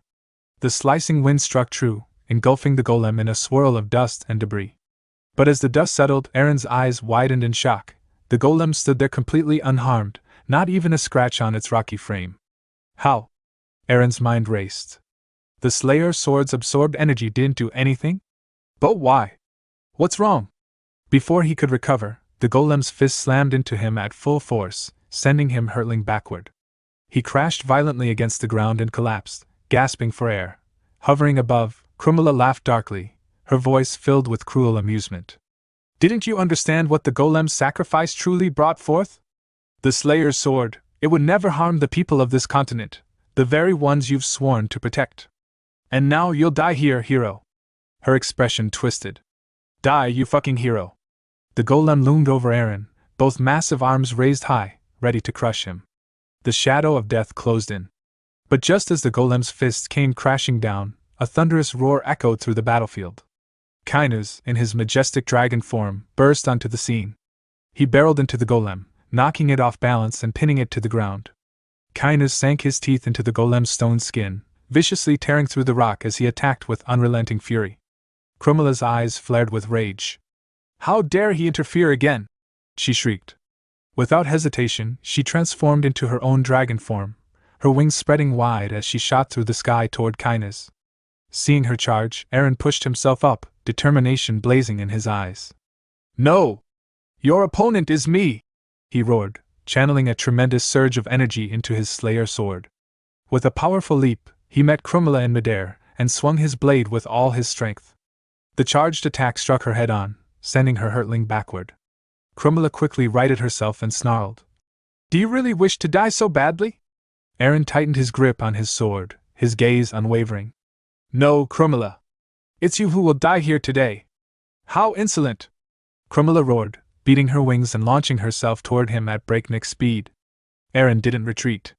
Instead, he sprinted forward with astounding speed, ducking low as she passed overhead. He slid beneath her massive form and drove his Slayer sword straight into her chest, the blade piercing deep as it greedily absorbed her energy. Without pause, he slashed through her entire body as he moved past her, cutting her wide open. Krumila shrieked in agony, her voice echoing across the sky. You little mouse! How dare you damage my body? Desperately, she prepared to unleash a deadly breath attack, but when she opened her mouth, only a cloud of smoke escaped. Her eyes widened in confusion and panic. Why? Why isn't my breath coming out? From within the smoke, Eren emerged, sprinting straight toward her head. He gripped his sword tightly and gathered his remaining strength for one final, decisive strike. This is the end! With a fierce swing, he launched his wind cutter, slicing clean through her neck. Her severed head hit the ground with a heavy thud, followed by the collapse of her lifeless dragon body. Eren, panting and worn, let out a long, relieved sigh. Finally, it's over. As Krumla perished, the golem Kinus had been battling lost all its strength and crumbled into a heap of scattered stones. Eren immediately rushed over to Kinus, concern in his voice. Are you all right? Kinus, still in his dragon form, smiled faintly. Eren, you've truly become the master of the Slayer now. It's all thanks to you, Kinus, Eren said sincerely. If you hadn't rescued me from the castle, I would have been dead long ago. Kinus's voice softened with pride. If I couldn't protect the bloodline that carries my blessing, I wouldn't be worthy of calling myself a dragon. Eren's eyes widened at the realization. So it was Kinus who gave me the power I've relied on all this time. Kinus continued. I too would have been enslaved by my sister's wolf for the rest of my life if it weren't for you. But now you've grown so much, enough to surpass even the blessing I gave you. His expression turned resolute. It's time for me to fulfill a duty I've long neglected. With those words, Kinus reverted to his human form and lowered himself to one knee before Eren. I, Dragon Kinus, now reveal my true identity to you, Eren Karen, the hero who defeated the legendary dragon Krumla and became the rightful master of the Slayer Sword. From this moment on, I pledge my soul to you for eternity. A blue crystal, radiating a soft light, emerged from Kinus's chest and slowly drifted toward Eren. Eren stared in surprise. What's this? Raise your hand, Eren. Kinus instructed calmly. Complete the oath. Eren, still slightly hesitant, extended his hand. The crystal sank into his palm, completing the pact between them. Kinus rose to his feet with a renewed spark in his eyes. All right. Now, shall we begin our conquest of the Black Continent, Your Grace? The blue-haired man in chains stood in the middle of the enormous room. Without raising his head, he reminded him that he had told him to leave and asked if he wanted to die. But then the boy managed to cut the chains with his blade. He looked at the prisoner and said that he was simply following the Duke's orders and trying to save him. But Kinus, still without raising his head, said that he was no longer the Duke's strategist, and that the Duke had no reason to save him. But then the savior stood up and said that his superior had said that it didn't matter who he was. But there was one thing. The blue-haired man was very surprised, because he had been told that the order was to ask if he could continue to serve him after he left here. And then the prisoner rose, breaking the chains, and said that he was simply having fun as a dragon. But there was one thing. The dragon opened its black eyes and asked how a mere mortal dared ask him to serve him in exchange for getting him out of this unpleasant prison. Then he raised his fist and, breaking the chains, asked how he dared to do such a thing. Rex was alarmed by this and remained silent. He then closed his eyes and said that his release was merely a reward for his services as a strategist. He approached and explained that his lordship had said that what would happen next would be a new agreement. The dragon was taken aback and immediately asked what he meant. Then Rex placed his hand on his chest, and Eren seemed to appear in his background, saying that he would help him defeat Krumla, and that as a strategist, he would help him defeat the Emperor. The blue-haired man immediately burst into loud laughter. Then he clutched his head and seemed to have lost his mind. He immediately adjusted his shoulder and said that despite the fact that the man who had received his blessing was so arrogant, he asked how he planned to kill the dragon, and also his sister, who was also an ancient dragon. And then there was a deathly silence. The blue-haired man gave the hero a sharp look and said it was interesting, because he was arrogant, but very interesting. Rex trembled with fear, and he continued, saying that he indulged his arrogance.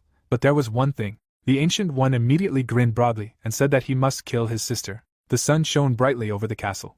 The dragon sat down at the table with the hero and said that Miss Cheryl could create portals, but transporting supplies and people here still remained a difficult task. He looked at the hero and said that they needed to build a ship as soon as possible to keep up with the planned pace. Then the red-haired man put his finger to his nose and said that everything was as he thought, and that simply killing Krumla wouldn't solve everything. Then he gathered his resolve and surprised everyone with a question about how long it would take to build the ship. The blue-haired woman worriedly stated that at least 6 months would be needed, and they could probably gather the materials and people on the Dark Continent, but that was exactly how long it would take. He was surprised to hear that it would take that long to build a ship capable of sailing for a month. Then the hero closed his eyes and said what he now understood. He immediately held up 2 fingers with a wide smile and suggested building it in 3 months. The others immediately became shocked and asked if he had lost his mind. Miller immediately shouted with wild rage that even humans require a 9-month incubation period in the womb, and then asked if he expected them to build a ship in 3 months. The blue-haired woman tried to stop him, but he continued, asking if he wanted to see the ship fall apart in the middle of the sea, while she begged him to calm down and that he was a fool who knew nothing. But then the protagonist spread his arms again and, smiling, declared that this place was full of treasure, asking if they were really in no hurry, even after seeing it. He immediately grinned broadly and said he'd immediately increase their reward, so they should work together. Then he turned to the dragon and asked how their soldier recruitment was going, to which he was told that Rex was in charge. Just then, the aforementioned figure ran into the hall and shouted to the Lord. He worriedly mentioned something strange happening outside, and that all the people on the continent were working in the mines again, as if under a spell. Aaron was immediately taken aback and asked again, and the Lord clarified that Krumla was gone, nothing had changed. Everyone turned to him, and he continued, saying that no one was paying attention to the recruitment of soldiers and ship's personnel. Then the Ancient One looked at him closely and said it was very strange, reminding him that his sister's death would break the spell that had enslaved them. Then the guest, who had quickly arrived, anxiously suggested that they simply take a look.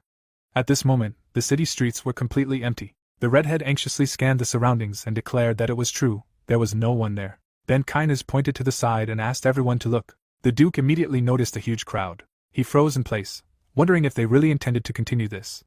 His expression darkened and he thought that nothing had changed at all. Then the boy stomped his foot on the ground and ordered everyone to stop. The people looked at him in confusion and froze. Aaron looked at them with alarm and remarked on his warning about them stopping work in the mines, then asked why they were ignoring his words. The villagers froze in alarm and began making excuses. They immediately fell to their knees and begged for forgiveness. The Duke immediately looked at them with wild alarm as he apologized. He froze, filled with intense alarm and profound incomprehension, and said he didn't blame them. But then his dragon approached and said they needed to be sent to the castle for now, as it didn't seem like this problem could be resolved through dialogue. Then he leaned forward slightly and remarked that the spell still lingered within them. Suddenly, the protagonist noticed a strange aura over his subjects in the form of Krumel. He immediately closed his eyes and said he had no choice. He extended his hand in front of him and ordered the carts to be pulled back to the castle. The villagers then trudged calmly back. Then he calmly asked his advisor why the spell hadn't worn off. The redhead looked away anxiously and said that the advisor's sister was dead. The blue-haired one closed his eyes and remarked that a dragon doesn't die completely with the disappearance of its body, and that death is only complete with a new birth, continuing its former life. Aaron didn't understand and, frowning, asked again. The advisor, in turn, stepped back and said that they needed to find Krumel's egg. But then he smiled and said that fortunately, he knew where it was. Then he remembered being chained up. His sister stood before him, asking if he had any shame, and how he dared to side with humans. Then Kynes suffered enormous damage, after which he immediately lowered his head, and she continued, saying that everything had worked out well for her, and that she would finally be able to kill him with her own hands. But then she broke into a smile again and said that she wouldn't kill him quickly, but would bite, chew, and chew for as long as she could, to make him suffer. But suddenly, without raising his head, the blue-haired man said that he still felt like he saw only her death. He slowly raised his gaze and asked if she had witnessed the deaths of her brothers and sisters, who had tried to harness the power of ancient objects of the ancient gods, and then said that this power would inevitably destroy her. But she only chuckled. Then the chains began to rattle with her incredibly loud laughter. She immediately gritted her teeth in a smile and, looking at her brother, asked if he had forgotten what death was like for them. Suddenly, the man became wary, and she continued, telling him she had a sealed egg. She imagined her cocoon and said that if this egg didn't break, her magic would remain on this continent forever. The blonde immediately laughed, saying that the nest was hidden in a place unknown even to the ancient gods. Kynes himself frowned and wondered what kind of place could be hidden from the ancient gods. And then he was struck by surprise and the thought that such a thing couldn't be true. Deep within the Black Continent lay a green forest. There was a land that existed as it had been in the beginning. The sun's rays fell on mighty trees. No human foot had ever set foot on this land, which even the ancient gods had ignored. The fighter walked along a path. This place had no name. Kynes and Aaron walked through the forest. There was a huge mountain there. The Duke and his assistant looked around. He turns to Kynes and asks what exactly they'll find the Krumla egg here. The dragon nods in agreement, suggesting it's hidden in the cave. The advisor, with a serious expression, declares that even the most vicious dragons take care of their eggs. The protagonist, sighing, declares that bad guys always do stupid things anyway. The Duke steps forward, suggesting they search the cave. Suddenly, a sound is heard in front of them. The protagonist holds his sword in front of him, asking what it was, if it was a monster. The guy maintains a fighting stance and tells the advisor that, judging by the appearance, the spirit of the mountain has awakened. It usually remains dormant. Suddenly, a monster from the tree roots appears before them. Several such monsters stand in front of the heroes. Aaron, smiling, asks that, apparently, he isn't going to give up the egg so easily. The monsters, enraged, rush to attack. The protagonist also breaks into action, sword in hand. His gaze is focused. He draws his blade and tears the monster apart.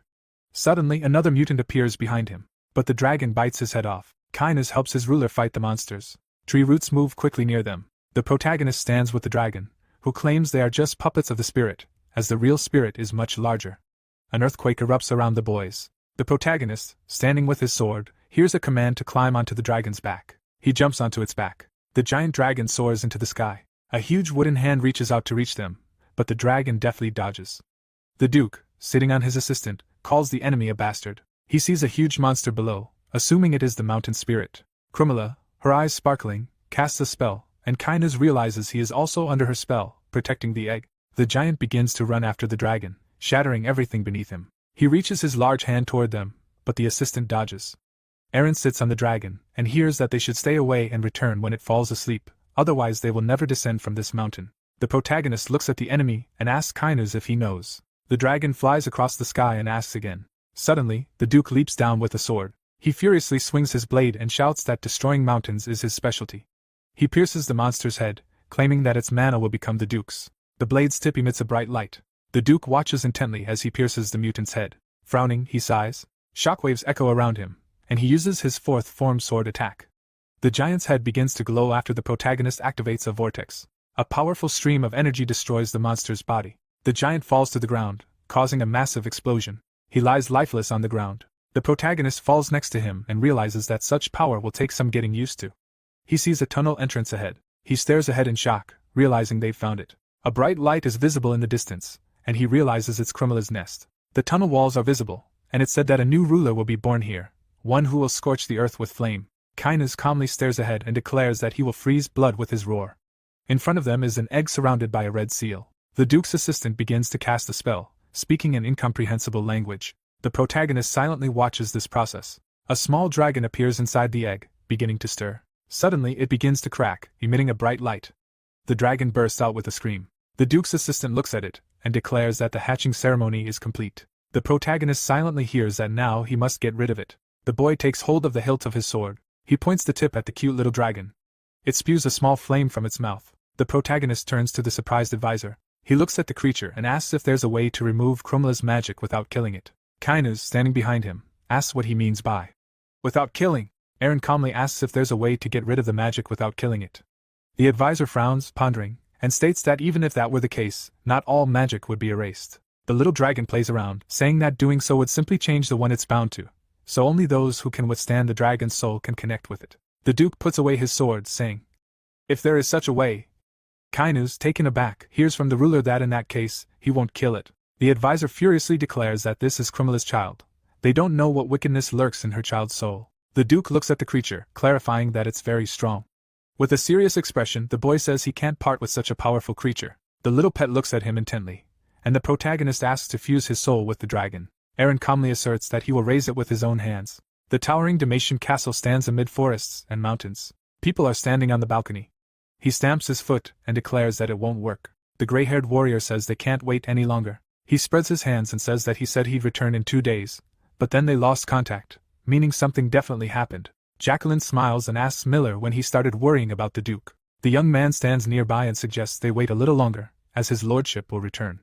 The delighted gray-haired man declares that this isn't an option. They must go and help right now. Suddenly, the people on the balcony hear a loud sound. Miller holds up his blade and asks what's going on, if they're under attack. A blue-haired girl screams furiously that the castle is collapsing and that they need to get out of there immediately. Suddenly, under the influence of purple magic, the castle begins to crumble. The towers fall. The 3 boys sit silently near the ruins. The boy looks on and says that, judging by everything, his lordship has managed to lift the spell. Miller, with a serious expression, says it was just in time, as he was about to go look for him. Jacqueline points and urges them to look. A large dragon is visible in the distance. The Duke sits astride it. It is said that when Eren's soul united with the descendant of Krumila, the people below watch in shock. Her spell over the Black Continent dissipated. They throw down their tools, and after this, all plans on the Black Continent went on as usual.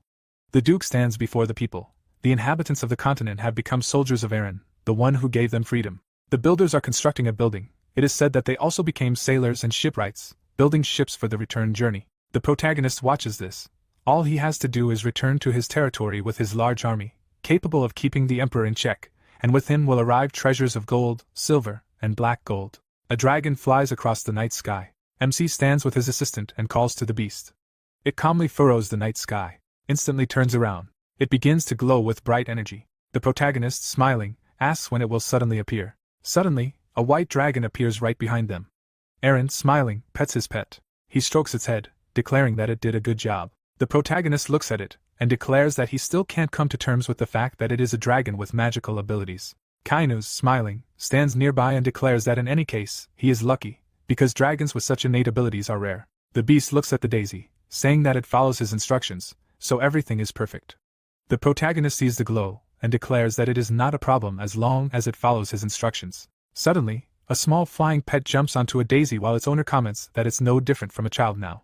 Eren looks at the dragon and declares he's not sure he's raising a dragon, more like a child. Surprised, Eren hears that it's time to practice. The dragon lands in front of its owner. The protagonist jumps on it, preparing to fly. The flying beast flies high into the sky with them. Another dragon follows. The protagonist, delighted, urges it to do everything possible to follow them. Kainuz, in dragon form, replies that he will do everything possible. Astonished, Eren sees the gigantic maw of another beast. It begins to glow with energy and rushes forward. The other dragon's gaze is focused. It bares its fangs, trying to grab the protagonist and their pet. A bright flash occurs.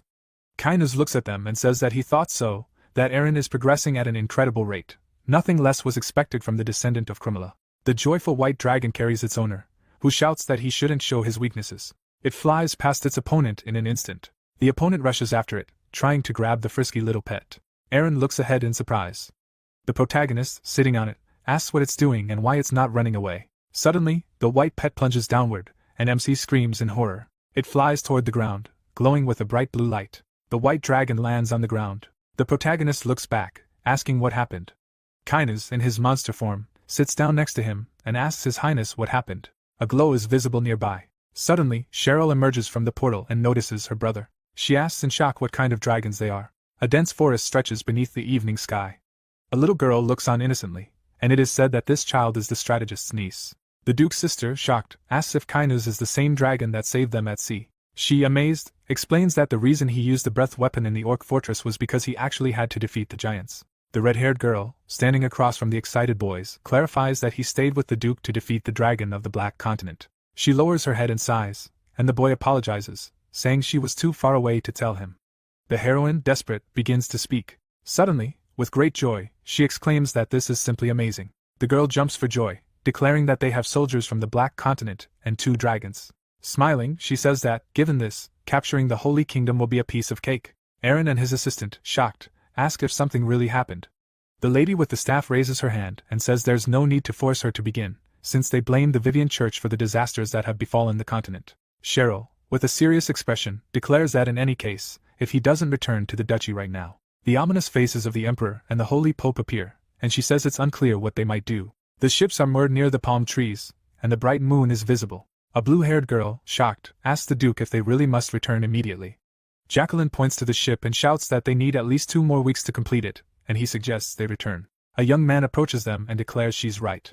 The assistant, grimacing, says they can't cross the sea with tens of thousands of soldiers in a wooden boat. The red-haired girl standing behind them is angry. Furious, she shouts that they didn't even hear what she said, because the duchy is currently in complete chaos.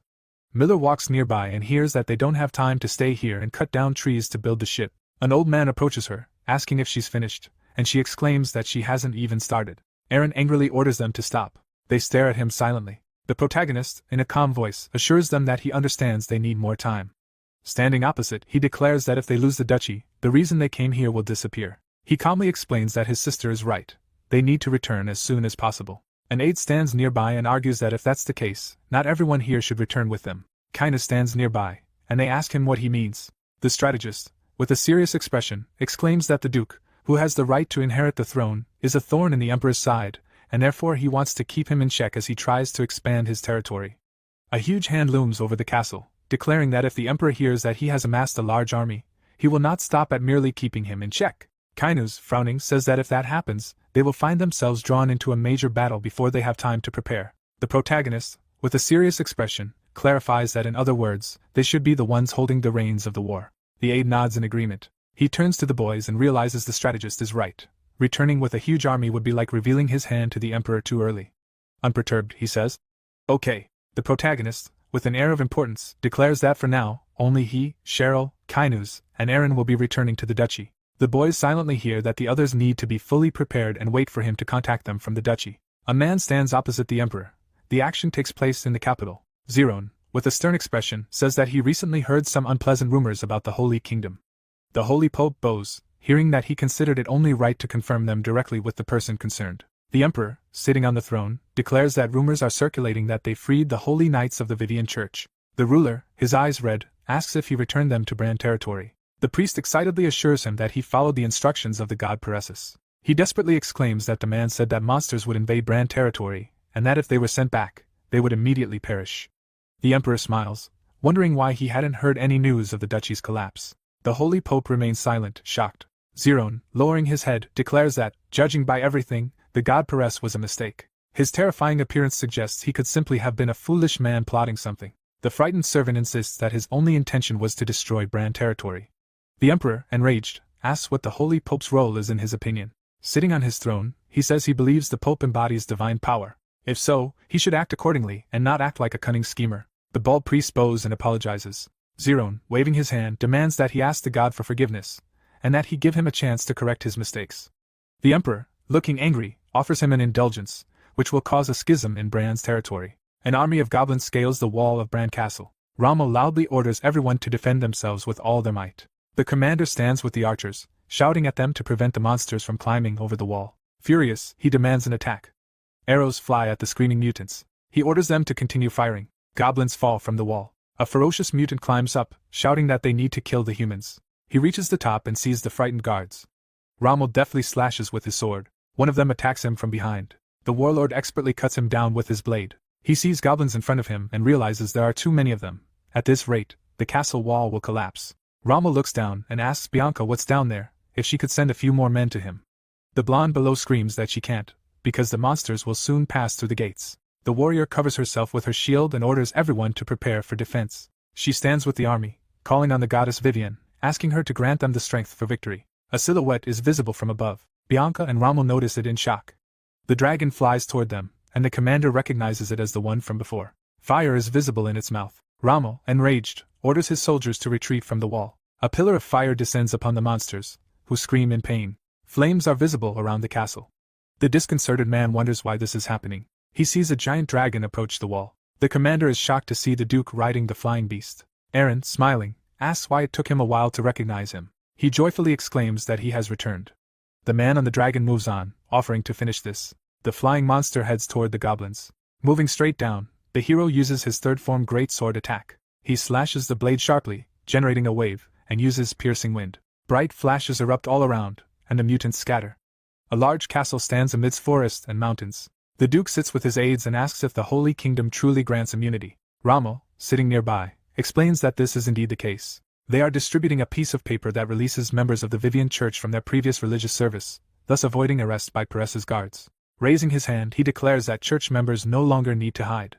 The Duke calmly asks how the citizens are reacting. The aide, closing his eyes, states that some have petitioned for immunity to avoid harassment, but most are protesting. He looks away, declaring that they are waiving their immunity, saying Pares is testing their faith. Cheryl, sitting nearby, declares that she would have done the same. They were so eager to capture them all, so why are they suddenly showing generosity now? A red-haired girl with a serious face says they are most likely plotting something. Kainas looks at them and suggests that they may be planning to use these protests as an excuse to attack their territory. The strategist confidently asserts that citizens who waive their immunity would be easy prey for the bastards from the Holy Kingdom. Looking at the Duke, he says that this isn't a sufficient reason for them to force the villagers to do this. Such an act would shake the foundations of their territory. The protagonist, gritting his teeth, asks that he can't do anything. The doors swing open, and a soldier shouts that they have a problem. The soldier, frightened, declares that the Knights of Paresis are arresting members of the Vivian Church who refuse immunity. A girl is dragged along the ground, begging to be released. The guards throw her forward. A warrior of the Holy State looks at her and declares that this is punishment for ignoring the god's mercy. The soldier turns and orders everyone arrested.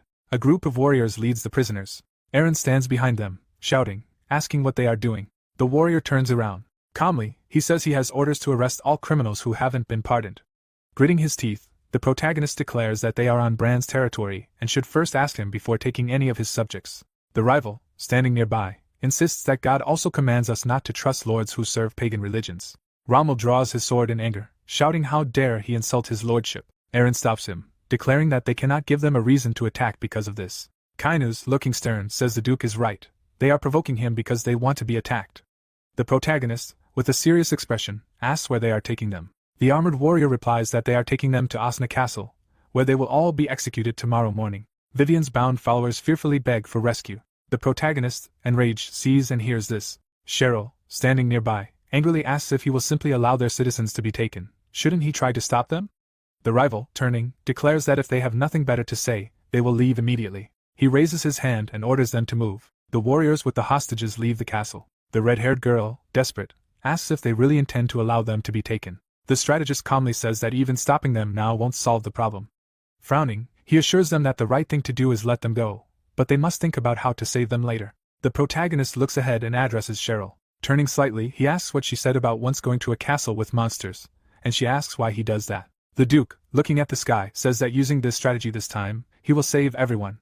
MC calmly tells Kinuz that he needs him to become the monster that will invade the castle. The events take place in Asna Castle in the Holy Kingdom. Guards stand on the wall. One of them points, asking another what it is. The other looks closely and guesses that something is flying toward them at incredible speed. A ferocious dragon furrows the sky. Kinuz, in the form of a monster, approaches them. A soldier fearfully asks what the dragon is doing here, shouting that everyone needs to prepare for battle. Warriors run along the wall. The dragon looms over the crossbows. The mutant recalls the Duke's words that he probably won't need to use dragon breath, just a little intimidation. He hangs in the air in front of the castle, knowing he will carry out the order. He begins to generate an attack. His mouth begins to glow. In rage, he emits powerful sonic waves. They hit the warriors with crossbows.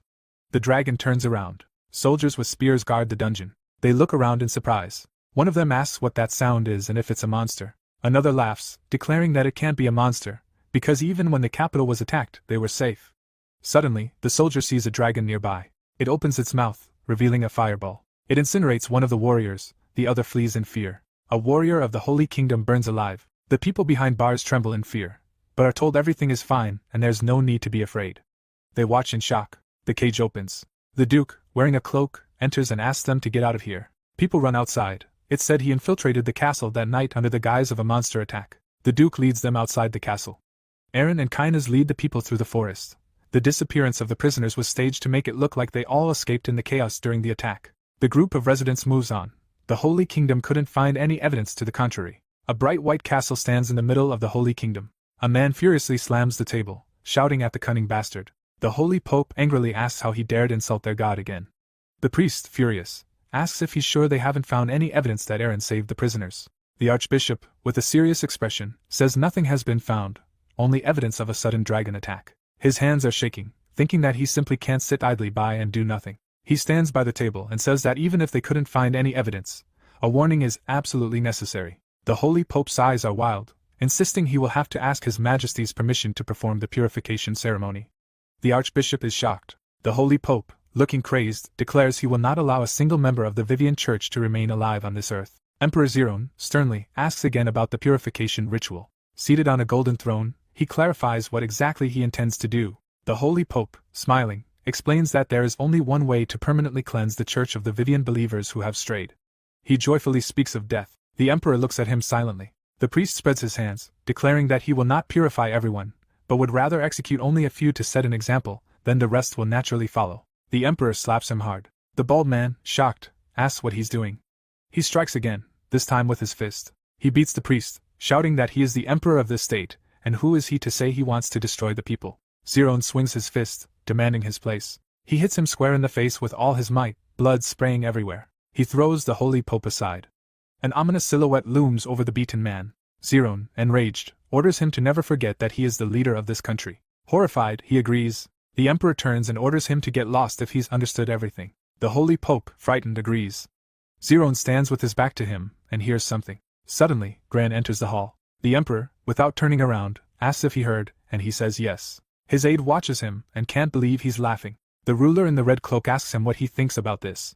Gran calmly replies, asking if he didn't use the Pope to overthrow Aaron, but now he's throwing him out, and it hardly seems right. The Emperor, with a serious face, says that a hungry dog will eventually bite its master at the last moment. In any case, it will probably be easier for him to think that he lets him in before he bites. A gray-haired aide standing nearby declares that although this is a small and weak country, he is also concerned that His Majesty's treatment of their king could lead to trouble in the future, in whatever form. The Lord smiles, declaring that only those with something to lose should worry. He has nothing to worry about because he has everything he could gain. Gran asks in amazement. He wipes his hands. With an ominous expression, he speaks of the Holy Kingdom and the Duchy of Aaron. The Holy Pope hurries down the corridor. He clutches his battered face and declares that he curses it in the name of Paressa. God will punish him. Suddenly, he looks forward in surprise. There is blood on his handkerchief. In rage, he tears the clothes off his hand. In despair, he looks ahead and says that he came to him because he wanted to crush Aaron, but now he abandons him. His gaze is devastated, realizing that more than half the powerful lords of the empire believe in the same god. The Holy Pope, with a grimace, realizes it's for the best, and he'll show this cunning emperor what he's capable of. The Duke sits with his aides several months later. He bites his nails and says he feels a strong sense of unease, that something is brewing, but nothing is happening. Kaina sits nearby and asks what's troubling him. Aaron, surprised, asks if he thinks the Holy Kingdom is eerily quiet. The strategist looks at His Grace and agrees, stating that he, too, expects the Pope to take retaliatory measures, but strangely, he hasn't taken any steps yet. MC, frowning, asks how the scattered members of the Vivian Church are faring. The aide introduces Rommel and explains that they are a valuable resource for their troops. The commander has dispatched personnel to various locations to bring them back to their territory. Cheryl shrugs and says everything is going well, but he's worried about something that hasn't even happened yet, asking if he has time for that. Why not look for Cecilia? Their duchy is running out of money. The Duke, closing his eyes, says her disappearance is worrying, but he can't go looking for her without clues. Besides, his finances could be completely filled with gold mined on the Black Continent. The protagonist clutches his face, wondering when he'll be able to direct him. His sister claims she was there yesterday, and the ship will be completed in about 2 months. A comrade says both the soldiers and the gold will arrive at the port of Lumayon Castle in about 3 months. Cheryl raises a finger and asks how about looking for her mother. Unlike Cecilia, they know roughly where to look. Suddenly, the troop commander runs into the hall. He shouts in fear that they've found out where the parishioners of the Vivian Church are. The protagonist, shocked, asks where. He sighs silently. His frightened eyes suggest they're in the capital of the Holy Kingdom. Kainas and the others are shocked. The Holy Pope stands in front of the hostages and declares that the lords of the empire faithfully follow the will of Paresis. He waves his arms and shouts to the blessed servants of God. The archbishop stands behind him, saying the emperor will take action if he finds out he manipulated the lords of the empire behind his back. The Holy Pope suddenly slaps him in the face. The assistant's face is filled with surprise. The head of the saints, smiling, declares that he lacks faith. With a frightening smile, he asserts that his word is God's will. He turns and walks forward, waving his arms and ordering preparations for the purification ceremony. The Duke gallops on horseback. He thinks excitedly about the lords of the empire seizing the Vivian Church and handing it over to the Holy Kingdom. It doesn't seem like the emperor was involved. The protagonist's gaze is focused, wondering if the Pope is doing this without the emperor's permission. He must have gone mad. But such a thing is difficult to pull off alone without someone in the background. Kainas gallops on his horse and looks away. He looks around and realizes that this seems strange. The Duke gallops ahead, shouting for them to hurry, as the lives of their citizens depend on it. The armored soldiers understand the order. Aaron calmly shouts for them to hurry. A group of people runs toward the forest. Someone peeks out from behind a tree. A man appears in the forest. He looks around and thinks. He sees fighters nearby and realizes that this is what he expected. He begins to whistle loudly. Suddenly, a horse runs out behind him. He jumps on it. He puts his hand in his pocket. He sees a bundle and says that it will be in the hands of His Majesty. In his hand is a scroll. A bound man stands on the edge of the roof. His eyes are covered with cloth, trembling with fear. Frightened, he begins to beg. Holy warriors stand behind him. A hostage asks to be spared. The Holy Pope and his comrades hear that he repents of his sin and will believe in the god Paresis, but not to be killed. The bald man listens attentively. The Holy Pope spreads his arms and asks the heretics not to worry. Smiling, he assures them that Paresis has spoken his word and, by his grace, their poor souls will be saved. They bow to him, thanking him. The Holy Pope loudly shouts, "Whatever!" With a sinister grin, he says that their desecrated bodies will rot and perish. The blindfolded hostages beg for life. The priest stands before the sunset and addresses God. Looking at the sky, he begs for the iron sword of salvation to be granted to these sinners. He looks up. With a smirk, he looks around and realizes that Abel may be right about this, and that it is useless to continue calling on God. The Holy Pope turns and orders the priests to throw the sinners from the castle walls. The head of the Holy Kingdom sees someone in the distance and hears a cry of, "Stop!" He looks ahead in surprise. The Duke and his army are advancing toward them. The Holy Father, shocked, realizes that this is the filthy church of the Vivian bastards. He turns to the priests and shouts that they must do as he says and not stop. Abel watches in shock. He points forward and asks His Holiness to look. Aaron gallops up on his horse and swings his sword. The assistant looks at his superior and declares that it is the Duke's sword, and they don't even have the hand of God, so they need to leave. The Holy Father, with a serious face, insists that he has so little faith.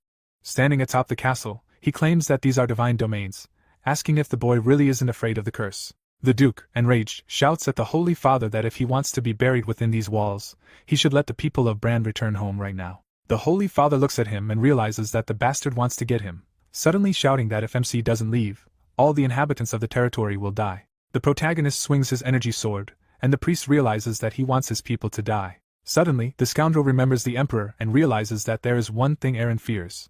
He raises his hands to the sky and shouts that this is a sacred place of the church, the state religion of the empire. If he doesn't want to become a traitor to the empire, he should leave immediately. The protagonist frowns. The holy pope smiles slyly, realizing that the traitorous emperor would never help him, but in times like these, he is useful. The protagonist, riding a horse, addresses his assistant.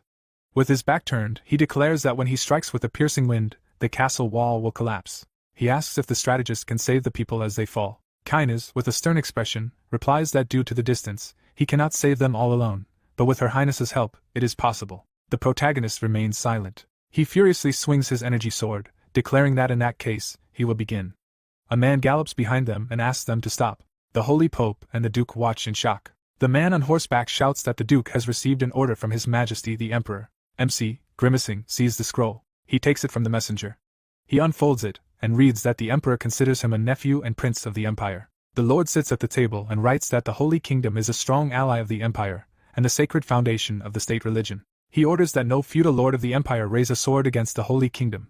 Anyone who violates this will be severely punished. Zerone smiles and signs the document. The duke clutches the paper in shock, wondering how he found out. Behind him, his aides stand. Kynes says that if he attacks, he will immediately be branded a traitor. Cheryl claims that, besides, they still don't have enough troops to fight the emperor. MC, with a serious expression, wonders if he should allow them to kill the people of his duchy. Kynes and the red-haired sister look at him in shock. The protagonist looks at the enemy and declares that they cannot resist the emperor now and, in accordance with orders, he will try to save the inhabitants without attacking the kingdom. Cheryl, excited, asks if such a thing is possible. The protagonist, closing his eyes, denies this, stating that the only thing that comes to mind now is to kneel before the pope and beg. The sister, surprised, asks if he truly doesn't have a plan, and he denies it. The young man raises his head and looks up. Standing in front of the wall, he promises to do everything possible to save the people. The holy pope stands above and hears the protagonist convey the emperor's words. The priest coughs, indicating that he is ready to listen. A messenger on horseback declares that His Majesty says he wishes to apologize for being rude to His Holiness last time. The head of the Holy Kingdom looks down and realizes that he has finally realized his influence over the rulers. The holy pope looks down and asks him to convey his acceptance of the apology. The messenger loudly shouts that he will convey the message and, moreover, to repay his previous rudeness, His Majesty personally interceded with Duke Eren and therefore earnestly requests the release of the people of the empire. The holy pope, furious, asks what he said. Eren is greatly surprised. The messenger on horseback shouts that if he does not release them, the emperor will hold them accountable for harming the people of the empire. The holy pope, gritting his teeth, calls him a sly fox. The archbishop, standing nearby, declares that now that the emperor has intervened, Eren can do nothing to them. The head of the Holy Kingdom looks at the aide and hears a proposal to return the members of the Vivian Church and asks the duke to return the castle he took as compensation. They stand silently at the castle. The holy pope coughs. He shouts loudly and with concentration that he agrees to fulfill the emperor's request. He turns to the priest nearby who pushed the man down. His gaze is disconcerted. Kynes watches in shock. Cheryl closes her eyes. The protagonist watches in horror as the holy pope reaches out and orders that this bastard be captured. The protagonist swings his sword in rage, unleashing a powerful wave of energy. A powerful stream slams into the castle walls. Duke Eren's eyes turn bloodshot, and he furiously raised his sword. One swing of the sword and a huge cloud of energy rushed toward the castle walls. A powerful blast of magic crashed down on the castle walls. The protagonist saw Eren decide to strike. Kynes immediately turned and called for Cheryl. Cheryl instantly plunged her staff into the ground and activated the tidal wave spell. A huge wave of water rushed toward the castle. The force was directed very slowly, even due to the current. Kynes immediately cast the wind gust spell. Two powerful spells merged. Almost simultaneously, the magic of Duke Eren, his younger sister Cheryl, and the dragon Kynes crashed down on the castle walls. Debris began to fall from above. The people standing on the walls, priests, and heretics were terrified. Gritting their teeth, they couldn't understand what was happening. The entire building collapsed beneath them, and they lost their balance, and the next second, they began to fall one after another. Seeing this, Kynes and Cheryl realized this was their chance. Combining their magical powers, they directed the spell toward the falling people. Water rose in a stream. A sphere of water enveloped one of the falling people, preventing him from reaching the ground and being harmed. One after another, the water spheres enveloped the bodies of the duchy's inhabitants falling from the castle walls. The hero fled in terror. Closing his eyes, he ran with all his might, trying to save himself. Suddenly, Amon noticed that Lungda had almost escaped the castle wall. Amon rushed toward the hero, hoping to save himself with his help. Leaping onto the boy, Amon managed to grab hold of his leg. Grabbing Lunga's leg with both hands, Amon panicked and shouted for him to climb up immediately. The hero, clinging to the cliff with both hands, began shaking his leg. His mouth gaping in anger, he furiously ordered them to climb up. Remembering the past and everything that had happened in it, Lunga filled with rage. Clutching the cliff, it was clear that for the first time in a long time, he had disobeyed Amon's orders. Looking down at the hero with an evil grin, he replied that he had received a different order from the god. The hero looked at the man in disbelief. Lunga, meanwhile, kicked Amon in the face with his free foot. A few seconds later, the hero lost his grip and fell over the cliff. Seizing the opportunity, the hero nimbly scrambled up and stood firmly on his feet. Watching Amon fall, Lunga laughed maliciously. Before the man's body reached the ground, someone saved him with magic. The hero's entire body was filled with power. The spell emanated from the staff of the Emperor's assistant. The staff emitted a bright light. Cushioning his fall, he carefully lowered Amon onto the fragments of the ruined wall. Satisfied that the Pope was alive, Gayle breathed a sigh of relief. After dropping Amon, Gayle told him in parting that he must die only for the sake of the Emperor, so the hero rushed to the Duke. Having managed to save the inhabitants of the duchy, Kainuz and Cheryl sighed with relief. Kainuz sadly noted that they had managed to save everyone except one, who was already dead. Despite their success, Cheryl was worried. Looking at the hero, the girl worried about the consequences of her brother's actions. Having expended a huge amount of magical power, Duke Aaron was breathing heavily from fatigue. Suddenly, Aaron noticed a horse's hooves in front of him. Looking up, the Duke saw the Emperor's aide on horseback. He instantly pointed a shimmering staff at Aaron. Seeing this, Kainuz and Cheryl flinched in surprise and alarm. Aaron reacted instantly, raising his sword against his opponent's staff. At that moment, Gayle raised a finger and began drawing something in the air. Duke Aaron was shocked. When the Emperor's aide uttered his name, the Duke's eyes widened in shock. A piece of paper with text appeared in Gale's hands. Showing the document, the Emperor's aide announced that it was an edict. Gayle, clenching the edict in his fist, made it disappear. Demonstratively opening his palm, he showed the Duke that his hand was empty. Presenting an empty palm, he informed Aaron that the message regarding His Majesty's violation of his order had already been delivered to the Emperor. Upon hearing the edict's contents, the Duke turned pale with horror. Having said all he wanted, the Emperor's aide walked past the Duke with his head held high.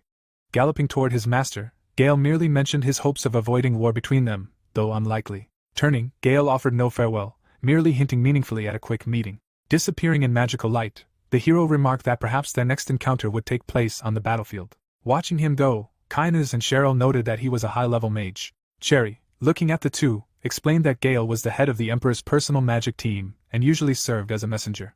Thinking of the hero, everyone understood that no one knew the true limits of his magical abilities. Kainuz, being a dragon, reassured him with a reassuring smile that, whatever the case, Gayle was only capable of wielding magic at a human level. Having expended too much magical energy, Cheryl paled with exhaustion. Turning to the Duke, the dragon repeated the messenger's words about treason.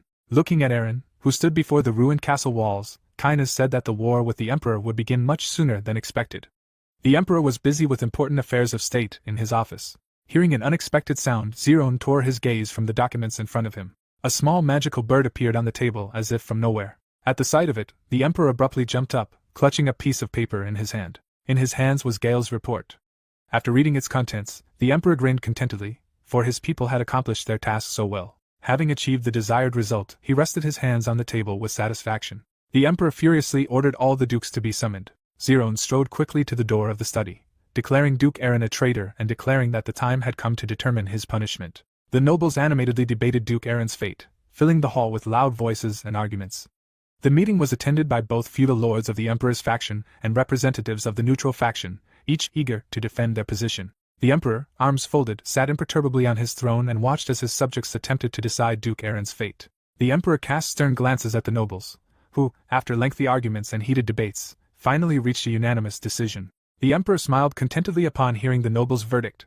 Duke Aaron was guilty of treason. The soldiers and messengers immediately mounted their horses and raced after the Duke. At the same time, the Emperor's messenger delivered the official declaration of war to the head of the Holy Kingdom. The Pope nervously clutched the Emperor's decree, which stated the murder of the Empire's citizens as the reason for the war. Kneeling, a second messenger delivered the Emperor's message to Duke Aaron. The Duke silently studied the scroll for a moment, his face unreadable. After reviewing the message, he curtly ordered the messenger, his mission accomplished, to leave. Receiving the Duke's permission, the messenger immediately rose from his knees, mounted his horse, and raced back to the Empire. Kainuz and Cheryl were shocked when, without offering any explanation, Aaron turned away and announced that he needed to leave. Hearing these words, Cheryl could not contain her rage. She screamed, insisting that they urgently needed to prepare for war. Aaron looked at the girl with a calm and composed tone, telling her it would be wiser to go to the imperial palace, kneel, and beg for mercy. His sister and the dragon looked at him with disapproval, categorically opposed to this idea, as it was obvious the emperor would not rescind his declaration of war. Walking forward, the Duke understood perfectly well that this was a waste of time. Raising his gaze, Aaron explained that his true goal was not to earn forgiveness, but merely to delay them, buying time to prepare for the coming war. As he headed into the enemy's lair, the Duke asked Kainuz and Cheryl to take this moment to complete all preparations for war. Looking into Cheryl's eyes, Aaron informed her that he had a special task for her. She looked questioningly at her brother. At that moment, a magical portal flared in the castle, illuminating everything around with a bright light. The next moment, Aaron stood before the majestic imperial palace. Sitting proudly on his throne, the emperor looked forward to meeting Duke Aaron with obvious anticipation. Upon entering the throne room, the Duke knelt before Emperor Zerone, showing his respect. The emperor, looking down on his nephew as usual, declared that since the feudal lords had declared the Duke a traitor, he would not recall his army. Still kneeling, the Duke humbly replied that he had not knelt for that reason. The emperor was shocked to hear that the Duke intended to petition him not as one of his vassals, but as his own nephew. With a sardonic smile, the emperor asked what the Duke truly wanted. Still kneeling and not looking up, Aaron quite logically explained to his uncle that by suppressing the authority of the Brahn territory, other dukes would also be able to challenge the emperor's authority. The emperor clenched his hands in anger, as the duke's words of concern for him sounded less than convincing. However, despite Aaron's heroic manner, he made no attempt to convince the emperor that he genuinely cared about his well-being. Bowing his head before the emperor, the duke sincerely admitted that he was not concerned about the ruler's fate, but about preserving their shared bloodlines so that their family would forever rule the empire. These words unexpectedly piqued the emperor's interest, and thoughtfully resting his chin in his hand, he allowed his nephew to continue. Having received the ruler's permission, Aaron explained in detail the true danger of stripping him of his ducal title and losing his guild territory. With determination in his eyes, he added that should that happen, the empire would lose all feudal lords belonging to their family. Kneeling before the emperor, the duke finally revealed the true reasons for his concerns. Continuing to look down at his nephew, hatred in his eyes, the emperor asked him directly what he truly wanted from him. Mustering all his resolve, Aaron boldly asked for a halt to the advance of the Central Imperial Army. Hearing these bold words, the emperor flew into a frenzy of rage, his face contorted with anger. But despite the storm of emotions raging within him, Aaron boldly explained that he wasn't asking to call off the war, but merely begging for a delay. According to Aaron's information, the main imperial army numbered approximately 100,000 warriors, while the ducal army had a formidable 200,000 troops. It was clear that the feudal lords would likely also contribute approximately 100,000 of their own troops, as they would need the remaining forces to maintain order in their regions. The emperor gleefully noted that Aaron was all too aware of the current situation. Then, with a sardonic smile, Aaron announced that he intended to do everything in his power to destroy the feudal lords' 100,000 soldiers. The emperor involuntarily shuddered at such a bold statement.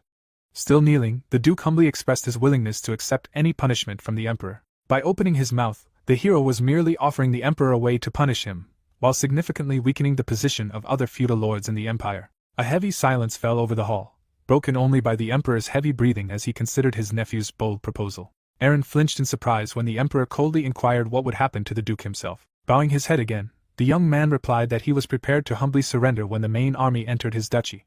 Resting his chin in his hand, the emperor seriously considered his nephew's bold proposal, weighing the pros and cons. Still kneeling, Aaron awaited the emperor's verdict. Despite the duke's tempting offer, the emperor, full of determination, declared that the central army would proceed according to the original plan. Aaron sweated with tension upon hearing this merciless answer. The duke was stunned when the emperor continued speaking, announcing that the central army would first march on the Holy Kingdom, and only after successfully capturing it would advance on Brann's territory. The hero, looking at the emperor, couldn't believe it. Bowing his head, the duke humbly accepted the emperor's order, hiding his true feelings. He clenched his fists, trying to control his emotions, for his plan had worked. Meanwhile, in the Holy Kingdom, all the priests and soldiers huddled in one place, awaiting further developments. Amon furiously swung his whip, punishing the traitor who had attempted to take his life. Before him, tied to a post, stood a bloodied Langda, exhausted from torture. Hearing the Pope's words about being God's representative on earth, Langda spat with contempt. Unable to contain his emotions, the hero spoke his mind with unbridled fury, literally shocking Amon to the core. The Pope's face contorted with rage, rendering him speechless, and his eyes bloodshot with rage. Enraged and losing his composure, Amon raised his whip again to deliver another blow, but was suddenly interrupted by a voice.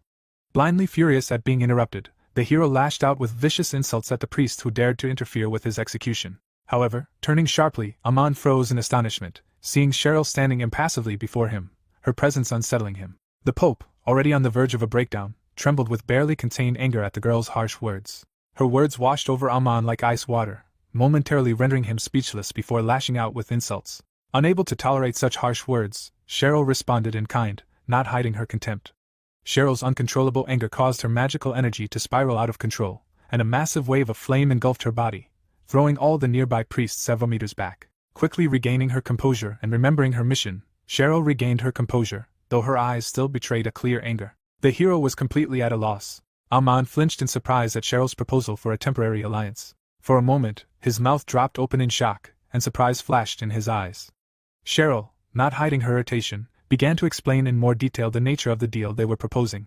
Looking at the heroine, the boy realized the offer was so tempting that he was seriously considering it. However, despite the obvious advantages of such an alliance, Amon rudely refused, surprising the girl. Cheryl, unaccustomed to persuasion, was about to leave, but Papa tried to stop her, which only angered her further. Seeing that his manipulations were ineffective, Amon looked at the girl, openly declaring his primary desire to reclaim Valanchi Castle. Hearing these words, the girl stopped and slowly turned around. After a brief moment of consideration, she agreed to Papa's terms and turned to leave. As she flew away on her fiery bird, she merely tossed over her shoulder the words that they would send Amon detailed information about the partnership in writing. Vivid memories of an enraged Aaron, wielding his sword furiously, flashed through the Pope's mind, and he couldn't comprehend the Duke's true intentions, tormenting his mind. Hearing the strange sounds coming from Lungda, Amon turned sharply toward him.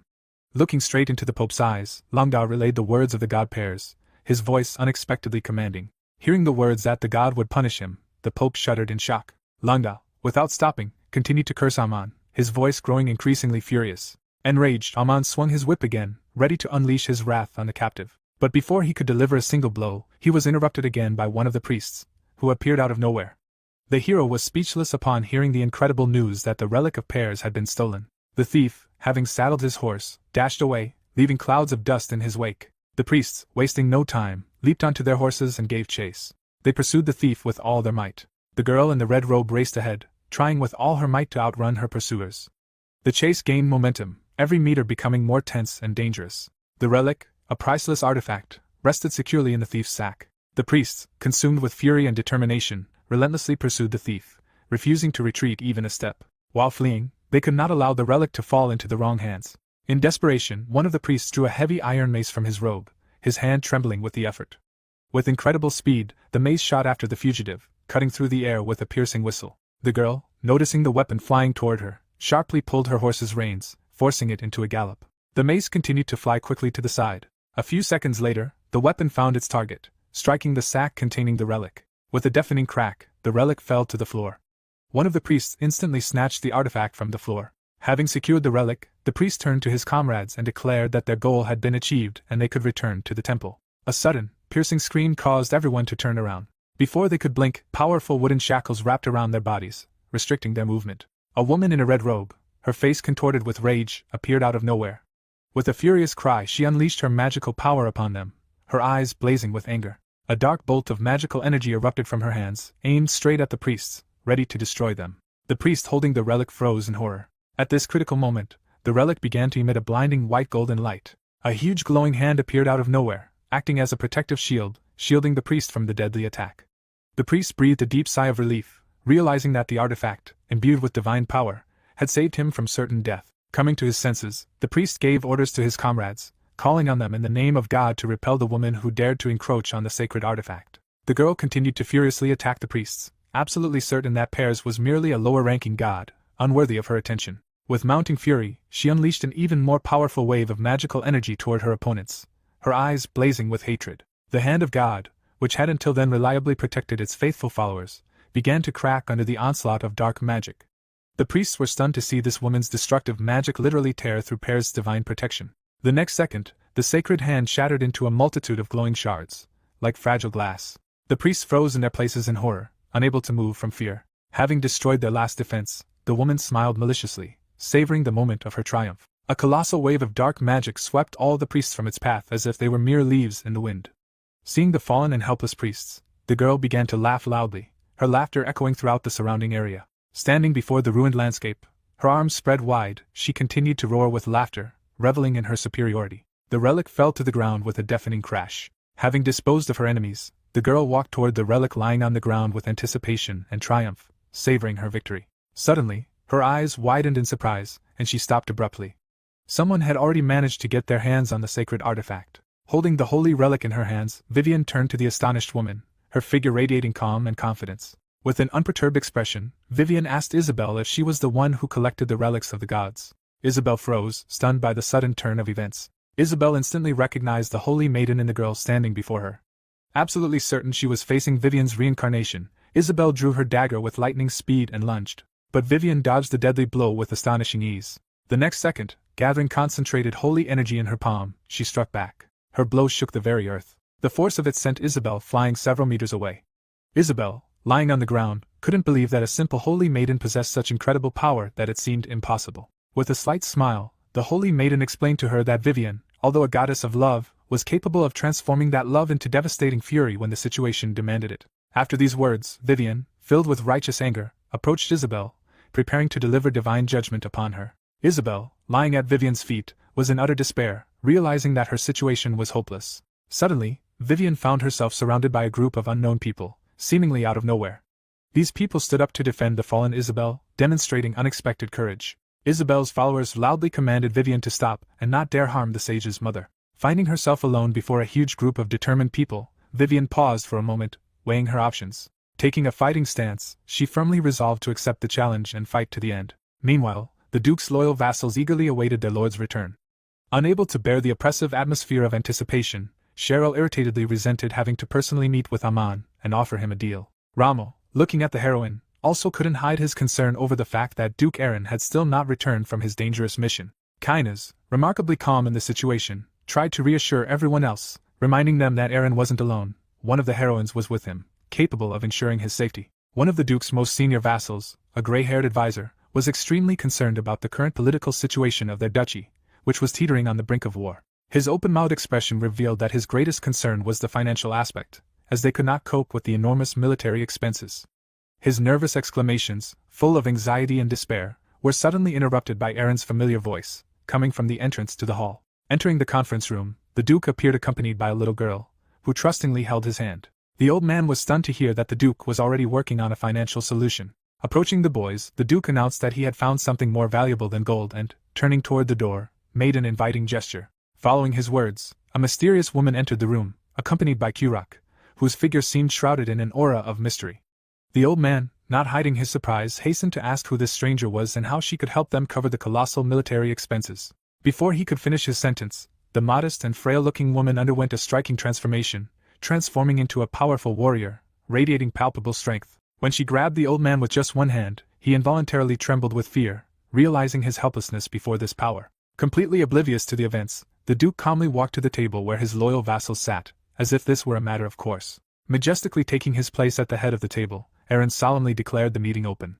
Looking his vassals straight in the eyes, he began the meeting, his gaze revealing an unwavering determination to lead their duchy through all the trials ahead. Crossing his arms in front of him and resting his chin on them, the Duke thoughtfully shared with his subordinates the details of his meeting with the Emperor.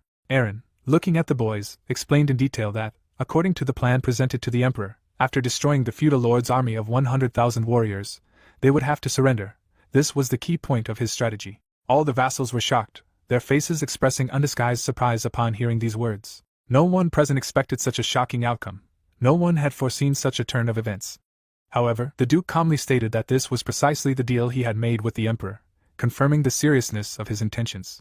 Unable to contain her anger and bewilderment, Cheryl abruptly jumped up from her seat and, slamming the table hard, demanded how her brother could have made such a crazy deal, her voice trembling with indignation. But the Duke, remarkably calm, replied that this was the limit of their current strength, that they had no other choice. Hearing these pitiful words, the boy, too, could not contain his emotions and, raising his voice, exclaimed that each of them was ready to give their lives for justice and the defense of the duchy. However, upon hearing the Duke's words, that this was precisely what he feared, the senseless sacrifices and needless deaths of loyal men, Cheryl and Rommel instantly fell silent. The vassal's eyes widened in surprise when the Duke uttered words no one expected. He declared that he did not want to lose a single one of his loyal subjects. Looking at the boys, the protagonist replied that he had taken upon himself the heavy burden of a lord's duties in this life. Aaron vowed to do everything in his power to ensure that none of his people perished on this dangerous path. After these emotional words, an oppressive silence reigned. All the subordinates, holding their breath, waited for what their ruler would say next. Aaron, having collected his thoughts, continued his speech, in which he attempted to explain his plan. His mouth slowly opened, trying to reassure not only his loyal subjects but himself as well. He added that capitulation didn't mean the end of the guild's territory. It was merely a temporary tactic. These words shocked the vassals even more. Eren, lowering his head, revealed his plan, explaining that after the main army departed, powerful reinforcements were expected to arrive from the Dark Continent, which would change the entire course of events. Recalling all the Emperor's crimes and atrocities, filled with determination and righteous anger, Eren furiously declared that it was then that they would march against the tyrant. Hearing these bold words, the vassals froze in utter shock. 2 weeks had flown by in the blink of an eye, and the army was fully prepared for the coming battle. A vigilant soldier stood at the entrance to the main command tent. Inside the spacious tent, an atmosphere of tense concentration reigned. Duke Findle carefully twirled the ends of his mustache and, turning to Count Vlad, inquired about the details of his plan for the upcoming battle.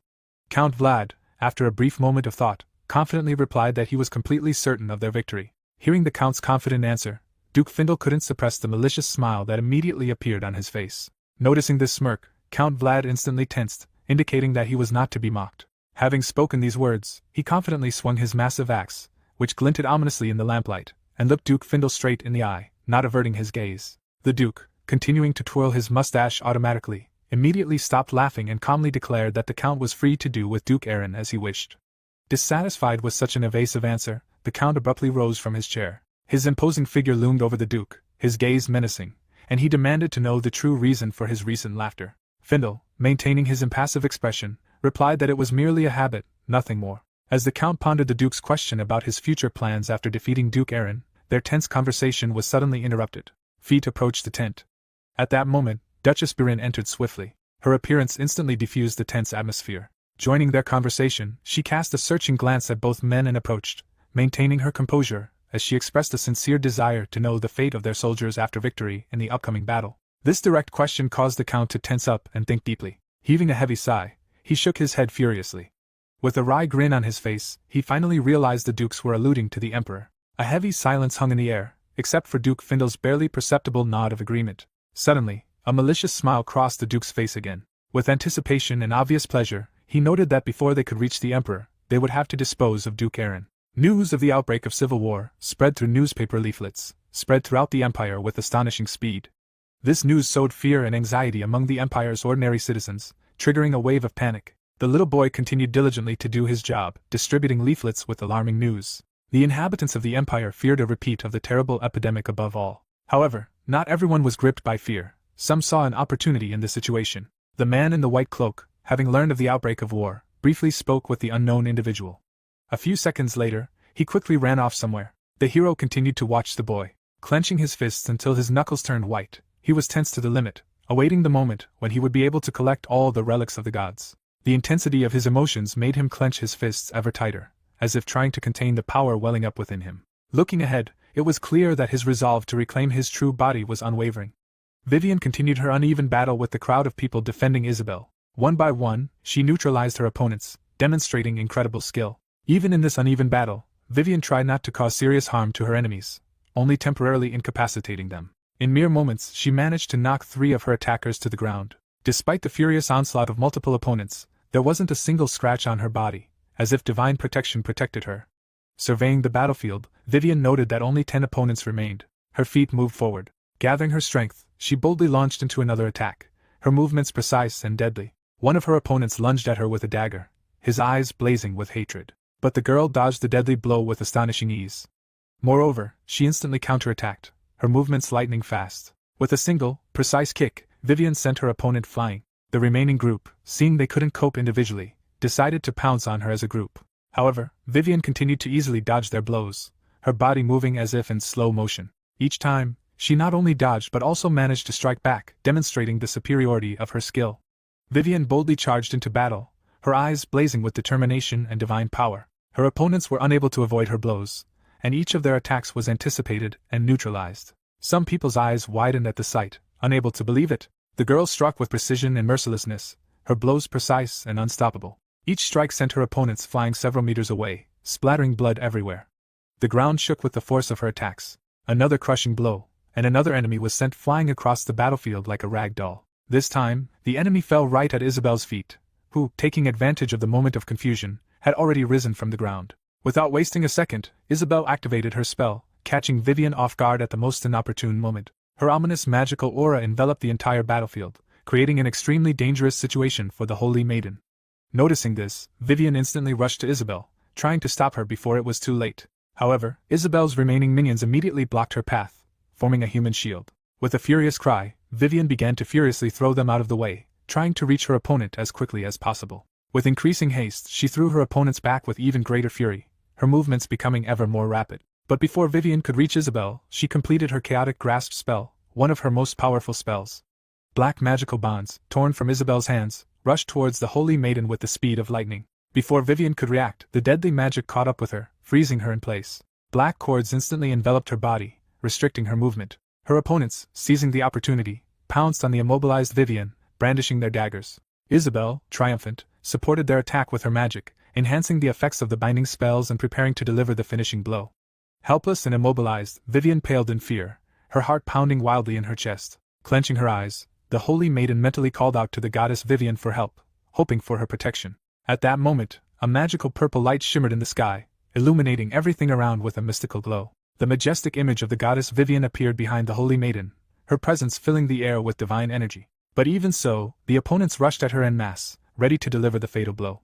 Noticing this, Isabel screamed loudly after them, trying to stop their mad rush. Hearing their mistress's voice, the attackers instantly froze, stopping their daggers just centimeters from the girl's defenseless body. Even the dagger already pressed to the Holy Virgin's neck didn't leave the slightest scratch on her skin. Realizing her deadly blows weren't reaching their mark, Vivian cautiously opened one eye, trying to comprehend what was happening. Looking around, she saw numerous daggers pointed directly at her, ready to pierce her body at any moment.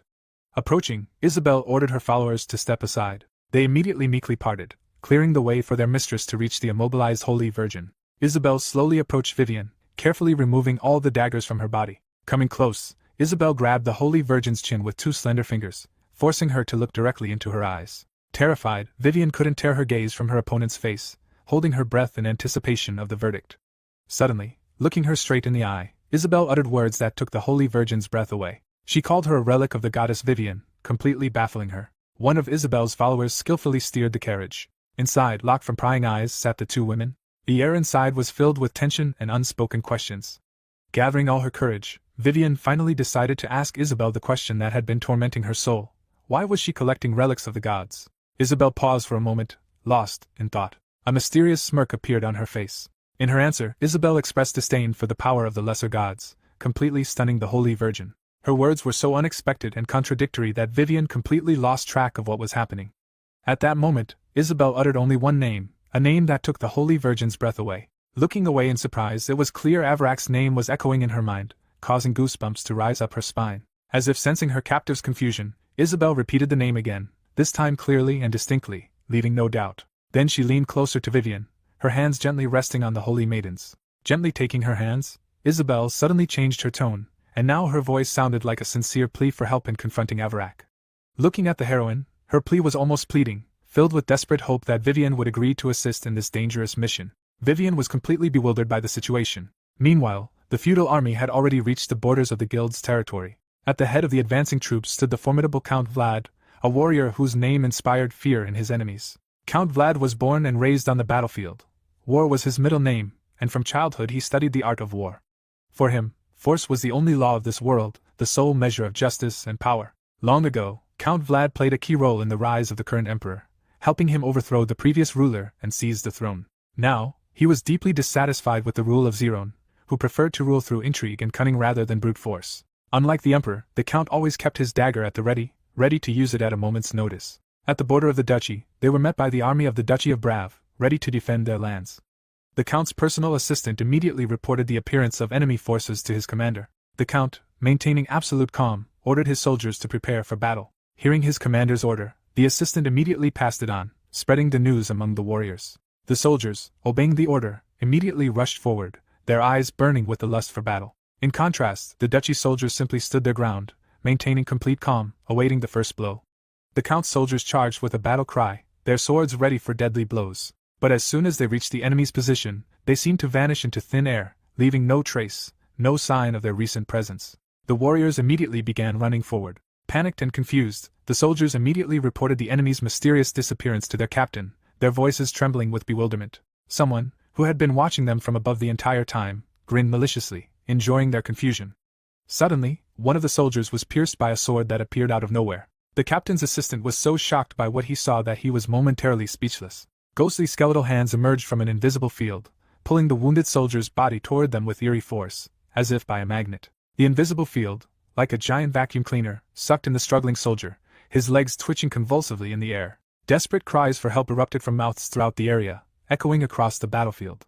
Suddenly, a mysterious figure appeared on a high cliff directly above their heads. Hearing the strange sound, the Count and his assistant immediately looked up, their eyes widening in surprise. A warlike girl with horns and a sinister smile greeted them, declaring that they were now in her world. As she walked forward, she declared that she would love them with all her heart, the words sounding like a genuine threat. Coming to his senses, the assistant turned to the Count and asked what they should do now.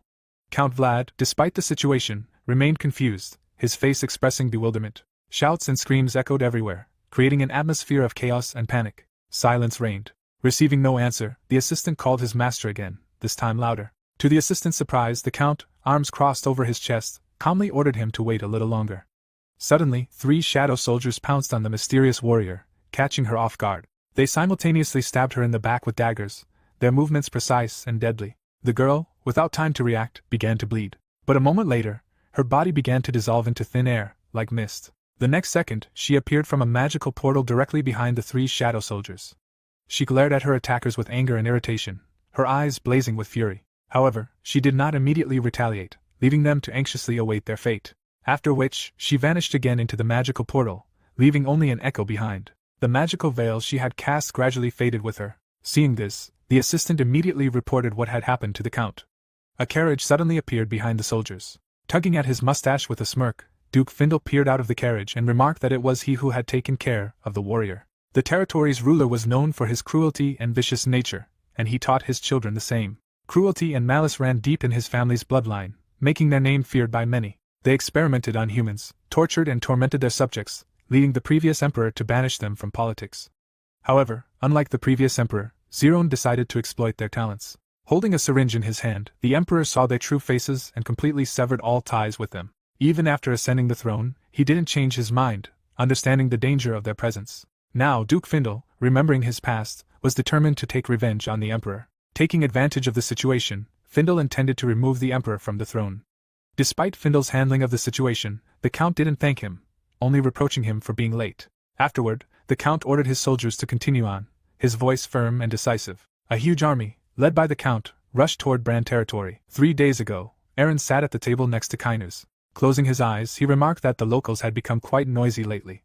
Looking at him, the advisor asked what he meant. Opening his eyes, the hero replied that they were saying that Duke Aaron had betrayed the empire, and that they blamed the current war on the treacherous actions of their lord. He looked tensely at the advisor, who laughed, and asked if that was anything to laugh about. Kainuz closed his eyes with a smile and asked not to be misunderstood, suddenly remembering the story his fellow tribesmen had told him. The hero's eyes widened, asking again, "Dragons?"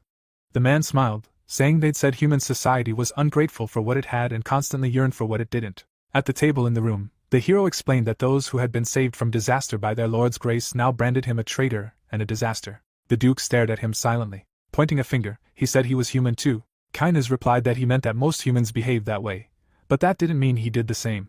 Looking away, Aaron asked what he was trying to say. Fanning himself, he said he had a way to deal with this. The hero finally stood before the lined-up soldiers. The warriors looked at each other, discussing rumors that Lord Aaron's betrayal had sparked this war, while another said he'd been under the impression he was fighting for the goddess Vivian, but it seemed he was supporting the traitor. The soldiers looked in surprise at the man who said he'd heard their enemies' forces numbered 100,000.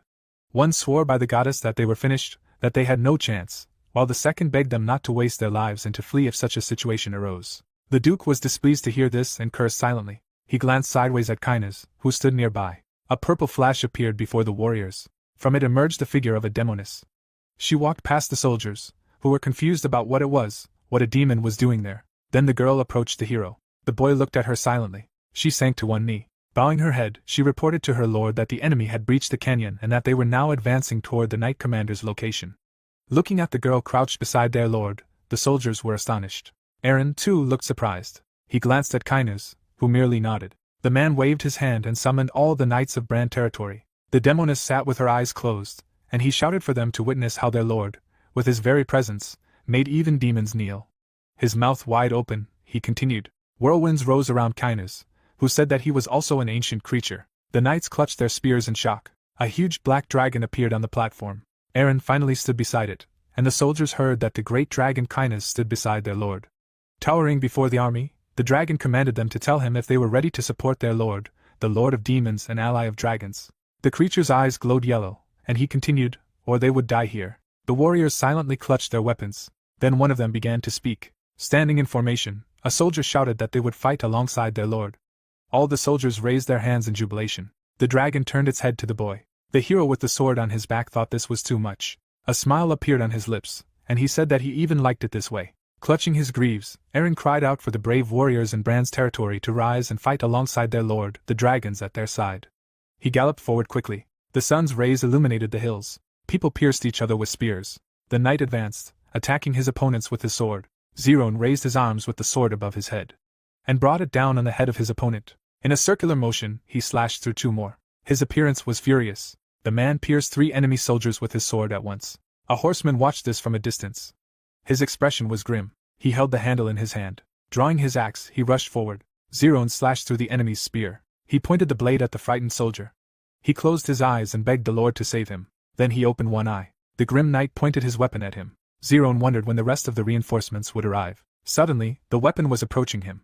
He turned and blocked the axe blow. The horseman pointed his axe at him, and he recognized Count Vlad, wondering what their commander was doing here. Pulling the axe behind his back, the man asked, "Is he Zerone, the leader of Duke Eren's knights?" The man looked at him grimly and remained silent. A scar appeared on the man's face.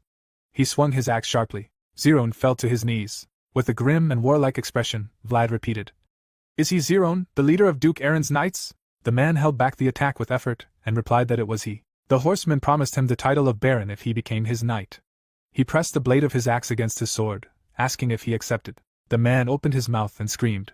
With a blow of his sword, he threw the weapon aside. Vlad, surprised, held his axe. A shadow hid Zerone's face. Opening his mouth, he said he would accept his offer. The count spread his arms, declaring that from now on he would serve him, but the knight interrupted him. Assuming a fighting stance, he continued that only if he proved himself stronger than Lord Eren. The man with red eyes laughed, saying that this was exactly what he had long dreamed of. The opponents stood facing each other. With a grim expression, the man said that here he was. Then he charged, swinging his axe. The attack left a bright mark. Vlad looked at his opponent's armor, thinking he had opened up. Zerone clenched his sword with a cry.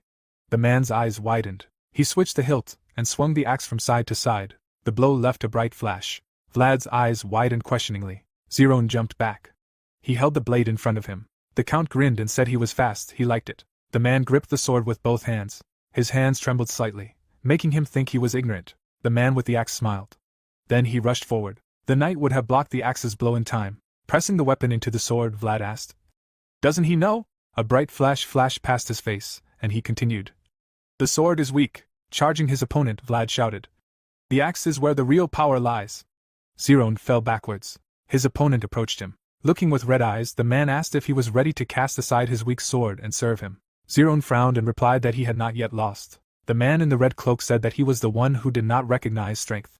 Vlad looked down grimly, continuing that he was the one he hated most. He drew his axe back, saying that if he was like that, he would be. Swinging it forward sharply, he declared that he was not fit for that.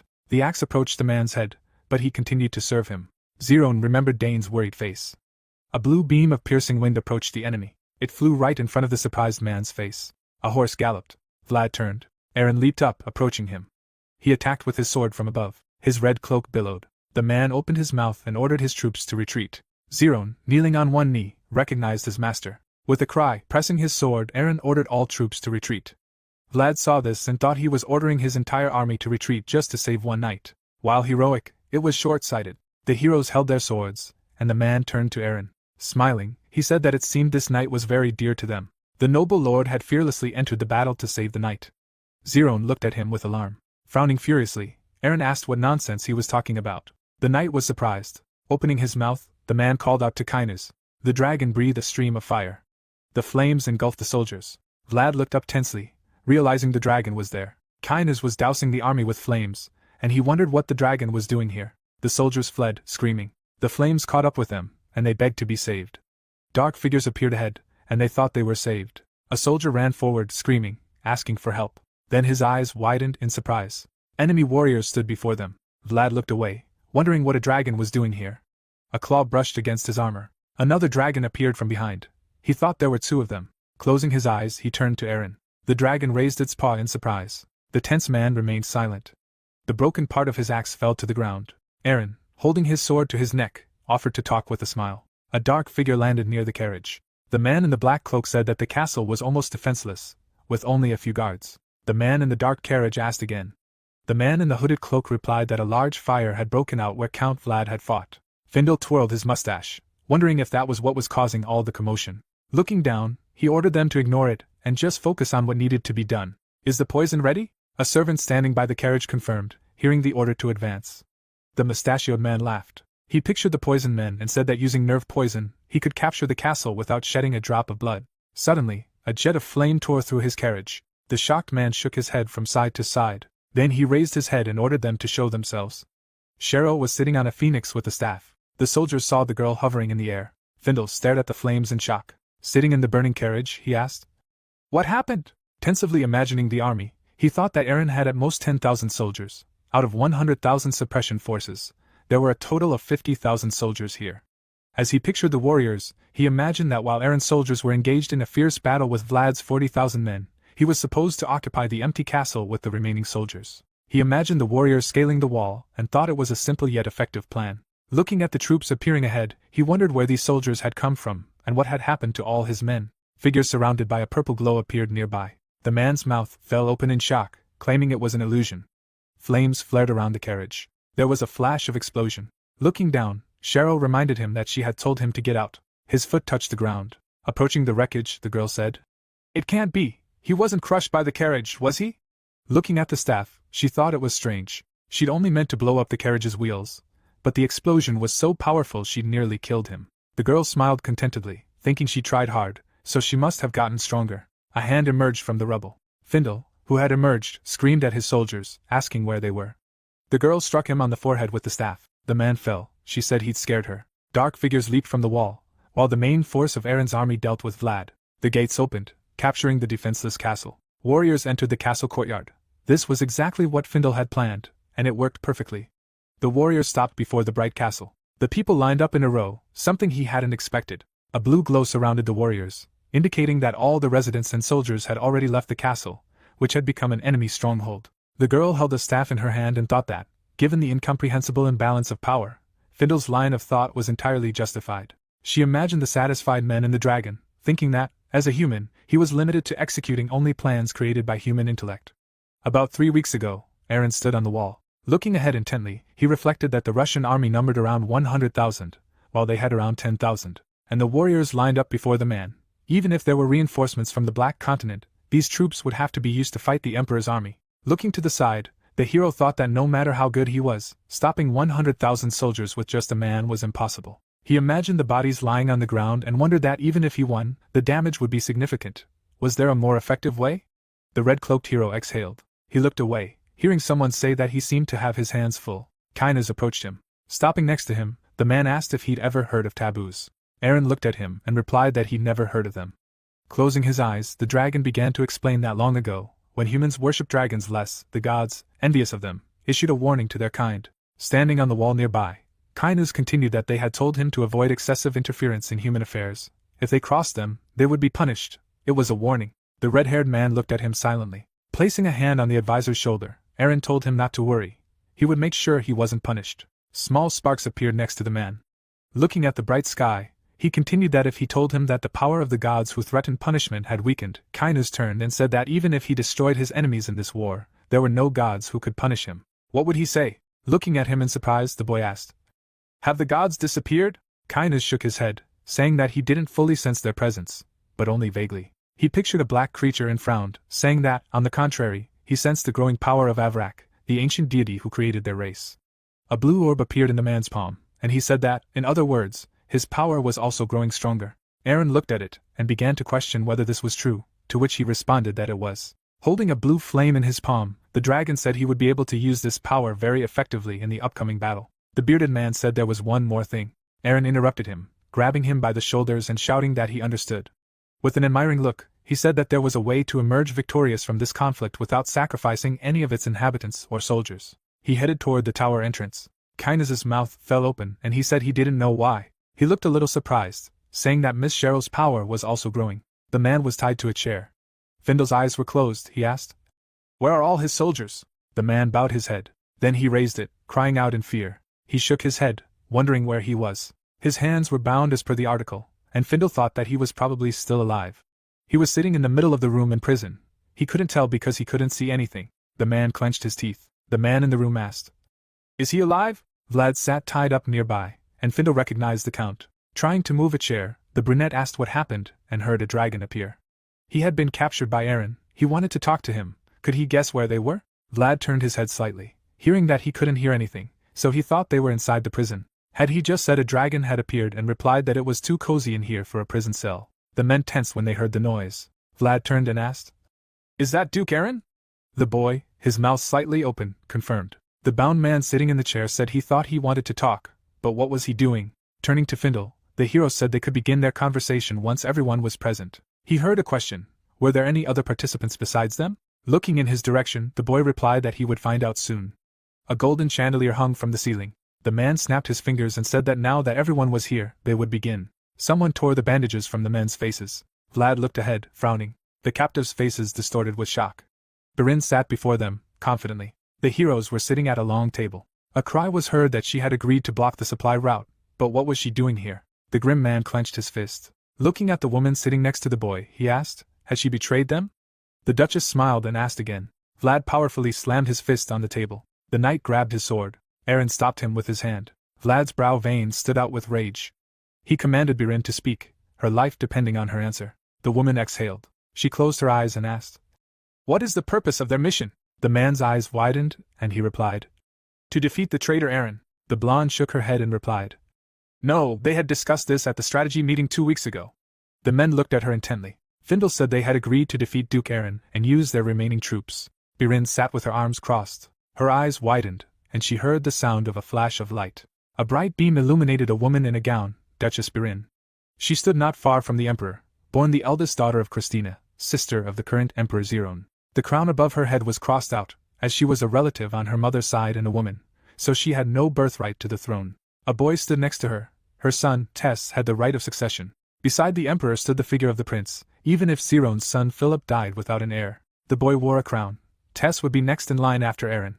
The woman knelt on one knee, driven by the desire to see her son take his place on the imperial throne. The heroes shook hands, and Barren decided to ally with Aaron to remove Zerone from power. The scarred man's eyes widened in shock. Sitting with her legs crossed, the woman confirmed that Duke Aaron had not been their target in the first place. The mustachioed man turned to her and said she had been the one who proposed the idea of eliminating Duke Aaron. Barren pointed at the hero and said he had died in this battle, so he should not worry. The men looked at her in confusion. Aaron came closer and said that, as she had said, they would soon announce his death. His hair hid his eyes, and the man continued that there would be a grand funeral. Placing his hand on the woman's shoulder, the hero said that if it were a grand funeral for a member of the royal family, the emperor would have no choice but to attend. Looking at him, Vlad asked, So that's when they would attack Emperor Zerone? Aaron nodded. Spreading his arms, he asked what they would say. Looking at him intently, Vlad asked them to tell him what he wanted. Aaron held his sword forward. Bright rays of light flared around him. He asked if they could defeat the emperor and usher in a new era, or meet their end here. A shadow fell across the men's faces. Vlad closed his eyes, nodding. Findle nodded as well, saying that anyone would be better than the current emperor, but they should remember their contribution. Aaron hid his sword behind his back, hearing the question of where and how he intended to die. Intertwining her fingers slyly, Barren said that a magnificent funeral required a suitable stage. The knights held their spears. They stood at the bright castle. Warriors climbed the stairs. The man looked down at them. Waving his hand, he ordered the knights to hurry and carry more. A wooden bucket held stones. Gesturing, the priest ordered them all thrown off the wall. The boulders flew down. One of them hit a knight in the face. He fell from the wall with a scream and fell to the ground. The mage standing among the knights thought it would be easy, but they were fighting more fiercely than he expected. Looking at the bars, he thought he hoped he wouldn't have to use them, but he couldn't disappoint his majesty. He pointed his glowing staff forward. The glow grew brighter. Gayle opened his mouth and screamed, an acidic explosion. Green beams scattered everywhere. They approached the castle gates. They struck them, spreading sparks. The bars were broken. Dust settled everywhere. The knights turned, looking at the mage. Then they rushed forward. They were approaching the castle gates. The priest watched them tensely. Somewhere toward the forest, he mentally asked. When will Aaron arrive? At that moment, Aaron was galloping through the forest. Behind him was a group of knights. Turning slightly, the hero shouted that the enemy was right in front of them. The knights were approaching the castle. Turning, Gayle recognized Aaron. He pointed his staff forward. A bright green ball appeared. Lightning flew from it. They approached Aaron. Beams of power were getting closer and closer to his face. A black dragon appeared in the sky. Opening its mouth, it released a stream of fire. The hero's figure disappeared into the bright flames. The man's mouth fell open in shock. Gayle, on the contrary, closed his eyes. The smoke in the forest cleared. The dragon flew away. The priest fell to his knees, asking, Aaron is dead, then what will happen to the Holy Kingdom? The mage held his staff, doubting his majesty had meant it. The trees were bare, Duke Aaron dead. Birds flew across the sky above the castle, writing the shocking news that had shaken the entire continent. Philip held the letter and smiled. Some felt elated. The man looked at it in surprise, some felt sad. Zerone read the news gloomily, and others were confused. The knight approached the man sitting at the table. The man in white clenched his teeth, some of them completely crushed. The sage's fingers trembled. He asked, Is his body now gone? The man turned sharply and quickly headed for the exit. People were seated at a round table. A small white teapot sat on a tray. The girls sat opposite each other. Cecilia took a sip from her cup. She beamed with delight, exclaiming how delicious it was. Isabel also took a sip. Setting the cup down on the saucer, she asked if she'd already thought about it. The girl closed her eyes and said she served in the Vivian Church, and there was no need to think about it. The brunette sitting opposite her promised to return the relic. They didn't have it in their possession, so let it be implanted in her body. She simply wanted to borrow it for a while. Cecilia frowned. Opening her mouth, Isabel said that as Saint Vivian, she was obligated to hand over the sacred relic. When Avarak was resurrected, Vivian, the lesser god, would disappear. The white-haired woman looked at her in shock. The woman sitting opposite her said that he was gaining strength even as she hesitated. Suddenly, her eyes widened. An unknown force forced her to lower her head. The blue glow grew brighter. Cecilia jumped up in fear, asking if she was all right. The woman lowered her hands. The glow faded, and the heroine asked what had happened. Looking down gloomily, the brunette replied that the energy emanating from the children of chaos was growing stronger. Drawing her blade, she said that time was running out. Pointing the blade at the saint, she continued that a decision had to be made right now. Suddenly, a man burst into the room. Looking ahead in shock, Gayle said, Aaron, his body. Opening his mouth wide, he shouted, No more. His mother looked at him in surprise. Frowning, she asked what he meant. Aaron left? The man replied that Aaron had died during the battle. This news astonished Cecilia. She turned, speaking of the Duke. Isabel's expression darkened, repeating, No, that's impossible. Gayle punched the floor, shouting that this news had spread across the continent. What did he mean? It's impossible? He fell to his knees, dejected. Holding his head in her hands, the woman asked how he died and where his body was. Gayle looked at her in shock. Then he closed his eyes and replied that the report said the dragon's breath had completely burned his body, leaving no trace. Opening her mouth, the brunette asked him to listen carefully. She imagined the demon and said that if Aaron had truly been killed, the body of Valtor residing within him would have awakened, turning the battlefield into a bloodbath. The man stared at her in amazement. Isabel, with a calm expression, said that either this was a lie, or Aaron had a reason for faking his death. Smiling tenderly, she told her son that Valtor's soul resided within his soul, and Valtor's body resided within Aaron's. For the sealing to occur, these two things must be united within one person. Holding her son's head, she continued that if either of them died, Valtor would be resurrected in an imperfect form, beyond anyone's control. With tears streaming down her face, she said that was why she'd said he had to return Aaron's body, to prevent the destruction of the world and to protect them. Cecilia stood behind her. She strained to hear the woman address her. The tearful brunette turned and said it was time for her to make a decision. The saint lowered her gaze. Zerone and Cheryl walked in front of the knights. The girl's face was filled with sorrow. An old man stood near the door. The girl bowed to him. The man knocked, announcing that a representative of the Brand territory, Miss Cheryl, had arrived. A command to let her in was heard from behind the door. The emperor stood at a table in the opulent hall. A gloomy girl entered the room. She curtsied and greeted his majesty. The man turned around. Towering over the girl, Zerone said they hadn't seen each other for a long time and that she was doing well. The heroine, sitting opposite, replied that thanks to his care, she was doing well. The emperor lowered his gaze and said he had heard Aaron had died, that she was now his son, and that he was the last of their line. The heroine bowed. Looking at her, the man asked if she wished to speak. Kneeling, the girl answered yes and heard the command to speak. A shadow obscured Cheryl's eyes, and she said he was the emperor of the continent, the head of the Karen family, and her uncle, His Majesty Zerone. Looking at him resolutely, she humbly requested to attend her brother's funeral. There was a tombstone in the cemetery. Funerals for both counts and commoners were neither pompous nor honorable. The coffin contained a man, Funerals for nobles of higher rank were elaborate. Knights lined up in rows. Members of the royal family were expected to conduct funerals with a level of extravagance exceeding that of nobles and commoners. Keishi struck the stone with an instrument. A longer period of preparation was necessary. The emperor stood silently beside the girl. His mouth slightly open, he asked when the funeral would be. Without rising, Cheryl replied that it would be in a month at Brahn Castle. The man closed his eyes and repeated. The girl sitting before him said that in their father's absence, His Majesty, the head of the Karen family, would be attending. Zerone frowned. The red-haired woman bowed her head. The head of the house was obliged to attend the funeral of a family member. The man stood at the grave. Even for one who bore the title of emperor of a vast empire, there were still obligations that could not be avoided. A dark figure approached from behind, even if attending the funeral posed great danger. The man in black raised his blade. The head of the family must fulfill his duties. Several dark figures were behind the man. The blades surrounded the hooded man, but Zerone was an emperor. Having already survived all manner of assassination attempts and political machinations, he was carefully considering the possibility of leaving the capital. Blood splashed behind him. In fact, he hadn't left the capital since becoming emperor. The emperor remained grimly silent.